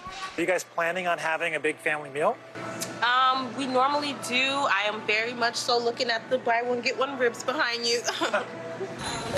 With so many eyeing savings, here are some items in your cart that now cost less. Eggs have cracked their pricing surge, falling 1.5% after a nearly 11% drop the month before. Milk prices are down 2%, the biggest decrease in more than 8 years. And fruits and veggies dipped 0.5%. Thinking about firing up the grill? Barbecue staples like hot dogs are 2.9% cheaper, but ground beef for burgers and chicken are slightly more expensive. Certain areas, certain commodities are still strong. Certain have weakened, such as poultry and pork. Owner John Alfano at Doris's Italian Market in Sunrise, Florida, walking us through your best deals. You mentioned chicken and poultry. Yes. Better value here? Definitely. Compared to beef, poultry is much more reasonable right now. Chicken wings are probably the best bet right now price-wise in the poultry market, and great for grilling. As for key tips to save even more, consider buying the store brand. Winn-Dixie says its private label can be around 20% cheaper. And look ahead of time online at what deals stores are doling out, like Brianna Williams did. If I had a taste for something, but next week it's going to go on sale, I'll wait and buy it when it's buy one, get one free. Sam Brock, NBC News. All right, have you ever noticed you might talk yourself out of doing something you've always wanted to try? Or maybe you're working toward a goal and you never get there because you created an unnecessary obstacle for yourself. If that sounds familiar, you might be sabotaging yourself without even knowing it. Joining us now on set, psychotherapist Terry Cole. Terry, let's start with, what do we mean by self-sabotage, and is it easy to fall into that for folks? You can describe self-sabotage as a pattern of thoughts or behaviors that we engage in, a lot of times without even knowing it, that create obstacles to us accomplishing our goals in life. Can you give us any examples? Sure. Let's say you have a desire to have a big career, but you can't manage to get yourself to work on time every day, right? Clearly, that behavior, you know consciously, is in conflict with your desire. But if you can't get yourself to be there on time, something else is going on. Yeah, I wanted to ask you more about that, what self-sabotage looks like in daily life. And is there a difference? You know, this might start when you're younger in school behaviors that then continue on when you're an adult in a workplace. Well, negative self-talk, this is a setup to feel bad about yourself. And a lot of times, the way that it started is in childhood. You might have had a parent or an adult in your life who kind of thought you weren't going to do anything in life. And even if you're getting successful, that can rear its head in your unconscious mind.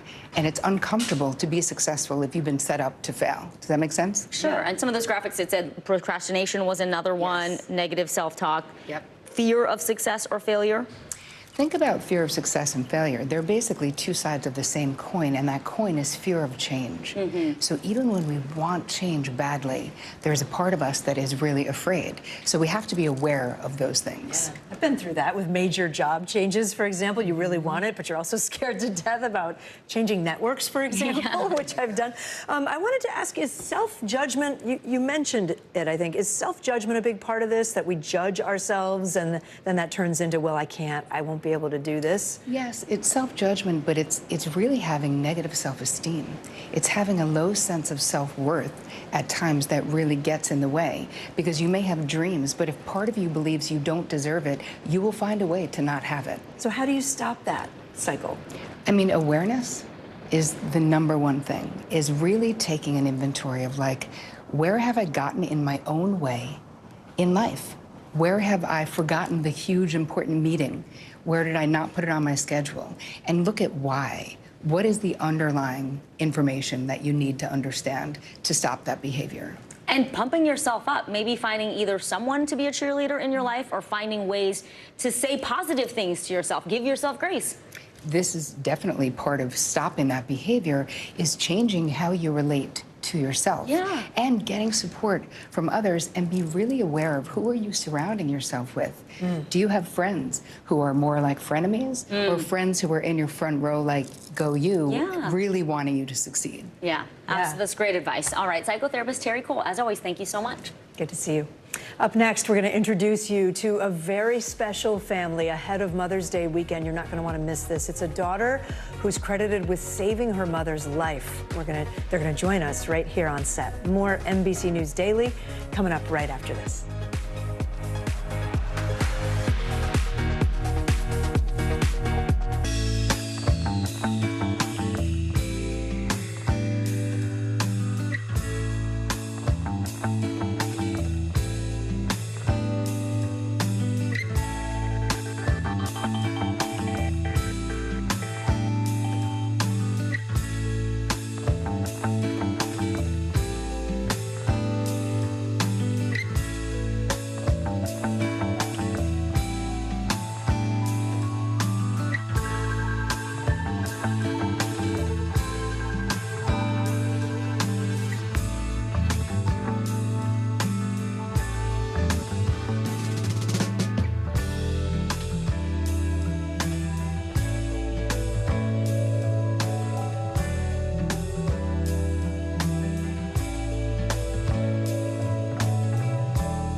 Still to come on the Channel 2 News. Well, the waters are certainly receding now. Still too close to call. Lester Holt reporting from Ground Zero, as it's being referred to. It is, in fact, the taste of freedom. The Haitian people know a little something about resiliency. What's the biggest risk right now? Some of the troops who have been proud. I want to welcome you to the first presidential debate. In fact, we've been told we can't go any farther. You are some resilient folks. Let me get a hint.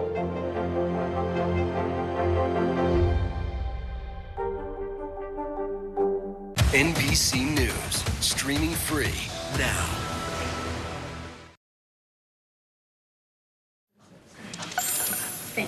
With Mother's Day quickly approaching, people across the country are out looking for the perfect present, right, to give to their mom. But one daughter's gift is a little hard to top. Yeah, Tracy Montemayor gave her mother the gift of life this year when she chose to give her a kidney. Her mother had been fighting diabetes and kidney failure and was down to very few options. So kidney donor Tracy Montemayor and her mother, Teresita Sayasa, join us now here on set. We're so happy to have you both. We're so happy that you are healthy and well.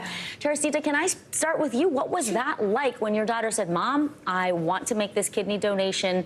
Please let me do it. And what has the journey been like for you? Well, the first time I don't want to do it because I'm thinking about her health too as well, because she has a son that, you know, we adore him. So after that, for a while, my husband diagnosed with a cancer. So then I realized that, you know, if I'm not going to do it, if I'm not going to accept it, how are we going to be taking care of each other, me and my husband? Tell us a little more of the story, how you ended up saying, Mom, I really want to do this.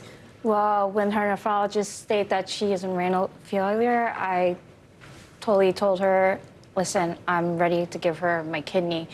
Obviously, my mom said no. Again, how she explains that I have a son, but then again, you know, I did give her education about living donor, how it works and everything. As for myself, I'm a certified medical assistant at Hackensack. Yeah, you actually work in the field, in the medical field. Yes, it was actually a true blessing too. So with them, they helped me from the start to the end, and I can never have been so grateful for them. They're like family.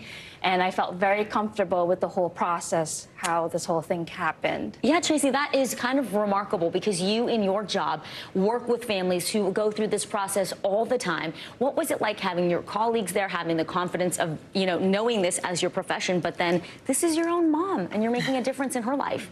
Yes, well, working with them for like a year and a couple of months, the education that I had and knowing how it comes with recipients into living donor, it was pretty remarkable how everything works.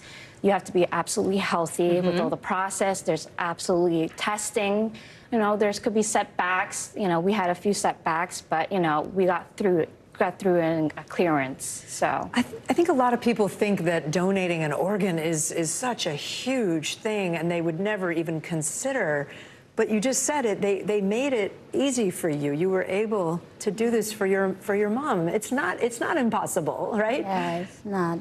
No, I just, she has 8 grandkids and I want her to actually see them grow. So, especially with my son, and especially to see him graduate high school at least. Yeah. And that was a huge part of the play. And I love my mom. And of course, I want to donate the life. And just donating life itself, I mean, it's a life-changing, not only for the recipient, but also for myself as well. Because if I'm able to give life, that made a huge impact for me.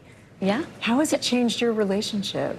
Oh, we're bonding as close as we ever now. We have moments that we disagree to each other, but that's moms and daughters. Yeah. Teresita, how are you doing? How long ago did this operation take place? How are you feeling? Okay, so it's been about 5 months. Yes. You look amazing. How do you feel? I feel good. I'm back to work. Wow. So, so far right now, I'm just working for part-time, but soon I'm going to be working full-time already. What kind of work do you do? I work in a clinical research. We're testing all kind of from cosmetic to medication. Wow. Well, I think the message this Mother's Day is to really hold your loved ones close to you and to know you can make a difference, even with bone marrow donation, which is another living donor situation. So thank you so much for coming and sharing your story with us. Thank you very much. Teresita Sayasa and Tracy Montemayor. We really appreciate you. Happy Mother's Day to both of you. Happy Mother's Day. Yes. If you are a mother, Simon. We are both mothers too. Okay, happy Mother's Day. Thank you so much. Thank you very much. Well, Mother's Day is this weekend. We want to give a very special shout out to all the moms of our NBC News Daily family. Take a look. Those are the amazing moms on this team and the amazing moms of our team members. We join you. We love you. We thank you.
is so familiar.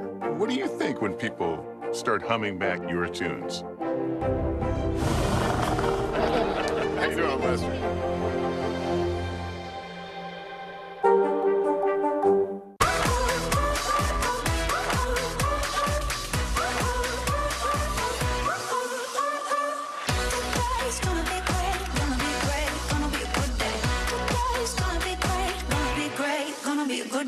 This is what it looks and feels. The storm zone. Bigger piece of the puzzle. Here's some of the stories we're watching tonight. Good evening. We begin tonight with breaking news just coming in. We begin this hour with the latest developments. We're coming on the air with some shakeups big time on Capitol Hill. How much water ultimately will be forced inland?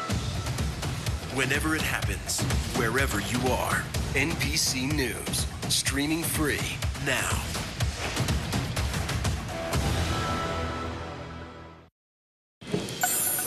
Well, only 1 in 62,000 pregnancies are triplets. Wow. And of those, 6% are identical triplets. So what are the odds that identical triplets all go on to become OBGYNs at their own mother's practice? Today, co-anchor Chanel Jones has the answer. This is Dr. Janet Gersten, an OBGYN in Miami, Florida.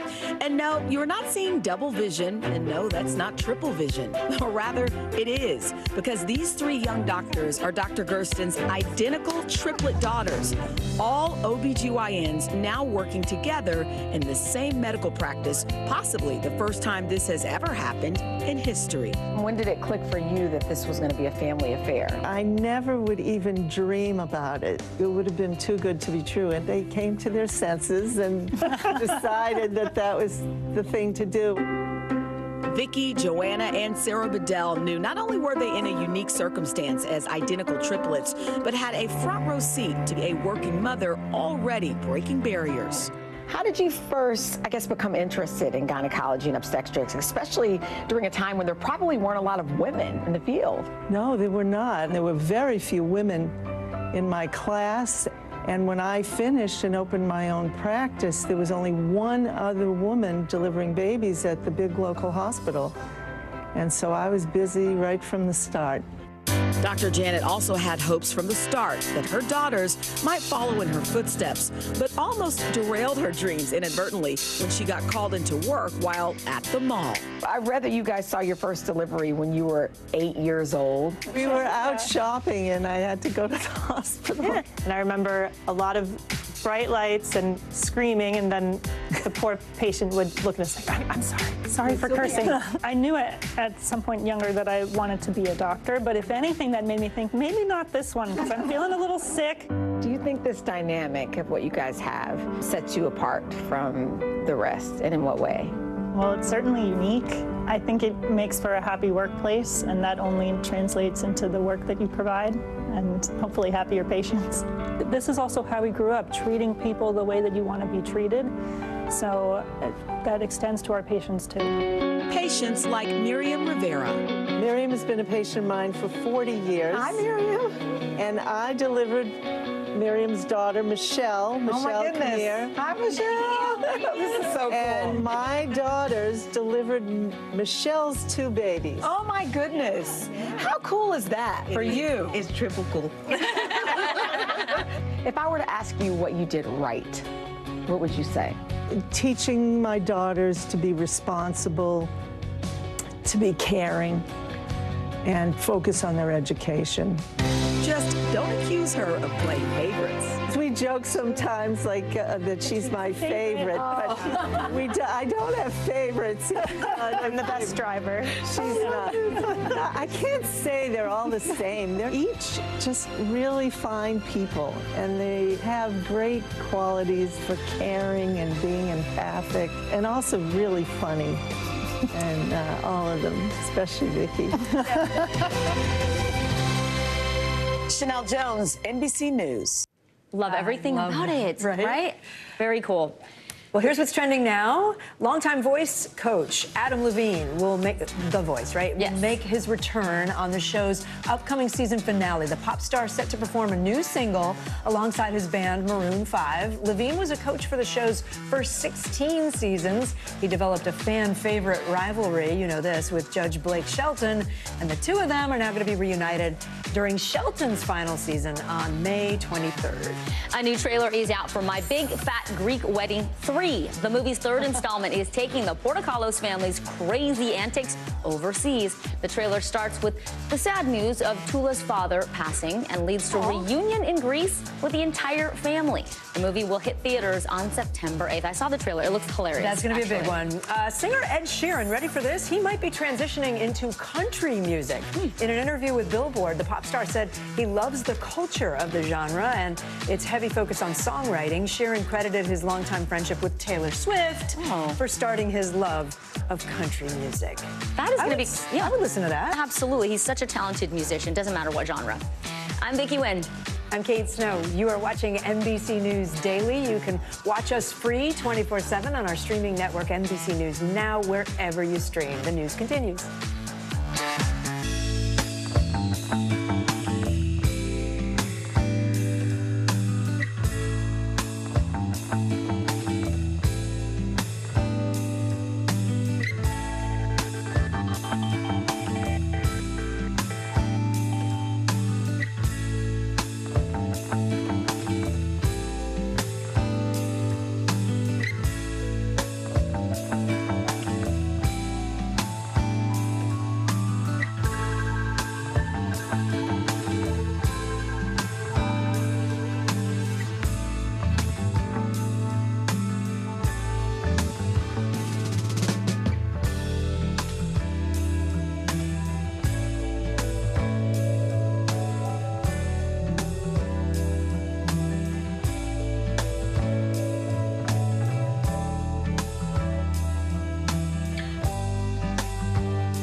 Back now from Las Vegas. From Seattle, Guatemala City. From Wilmington. I was in space in Texas. From Normandy, from France. Surfside, Florida. Thank you for watching, everyone. NBC News, streaming free now.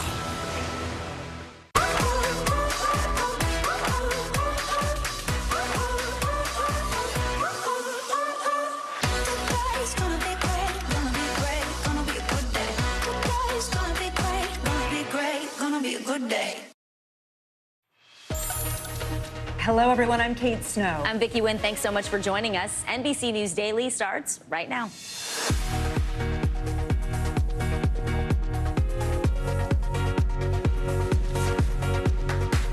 Today, Friday, May 12th, 2023, border rush. Title 42 has officially ended, prompting thousands of migrants to head to the U.S. How the White House is now responding now that the border is more open than it ever was. Breaking news, surrendered. A former Marine turning himself into police following that chokehold death on a New York City subway. Why prosecutors say they are seeking a manslaughter conviction. Vicious cycle. Peloton recalling more than 2 million of its exercise bikes. Why now? And what it means for the troubled workout company. And vision problem, the deepening investigation into a specific brand of eye drops linked to several deaths. Why health officials didn't act sooner to get them off store shelves. It is 11 a.m. in Spokane, 1 p.m. in Tupelo, 2 p.m. here in New York. We begin this hour on the U.S.-Mexico border, where more migrants are entering the United States after the expiration of Title 42. The COVID-era public health immigration policy officially ended at midnight Eastern last night. This is what it looked like at a legal port of entry in Arizona shortly afterward. Homeland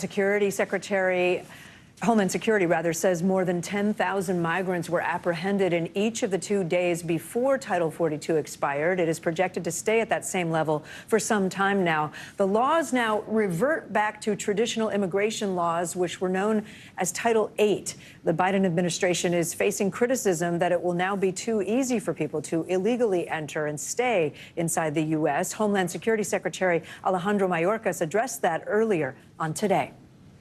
You say the border is not open, but there is a subset of people who are being released into this country with no court date and no way to track them. I mean, that sounds like the border is open for some. Oh, Savannah, the vast majority are being removed. I think if one asked any one of the 1.4 million people who were expelled, removed, or returned last year, I don't think they would tell you that the border is open. Leading us off now, MSNBC anchor Jose Diaz-Balart. He is on the U.S. side of the border in El Paso, Texas. Jose, it is good to have you. What have you seen change-wise in the past 24 hours? Vicki and Kate, what we're seeing today is very similar to what we saw here yesterday and what we saw here 2 days ago, and similar in many ways to what we saw here when we were here in December, when there was a large group of people that was spending the night outside areas like this, where I am this morning for you. I want to just kind of give you a picture of what we're seeing here today. This is the Sacred Heart Church, and this is the gym for the school, but it's been made into a shelter where overnight dozens and dozens of migrants come and spend the night.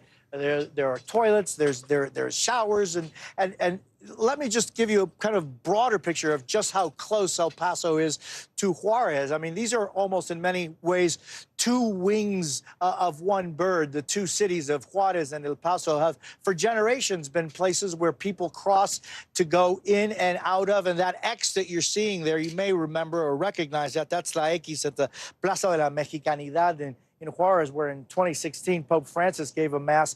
Hundreds of thousands of people came to the Mass there at that time. But now what we're seeing is that with the expiration of Title 42 last night at 11:59 Eastern Time, there was a lot of uncertainty, and there certainly hasn't been a huge increase in the number of people that are coming over and requesting asylum, although that doesn't mean that there aren't a lot of people just on the other side of the border and all the way through Mexico. You can go down Mexico right to the Suchiate River that divides Mexico from Guatemala, the Chiapas area, and then through Central America, through the Darien Gap, those jungles that are so deadly and dangerous. There are literally thousands of people who are on the way. And the question is, will that change because of the change at 11:59 last night, when Title 8 becomes essentially the immigration law of the land, with some exceptions that many people are criticizing, because there's four kind of pillars to that Title 8, which include the possibility that very few people could actually be able to request asylum. Yeah, it's complicated, Jose, but at the end, it's about people, right? You've been speaking with families who made their way to El Paso, and they think they're going to have a chance to get in. You spoke with a family from Venezuela earlier. What's their message? What did they tell you? The Quintero family just arrived. They spent the night here last night at this shelter, and they had a message for the American people. This is what they want us to know. I just want to tell the American people that we're not all the same. We're not coming to do bad things. We came here to create a better future for our children, our little house. We just want to work. We want to do things right. And like that, we just hear those stories over and over again for the people that are here. Vicki and Kate. Jose Diaz-Balart. Jose, thank you so much. A New York City subway rider who put another passenger in a fatal chokehold has been charged with second-degree manslaughter. The incident happened 10 days ago. It was captured on cell phone video. Witnesses tell NBC New York that Jordan Neely started acting aggressively and was soon after restrained by Daniel Penny and 2 other passengers.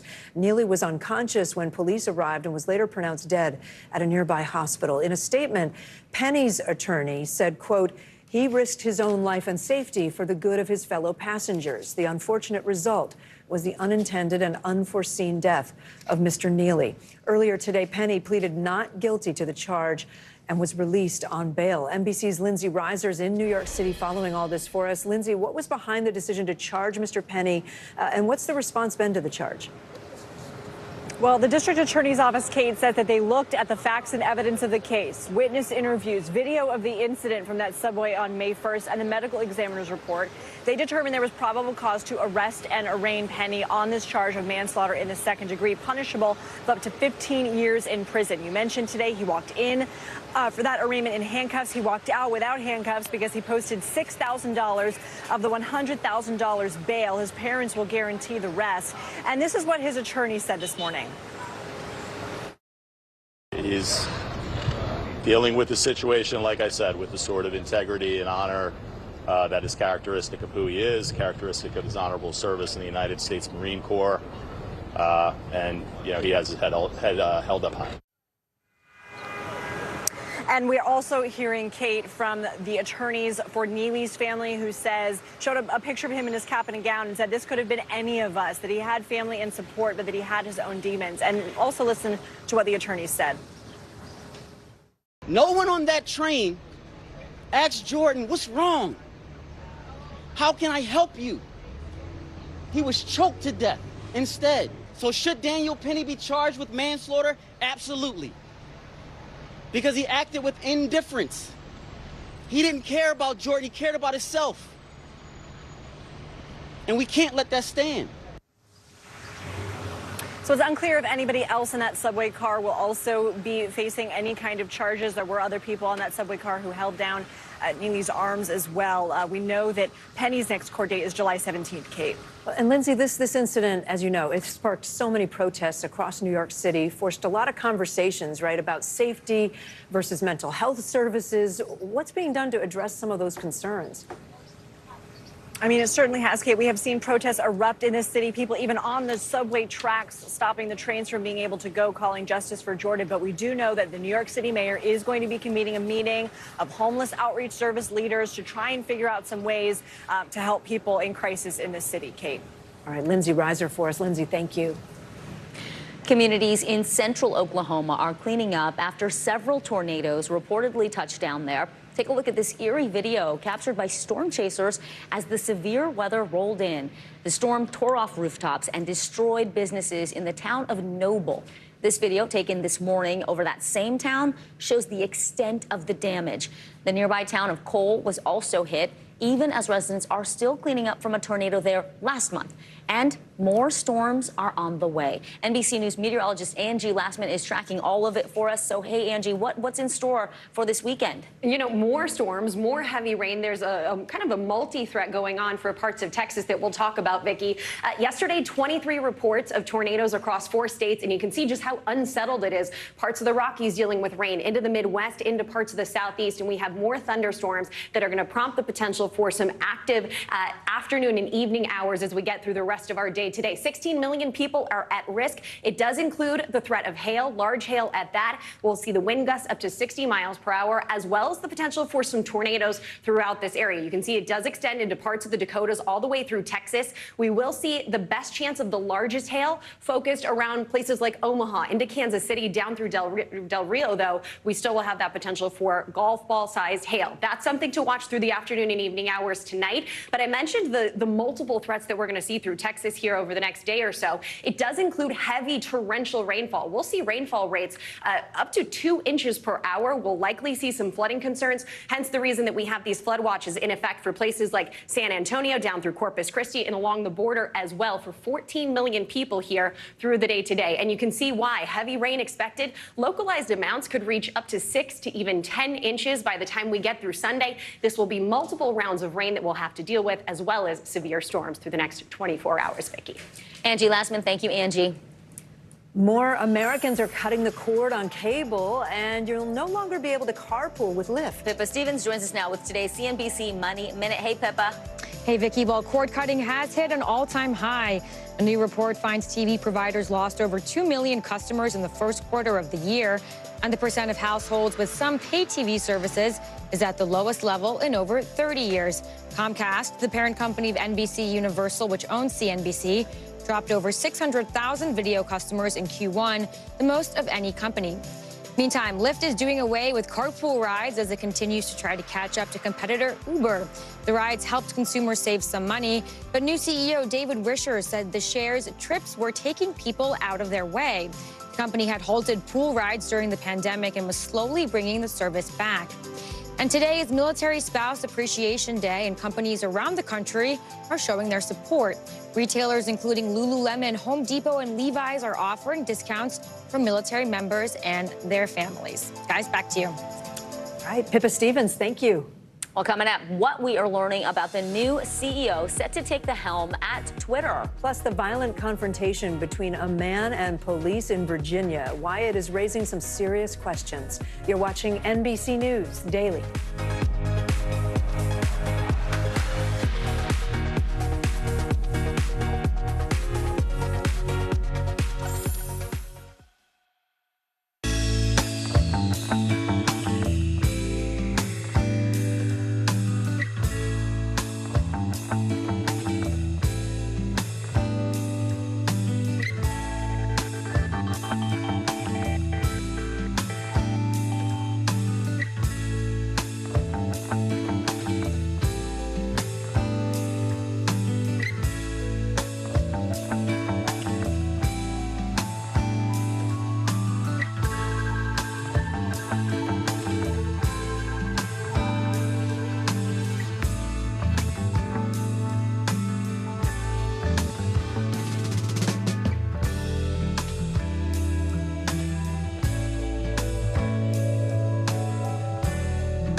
We begin tonight with breaking news just coming in. Whenever it happens, wherever you are, NBC News, streaming free now. Watch NBC Nightly News with Lester Holt or listen wherever you get your podcasts. There's breaking news about Twitter today. We now know who will take the helm at the social media company. Elon Musk tweeting that NBC Universal Global Advertising Chair Linda Yaccarino will take over the role as CEO at Twitter. Musk's tweet comes after a statement from NBC Universal confirming Yaccarino is leaving the company effective immediately. I should note, NBC Universal is the parent company of NBC News and CNBC. In today's Consumer Confidential, ahead of a busy summer travel season, one U.S. airline is trying to take off. I like it. With some new changes for flyers. I got it. I see you. JetBlue has announced some major new perks for customers who fly with them. And you don't have to be an elite member to take advantage of the benefits. We have with us CNBC airline reporter Leslie Josephs. Thanks so much for being here, Leslie. So let's start off with the good news for once about airlines. What are these new perks? So you can get an alcoholic beverage. You can get early boarding. You kind of pick what you want. And it's what JetBlue is doing. They're designing them specifically for flyers that aren't elites yet, but they might be on their way. And, you know, we're all kind of sick of seeing the people get those free upgrades at the gate and be jealous of them. So what they're trying to do is keep people hooked on one carrier so, you know, they stay loyal. Okay, so this is JetBlue, but could we expect that maybe other airlines might follow suit and think, oh, we got to do this to keep up? Some of the other airlines are already doing it. American Airlines offering some perks for people that might not have elite status. You have to remember at the same time, they're raising the bar to become an elite. Every year you have to spend more money, you have to fly more. And in the pandemic, we weren't doing that. Everyone got a free pass. But now, you know, you have to spend a little bit more. So we are seeing some airlines start to do that. I want to talk about other airlines. For example, pilots at Southwest, they just announced yesterday that they have voted to authorize a strike. Not that they're going on strike, but this follows American Airlines voting as well to authorize a strike. I mean, summer travel season right around the corner. If these strikes happen, what do we need to know as travelers, and what are our rights as passengers? Well, first of all, the odds of a strike happening over the summer are extremely slim. Pilot strikes in the United States are very, very rare. It's been more than a decade since we've had a pilot strike in the United States for a passenger airline. So they have to get released from the labor board, and it's a very lengthy process. So I don't think travelers have to worry about that. However, the airlines are having a pilot shortage. You know, that's we might not have the options that we want for flights. You know, it might not be at the time that we want. So airlines are not growing as much as they would like to. That also means higher fares for consumers. It means fewer choices. Right, not as many planes flying, you're going to pay more. I have to ask a big picture question. So for travelers this summer, so many families are hitting the road or going on planes. What are the best practices for us?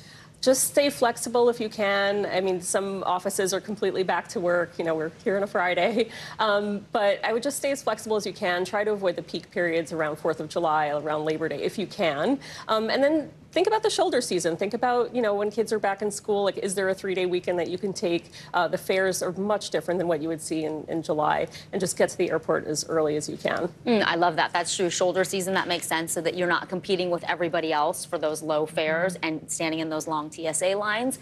What are some apps or some, you know, things that we should have on our phones that will help us with our travels? I would always have the airline app that you're flying on, because anytime there's a change in your flight, you're going to get a text message. You're going to be able to communicate with a customer service agent. So keep that on your phone. If you're just looking to browse fares, Hopper is one that can track your fare. The airlines themselves will allow you to kind of follow a flight and see how much, you know, maybe it was $600 to Rome and now it's $800, and maybe you should pull the trigger before it's $1,000. So I would just kind of keep checking, and you never really know when you might find that deal.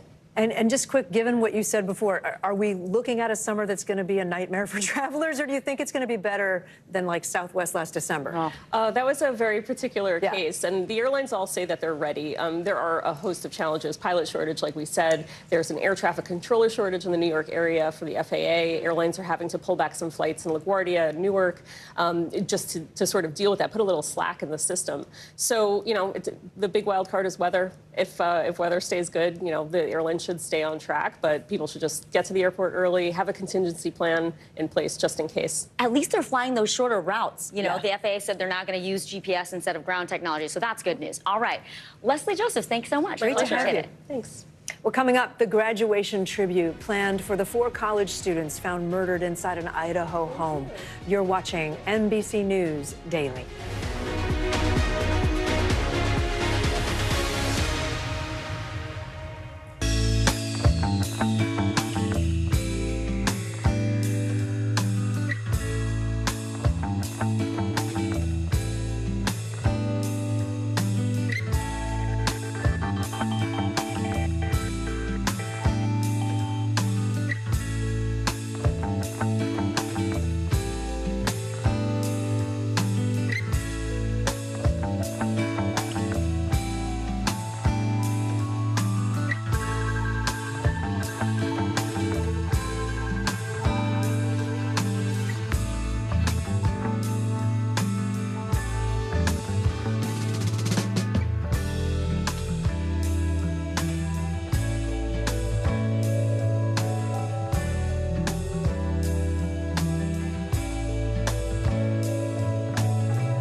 this is what it looks and feels the storm zone. Bigger piece to the puzzle. Here's some of the stories we're watching tonight.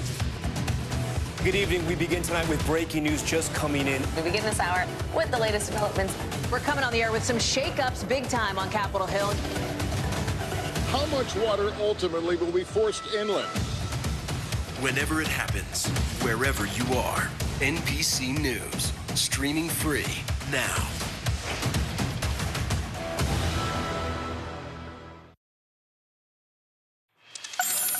We have breaking news out of Idaho. A jury has reached a verdict in the Lori Vallow trial. Vallow has pleaded not guilty to murdering her youngest children, 7-year-old Joshua and 16-year-old Tylee. The children disappeared, you might remember, back in 2019. Police found their bodies buried on a property belonging to Vallow's new husband. NBC News correspondent Dana Griffin is tracking the story for us. So, Dana, we know there is a verdict. When will it be read? When might we hear? And remind us how all of this unfolded.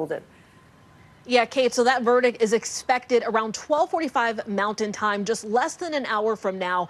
Daybell faces 2 counts of first-degree murder and 3 counts of conspiracy to commit murder. That third conspiracy charge comes for Tammy Daybell, Chad Daybell's former wife. She also faces grand theft. Now, yesterday, the jury deliberated for several hours in the afternoon. They even stayed through dinner, took a 15-minute dinner break. So we were expecting to have a verdict late yesterday. That did not happen. They deliberated for just 3 hours today, and we're just moments away from hearing their decision. Lori Vallow Daybell faces up to life in prison for the deaths of her 2 children who vanished in September 2019. Tammy Daybell died mysteriously a month later, and 2 weeks after that, Lori married Chad Daybell. The kids weren't reported missing until November by JJ's grandparents. Lori was arrested in February 2020, and her children's bodies, as you mentioned, discovered in those graves in June, buried in Chad Daybell's backyard. He is also facing murder charges. They will be tried separately. He could potentially face the death penalty. His trial isn't until 2024. Lori's trial, again, happening now. And the interesting thing about this, the judge told jurors yesterday that they can't decide to convict her on the conspiracy charges without the murder charge, because in order to commit murder, there had to be some sort of conspiracy. So if they find her guilty, it is likely that they could find her guilty of all of those charges. The only one that may be questionable is the charge of Tammy Daybell's death, that conspiracy charge. So we'll be watching, and we'll bring you the latest once we get it. Kate. All right, Dana Griffin, appreciate it. In Chicago, a woman is under arrest, charged in a series of brutal baseball bat attacks. Police say she targeted random women walking down the street. In this video, you can see her using the aluminum bat to strike one victim who was pushing her baby girl in a stroller. NBC News correspondent Maggie Vespa is following this story from our Chicago bureau. So, Maggie, what do we know? Who is this woman, and how many other attacks is she accused of?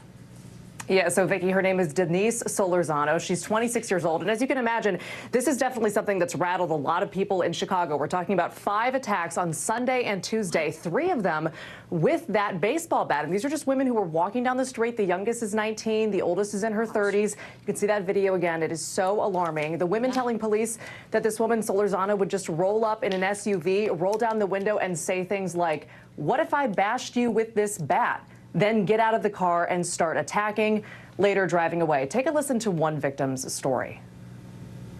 I took a step forward and she pulled me down by my ponytail and was yelling at me, "Why are you looking at me?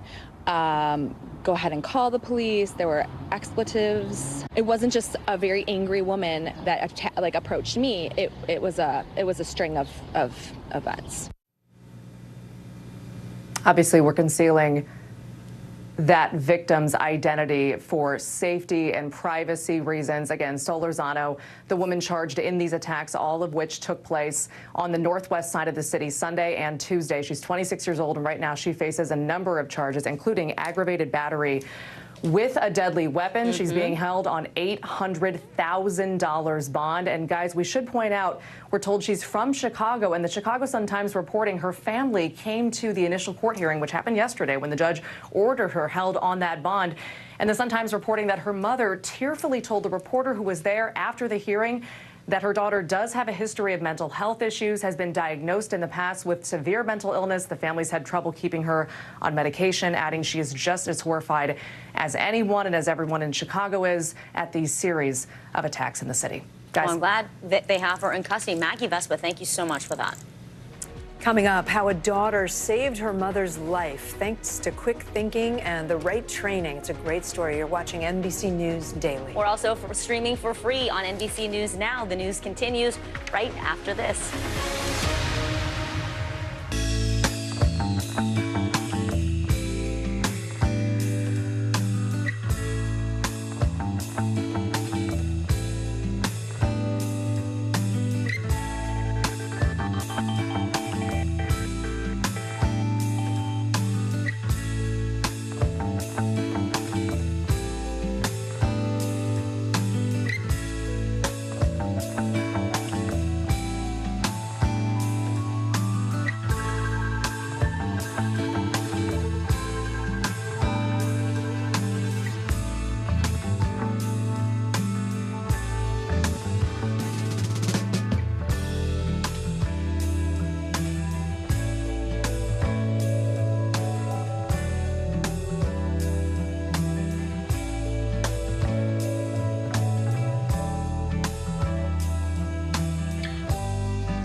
So familiar.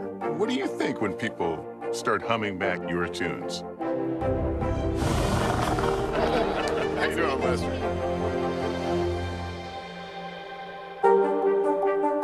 I'm Gotti Schwartz, and here are the stories we're watching tonight. Storms keep coming here in California. Some of the big headlines trending like crazy on social media. This is what my voice sounds like when I clone it. That wasn't me. You gotta see this. Stay tuned now, weeknights on NBC News Now. Bottom of the hour now. Here are some of the stories making headlines on NBC News Daily. A YouTuber is admitting to crashing a plane on purpose to get more views on social media. 29-year-old Trevor Jacob posted a viral video back in 2021 showing himself jumping from a plane as it crashed to the ground. He originally denied being behind the crash, but authorities say Jacob has now pleaded guilty to 1 count of destruction and concealment. The Ohio emergency medical technician who vanished over the weekend and was believed to be in danger, we've been reporting on this, she has been found.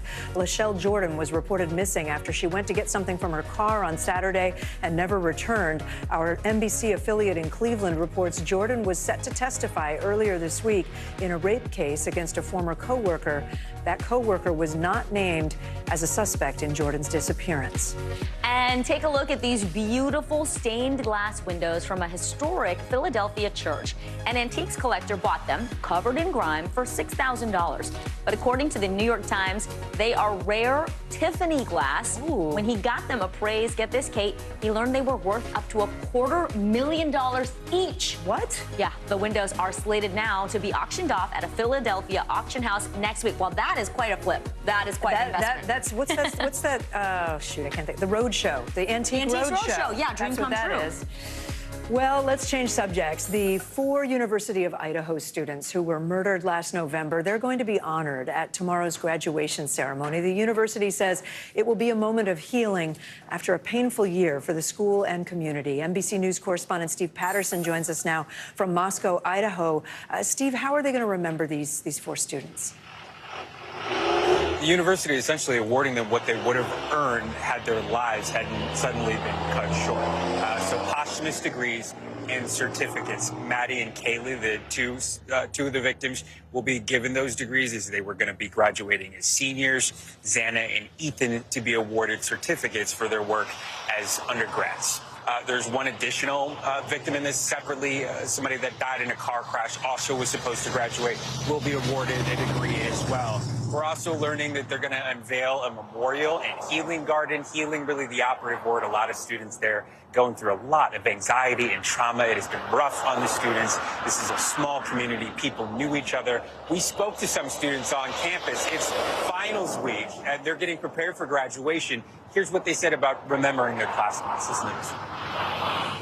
They worked hard. They studied hard. They deserve to have that work recognized and honored and remembered, for sure. We're going to remember those four individuals and remember the legacy they left on, and just kind of take that and move forward.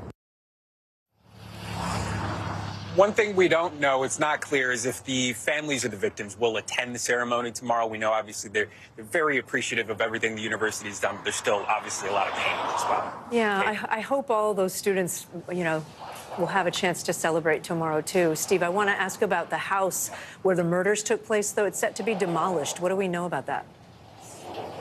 Yeah, the house was donated from the previous owner to the university. The university decided, you know what, let's get rid of what has really become a symbol of sadness for everybody on campus, a source of such tragedy. They're just going to knock it down. We're not exactly sure when. We do think it may be at the end of this semester. The university agreeing to that, may focus with students on what to rebuild there. But they say they want to do it for healing purposes. Again, this may conflict with a jury walkthrough as the space is so big, the crime scene so big. We still don't know how the killer got in and out of that residence. So there is some question about when exactly they want to knock this down, if maybe a judge might keep it on site for a while. We don't know the details yet, but that is the plan for that home. Kate. All right, Steve Patterson for us in Idaho. Steve, thanks. We're now getting a look at a chaotic and deadly police confrontation in Virginia. Video appears to show a man who was shot and killed by police after investigators say he attacked an officer. NBC News reporter Julia Jester joins us now. So, Julia, first, walk us through how this all unfolded. Well, Vicki, first a warning that viewers may find this video disturbing. And also, an important note, it's unclear what happened before the video recording began. But a man is dead after what the police chief called a highly unusual scene late Thursday afternoon. Fairfax police say an officer pulled into a gas station to investigate a confirmed stolen U-Haul when the suspected driver violently assaulted him. According to police, after the officer approached the driver about the U-Haul, the man attacked the officer, tried to disarm him, struck him in the head, and pulled him across the parking lot into the front of his own police cruiser.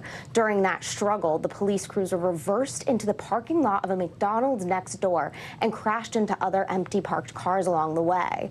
The officer radioed for backup and told dispatch that the suspect had his firearm. But police later said the firearm was pulled slightly but remained holstered on the officer's duty belt throughout the incident.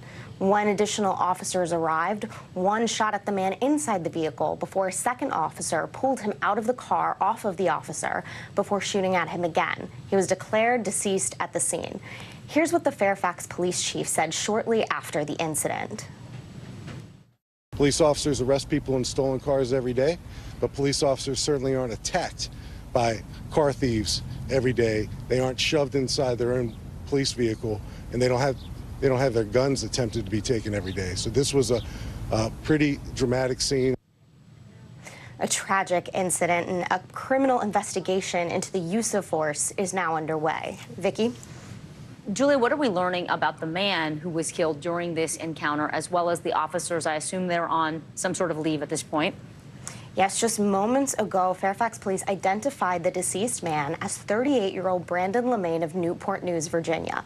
We don't know if there was anything notable inside the U-Haul or why it was stolen just over a week ago. As for the assaulted officer, the police chief said he suffered scrapes, bruises, and a bloodied eye.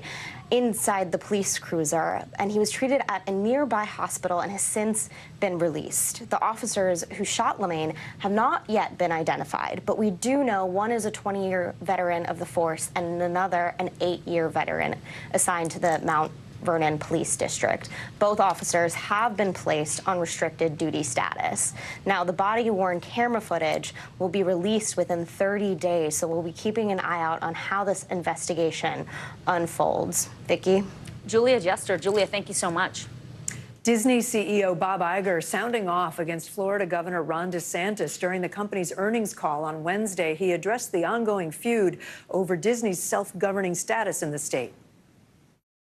Does the state want us to invest more, employ more people, and pay more taxes, or not?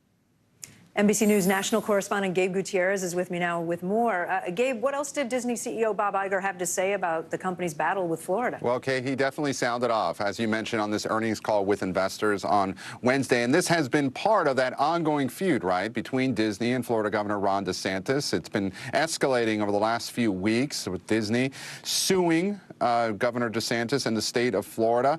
And this seems to be continuing. As you said, Bob Iger now suggesting that the company's plans to invest billions of dollars over the next decade or so in the state of Florida could now be in jeopardy. Take a listen to more of what he had to say.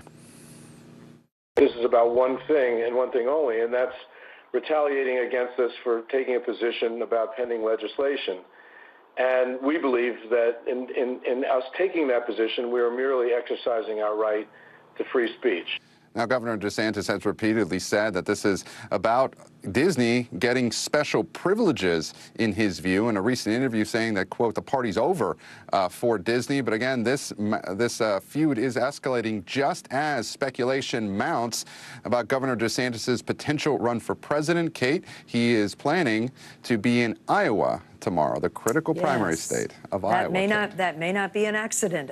Gabe, Disney expanded its lawsuit, I understand, against the state of Florida this week. What have they done here when they expanded? What did they say, and has there been any response from the state? Well, you know, as I said, this has all been escalating. The Florida legislature just wrapped up its session within the past week. Part of what the state lawmakers did was try to give the state more authority once again over Disney. And Kate, they included giving the state authority to inspect the famous monorails at Disney. So Disney decided to amend its lawsuit to include that, saying that that is, again, retaliation. No direct response from the state yet, but again, Governor DeSantis says this is about making sure that Disney does not have corporate welfare and does not deserve those special perks. An incredible feud when you consider that Disney is the largest single-site employer in Florida. Kate. Yeah. Gabe Gutierrez, thank you. The CIA is overhauling how it handles sexual assault allegations inside the agency. The move comes after a House Intelligence Committee investigation over complaints the spy agency had, quote, grossly mishandled reports of sexual misconduct. NBC News Justice and Intelligence correspondent Ken Delanian joins us now. Ken, good to have you. So what exactly spurred this House investigation and the response from the CIA? Hey, Vicki, this apparently started when a female agency employee approached the House Intelligence Committee in January saying that the CIA failed to punish a male coworker who allegedly assaulted her and tried to forcibly kiss her. That's according to her lawyer, who told our colleague Dan DeLuce that other employees have since reached out to the committee with complaints about how the agency responded to their sexual harassment or assault cases. Congressional leaders asked the CIA's Inspector General to investigate, and that's ongoing. And a CIA official told us it became clear that the agency's process for reporting sexual harassment and assaults is confusing and, quote, isn't working, Vicki. Wow. Well, the CIA has tapped Talita Jackson to lead its sexual assault and response office. What do we know about her, and what other steps is the spy agency taking at this point? Yeah, Talita Jackson is a psychologist who served in a similar role in the Navy, overseeing sexual assault prevention at 70 Navy installations. CIA Director William Burns said in a statement that the agency also plans to form an internal task force that will seek advice from outside experts. And a CIA official told us the agency is making clear to employees that they can contact law enforcement about sexual misconduct as well as report incidents internally. That's a big deal because the CIA does not usually encourage employees to talk about the agency agencies to outsiders, which is one of the problems here. There's also, I should add, a long history of female CIA officers alleging mistreatment and discrimination. Back in 1995, the agency settled a class action lawsuit filed by several hundred women officers who said they were routinely denied promotions. And it's also worth noting that a decade ago, the CIA's former station chief in Algeria was sentenced for drugging and raping a woman. And then another former CIA officer pleaded guilty last year to drugging and raping women while on CIA assignment in Mexico. But he's since withdrawn that plea, Vicki. Wow. Well, let's hope the CIA is embarking on a new chapter here. Ken Delanian, thank you so much, Ken. You bet. Coming up, why Peloton is now recalling more than 2 million of its workout bikes. But first, it is time for today's daily snapshot. We take you to China for this striking photo. These students, they're on the playground, but we wouldn't exactly call this play. Yeah, can you tell what that is? They're enjoying the sunshine, but they're sitting at desks reading classics of Chinese literature. That's amazing. I just want to know whose job is it to put all the desks out there? In a row, like neatly in a row, and then they wear color-coordinated outfits, really too. Cool. Getting your vitamin D. I love it. Get outside. Guess. I hope they get recess at some point. I know, but that's kind of fun. Lessons in the sun. I like that. Yeah. Well, yeah, more NBC News Daily right after this.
Back now from Las Vegas, Seattle, Guatemala City, from Wilmington. I was in space in Texas, from Normandy, from Surfside, Florida. Thank you for watching, everyone.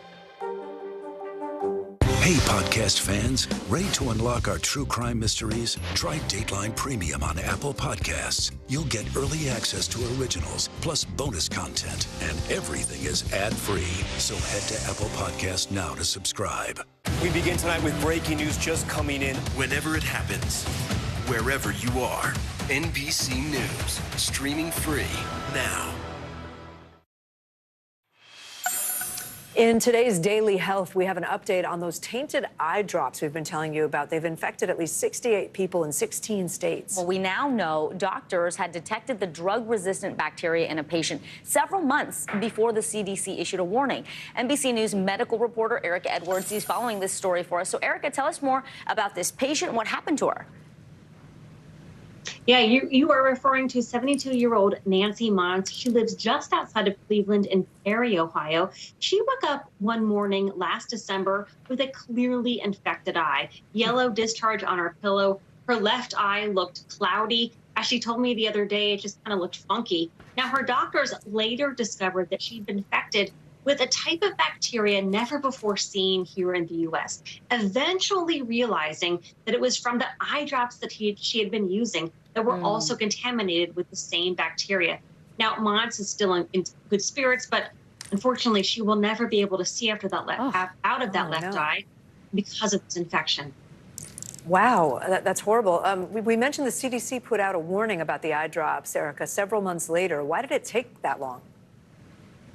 Yeah, unfortunately, these investigations take a while to figure out the source of the infection, and disease detectives don't always have really good leads. You know, usually these types of eye infections start with contact lens use. Mrs. Mons did not wear contacts. Sometimes bacterial infections like this occur after a person swims in a lake. It was November 2022 when Mrs. Mons came to her doctor. She became ill, certainly way too cold to go swimming in northeastern Ohio. And so it took weeks to sort of figure out what was going on and to match the bacteria in Mons's eye to her eye drops, those Ezra Care eye drops that have since been recalled. Erica, tell people, what are some signs of an eye infection? What should people look for? When should they go to a doctor? Yeah, anytime your eye becomes unusually red, sore, itchy, painful, or if you're all of a sudden sensitive to light, if you feel like something is in your eye that you really just can't get out of, you can't get rid of, or if you have blurry vision, those are signs to seek a doctor's care. All right, Erica Edwards, thank you so much, Erica. Have a great weekend.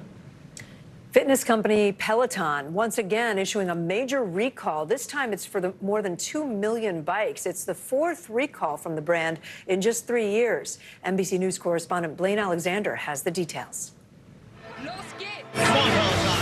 It's the popular workout bike that filled home after home during the pandemic. But Peloton is warning riders to pump the brakes, issuing a voluntary recall of more than 2.1 million bikes sold between January 2018 and May 2023.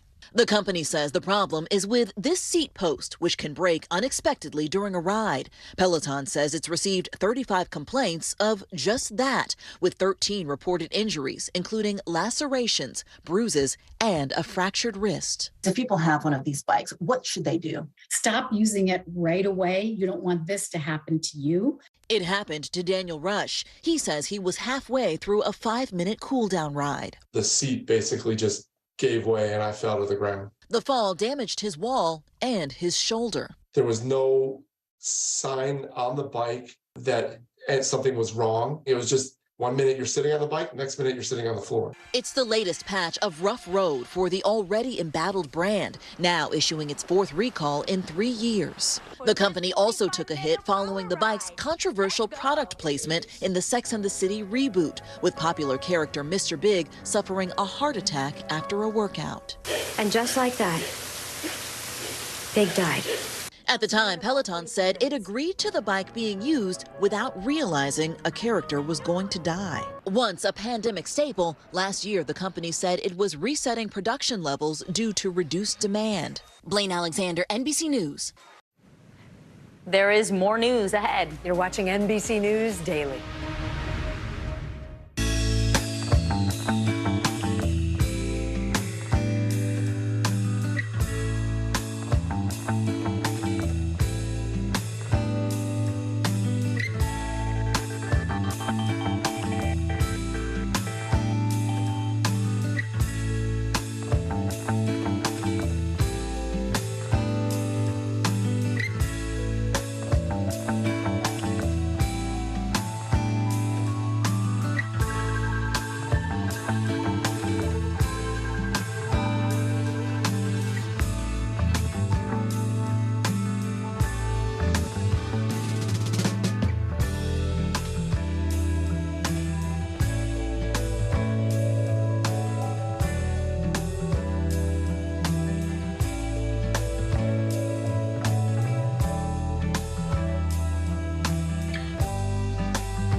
We begin top story with that breaking news. This is just in, a lot of stories to get to. What do people need most right now? Did the state and/or law enforcement drop the ball anywhere? Are we headed for a recession or a recovery? Migrant families now stranded in Mexico. What's the World Cup experience been like? The civilian effort is not just about fighting, it's also about helping. Every night, it's your news playlist. Top Story with Tom Llamas. Streaming weeknights at 7 on NBC News Now. In the U.S., black women face significantly higher health risks during pregnancy than other women do. But a group of dedicated doulas, these are people who support women who are having babies, they are working to change that very dangerous trend. With us is NBC News correspondent Zincle Esemwa. She's working on this story for Nightly News tonight, a really important one. Yeah. Walk us through first, for folks who are not familiar, who haven't given birth, what exactly is a doula? And I know you both are moms, but for those unfamiliar, doulas are essentially non-clinical professionals who help women through childbirth. It is important to note doulas also exist to support people through death and miscarriages. But in this case, it's especially important because black women are 3 times more likely to die from from pregnancy-related causes than their white counterparts. It's important to say it's not because black women have some predisposition to this, right? A lot of healthcare professionals say it's because of inequities in care. I spoke to one mother who used a doula. Here's what she had to say. What are you feeling? I'm very grateful for her. I'm very grateful for her. Because if she wasn't there, I don't know what would have happened with me. And so that woman there, that's Kanaya King. She says having a doula saved her life, and I'm sure we'll talk more about that, but it's really the difference between life or death for some people. Why does she say that? What about having a doula present can make a change in the outcome? Yeah, so her first birth was in 2021. She got in a car accident and the airbag hit her stomach. She says being in the hospital, she didn't know what doctors were saying, but having a doula was like a translator and an advocate for her. And so the nonprofit Parents as Teachers that Robin Lloyd, the doula, got trained through is now hoping more women can get access, that insurance coverage will expand as well. Time will tell if that happens, but for black women and women of color, that can really make a huge difference. Such an important story, Zincle. Zincle, thank you. Yeah. And you can see much more of Zincle's reporting coming up tonight on NBC Nightly News with Lester Holt. Well, ahead of Mother's Day this weekend, we have a story now about an incredible mother-daughter bond. A mom with stage 3 colon cancer suddenly went into cardiac arrest on a roadside. Luckily, I'm smiling because she was with her daughter, whose quick thinking and training very much saved her life. NBC News medical fellow Dr. Akshay Sayal has the story. Eva and Taylor Blakely have always been close. She's my baby. Now, living less than 3 miles down the road from each other, you could say they're closer than ever. But in 2019, a trip to the ER threatened to sever their bond. I got sick at work, and Taylor had to come and get me. Took me to the emergency room, and that's when I found out that I had the tumor. Eva had been diagnosed with stage 3 colon cancer. What was your gut reaction to that? I started crying. It's devastating when you hear them words. Taylor, a registered nurse, immediately took charge, driving her mother to almost all of her appointments.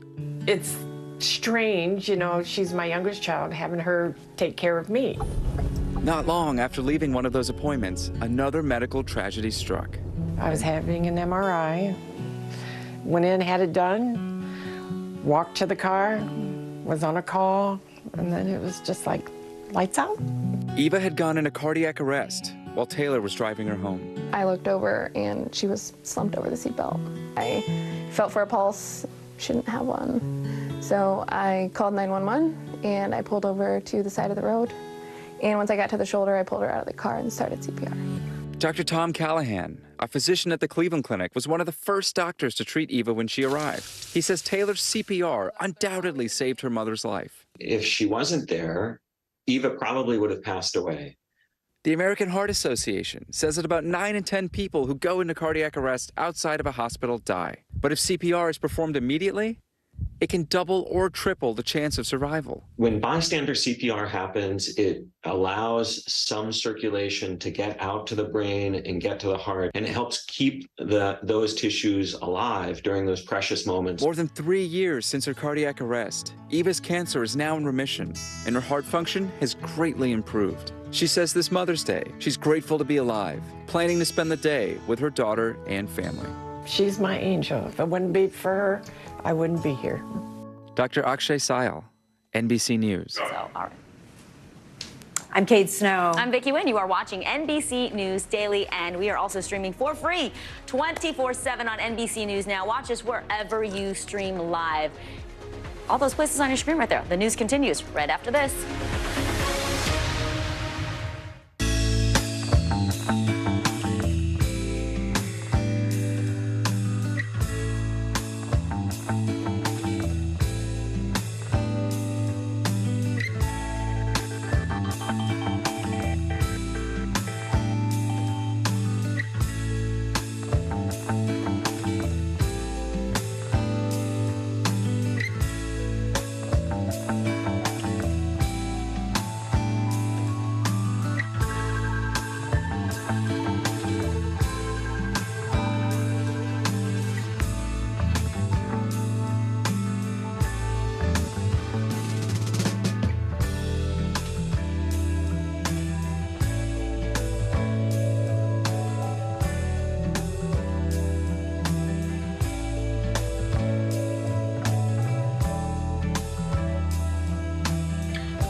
This is what it looks and feels. What's the latest? The bigger piece to the puzzle. Here's some of the stories we're watching tonight. How much water ultimately will be forced inland? Whenever it happens, wherever you are, NBC News, streaming free now. Hey, podcast fans, ready to unlock our true crime mysteries? Try Dateline Premium on Apple Podcasts. You'll get early access to originals, plus bonus content, and everything is ad-free. So head to Apple Podcasts now to subscribe. Hello, everyone. I'm Kate Snow. I'm Vicki Wynn. NBC News Daily starts right now.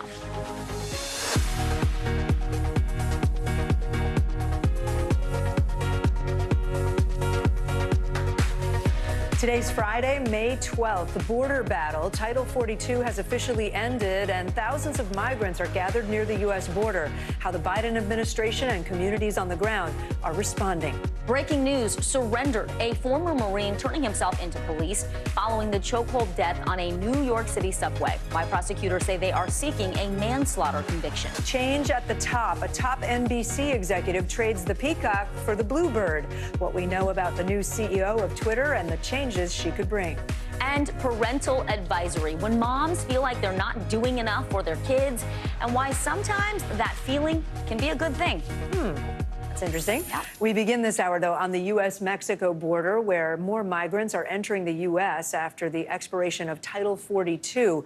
You remember the COVID-era public health immigration policy officially ended at midnight Eastern time last night. This is what it looked like at a legal port of entry in Arizona shortly afterward. Well, the Department of Homeland Security says more than 10,000 migrants were apprehended in each of the 2 days before Title 42 expired, and it is projected to stay at that level for some time. The laws now revert back to traditional immigration laws, which are known as Title 8. The Biden administration is facing criticism that it will now be too easy for people to illegally enter and stay in the United States. Homeland Security Secretary Alejandro Mayorkas addressed that earlier today on Today.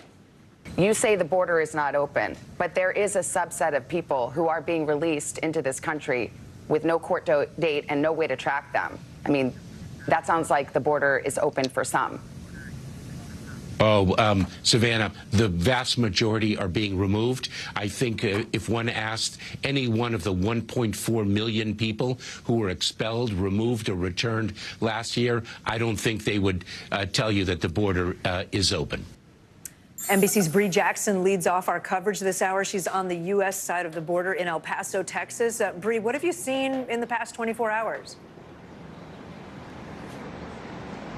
Good afternoon, Kate, Vicki. Well, we've seen a steady flow of migrants coming into the area over the past several days. Now, I'm standing outside of Gate 40 here at the Mexico and El Paso, Texas border. And earlier today, we didn't see much action when it came to this particular gate. Now, down the road a few miles, that's Gate 42. That's where we saw several buses, several DHS buses going to pick up migrants. And so the city says this is what they were expecting. They knew there was going to be a steady flow of migrants coming into this area. They've been seeing that for the past several months and been preparing for that. The mayor says that this is just the beginning. The end of Title 42 is just the beginning of what they expect to see. And he's stressed that El Paso has been preparing for the unknown for quite some time. They don't know how many migrants they're going to get here. They don't know how long those migrants will be staying, but they are committed to protecting them and sheltering them and providing support while they're here.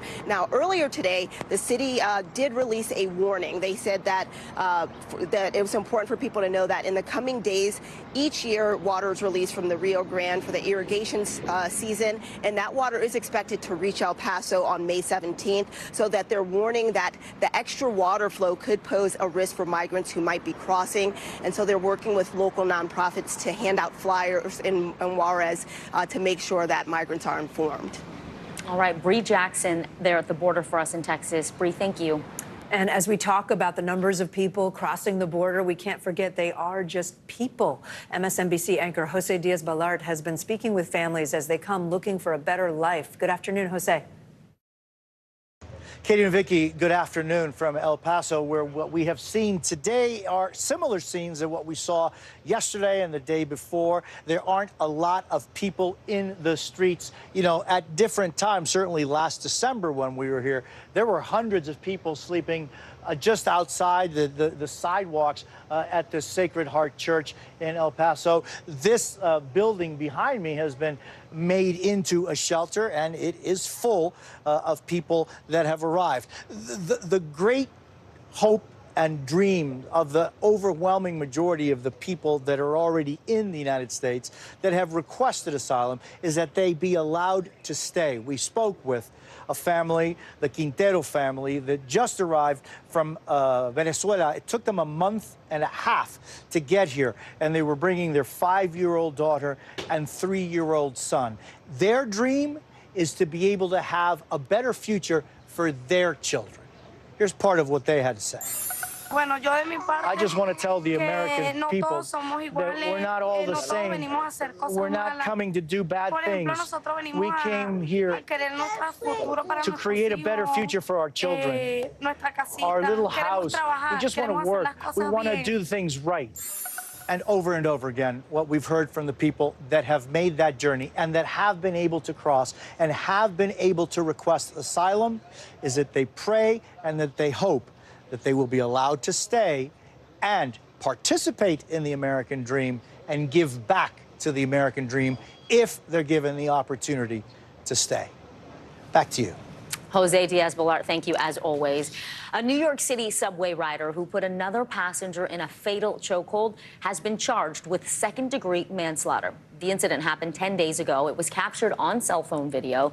Witnesses tell NBC News New York Jordan Neely started acting aggressively and was soon after restrained by Daniel Penny and 2 other passengers. Neely was unconscious when police arrived, and he was later pronounced dead at a nearby hospital. In a statement, Penny's attorney said, quote, he risked his own life and safety for the good of his fellow passengers. The unfortunate result was the unintended and unforeseen death of Mr. Neely. Earlier today, Penny pleaded not guilty to the charge. He was released on bail. NBC News correspondent Rahema Ellis is in New York City. Rahema, talk to us about what was behind the decision to charge Penny, and also what's the response been? There was a growing outrage in this community and in this city for charges to be filed against that 24-year-old former Marine, Daniel Penny. And that came after the coroner's report that labeled this death of Jordan Neely as a homicide. But it did not say at that point with the homicide finding that it was a result of the chokehold. But it didn't say if there was who was liable and what the culpability was or what the intent was. But people felt that it should have led to an arrest. And as I say, the pressure was mounting on the district attorney's office. He said he was going to continue to investigate. The police would investigate, as well as the prosecutor's office. What happened after that, he said that he might be turning this over to the grand jury for consideration. But then just yesterday, he filed a charge of second-degree manslaughter against Daniel Penny. And his attorney, Penny's attorney, says his client did not set out to do harm. Take a listen. He's dealing with the situation, like I said, with the sort of integrity and honor that is characteristic of who he is, characteristic of his honorable service in the United States Marine Corps, and he has his head held up high. But that did not sit well with the family of Jordan Neely. Their attorney spoke out also. Take a listen. No one on that train asked Jordan, what's wrong? How can I help you? He was choked to death instead. So should Daniel Penny be charged with manslaughter? Absolutely. Because he acted with indifference. He didn't care about Jordan, he cared about himself. And we can't let that stand. Now the family is just hoping that their loved one, Jordan Neely, can get justice. Vicki? Rahema Ellis in New York City for us today. Rahema, thank you. Communities in central Oklahoma are cleaning up after several tornadoes reportedly touched down. Take a look at this video, eerie video, captured by storm chasers as the severe weather rolled in. The storm tore off rooftops and destroyed businesses in the town of Noble. This video taken this morning over that same town shows the extent of the damage there. The nearby town of Cole was also hit, even as residents are still cleaning up from a tornado there last month. And more storms are on the way. NBC News meteorologist Angie Lassman tracking all of it for us. Angie, what's in store for this weekend? We've got a couple of rounds of some really heavy rain, Kate. We've also got the potential to see more severe storms, including the threat for tornadoes through the day and into the evening hours tonight. Here's what we're dealing with right now. We have the heavy rain draped across really the high plains and out towards the mid-east, down towards the southeast. We're going to have that heavy rain impacting folks for the next couple of days, including southern plains, where we've already received plenty of rain, but have more rounds of that could lead to some flooding. But we do have a newly issued tornado watch that's going to go until 9 p.m. Central Time. That is going to include parts of Iowa, Nebraska, and South Dakota. We will continue to see the threat of tornadoes and really the ingredients there to see some of these tornadoes develop through the evening hours tonight. It isn't just there, though, that we have that threat for severe weather. It extends all the way down to the south, including parts of Texas. 16 million people at risk to see damaging hail up to 2 inches in diameter, as well as the potential for some really strong winds and the potential for some isolated tornadoes, not to mention the heavy rain that we'll watch through the weekend, ladies. All right, Angie Lassman, thank you. 1 million Teslas are being recalled, and Tom Brady could be returning to football, but not on the field. Okay, Morgan Brennan joins us now with today's CNBC Money Minute. Hey, Morgan. Hey, guys, that's right. So, and of course, my computer just went down. Tesla is recalling nearly every vehicle it has sold in China to fix a braking issue where drivers would mistakenly press the accelerator. The EV maker said it will deploy software updates to more than 1 million cars to adjust the braking system and provide notification to drivers. Now, it is unclear if vehicles sold outside of mainland China will be subject to the same recall. Meantime, imagine an AI-powered LinkedIn on steroids. Investment bank Goldman Sachs has seeded just that in its internal startup incubator. This new company will be an AI-powered networking platform for corporate use and just became independent after being funded and owned by Goldman for over 2 years. And former NFL quarterback Tom Brady is looking to become a part owner of the Las Vegas Raiders. This is according to ESPN. Brady and the team have been in discussions for weeks, apparently, and this comes after Brady purchased a stake in WNBA team Las Vegas Aces, which is also owned by Raiders owner Mark Davis. So, guys, maybe retiring from the field, but maybe not from the game. Yeah. We'll have to see. On the business side of it. He's got the whole pickleball empire, too, Morgan, Oh, that's right. Yes. I forgot about the pickleball. He has the pickleball empire. What he does not have anymore is the cryptocurrencies. There's some issues and legal trouble there. But he certainly has his hand in quite a number of investments. Yes. All right, Morgan Brennan, thank you so much, Morgan. Up next, there's a new top executive at Twitter, who the new CEO is, and the changes she could bring to the company. And later, a chaotic and deadly police confrontation caught on camera as a man attacked officers inside a police car. You are watching NBC News Daily.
That's how I know. Today's gonna be great, gonna be great, gonna be a good day. Today's gonna be great, gonna be a good day. We have breaking news now out of Idaho. A jury has just found Lori Vallow guilty on all charges related to the murders of her 2 children. Prosecutors said Vallow killed her youngest kid, 7-year-old Joshua and 16-year-old Tylee. The children disappeared back in September of 2019. Police found their bodies in June of 2020, buried on a property belonging to Vallow's new husband. NBC News correspondent Dana Griffin is tracking this story and trial for us. Dana, walk us through this verdict. So as that verdict was being read, Vicky, Lori Vallow stood there and listened, showed no reaction. Again, she faced 6 counts, including 2 counts of first-degree murder, 3 counts of conspiracy to commit murder, including for Tammy Daybell, her husband Chad's former wife, and also grand theft for taking those Social Security checks that should have gone to her kids and knowing that they were dead. The jury deliberated yesterday for several hours. They even stayed for a dinner and went back to deliberating. So we thought that we would get a verdict late last night, but that did not happen. They deliberated for an additional 3 hours today. And as you mentioned, guilty on all charges. She faces life in prison for the deaths of her 2 children who vanished in September 2019.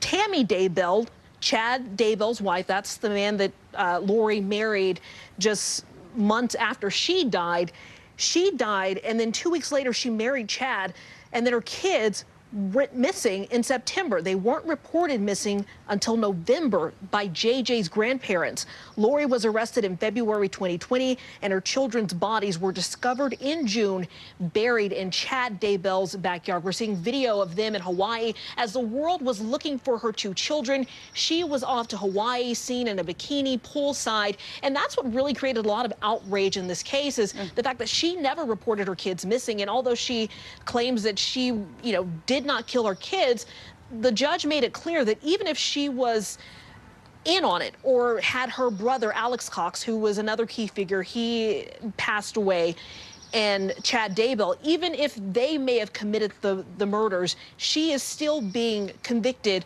on these deaths. Now, an interesting part about this whole thing is, prosecutors really pointed to her fringe religious beliefs, and they painted her as this doomsday cult mom who believed that her kids were zombies and had dark spirits, and believed that that may have been why she eliminated them. But the prosecution painted a different picture. They said sex, money, and power was what this was all about.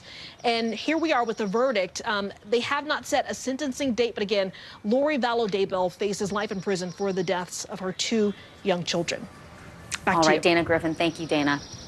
The owner of Houston's only lesbian bar says her business is in jeopardy after it was denied insurance coverage, and she is putting the blame in part on an anti-drag bill moving through the Texas legislature. Andy Sirota from our NBC affiliate in Houston has more. Julie Mabry always dreamed of running her own bar, and after working hard for so many years, in 2013, she made that dream come true when she opened Pearl Bar. Now, 10 years later, Mabry fears its future might be in jeopardy after an email she received from her new insurance agent. So they outright denied us, the underwriters, because we host drag shows. Drag shows was the first thing mentioned in that email, followed by the bar's daily drink specials, with the underwriters stating, "We won't write the risk." This is the first time I've ever gotten an email like that. I cried about this for about a week. Mabry says only people who are 21 and older can enter the bar, and they don't allow children inside to watch the drag shows. She believes the current political climate is what's fueling this. The narrative that we aren't good people, that's what the insurance companies, I believe, are looking at us as a risk. And obviously, at some point, they've decided that we are too much of a risk. What's more, insuring a bar isn't like insuring a car. A policy isn't automatically renewed. Mabry says bar owners have to reapply each year. She's already paying $60,000 a year for coverage. If the cost goes even higher, she fears the worst moving forward. So you have to think about the people we've employed, how much we buy from specs, all those other things. You take one away and then all of us start declining. You're hurting the economies. All right, our thanks to Andy Sirota. Coming up, how the University of Idaho is planning to honor 4 murdered students at this weekend's graduation. You are watching NBC News Daily. We are also streaming free 24/7 on NBC News Now. You can watch us wherever you stream live, including all the places you see on your screen there. It's all free.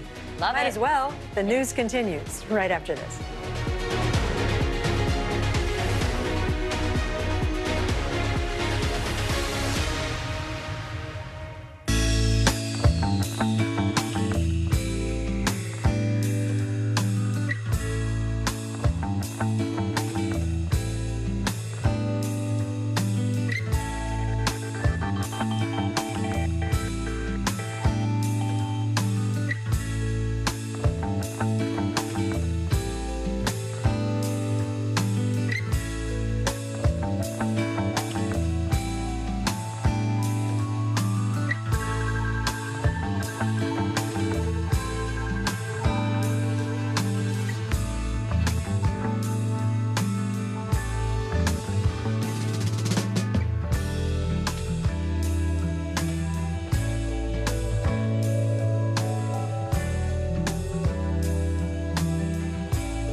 always so familiar. What do you think when people start humming back your tunes? How you doing, Lester?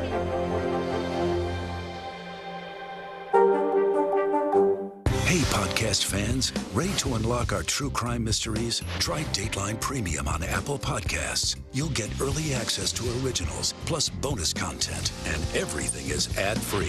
So head to Apple Podcasts now to subscribe. There's some breaking news about Twitter. We now know who will take the helm at the social media company. Elon Musk tweeting that NBC Universal Global Advertising Chair Linda Yaccarino will take over the role as CEO of Twitter. Musk's tweet comes after a statement from NBC Universal confirming Yaccarino is leaving the company effective immediately. I should note, NBC Universal is the parent company, of course, of NBC News and CNBC. CNBC senior media and tech correspondent Julia Boorstin has been following the Twitter story closely. She joins us now. Julia, we actually know Linda, or at least I do, know Linda Yaccarino. She works here. What do we know about what role she's going to be taking on? Yes, that's well. So as former head of global advertising and partnerships, Linda Yaccarino for NBC Universal, Linda Yaccarino built relationships with all of the biggest advertisers. She was at NBC Universal for a dozen years, and she really built this experience creating what they call the one platform at NBC Universal to deliver targeted ads and then measure results across both linear TV and then also NBC Universal content on digital platforms. So really building up that expertise there. She has I would say, better relationships in the advertising industry than anyone else you could think of. And Musk says she will focus, quote, primarily on business operations, while Musk focuses on what he says will be product design and new technology. Okay. So, Julie, what does that mean for Musk and his role? Because he's been acting as CEO, right? He has been acting as CEO, and I would say it is a big win for Musk, considering concerns about Twitter's ad business. Remember that though Musk is trying to build a subscription business, right now Twitter is ad-supported. That's the primary source of its revenue. And there's been reports that many of the platform's biggest spenders pause spending or decrease their ad spending in the wake of Elon Musk taking over. And in fact, there's a firm called Insider Intelligence. They forecast that Twitter's global revenues will fall by about 28% this year from last year. Back over to you. All right, Julia Boorstin for us. Thank you. Well, Kate, some good news. New signs of relief at the grocery store. The cost of food has dropped for the second straight month, with basics like milk and eggs leading the way. And some summer staples like hot dogs, well, those are just in time for the Memorial Day barbecues. Here's NBC News correspondent Sam Brock. For families who have watched grocery bills take an oversized bite out of their budgets. 509. Like Chris Roberts and his 3 kids, the last 2 years have been tough to swallow. We used to spend $30 a day, and now it's closer to 60. But months of double-digit food increases appear to finally be easing. So even not going up anymore, even just stable, does that make a difference? Absolutely. Give some hope. The Bureau of Labor Statistics shows food at home prices fell modestly month to month in March and April, the first time the benchmark has actually come down since September 2020. In South Florida, some parents trying to capitalize ahead of the Mother's Day and Memorial Day holidays. Are you guys planning on having a big family meal? We normally do. I am very much so looking at the buy one, get one ribs behind you. With so many eyeing savings, here are some items in your cart that now cost less. Eggs have cracked their pricing surge, falling 1.5% after a nearly 11% drop the month before. Milk prices are down 2%, the biggest decrease in more than 8 years. And fruits and veggies dipped 0.5%. Thinking about firing up the grill? Barbecue staples like hot dogs are 2.9% cheaper, but ground beef for burgers and chicken are slightly more expensive. Certain areas, certain commodities are still strong. Certain have weakened, such as poultry and pork. Owner John Alfano at Doris's Italian Market in Sunrise, Florida, walking us through your best deals. You mentioned chicken and poultry. Yes. Better value here? Definitely. Compared to beef, poultry is much more reasonable right now. Chicken wings are probably the best bet right now price-wise in the poultry market. and great for grilling. As for key tips to save even more, consider buying the store brand. Winn-Dixie says its private label can be around 20% cheaper. And look ahead of time online at what deals stores are doling out, like Brianna Williams did. If I had a taste for something, but next week it's going to go on sale, I'll wait and buy it when it's buy one, get one free. Sam Brock, NBC News. Hey, it is the world's biggest song competition, and we are already, Vicky, in the semifinals coming up. We? Yeah, well. Oh, yes, I see. The competition. So now there's going to have the Eurovision weekend wrap-up for you. You're watching NBC News Daily.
music is so familiar. What do you think when people start humming back your tunes? How you doing, Lester?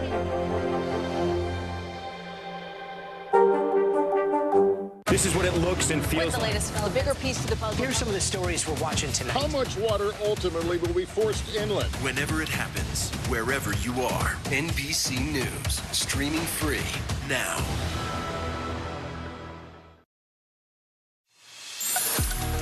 Bottom of the hour now. Here are some of the stories that are making headlines on NBC News Daily. The city of Baltimore has filed a lawsuit against Hyundai and Kia over a rash of car thefts. It joins Seattle, St. Louis, and other cities suing the automakers for failing to equip certain models with industry-standard immobilization technology. Baltimore officials say 577 Kias and Hyundais have been stolen in the cities so far this year. The Ohio emergency medical technician who vanished over the weekend and was believed to be in danger has been found safe. Lachelle Jordan was reported missing after she went to get something from her car on Saturday and never came back. Our NBC affiliate in Cleveland had reported Jordan was set to testify earlier this week in a rape case against a former co-worker. That co-worker was not named as a suspect in Jordan's disappearance. A drug that reverses the effects of an opioid overdose is now available to students at a California college for free. Santa Clara University unveiled a vending machine that dispenses Narcan. That's a nasal spray that delivers naloxone. Students will also get instructions on how to recognize the signs of an overdose. Other colleges and universities have installed these vending machines as well to help combat a rise in overdose deaths. The 4 University of Idaho students who were murdered last November will be honored at tomorrow's graduation. The university says it will be a moment of healing after a painful year for the school and the community. NBC News correspondent Steve Patterson joins us now from Moscow, Idaho. Steve, how exactly are they going to remember these 4? This is about respect, it's about honor, it's about remembrance, and it's about essentially giving these kids the next step in life that they would have taken had their lives not been tragically short. So commemorations, it means posthumous degrees and certificates. For Kaylee and Maddie, they're going to get posthumous degrees. They would have graduated this year. That one of them should have been walking across the stage essentially tomorrow. For Xana and Ethan, it means certificates. They were underclassmen, but they were working hard and they were working towards those degrees. So they will all be honored at the ceremony alongside another classmate that was killed this year in a driving accident as well. Separate, but also being awarded a certificate as well. This on top of a memorial garden and a healing garden, also provides students a sense of closure, if not coping, if not being with their classmates and feeling like they're walking alongside the remembrance of the classmates that were killed. And so we spoke to some of those classmates as everybody's studying for finals, getting ready for tomorrow's commencement. Here's what they told us about what they feel about tomorrow. Listen to this. They worked hard. They studied hard. They deserve to have that work recognized and honored and remembered for sure. We're going to remember those 4 individuals and remember the legacy they left on and just kind of take that and move forward. One thing that's not clear is if the families of the fallen classmates will be attending the ceremony. We know obviously they're thankful for everything that the university does, but there's still quite a bit of pain. So I'm not sure if they'll be in attendance as well, Kate. Yeah. I know, Steve, you're back in town and you had a chance to go by the site of the crime, the house where the murders took place. It's set to be demolished, right? Do we know when that could happen? Yeah, that building is boarded up. There's a fence line around the house. It's essentially condemned. It was given by the previous owner to the university. The university said, let's just knock this down. It's a symbol of sadness for our students, so they're doing that. The earliest possible is probably at the end of this semester. Kate? All right, Steve. And we understand the case against the accused killer, Brian Kohberger, is moving closer to trial. What's the latest on that? Kohberger is scheduled to make an appearance at the end of June. He has hired a defense attorney who is certified in handling death penalty cases. Kohberger, of course, pleading not guilty, and we'll have to see what the rest plays out in court. Kate? We'll be watching. All right, Steve Patterson, thank you. We are now getting a look at a chaotic and deadly police confrontation in Virginia. Video appears to show a man who was shot and killed by police after investigators say he attacked an officer. NBC News reporter Julia Jester joins us now. So, Julia, walk us through how this all unfolded and, at this point, what we know about the man who was killed. Yeah, today we're learning new details about the fatal shooting. But Vicky, first, a warning that viewers may find this video disturbing. It's important to note that we only know the police department's version of what happened before the video recording began.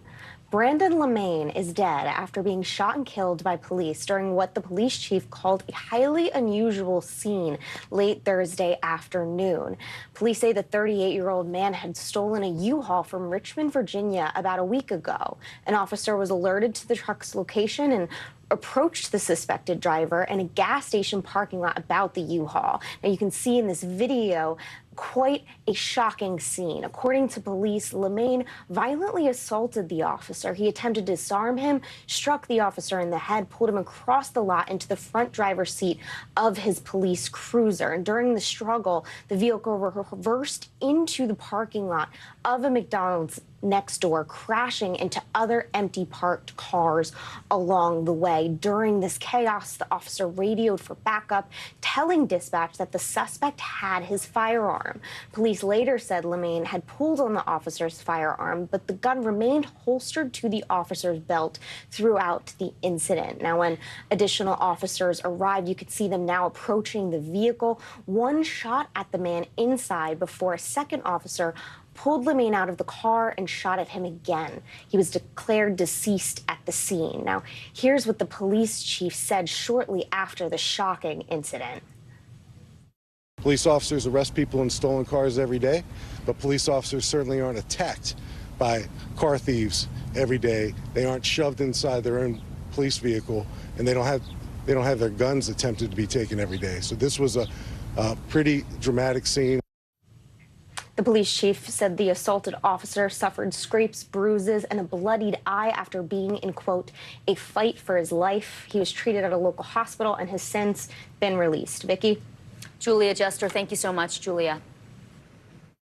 Disney CEO Bob Iger sounding off against Florida Governor Ron DeSantis during the company's earnings call on Wednesday. He addressed the ongoing feud over Disney's self-governing status in the state. Does the state want us to invest more, employ more people, and pay more taxes, or not?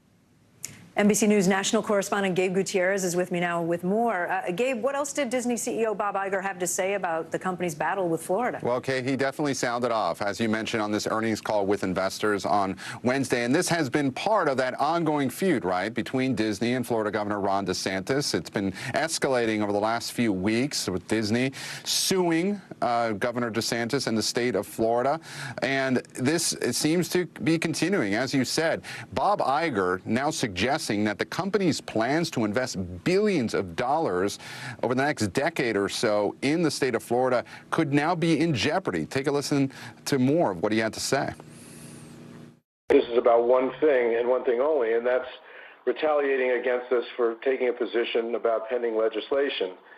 And we believe that in us taking that position, we are merely exercising our right to free speech. Now, Governor DeSantis has repeatedly said that this is about Disney getting special privileges, in his view, in a recent interview saying that, quote, the party's over for Disney. But again, this feud is escalating just as speculation mounts about Governor DeSantis's potential run for president. Kate, he is planning to be in Iowa tomorrow, the critical primary state of Iowa. That may not be an accident. Gabe, Disney expanded its lawsuit, I understand, against the state of Florida this week. What have they done here when they expanded? What did they say? And has there been any response from the state? Well, you know, as I said, this has all been escalating. The Florida legislature just wrapped up its session within the past week. Part of what the state lawmakers did was try to give the state more authority once again over Disney. And Kate, they included giving the state authority to inspect the famous monorails at Disney. So Disney decided to amend its lawsuit to include that, saying that that is, again, retaliation. No direct response from the state yet. But again, Governor DeSantis says this is about making sure that Disney does not have corporate welfare and does not deserve those special perks. An incredible feud when you consider that Disney is the largest single-site employer in Florida. Kate. Yeah. Gabe Gutierrez, thank you. Well, Sunday will mark 1 year since the mass shooting at a Buffalo, New York supermarket. Now, the families of some of the victims are suing for accountability. Last May, you'll remember, a white gunman walked into a grocery store and murdered 10 people. All of them were black. In February, the killer received 10 concurrent life sentences without the possibility of parole. Now, relatives of the victims are suing Facebook, Twitter, and the live stream website Twitch, where the attack was broadcast. Also named in the lawsuit, the shooter's parents, a body armor manufacturer, a gun parts maker, and a gun store. NBC News legal analyst Danny Savalos joins us on set now. Danny, I covered this shooting in Buffalo. I can't believe it's been almost a year already. It was horrifying. There was so much heartbreak. There always is, but in particular because it was racially motivated. And he had put his rants on social media. Does that help hurt the case that these families are trying to make now? Well, one of the theories of liability here is that these products are essentially defective in their design, whether it be the algorithm or whatever the case may be. And I think that's a really uphill battle for these plaintiffs, because they're essentially saying that these products, these social media outlets, the way they're designed is itself a problem. And I think they're going to have a hard time with the obvious intervening cause of it was an actual shooter who did the evil. It was the people who used the platform who were evil. And even if there were algorithms that guided people towards certain information, that still, I think, is going to be difficult, because just the mere exchange of information, we have come to think of these social media platforms as we sort of understand that they're just not liable for the speech on them. Well, Danny, we have seen these other lawsuits against gun makers. So get off the platforms. The gun makers are also named, the gun parts manufacturers as well. Walk us through that. Have there been successful lawsuits in those instances?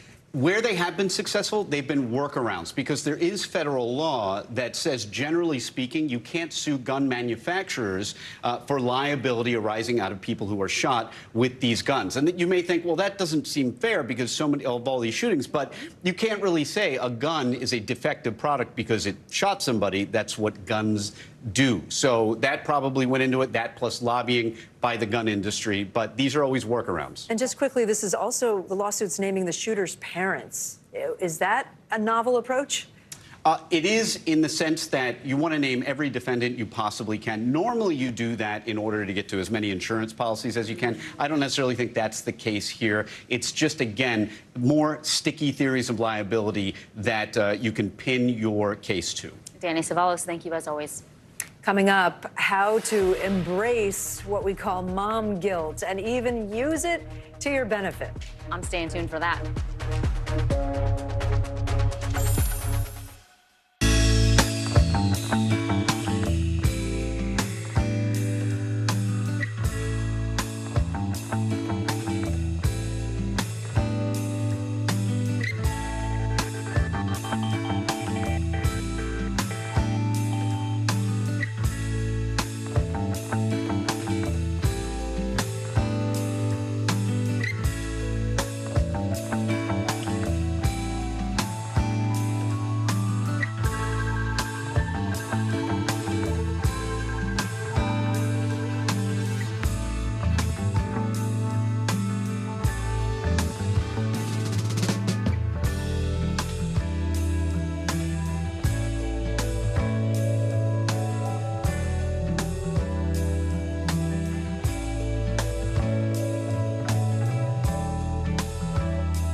Schwartz, and here are the stories we're watching tonight. Storms keep coming here in California. Some of the big headlines trending like crazy on social media. This is what my voice sounds like when I clone it. That wasn't me. You gotta see this. Stay tuned now, weeknights on NBC News Now.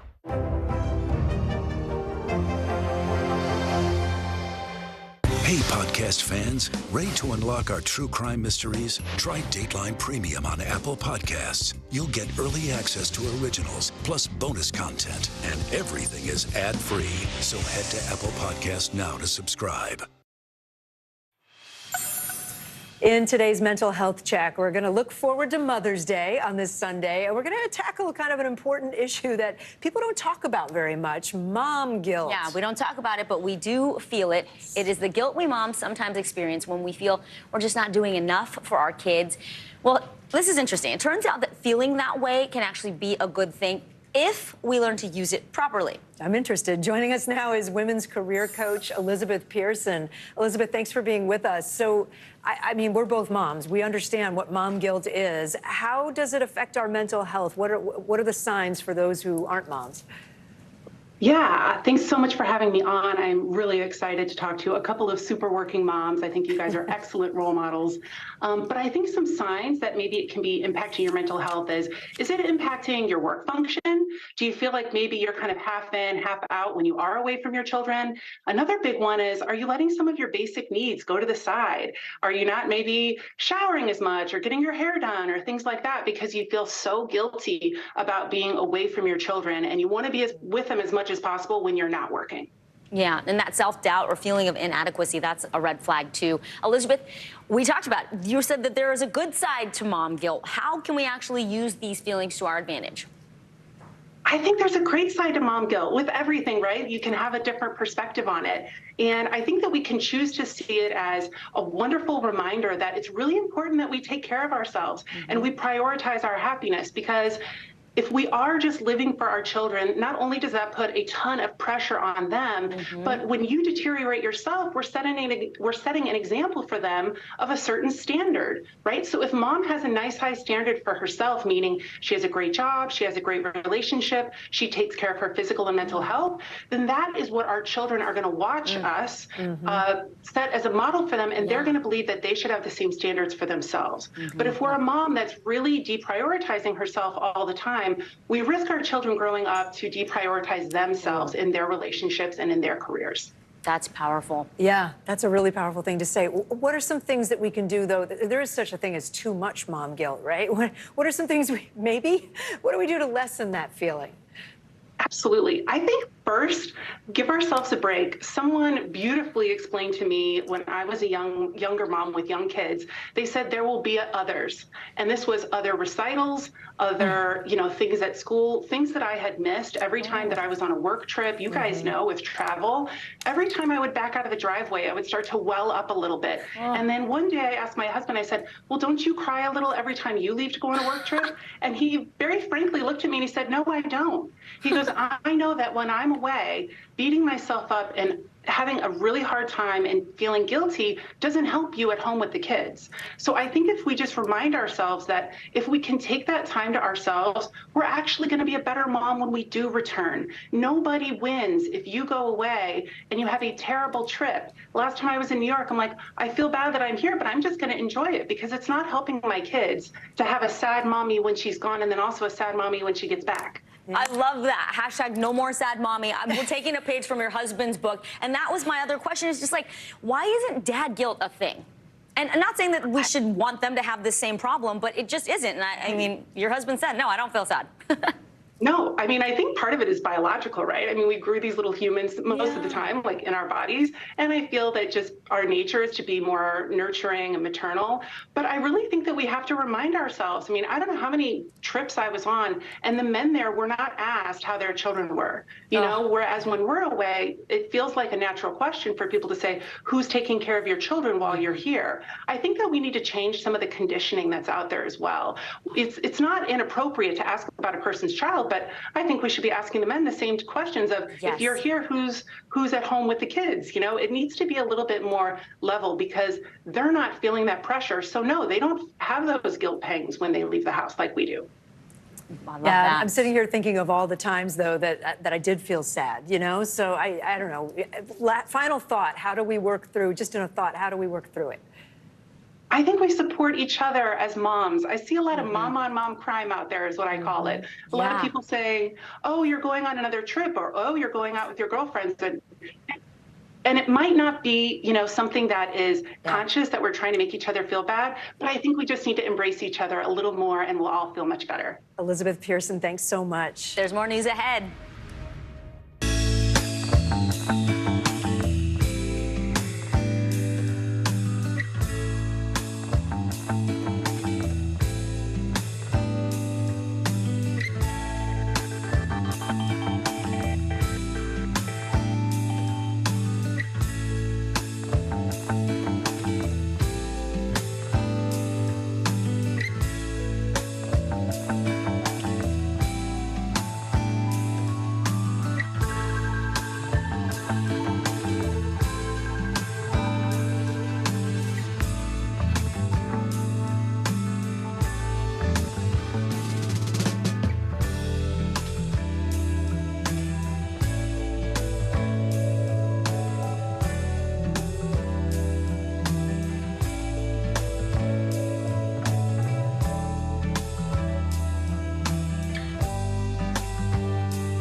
begin Top Story with that breaking news. This is just in, a lot of stories to get to. What do people need most right now? Did the state and/or law enforcement drop the ball anywhere? Are we headed for a recession or a recovery? Migrant families now stranded in Mexico. What's the World Cup experience been like? The civilian effort is not just about fighting, it's also about helping. Every night, it's your news playlist. Top Story with Tom Llamas. Streaming weeknights at 7 on NBC News Now. All right, it is the biggest event you may never have heard of. Europe's annual song contest, Eurovision. Here's who is with me. It's set to crown a winner tomorrow. Let's bring in NBC News correspondent Ali Aruzzi in London. Okay, Ali, I know what Eurovision is, but I think a lot of people have no idea. Tell us what it is and which countries have made the finals. Well, it was founded in 1956 to help unite a continent torn apart after World War II. Now, Eurovision has grown to include 37 countries, including non-European nations like Israel and Australia recently. Now, its voting history shows an affinity and a rivalry that seems to be more important than the melody itself. And you can expect a lot of glam, glitter, sequins, drag, and a lot of alcohol at that competition that's become a European institution. Now, there are 26 countries in the final, and as the defending champions, Ukraine has automatically qualified, and the so-called Big Five, UK, France, Germany, Italy, Spain, also get a free pass because they're the biggest contributors to the event. Let's take a listen to what a Eurovision expert had to say about this event. The biggest talking point is going to be Finland, cha-cha-cha.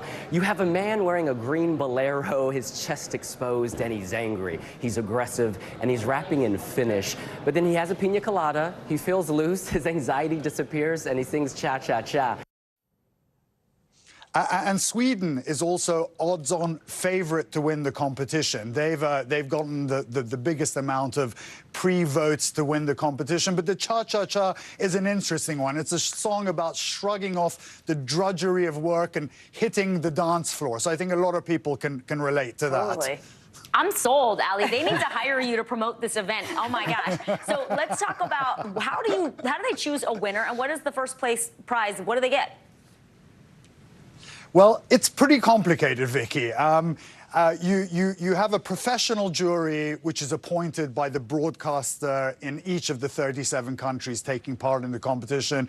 You also have viewers in all the 37 countries taking part in a vote for the 26 songs in the final. And for the first time, people who are watching in other eligible but non-participating countries can also vote. And at the end of the televoting window, the results of each national jury will be presented live, one by one. Voting observers will count and verify the audience results, and then the winner will be crowned and become famous for a year, or infamous, as it might be, depending on the song from the Eurovision Song Contest. I love we keep seeing the guy in the green bolero jacket.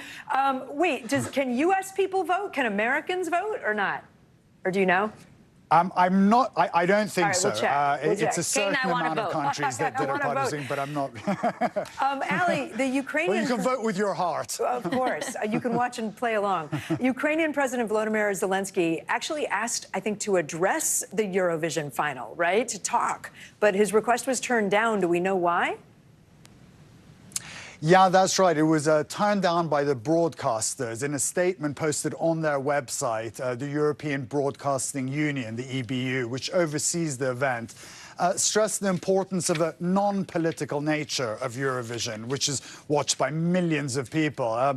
In principle, it prohibits the making of political statements as part of the contest, and that's why they didn't let him address it. But it always has a bit of a political theme to it. Yeah, and it's always fun. Yeah. Didn't ABBA come from this, Ali?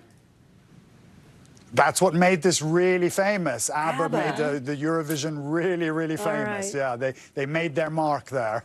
Ali Aruzzi, thanks so much. Thank you, Ali. And of course, the Will Ferrell movie that you saw with your family, appropriately in Holland. All right, we're going to take a look at some other stories that are trending right now. Former Kansas City Royals and Los Angeles Raiders star Bo Jackson has finally met his match. The hiccups. What? The sports legend said that he has had the hiccups for almost a year, No, Vicky. He's tried all the things. He's tried being startled, drinking water upside down. It's not working.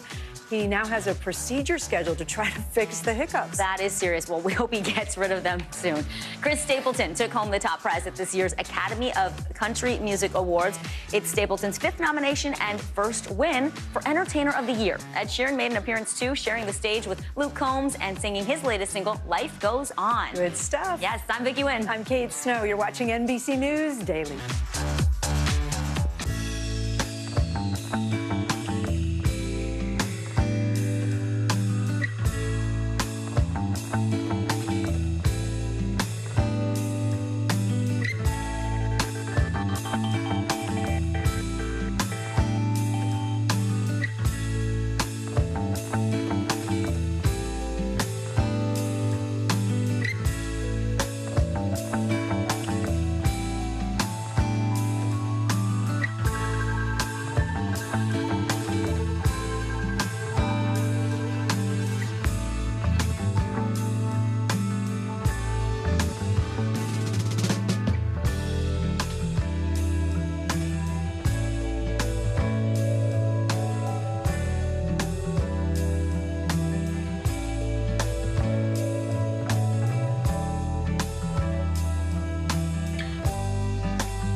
This is what it looks and feels The like. latest, the bigger piece to the puzzle. Here's some of the stories we're watching tonight. How much water ultimately will be forced inland? Whenever it happens, wherever you are, NBC News, streaming free now.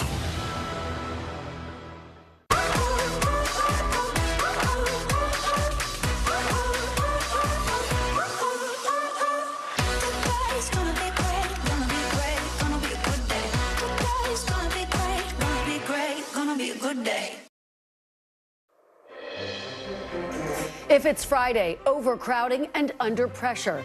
Apprehensions remain near record levels at the southern border as the Biden administration faces legal and political blowback trying to navigate the first hours of a major migrant policy change. Plus, a new government warning about a potential default as top White House and congressional officials try to hammer out a deal behind the scenes before it's too late. And Jordan Neely's family speaks out as the ex-Marine accused of killing Neely with a fatal chokehold aboard a New York City subway appears in court to face manslaughter charges.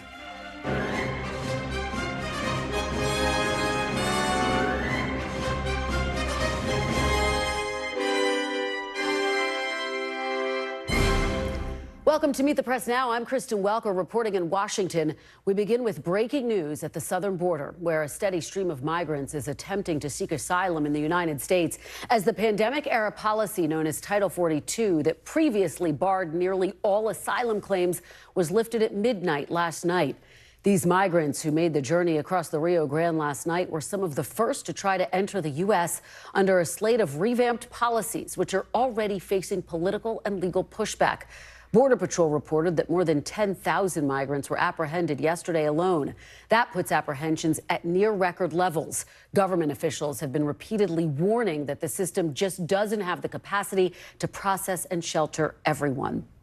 Tragically, this morning, HHS confirmed the death of an unaccompanied minor, a 17-year-old boy from Honduras, in a refugee settlement shelter in Florida. Ahead of that news, Department of Homeland Security Secretary Alejandro Mayorkas spoke to NBC's Today about the chaos and overcrowding facing the border. There is a right way to do it that is lawful, safe, and orderly, and there is a wrong way. And the wrong way is in the hands of smugglers. We already have multiple lawful pathways available to individuals. I think if one asked any one of the 1.4 million people who were expelled, removed, or returned last year, I don't think they would tell you that the border is open. Meanwhile, the administration is lashing out at a federal judge's ruling last night out of Florida, blocking a DHS memo allowing the release of some migrants into the U.S. without a court date or without a way to track them. White House Press Secretary Karine Jean-Pierre told reporters earlier today the move is, quote, sabotage. The way we see that, it's sabotage. It's pure and simple. That's how that reads to us. The claims that CBP is allowing or encouraging mass release of migrants and is just categorically false. That is not what's occurring. That is not what's happening. Now, further complicating the current administration's handling of the situation is its deployment of certain policies and tactics that essentially mirror those of the prior administration, which candidate Joe Biden lambasted as inhumane. A new lawsuit filed last night by the ACLU is seeking to halt some of the White House's policies limiting asylum claims, requiring some migrants traveling through Mexico to have tried to seek asylum in another country first. The ACLU argues the process resembles Trump-era policies that were blocked by the courts. The White House is pushing back, arguing they're trying to prevent dangerous and unlawful journeys into the U.S. Joining me now is Julia Ainsley in El Paso and Guad Venegas at the border in San Diego. Julia, let me start with you. What are you seeing today? Well, you know what, Kristen, I would say that it's crowded, but it hasn't been purely chaotic, at least not in the way that we might have expected. In fact, I just came out of this shelter. This is the third I visited today. And right now they are full. They're worried they could get fuller. And then if they were, they would probably have to see some migrants sleeping on the streets. But the city here has opened up additional bed space. And right now they are in communication, shelters like this, with Border Patrol. So they know about how many to expect. This particular shelter and the network of shelters took in over 100 migrants after they crossed late last night after the policy change, and they may expect more tonight. They've been told that actually Border Patrol is holding on to many migrants right now that have yet to be processed. So they think in the coming days, as more of those people are processed, they may see a bigger flow come in here. What they're worried about is migrants having to sleep in the street. Just 2 weeks ago, there were over 800 people sleeping in the alley behind this shelter, Kristen. Julia, I have been there and I have seen that situation, and it is, for so many there, a desperate and terrifying situation. You and I have been talking throughout this week about preparation, the fact that the White House had 2 years to prepare for this. Now the president is saying that people should expect a chaotic situation, at least in the near term. Do officials there where you are along the border feel as though they are prepared for this moment and that they're getting the support that they need from the federal government?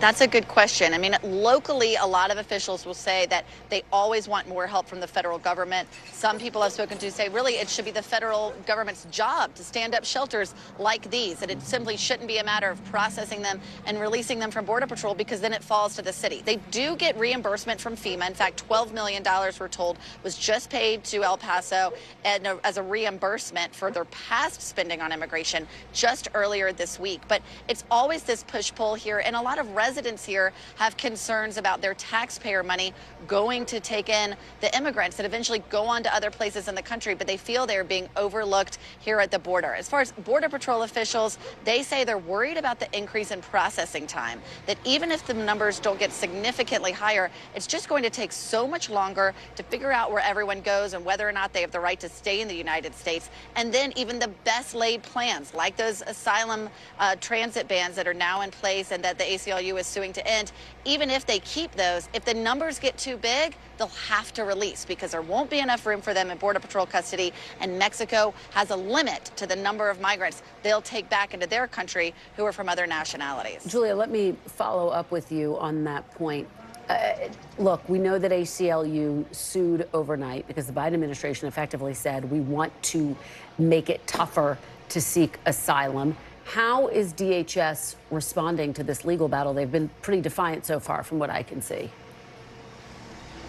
Well, yes, I think they're defiant, and they think that they have an argument that their case is actually very different from what President Trump tried to do before he was blocked by the courts, because they've opened up other legal pathways. They have an app where people can apply for appointments, and they're opening up other processing centers. But a lot of the advocates don't see it that way, and even some Democrats in Congress don't see it that way. But what I've been told by DHS officials is that they fully expected these court challenges, both from the right and the left. This is what happens when the nation's eyes are on the border and on immigration, and you try to make a change, both sides get upset. They expected the court challenges, but they ultimately say they think they'll prevail. And Julia, just finally, before I get to Guad for his reporting in San Diego, you have been tracking the border apprehension numbers every day this week. You've been tracking them for months, if not years, quite frankly. What are officials expecting? What are you expecting now that Title 42 has been lifted? Because notably, at least on 2 days of this week, the apprehension numbers exceeded what the administration was even bracing for. Yeah, that's right. They were predicting 10,000 once Title 42 lifted, and we get the numbers usually about the previous day. So right now I can report that yesterday, before Title 42 lifted, they saw 10,000 crossing then. The previous 2 days were 11,000 each. And so that means that they were already at those high levels they were predicting that they would have when Title 42 lifted. So the question is, how do they go up from here? And when I interviewed the Border Patrol Chief Raul Ortiz with other reporters earlier this week, he said it's when they get into 13,000 to 14,000 a day that simply they don't have enough detention space, and they were going to perhaps have to start releasing more of them to make sure that they don't have a public health problem. So that's why those numbers are important. I always want everyone to remember there are people behind those numbers. That's why we come here, and that's why you've spoken to immigrants here, Kristen. But the numbers matter because they tell us what the government can handle and when migrants may be released and have to start sleeping on the streets. And there's no doubt that you are in a community that is stretched to the limit. Julia Ainsley, thank you for your really extraordinary reporting around this issue. We appreciate your joining us. Guad, let me turn to you. You are there in San Diego. What are you seeing in San Diego? What are officials telling you about how prepared they feel for this moment? Kristen, we started with a small camp that then grew into the hundreds after a few days. This began last week. And now we have a second camp about a mile away with also a couple hundred individuals that have arrived. We're getting reports that east of San Diego in the Imperial Valley, that is, they're also receiving lots of migrants. So you have surge of migrants arriving at different parts of the border.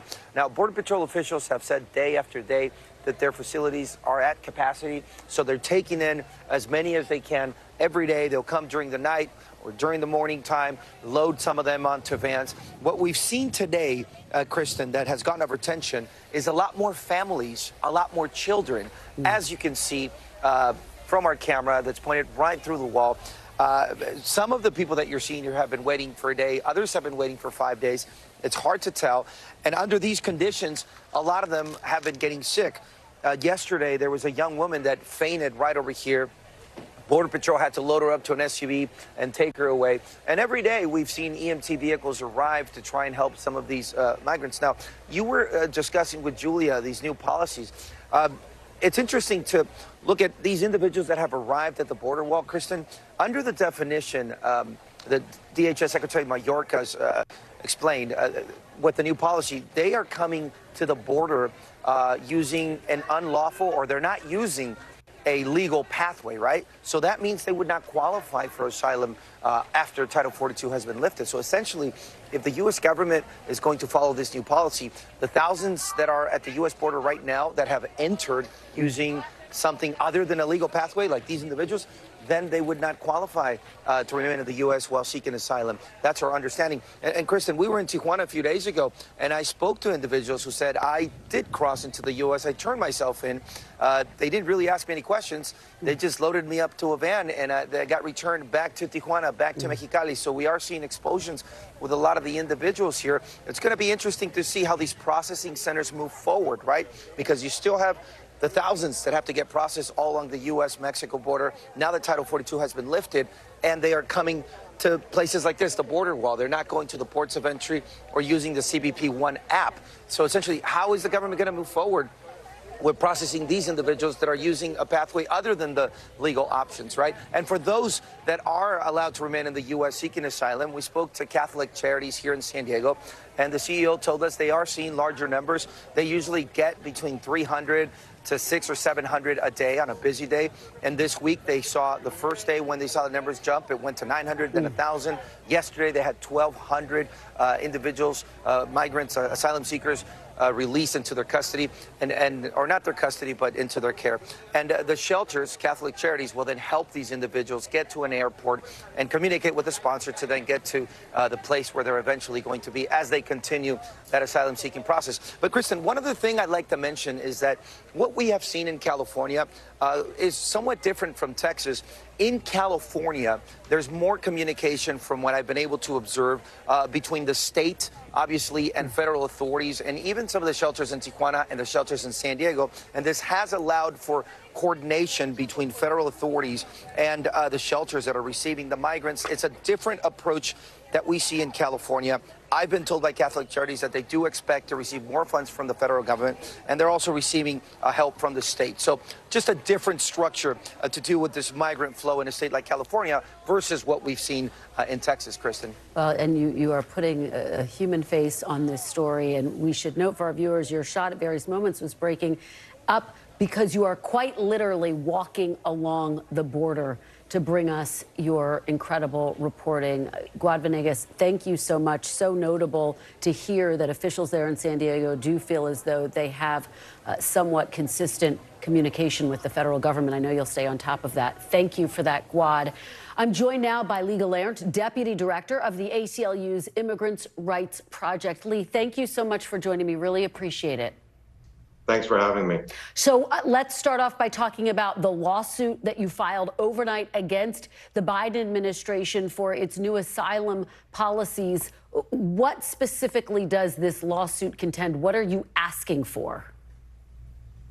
So we will ultimately be asking for the policy to be vacated. We believe it's unlawful in the same way that the Trump administration asylum bans were unlawful. I argued those cases under the Trump administration. We prevailed in those cases. We believe that this policy has the same core illegality. Now, the Biden administration is striving to say, well, these policies are different because they have some legal pathways. We welcome additional legal pathways, but they can't be as a substitute for people reaching the border who are in desperate need of asylum not being able to apply. And moreover, as a factual matter, I think the administration would have to admit that the legal pathways are far too limited for the people who need them, and they're also geared effectively to more sophisticated immigrants using the app or finding a sponsor. So we do not think the policy is at all legal, and that's why we're in court. But I want to step back for a second and hit a point, a fundamental point that you have consistently made and that Julia made today, is that behind this, there's a real human dimension. People do not want to come to the United States, drag their children, and leave their homes unless they are really desperate and in danger. We have an obligation under the law to at least screen them. No one is saying that they can come in just because they're poor. That's not a basis for asylum.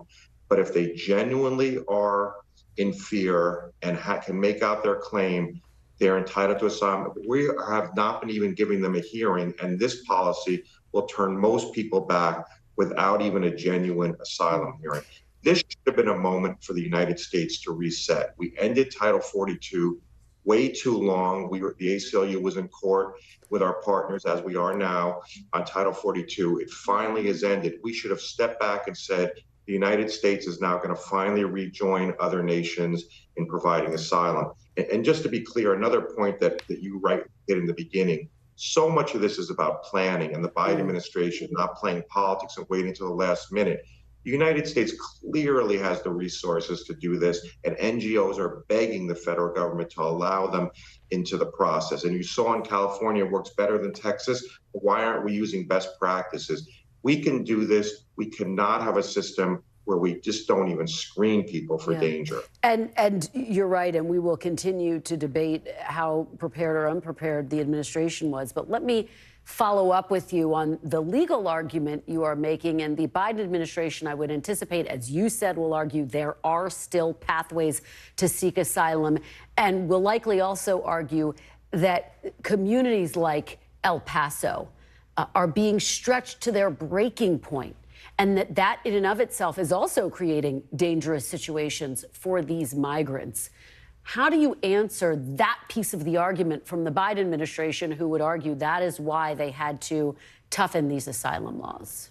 So I think you're raising two different points. One is a legal point and one is a policy point, and I want to hit both of them. On the legal point, Congress could not have been clearer.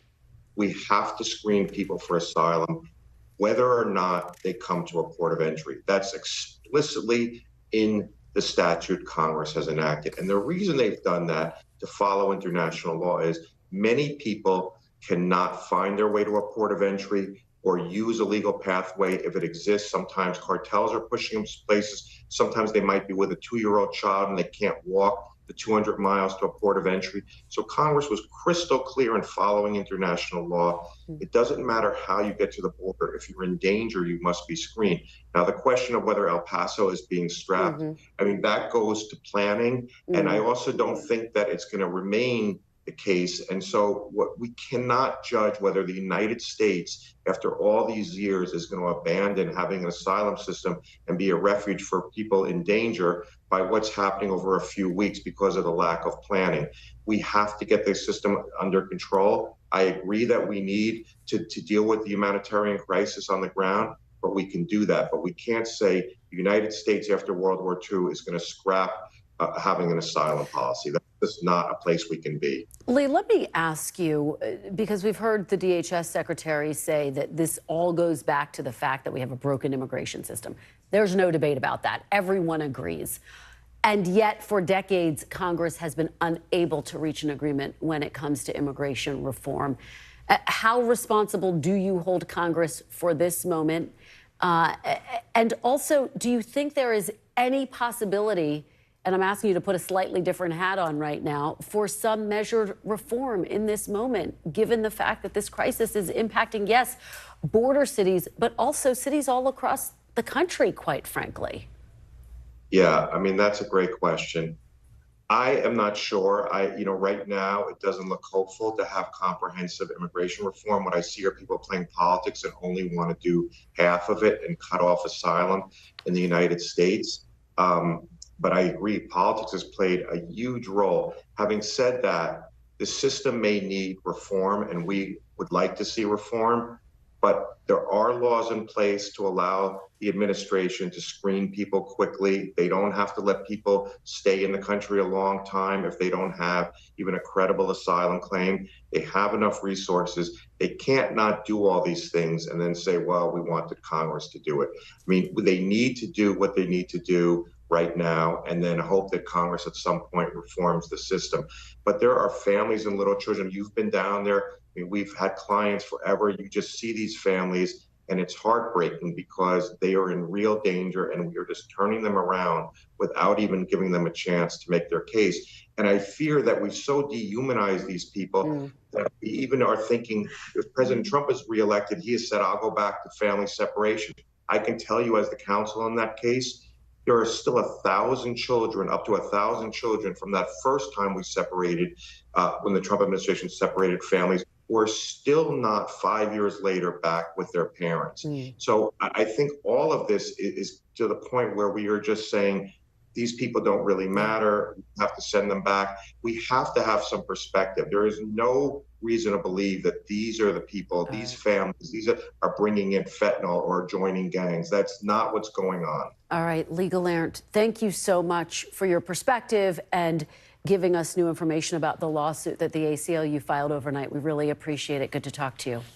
Thank you for having me back again. As we mentioned, migrants who chose to embark on the often dangerous journey to the southern border are often fleeing oppression, violence, and economic instability in their home countries. We were just talking about that with Lee. And that includes a mass migration of Cubans, many by sea. NBC's Ed Augustin has this new reporting from Havana.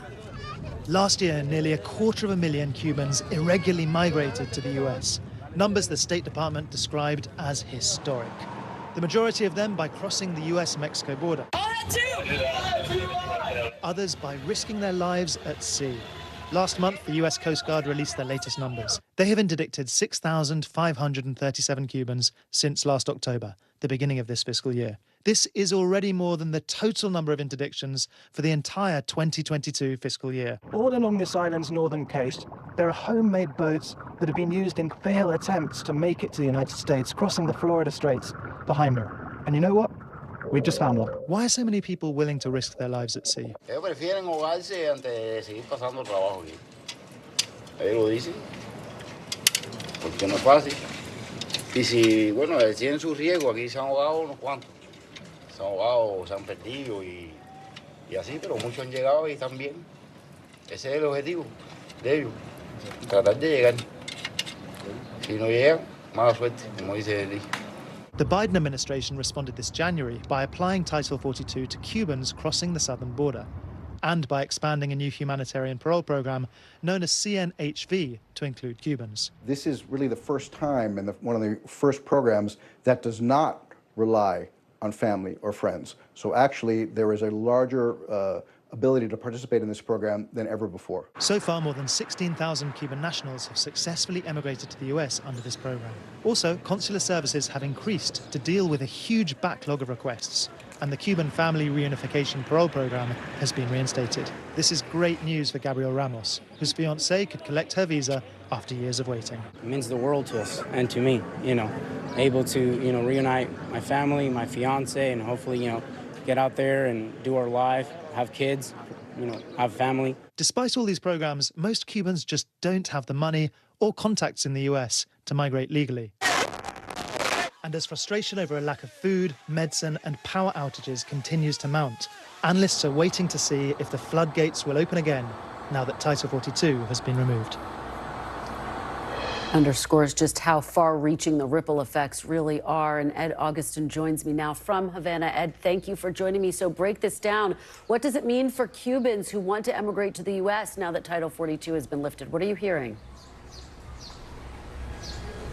Well, it remains to be seen exactly how the Biden administration is going to implement policy towards Cubans, and the devil's in the detail. But there's no doubt that the decision to lift Title 42 is fantastic news for Cubans who want to emigrate to the US. Fantastic news. Just start by considering the following. I'm 37 years old. I live in Havana. It's very, very difficult for me to meet Cubans my age or younger who don't want to leave the country. That's how bad things are. And that's why last year, 2022, we saw historic numbers of Cubans migrating to the United States. Round about 250,000 Cubans successfully emigrated. The Biden administration this January succeeded in plugging that migration. How did they manage to do it? By implementing Title 42. They applied Title 42 to Cubans for the first time, and that allowed them to send Cubans that were irregularly crossing the southern border back to Mexico. It was very effective. Over 80%, the amount of Cubans entering the US has dropped more than 80% since then. And so with Title 42 now gone, it seems that we're back to where we were beforehand. A dire economy, loads of people who want to leave, and now Cubans can get back up to that border. And there's something very important to note. Cubans are the only people in the world who can enter the US irregularly and, thanks to a Cold War piece of legislation, a year and a day later, get the green card. It's a massive pull factor. It is just staggering to hear you lay it out in that context, and that you literally do not talk to anyone who doesn't want to leave and come to the U.S. Thank you so much, Ed Augustin, for your reporting and your analysis. We really appreciate it. Coming up, charged with manslaughter, the ex-Marine who was filmed subduing a homeless subway performer with a fatal chokehold has surrendered to authorities on criminal charges. We're live in New York with the latest next. Plus, Decision 2024, Governor Ron DeSantis clinches 2 high-profile endorsements in Iowa as former President Trump ramps up the personal attacks on his likely Republican rival. We'll delve into it with our panel. You're watching Meet the Press now.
Welcome back. A former Marine has been charged with second-degree manslaughter in the New York City subway death of Jordan Neely. Daniel Penny was arraigned in a Manhattan court after surrendering himself to police earlier today. Penny was seen on video putting Jordan Neely in a fatal chokehold on the subway earlier this month. The medical examiner's office ruled the manner of death a homicide. Ahead of his arraignment, Penny's lawyers said in a statement, quote, "He risked his own life and safety for the good of his fellow passengers. The unfortunate result was the unintended and unforeseen death of Mr. Neely." Now, attorneys for the Neely family disputed that characterization at a press conference this morning. Take a look. No one on that train asked Jordan, "What's wrong? How can I help you?" He was choked to death. Instead, Daniel Penny intentionally chose a technique to use that is designed to cut off air. That's what he chose. And he chose to continue to hold that chokehold minute after minute, second after second, until there was no life left in Jordan Neely. That's a choice that he made, and he did it intentionally. Joining me now in New York with the very latest is NBC's Rahema Ellis. Rahema, good to see you. Thank you so much for joining me with this developing story. So just break this down. What do we know about the charges that Mr. Penny is facing, and what happens next? Well, as you mentioned, the charge is second-degree manslaughter, which carries a maximum penalty of 15 years in prison. The district attorney, Bragg, has not come out and publicly made a statement, but he's released information saying that this charge came as a result of a number of investigations, including conversations with witnesses on the train at that time, videos and photographs of what happened on that train, and he felt he had enough evidence in order to bring this charge. What happens next is that Daniel Penny's attorney, you can expect, as he has said, his client is not guilty of this charge, is going to be trying to mount a defense. And they will be required to go back into this courtroom not so long from now, in fact, the middle of July 17th, in order to respond to more actions in this court. So this is something that's going to go on for some time before we see any resolution to this, Kristen. I think you're absolutely right, Rahema. Just set the scene there. Have there been protests? What has the reaction been to this? For most of the day, it has been very quiet here with this proceeding underway, which many of the family and, well, all of Jordan Neely's family and many activists and demonstrators around the city had called for. They wanted Daniel Penny to be arrested, and he was arrested. This evening, there is a larger show of police here around the courthouse. There's a small contingent of demonstrators with signs, because one of the things that they're calling for is for the other people who were seen in the video who were holding Jordan Neely down on the floor. Demonstrators are now saying those people should also be charged and arrested. Kristen? All right, Rahema Ellis, thank you so much for joining us with your great reporting. Really appreciate it. Good to see you. Coming up next, can the White House and congressional staff hammer out a deal to avoid a catastrophic default? The latest on those debt ceiling talks next. You're watching Meet the Press Now.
Hey, I'm Hallie. It's good to be with you tonight. The debt ceiling. Here's why this matters. Please, please don't have your eyeballs glaze over. Here's why this matters. Talk to us about what we're supposed to call this. Is it a bailout? Is it a backstop? There's a difference because it matters whose money is being used to prop up these banks. We think we're getting close to this news conference. I will be honest with people. This is like an awkward moment where we think we're like right there. You're going to have to like tap dance with us maybe a little bit. I do have my tap dancing shoes on, not to worry. Welcome back. A new report from the Congressional Budget Office out today is warning that unless Congress acts to raise the nation's borrowing limit, the U.S. risks a catastrophic default at some point in the first 2 weeks of June. The new report backs up recent warnings from Treasury Secretary Janet Yellen that a default could happen as soon as June 1st. Amid these dire forecasts, President Biden and top congressional leaders postponed their meeting scheduled for today as their staff continues to talk behind the scenes. Joining me now to bring us the very latest on these high-stakes talks and drama is Ali Vitale, Capitol Hill correspondent. And Ali, I know you've been going nonstop all week. You've been talking to your sources. So what do you make of the fact the meeting was canceled today? However, you and I have been talking to a lot of folks who say that's actually a good thing, right? Where do these talks stand?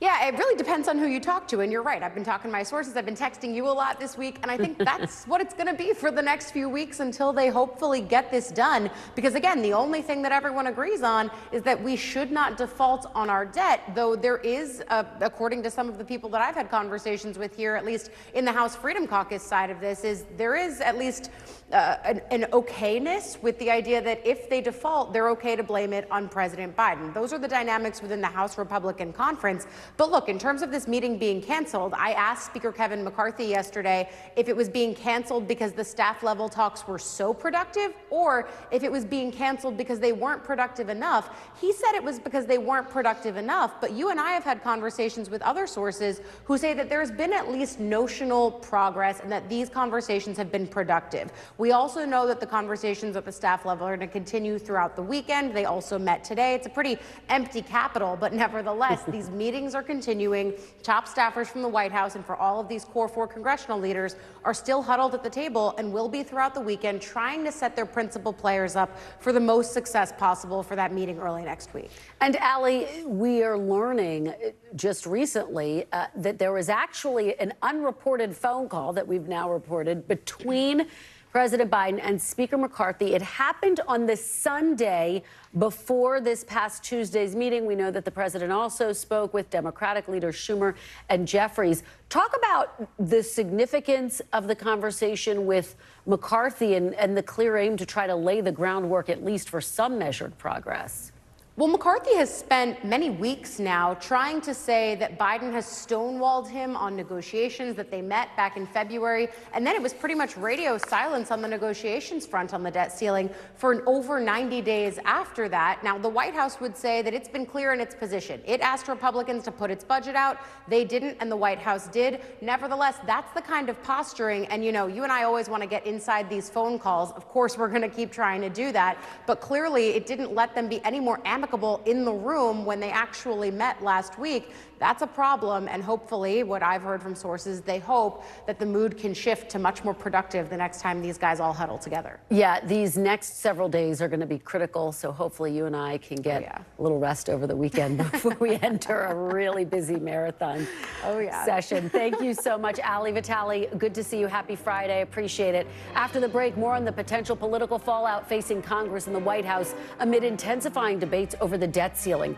and how to address the nation's broken immigration system. The panel's next. You're watching Meet the Press Now.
good day. I'm Gotti Schwartz, and here are the stories we're watching tonight. Storms keep coming here in California. Some of the big headlines trending like crazy on social media. This is what my voice sounds like when I clone it. That wasn't me.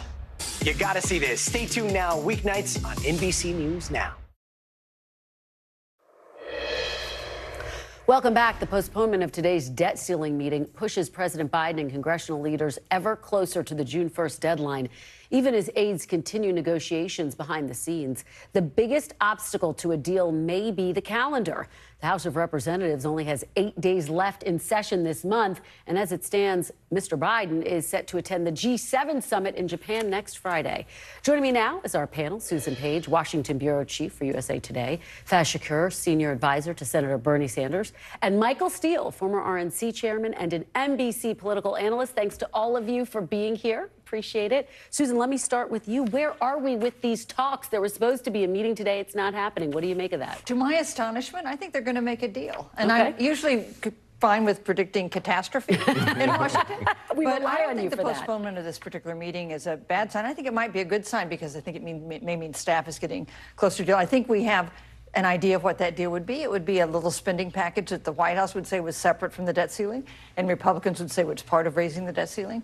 But I've been surprised by the limited amount of posturing that we've seen to this point. And you said the deadline is a problem. I think the deadline they face is an advantage because it has cut out some of the stuff we might have expected. Michael, weigh in on that. I mean, Susan makes a great point, which is that rarely do big things get done here in Washington if there's not a deadline. Susan's spot on. I think that analysis hits to the core of the dynamics where everybody's going to walk away with a little bit of bragging rights about how this thing played out. The Freedom Caucus will largely preserve their interest because, to Susan's point, that will be in a piece that they can claim, see, we got these spending cuts as part of the deal.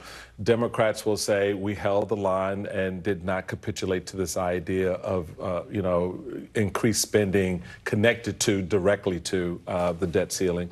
So everybody will have something they can walk away with. The reality of the politics is what's driving this whole thing, to Susan's point about the deadline, because nobody wants this thing to move into the fall as the presidential campaign kicks up, and they certainly don't want to have to deal with it next March. So you get this done now, everybody beats their chest as the summer begins to unfold. People go back, have their pina colada, and everybody's happy. You come back to Washington in September. Presidential primaries are well underway, debates are starting, all that good stuff, and so the kids on the playground will be happy because this thing won't hold them up. I'll play residential cynic then, because I mean, Susan, I want a deal to happen. So I think it's possible, and I think you're both being very rational about the fact that there's a deal on the table that both sides could swallow. But however, you still need to count the votes. And for McCarthy, you feel free to correct me if I'm wrong, there's a danger of a deal that has a preponderance of a huge number of Democratic votes that carried over the line. And the question for me has always been, would Kevin McCarthy, as Speaker, be comfortable if a deal that had 200 plus Democrats plus 50 Republicans, whatever it would take, then yeah, we're there. Not 50 Republicans. The question that's what I was going to ask you. What do you think is that our number? Yeah, would you be comfortable with a deal that had counted on Democratic votes to get over the finish line, not a majority of the majority, not a majority of Republicans?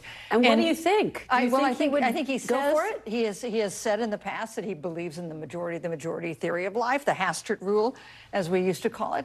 But and maybe I'm being But naive. you're saying he needs a majority of his own. I'm saying maybe he doesn't. Oh, maybe he doesn't because maybe the combination of the deadline and the seriousness of raising this. That's Michael, what about that? And what about the Freedom Caucus? What about the far right? I think caucus? that's an excellent point. Is it possible? It is the skeleton that's sort of hanging out that everyone doesn't want to look at. That you need a majority of the majority.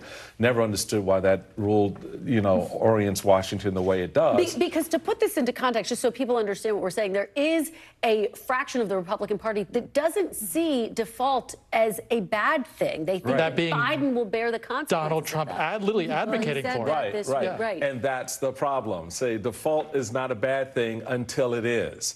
And it is when all those federal workers who are living in those districts, that those congressmen are beating their chest as they get their paycheck, by the way, folks, and you don't, are saying that, this is the principle. Well, principal me, education money for my kids' education and food on my table. And that, I think, is the politics of this, to Susan's point, that will push that majority of the majority idea down a little bit more. It won't be, I'm thinking maybe 10, 15 at most Democrats necessarily coming in. One thing I think we can agree on, it'll probably come down to the wire. Let me, since you raised the issue of Trump, let me pivot to the fact that he and his likely Republican challenger, Ron DeSantis, Michael, are going to be in Iowa together this weekend. People are starting to lose faith that DeSantis is going to be a real challenger, but is it still early? How do you see? He picked up 2 endorsements, we should say. Who did? DeSantis. Oh, God bless him. Yeah. So you're not sold? You don't? No. But he's got 2 years. Imagine Ron DeSantis on that stage Wednesday night with Donald Trump.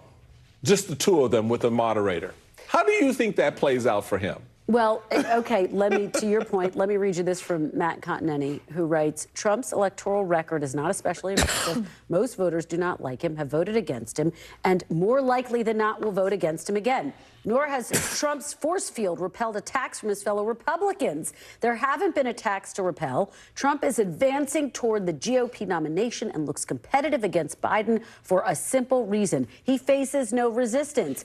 If Republican challengers won't say why Donald Trump should be denied the presidency, Democrats will. But Faz, I haven't heard a whole, yes, the president has gone after him, but selectively. In this last segment, we were just talking about default, right? And where is a Republican who says Donald Trump is being irresponsible? Of course we can't default. They won't even say that. Or abortion. Like, hey, he didn't even give you a stance, a clear stance that you can hold him to account to on where he stands on abortion. He's saying, so for negotiation, just pick me and I'm going to figure some stuff out. That's a position. And they're going to let him ride with that? It's crazy that a conservative party would just say, yeah, no, whatever he decides. And yet they are, Susan. When, if ever, and clearly the calculation is, particularly from his potential challengers, we don't want to alienate the Trump base because they're thinking they need the Trump base in order to win the nomination. But do the gloves come off at the debates, if ever?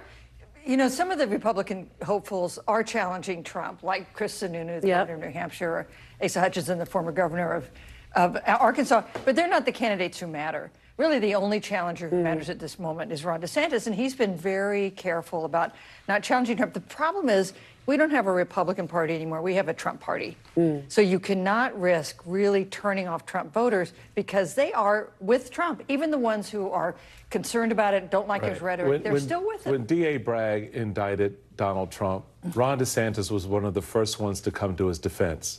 So if I'm Donald Trump, that's my first TV ad the day he announces. And yet we didn't see it. This is, well, he hasn't announced yet, to be fair, but we haven't seen that attack. Susan, to your point about Chris Sununu, he writes today in the Washington Post, or he said in the Washington Post, of the town hall that you just brought up, Michael, quote, it was weak, it was defensive, it was bitter. It really was everything that America is not looking for in leadership, and it just reiterated the idea that he cannot win in November. He could get the nomination, but he could not win in November. He didn't even look like he had his fastball anymore. He's like a shell of himself. Faz, do Democrats or Republicans like Chris Sununu run the risk of underestimating Trump's abilities in a general election? Oh, for sure. I mean, that guy's won a presidency before. We can't underestimate his abilities, but I think none of those Republicans are talking about how you win to speak to Republican voters about his weaknesses. And we all know if the Republican polls tell us that they don't see him as the most electable candidate in the field. That's the if DeSantis were to win, it's just because they made an electability argument on the Republican side and said, we think that Donald Trump is weaker than Ron DeSantis. But no one can effectively convince Republican voters because that argument, yes, in an op-ed, that's not speaking to millions of Republican voters, which is what somebody needs to do that. Okay, thank you so much. Great conversation, Susan, Faz, and Michael. Really appreciate it. Happy Friday to all. Still to come, my interview with the executive director of UNICEF about the Sudan conflict and the rush to provide aid in a region gripped by violence. That's next. You're watching Meet the Press Now.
now from Las Vegas. From Seattle, Guatemala City. From Wilmington. I was in space in Texas. From Normandy, From France. Surfside, Florida. Thank you for watching, everyone. NBC News, streaming free now.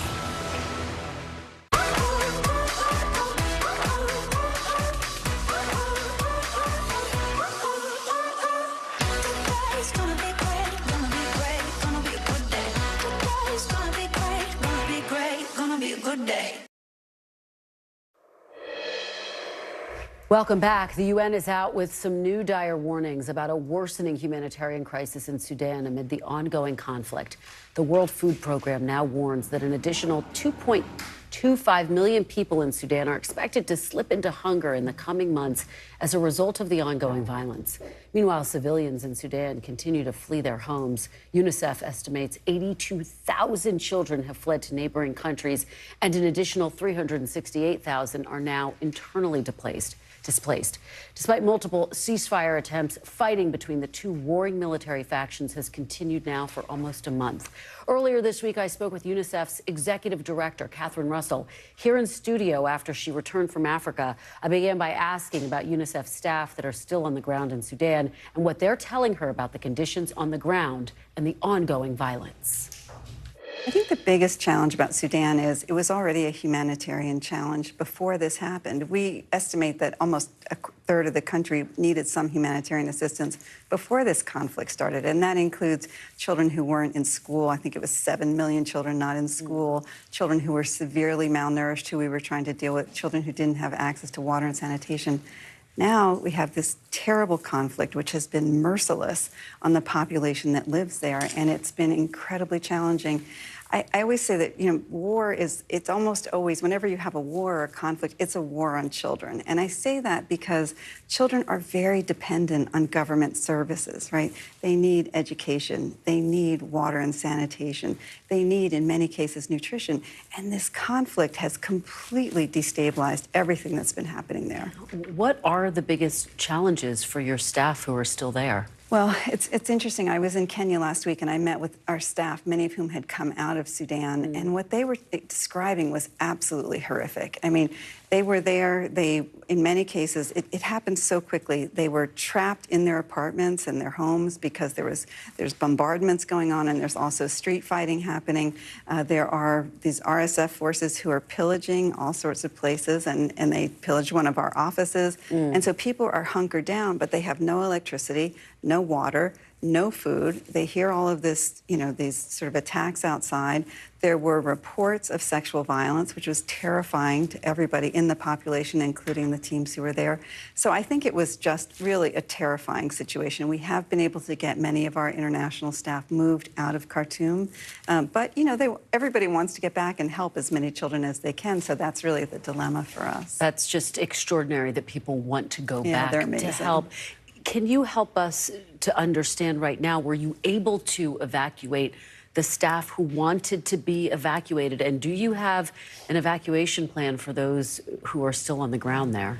We were able to get out all of our international staff to the port of Sudan, at least, and then many of those have left the country. Our national staff, it's a little bit more complicated. Some of them don't want to leave. Some of them are moving within the country. Some of them have left.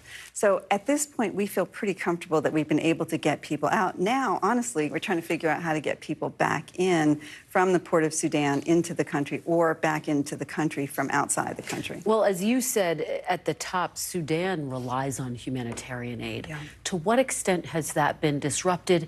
And are neighboring countries able to access the areas to help, to provide the help that's needed, to help to restore, for example, things like electricity, to give food, to help with running water? Yeah, we're pretty far away from that right now because it's a live conflict. I mean, really the challenge for the neighboring countries is that people are fleeing Sudan. We're estimating about 700,000 people are on the move inside the country, which is one thing, and then about 150,000 so far have moved to neighboring countries, so Ethiopia, Chad, Central African Republic, and South Sudan. So people are on the move because they're terrified and they're afraid of being killed in their homes. So it's very destabilizing in a region and an area that really cannot afford to be destabilized further. And I know that one of the areas that you've been focused on is the impact of climate change on Sudan, on crops, for example? How has that compounded this already very volatile situation? You know, climate, it's so interesting because when I first started this job a little over a year ago, I wasn't really focused on climate. It wasn't something that I came in as an expert on, but as I travel, I see the impact of climate change on communities.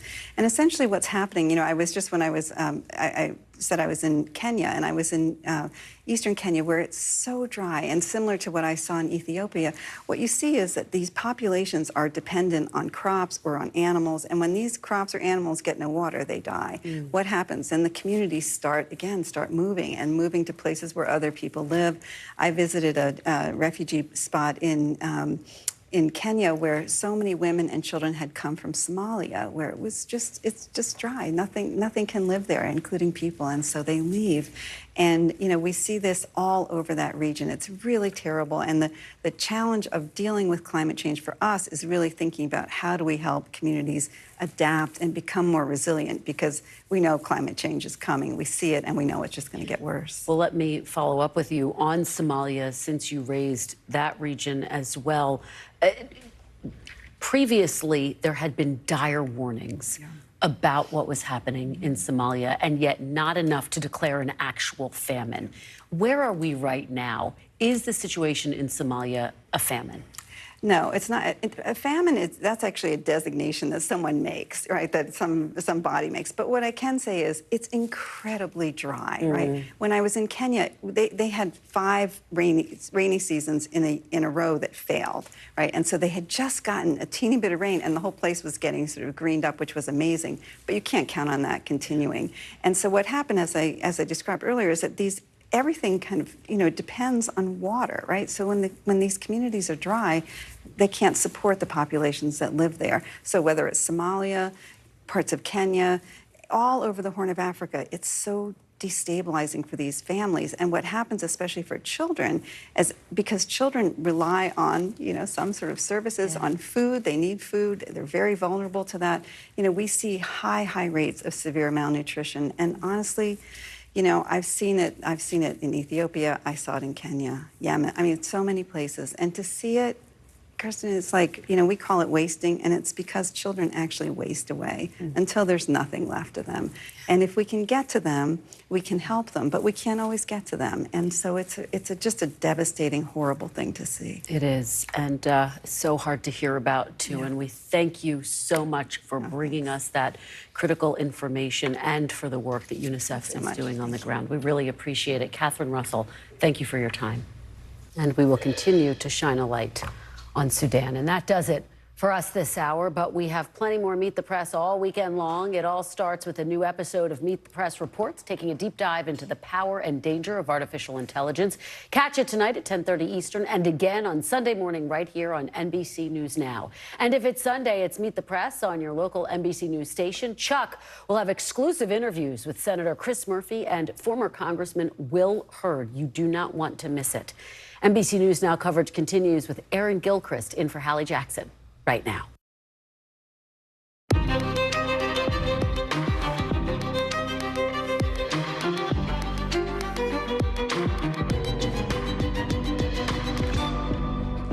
We are coming on the air with breaking news this hour. The verdict just in that case that really captured the country's attention. Lori Vallow guilty of killing her own 2 children and conspiring to murder her husband's ex-wife. That's next. What's next for her and for her husband's case as well? We are also live at the southern border for you, where we are just learning about flights sending migrants back to their home countries. And more details about a teenager who died after staying at a migrant center, what we're seeing and hearing there tonight. Plus, a new lawsuit today from the families of victims in the Buffalo supermarket shooting, why they're going after social media companies for, in their words, promoting violence. And in tonight's original, how some people are getting their dating lives upended by people who are taking revenge and getting them kicked off of popular apps. And then the world's biggest music competition coming to an end tomorrow night, how Eurovision could crown the globe's next big pop star. That's later in our program today. Hi, everybody. I'm Aaron Gilchrist in for Hallie, and we're starting with that breaking news. Guilty verdicts across the board for so-called doomsday mom Lori Vallow, ending a weeks-long murder trial. Now, this news coming just hours ago in Idaho in a courtroom there. You can see here The verdict was being read. Vallow had really no reaction, it seems. Lori Vallow was convicted of 2 counts of first-degree murder in the cases of her 2 children, also 3 counts of conspiracy to kill, including the death of her husband's ex-wife, and 1 count of grand theft. Lori Vallow's children went missing back in September of 2019. That sparked a months-long search. It ended when their remains were found on Vallow's current husband's property. He's also facing similar charges in a trial that will start later. Now, during the trial, prosecutors detailed her ideologies on evil spirits and zombies and doomsday prophecies. The grandfather of JJ, Vallow's son, spoke outside the courthouse after the verdict was read, thanking the jurors there, acknowledging the terrible images they had to see in court. Listen to this. I hope nobody ever has to see and hear the details of what happened to JJ, to Tylee, and to Tammy. Vallow now facing a sentence of up to life in prison. I want to go to Dana Griffin now. She's been covering this trial for us. And Dana, the grandfather there is right. The details of what happened to these children are just awful. The defense here didn't call any witnesses. Vallow didn't take the stand herself. Walk us through how this all played out in court. Yeah, so during the course of this 5-week-long trial, there were nearly 60 witnesses and hundreds of exhibits, including images, very graphic images of the children when their bodies were discovered, and also details about how they were killed. Tylee Ryan found dismembered, her body burned, and young JJ Vallow, his body was found wrapped in duct tape in a plastic bag over his head. So the key to all of this, the prosecution painting this case about money, sex, and power, claiming that Lori manipulated the men in her lives, her brother, and also her husband, Chad Daybell, into carrying out these murders. And they also tried to say that, you know, the defense tried to say that she had nothing to do with this and that this was all Chad Daybell. But, you know, there was a lot of evidence brought up as far as their religious beliefs. You know, she's known as the Doomsday Mom cult leader because they believed, according to testimony and evidence, that they were going to lead the rapture and tried to recruit a bunch of people. So again, Chad Daybell is next on the list to have his day in court. Aaron? And Dana, I want to ask you about him in a second here, but first I do want to get to the sentencing phase of this for Lori Vallow. What do we know about what comes next for her with life in prison possibly on the table there? So they have not set a sentencing date yet, but the only reason the death penalty was taken off the table was because of a technicality. Because the prosecutors had late disclosure of evidence, that's the only reason why the judge took that off the table. So because she has been found guilty of all charges, Aaron, likely she will face life in prison. All right, so now let's talk about Chad Daybell, her husband. He's going to be tried separately. Similar charges in that case. Walk us through what to expect from that. And you'd have to imagine that what happened to Lori Vallow might be telling of what could happen with him. Yeah, very telling, especially if this goes to trial. Now, he still faces the death penalty, and a lot of the evidence that was presented in Lori's trial pointed to him being heavily involved. There were several text messages sent, including one that he sent his former wife, Tammy, who we all know is now dead. He texted her that he shot a raccoon and buried it in the backyard in the pet cemetery. That's where one of the kids' bodies was found, and it was on the day that we believed that the kids went missing. So that's very telling. Prosecutors also pointing to the fact that when they tried to serve a search warrant, he looked back in that backyard to the very spot they ended up finding those kids. Aaron? All right, Dana Griffin for us tonight. Just a sad story for these children, and hopefully this means justice for that family. Dana, thank you. This just into NBC News. New video we want to show you of a huge tornado. This is in east central Nebraska. Take a look at your screen here. That tornado just flying across the sky there, massive. The National Weather Service says it's monitoring what it calls a particularly dangerous situation in that area. 3 tornadoes have been reported so far in Nebraska. This means 16 million people across the plains are under risk of some severe weather, severe thunderstorms, maybe large hail, strong wind, and again, possibly tornadoes for some of those folks. Texas getting a double whammy too, as part of the state is also expecting flash flooding with heavy rain coming. Now, this comes as 23 reported tornadoes touched down late last night across parts of Colorado, Oklahoma, Kansas, and Louisiana. And in a town just south of Oklahoma City, power lines were down, buildings, homes damaged there. You can see some of the images coming in from that area.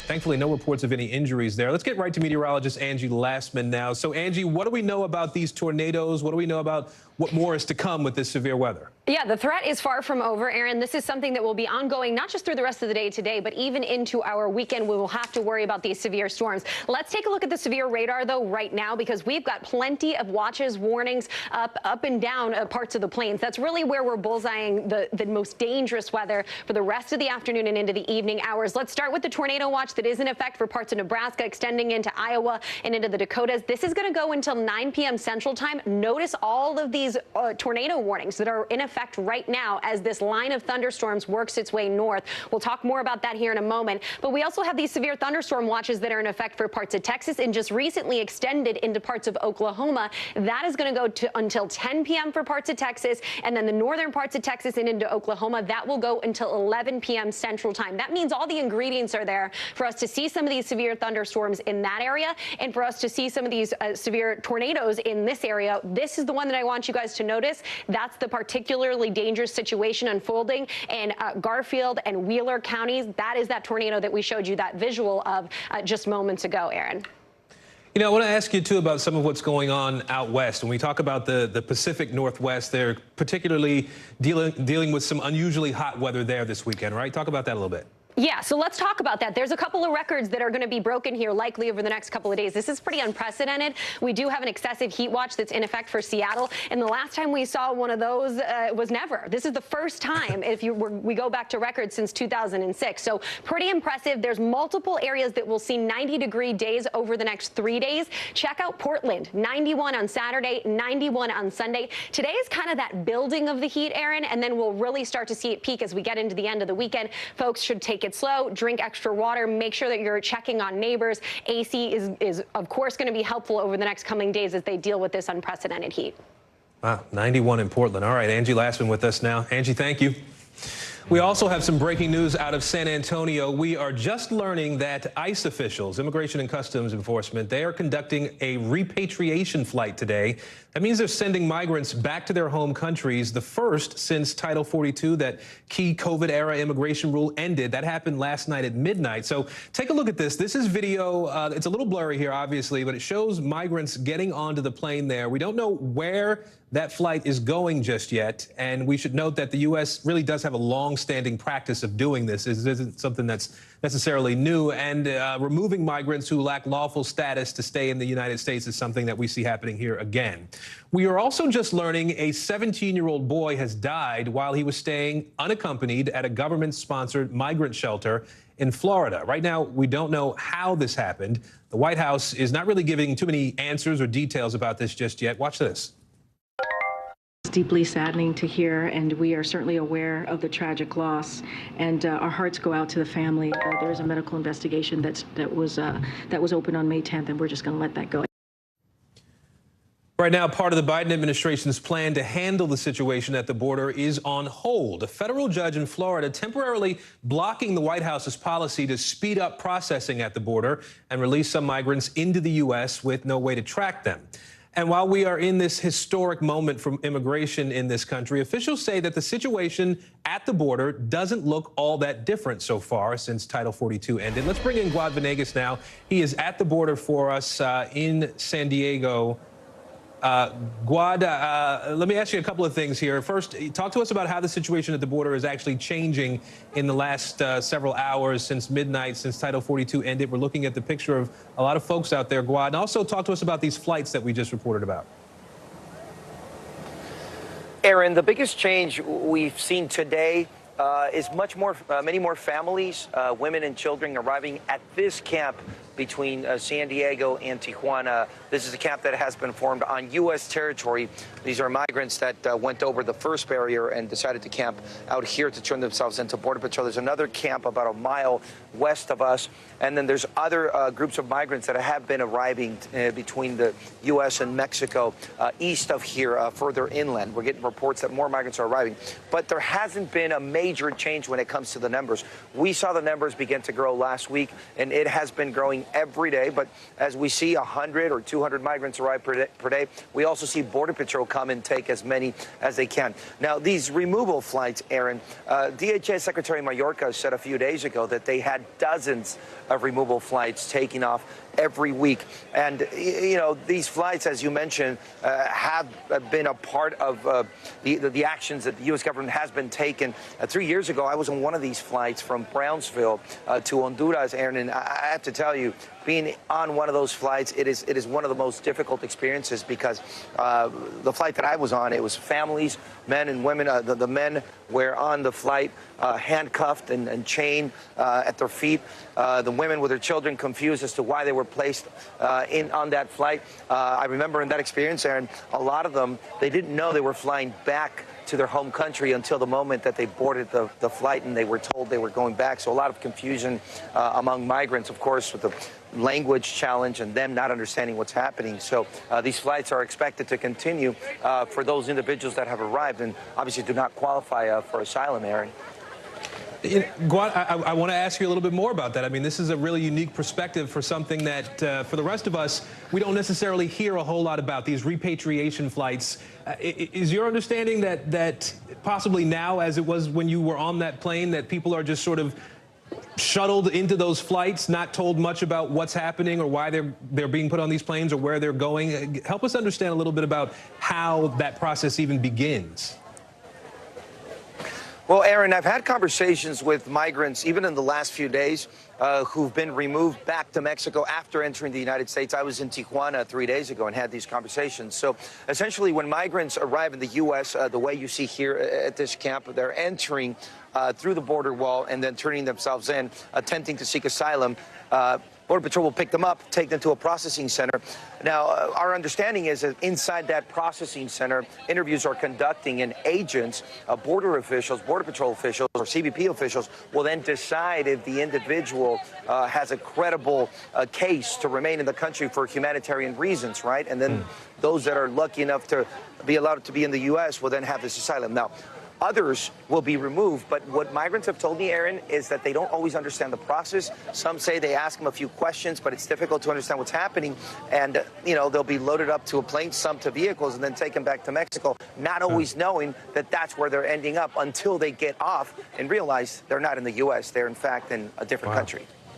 Wow. I really appreciate that perspective, Guad. I think it's something that's really enlightening in this moment as we're watching this happen. I do want to ask you very quickly, and your signal's taking some hits here, but we mentioned this 17-year-old who died in a facility in Florida. What more have you been able to learn about that? Well, Aaron, the Department of Health and Human Services put out a statement indicating that the medical examiner's office is going to look into this. There's going to be an investigation. We understand that that minor, the young boy, 17-year-old, went into the care of Health and Human Services on May 5th, and then 5 days later, on May 10th, that boy died.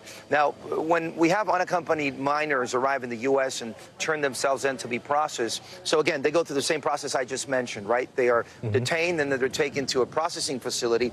At some point, CBP, which is part of DHS, will release these minors over to HHS, the Department of Health and Human Services. They have their own shelters, and then they will help taking custody of these minors, and that's a separate process. So our understanding is that once that minor was handed over is when this happened, but we'll have to wait for that investigation, Aaron.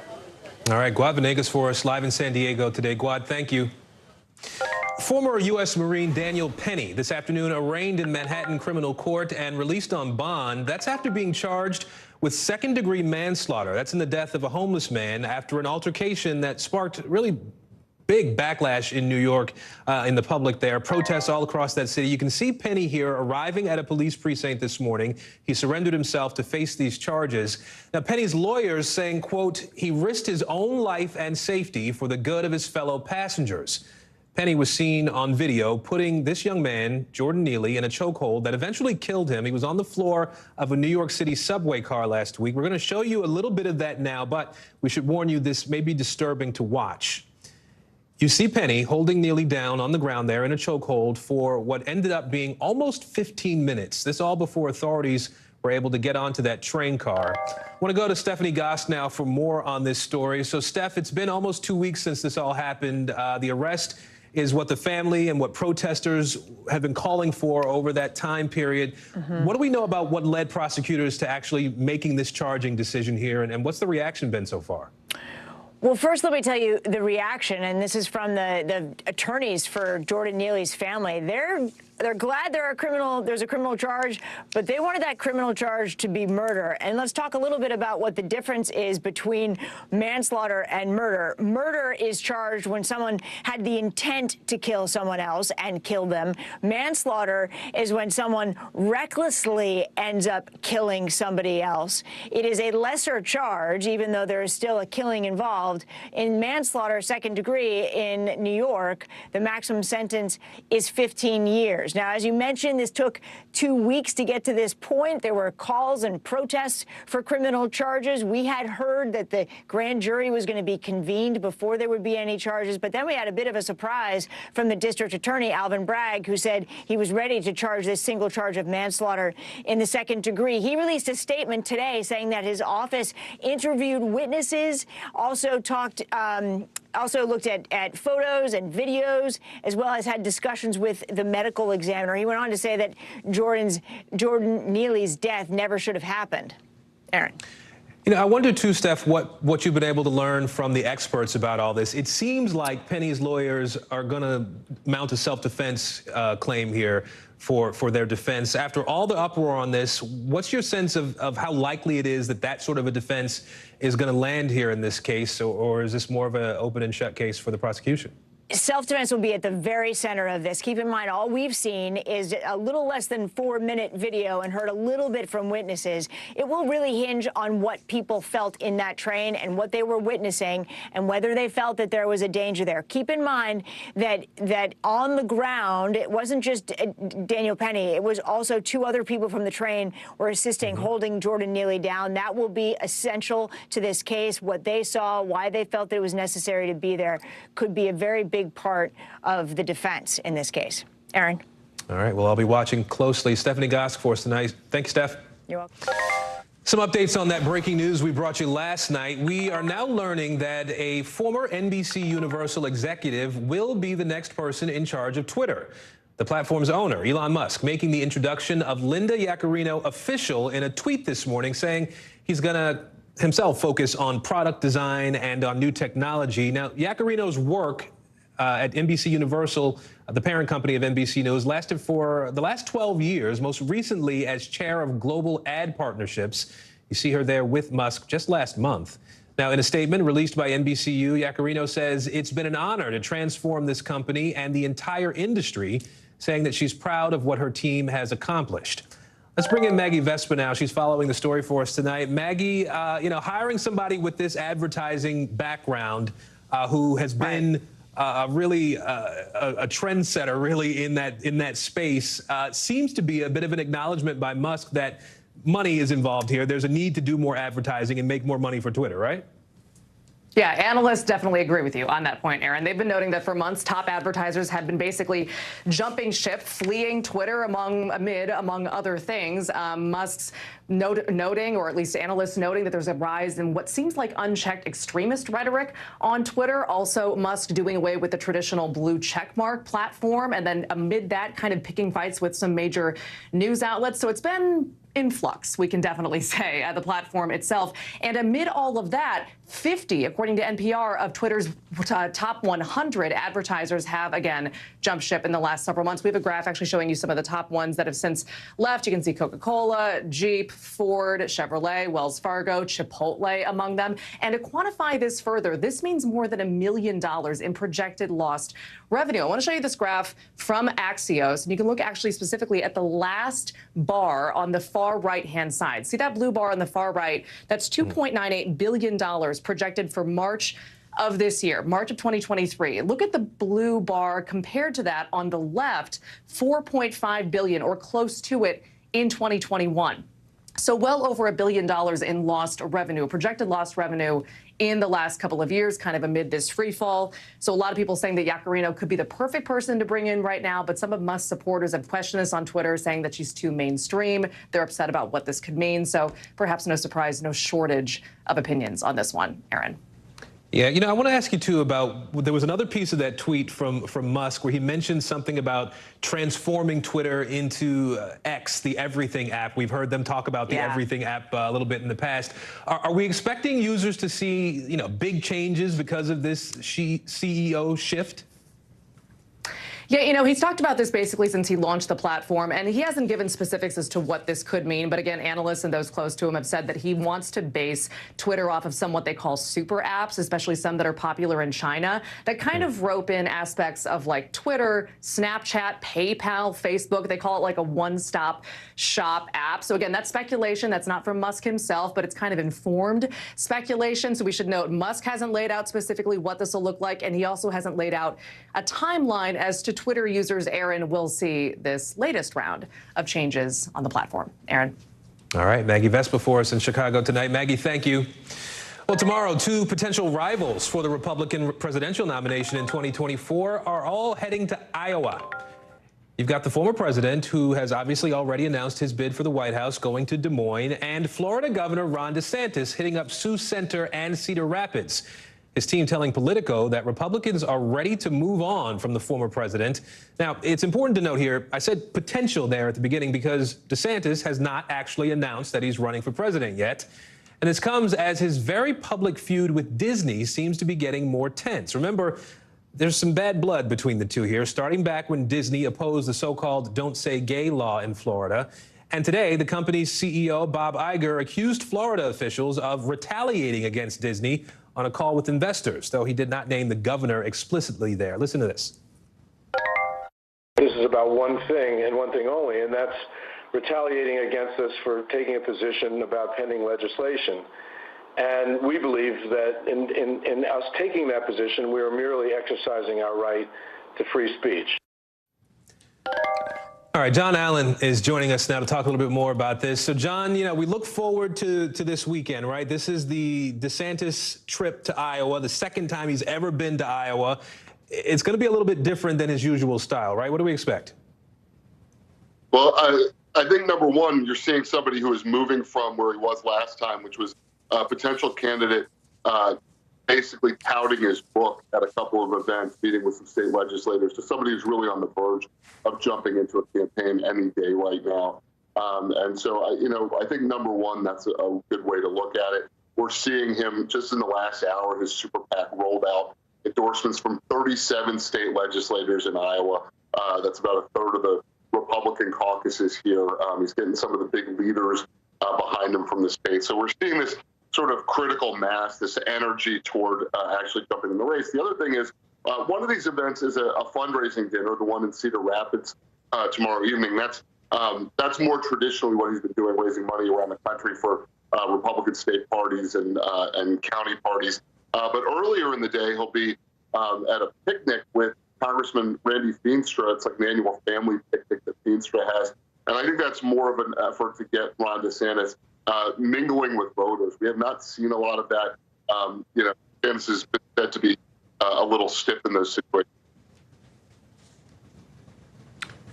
Well, John, we mentioned this reporting from Politico at the top, right? We're going to put a little bit of it up on the screen here. DeSantis' team saying donors, governors, and plenty of GOP voters are just waiting for DeSantis to enter the race so they can ditch the former president. It's pretty strong words there. What do you know about what's going on behind the scenes here? Well, look, I think in Iowa, you're getting a big piece of that, right, with these endorsements being rolled out.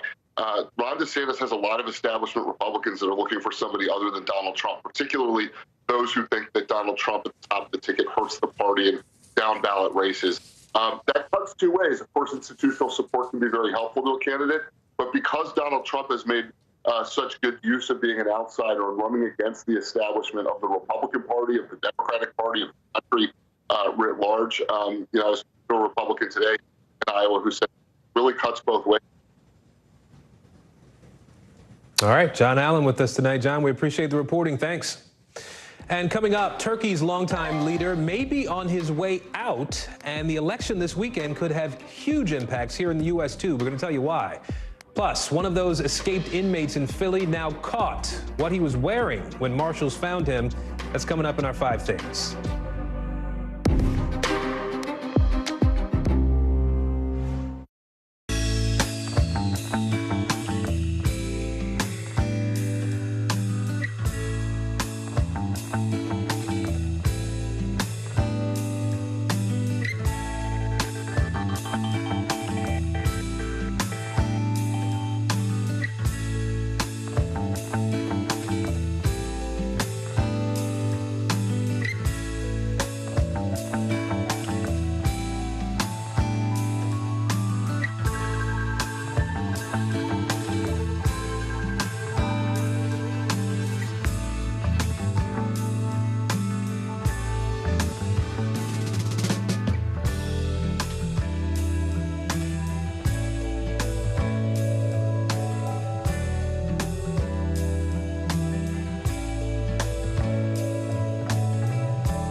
Hey, podcast fans, ready to unlock our true crime mysteries? Try Dateline Premium on Apple Podcasts. You'll get early access to originals, plus bonus content, and everything is ad-free. So head to Apple Podcasts now to subscribe. This is what it looks and feels With the latest, the bigger piece to the puzzle. Here's some of the stories we're watching tonight. How much water ultimately will be forced inland? Whenever it happens, wherever you are, NBC News, streaming free now.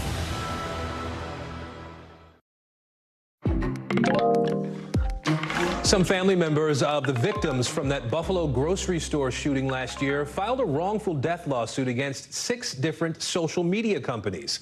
Now, the suit accuses some pretty big names here: Meta, Alpha, Discord, Reddit, all of providing a platform that promoted violence while maximizing their ad revenue. According to the lawsuit, the shooter was radicalized by algorithms on the social media sites that he used, which fed him, and I'm quoting here, increasingly racist, anti-Semitic, and violence-inducing content. Peyton Gendron, a self-proclaimed white supremacist, pleaded guilty to killing 10 people and injuring 3 others. This is at the Tops supermarket in Buffalo last year. Everyone he killed was black. Our legal analyst, Danny Savalos, is joining us now to help us understand what's happening here. So, Danny, help us break this down. What exactly are the victims' families claiming going after these social media companies? Well, primarily they're claiming a kind of products liability, a design defect in these products, and the products being the social media companies. We don't think of them as products because, for the most part, we don't pay for them. They're free. But the general rule is, if the product is free, you, the user, are the product. And that's exactly what it is with social media. But by alleging products liability or a design defect, they're essentially trying to get around some of the restrictions on suing social media companies, for example, due to the bar against liability by Section 230 of the Communications Decency Act. So there are a number of different barriers or obstacles. These are both basically workarounds. And one of the things that's really interesting is that every civil lawsuit, and I file civil lawsuits myself, is premised on three prongs. You need all three for a really good one, and you rarely have all three. You need someone to be liable, you need damages, and you need what are called deep pockets, an ability to pay those damages.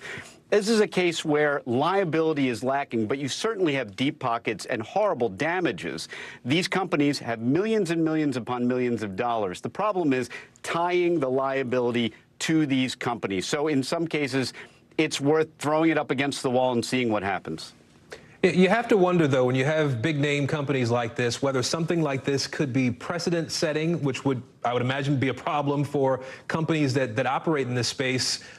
Do you think there could be a precedent here? Does it pave the way for victims or families of victims in other shootings to go after social media companies? The potential for precedent is breathtaking here, because if social media companies end up being on the hook, not necessarily for what other people post, but again, this is what we call creative pleading. The argument here is that there's an algorithm, or the way these social media companies are set up, they drive people towards these other bad actors and allow them to get together and share ideas. So it's not so much the speech itself on there, it's not so much holding them liable for what other people say, it's more about, and again, this is a very creative lawsuit, the idea that they have an algorithm, and by defectively designing that algorithm, that is what drove people to this evil conduct.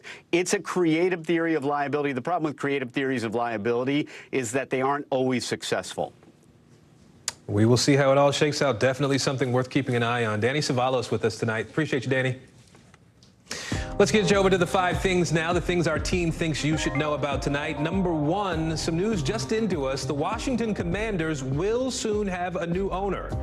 Josh Harris has entered into an official sale agreement, leading a group that's buying the team from that controversial owner. You just saw him there, Dan Snyder. Reporting is that $6 billion is on the table here. Harris is also has ownership stakes in the NBA's 76ers, the NHL's Devils. In a statement, Harris says he is committed to deliver a championship caliber franchise to the district and its fans. They're all applauding that idea. The deal is still subject to the NFL's approval. Number 2, a source familiar tells NBC News that staff for congressional leaders and President Biden are going to meet this weekend to try to work on solving the looming debt crisis. Talks set for yesterday involving key players in the negotiations were postponed. We told you about that. New analysis says the U.S. government will face a cash crunch by mid-June now if Congress does not act. The Congressional Budget Office's estimate gives Democrats and Republicans a little bit more time here to work on a deal so the country can pay its bills. Number 3, one of the men who escaped a Philadelphia prison on Sunday night has been caught. U.S. Marshals say they discovered Nasir Grant wearing, quote, full female Muslim garb and a head covering. Spokesman for the Marshals says Grant acted surprised and was taken into custody without a problem. A second escapee is still out there. Number 4, a first-of-its-kind hotline for parents has received more than 12,000 calls and text messages in just 1 year. The National Maternal Mental Health Hotline launched last Mother's Day. That federally funded line operates 24/7. It provides support before, during, and after pregnancy. The top reasons people reached out include depression and feeling overwhelmed. Number 5, United Airlines pilots are on picket lines today at nearly a dozen airports across the country. They're pushing for their first raise in more than 4 years. Union leaders say they're looking for a similar deal to what Delta pilots got early this year. That agreement provided a 34% pay raise over 4 years. One of the most powerful figures in global politics, Turkish President Recep Tayyip Erdogan, is on the ropes, apparently, with polls showing him trailing a top opposition leader just as voters are about to head to the polls on Sunday for high-stakes elections there. The latest polling averages showing Kemal Kılıçdaroğlu ahead by a couple of points over Erdogan, the man who has led Turkey for more than 2 decades now. Erdogan being hurt hard by a third-party candidate who dropped out and who opposes him. The two out on the campaign trail late this week in a final push in that country, and who ends up running the country of 85 million people could matter big time here in the U.S. too. Why? Well, Turkey has the second biggest military in NATO. It's home to millions of refugees, many of whom are from Syria, not to mention 50 American nuclear warheads, and Turkey is a key player in the peace negotiations between Russia and Ukraine. Matt Bradley is following the election for us from London. So, Matt, let's start there. What kind of impact will this election have on something like the war in Ukraine, right? We know that Erdogan has often been sort of a thorn in the West side here, right? Yeah, Aaron, I mean, Erdogan was a thorn in the West side ever since before the war. You know, he long wasn't playing by NATO's rules. He purchased that S-300 signature anti-missile system from the Russians, which caused a huge row with Washington and Brussels. So, you know, this is something that he's continued into the war now. Actually, investment and trade between Turkey and Russia has been expanding rather than decreasing because Turkey's been taking advantage of the fact that so many other Western countries have been shutting down their trade opportunities with Moscow. So, you know, we've already heard, as you mentioned, that opposition leader. He has said that if he gets elected into power, that he's going to put an end to all of the anti-Washington, anti-American rhetoric coming out of Erdogan. He's going to try to move westward, try to cozy up a little bit more with the West. And that's something that is reassuring, not just to Western leaders, but to markets. And it really just goes to show that there is an appetite in Turkey to try to get away from the bellicose rhetoric that Erdogan has been lobbying towards the West and his cozying up to Moscow. Aaron? All right, so you just laid out there what some of the outside factors are here, Turkey's relationship with the West, with NATO, but there are some really significant local issues at play here too, right? We have Erdogan's government's response to the earthquake, 50,000 people dying there. You saw some of that up close. I know you were reporting in that region for a while. We also have soaring inflation in that country to talk about. Those are all issues that people care about, right? Yeah, no, these are the issues. These are the issues that people care about. When we talk about these lofty foreign policy things, yes, those matter for those of us who are outside of Turkey. But for your average Turkish voter, this is just a bread and butter election. This is about local issues, money in people's pockets. And the big thing that is, you know, a real issue, and you mentioned the earthquakes just a couple of months ago in Turkey. Yes, that caused a lot of anger. More than 50,000 people were killed. And of course, Turkey's President Erdogan had been out there before this earthquake championing some of the construction projects that ended up collapsing because he was trying to affect what looked like some sort of real estate or development boom ahead of these elections. Well, that backfired hugely. But the real issue for most Turks is inflation, and that has gone way out of control ever since Erdogan took power, really in the last 5 to 10 years, but he's been in power for 20 years. And we've just seen the Turkish lira has dropped by 77% since 2018. You know, inflation just last month hit a year-on-year rate of 44%. And now the highest level, that was back in late 2021 of inflation, that was nearly 90%. But I got to tell you, Aaron, these are just the official numbers. The real numbers, according to economists, could be hovering about 100% inflation. And that's something that has really been a huge problem for your average Turk. So again, the issues that really matter are not the ones involving lofty notions of foreign policy and international relations. They're just about money in people's pockets, and that's how they're going to be voting this Sunday. Aaron? All right, that is the case in so many places around the world these days. Matt Bradley for us tonight in London. Matt, thanks. When we come back, childbirth is deadlier for black women in this country. We're going to tell you how a program in one city is working to change that. That's after the break. Stay with us.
Thanks for tuning in. I'm Gotti Schwartz. Here are the stories we're following tonight. Storms keep coming here in California. The U.S. government just declassified this video.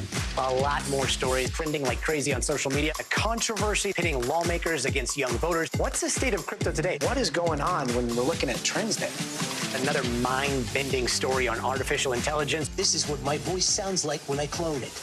That wasn't me. You gotta see this. Stay tuned now. Weeknights at 8 Eastern, 5 Pacific on NBC News Now. Experts officially saying that rock that crashed through a roof in New Jersey earlier this week was a rare meteorite. How old they think it is, a little bit later in the local. First, though, black women in the United States face significantly higher health risks during pregnancy than white women. They are almost 3 times more likely to die from a pregnancy-related cause, and they're more than twice as likely to have a stillbirth. The American College of Obstetricians and Gynecologists says these disparities are because, quote, racism has been and continues to be systemically embedded into our society and the practice of medicine. Well, there's a nonprofit in St. Louis, though, that's working to improve health outcomes for black mothers by providing birthing doulas, trained non-clinical professionals who support women through all phases of pregnancy, including labor, delivery, and postpartum.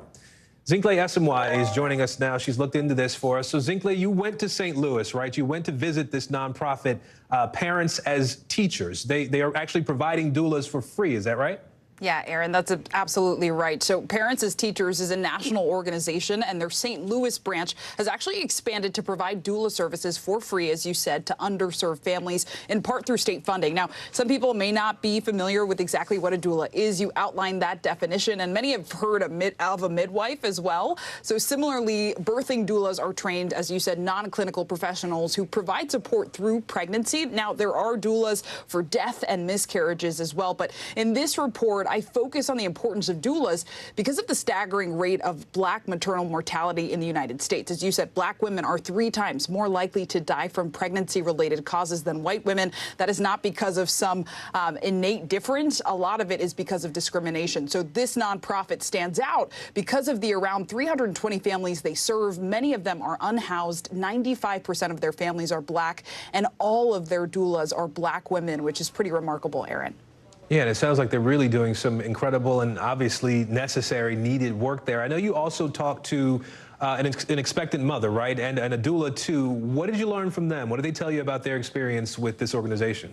Yeah, I did. Her name is Kanaya King. She's a mother of soon-to-be 3, and back in 2021, she gave birth to her first child. That child's birthday is actually today, so thankfully that child survived.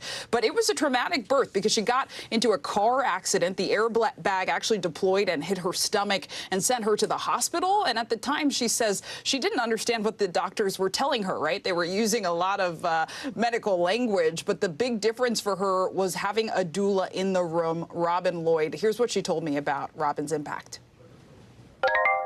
What are you feeling? I'm very grateful for Robin. I'm very grateful for her. Because if she wasn't there, I don't know what would have happened with me.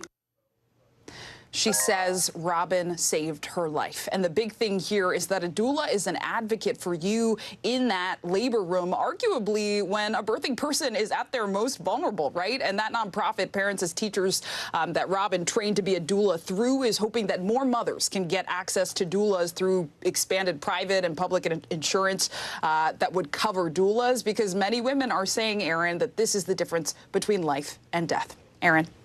Having an advocate in the room, somebody to hold your hand, explain it all to you when nobody else seems to be able to get that message through. Really powerful stuff. Zincle Esemwa, we appreciate it, Zincle. Thank you. And you can catch more of Zincle's reporting tonight on NBC Nightly News. That's at 6:30 p.m. Eastern. Coming up, a missing EMT found alive in Ohio. What we know about her condition, that's later in the local. Plus, taking revenge on the exes by having them blocked from dating apps. You want to catch this one? That's in tonight's original.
Scotty Schwartz, and here are the stories we're watching tonight. Storms keep coming here in California. Some of the big headlines trending like crazy on social media. This is what my voice sounds like when I clone it. That wasn't me. You gotta see this. Stay tuned now, weeknights on NBC News Now. Hey, podcast fans, ready to unlock our true crime mysteries? Try Dateline Premium on Apple Podcasts. You'll get early access to originals, plus bonus content, and everything is ad-free. So head to Apple Podcasts now to subscribe. So now we want to bring you today's original with in-depth reporting on a topic we've been keeping an eye on for you. And tonight, it's about dating apps. It seems more and more people are meeting on these apps than in real life. But now some daters are dealing with the growing problem of something that's called revenge blocking. That's when one user who has had a bad experience with another user in person or online complains about them and then has that person blocked from the platforms entirely. Tonight, Rahima Ellis takes us on an in-depth look at this issue. Dating apps. They've changed the way people connect and fall in love, partly because the way people interact has changed. I work from home and I'm an online student, so I don't really meet people outside in the real world. But now online dating is also changing the way we hold people accountable, known as dating revenge. It refers to waves of users reporting their exes for anything from documented misconduct to virtual exchanges, causing emotional distress, often referred to as love bombing. Some people say they've been booted from the apps entirely, although it's not always clear why, but they've made complaints to the Better Business Bureau over it. In some cases, it completely stops their online dating life. We haven't reviewed the content of her messages, but Erin Sharaba, a 36-year-old woman in Washington state, says that is what happened to her. I was banned for about 9 months. She believes it started after an unpleasant exchange with a man. He messages me with some vulgar stuff and then mentions that I did not respond to him on Plenty of Fish. I was having issues getting past their terms of service. She thought that was the end of it. It wasn't. And then there was another guy that had asked to go to my house and I told him no. Right after that, within like 12 hours, I found out I was blocked. As you can see here, Erin got an email saying she was banned from Plenty of Fish for violating community guidelines and terms of use. It did not include specific details of why she was banned. We know that Plenty of Fish is owned by Match Group. She was also banned from Tinder and Hinge. We reached out to the apps for comment, but didn't hear back. Plenty of Fish's policy states all banned accounts are carefully reviewed before the decision is made. Bumble, a dating app with 40 million users, which is not owned by Match Group, is trying to address this problem. We do have an opportunity for anyone who feels that they were incorrectly removed from the app to inquire about why they were blocked, and we can then provide them with some additional information to hopefully help them learn about what may have happened in that process. And some dating experts say it goes deeper than just hurt feelings.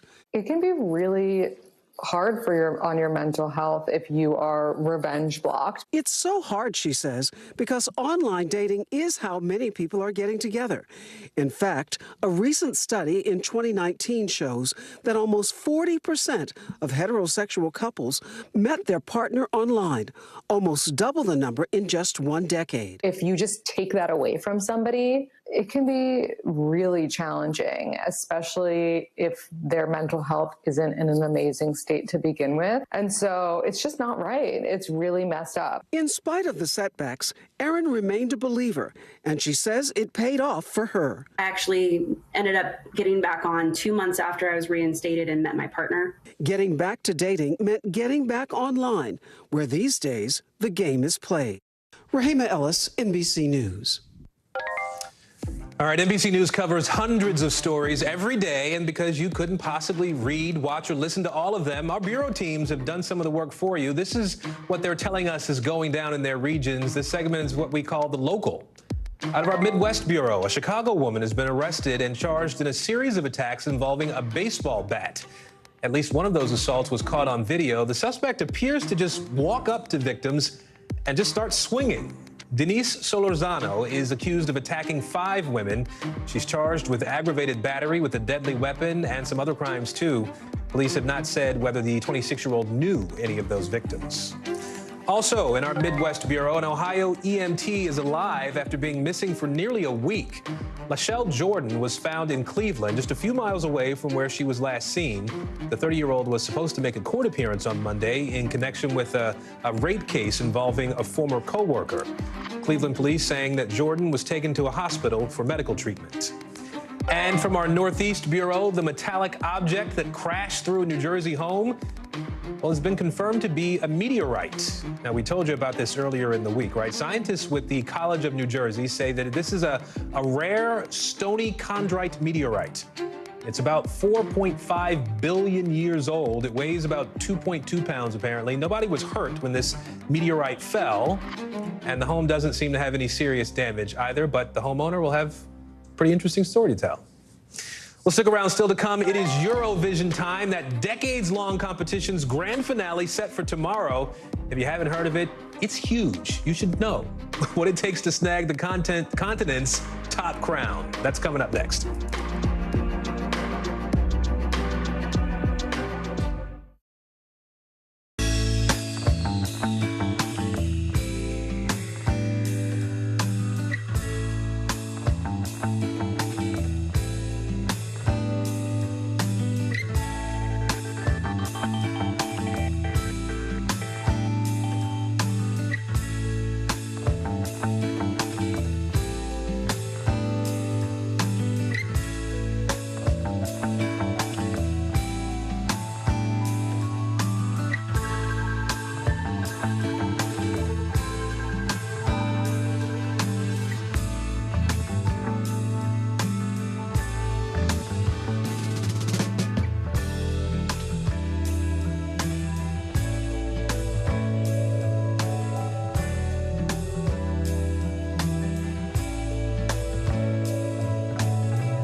This is what it looks and feels like. The latest from the bigger piece to the puzzle. Here's some of the stories we're watching tonight. How much water ultimately will be forced inland? Whenever it happens, wherever you are, NBC News, streaming free now.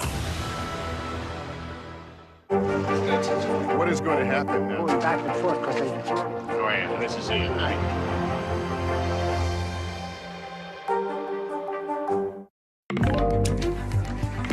Get ready for a big spectacle on the Eurovision stage. The grand finale happening tomorrow, live from Liverpool, to crown Europe's next top pop icon. Hundreds of millions of Europeans expected to tune in for this. So we'll sort of walk you through the mechanics here, right? Some 161 million people watched last year's competition. That's compared to the 113 million who watched the Super Bowl here in this country earlier this year.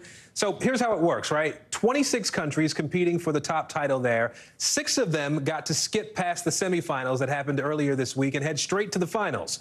The first of those countries being last year's winner, which was Ukraine. And then countries that pay the most to the contest also get to skip: France, Germany, Italy, Spain, and the UK. So if you want to watch it here in the U.S., you can stream it on Peacock. You need to know that. Let's go to Ali Arouzi now. He has all the details on this. So, Ali, this is a competition that really has given us some of the world's biggest stars. ABBA, Celine Dion. Talk to us about the cultural significance of this competition, how big it is for that portion of the world, and also what we can expect tomorrow.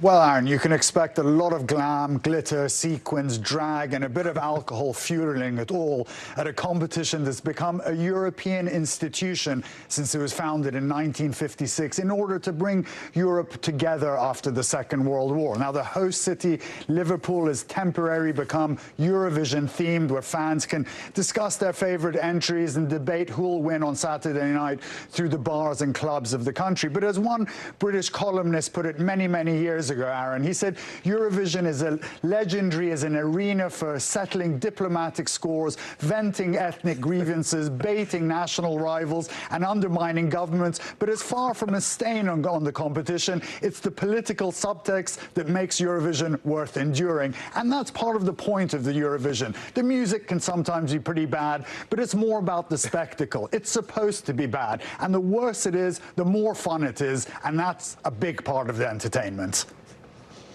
I get it. It makes sense. If you can have a little bit of fun, or a lot of fun in this case, and those are some of the expenses you have to pay, it makes some sense. I do want to ask you, too, though, obviously this competition started with 37 countries. We're down to 26 in the running now. Who are the favorites this year? How is the winner going to be decided? Well, amongst the favorites is Sweden, who's still listed as one of the most likely to win with Lorene's song Tattoo. Finland's Karija, whose song Cha Cha Cha is about shrugging off the drudgery of work and hitting the dance floor, is also up there. And Ukraine, who won last year, is in with a decent shot at the title. And as how the winner is going to be decided, well, it's pretty complicated, Aaron. But basically, you have a professional jury, which is appointed by the broadcaster of each of the 37 countries taking part. You also have viewers in all 37 countries taking part in the vote for the 26 songs in the final. And people who are watching in any other eligible but not participating country can also vote. And at the end of all the televoting window, the results of each national jury will be presented live. And then the scoreboard and the sequences will have the winner. All right. Thanks for walking us through it. It's going to be fun to watch this weekend. Ali Arouzi for us in London. Thank you. That is a wrap for this hour. Coverage picks up right now.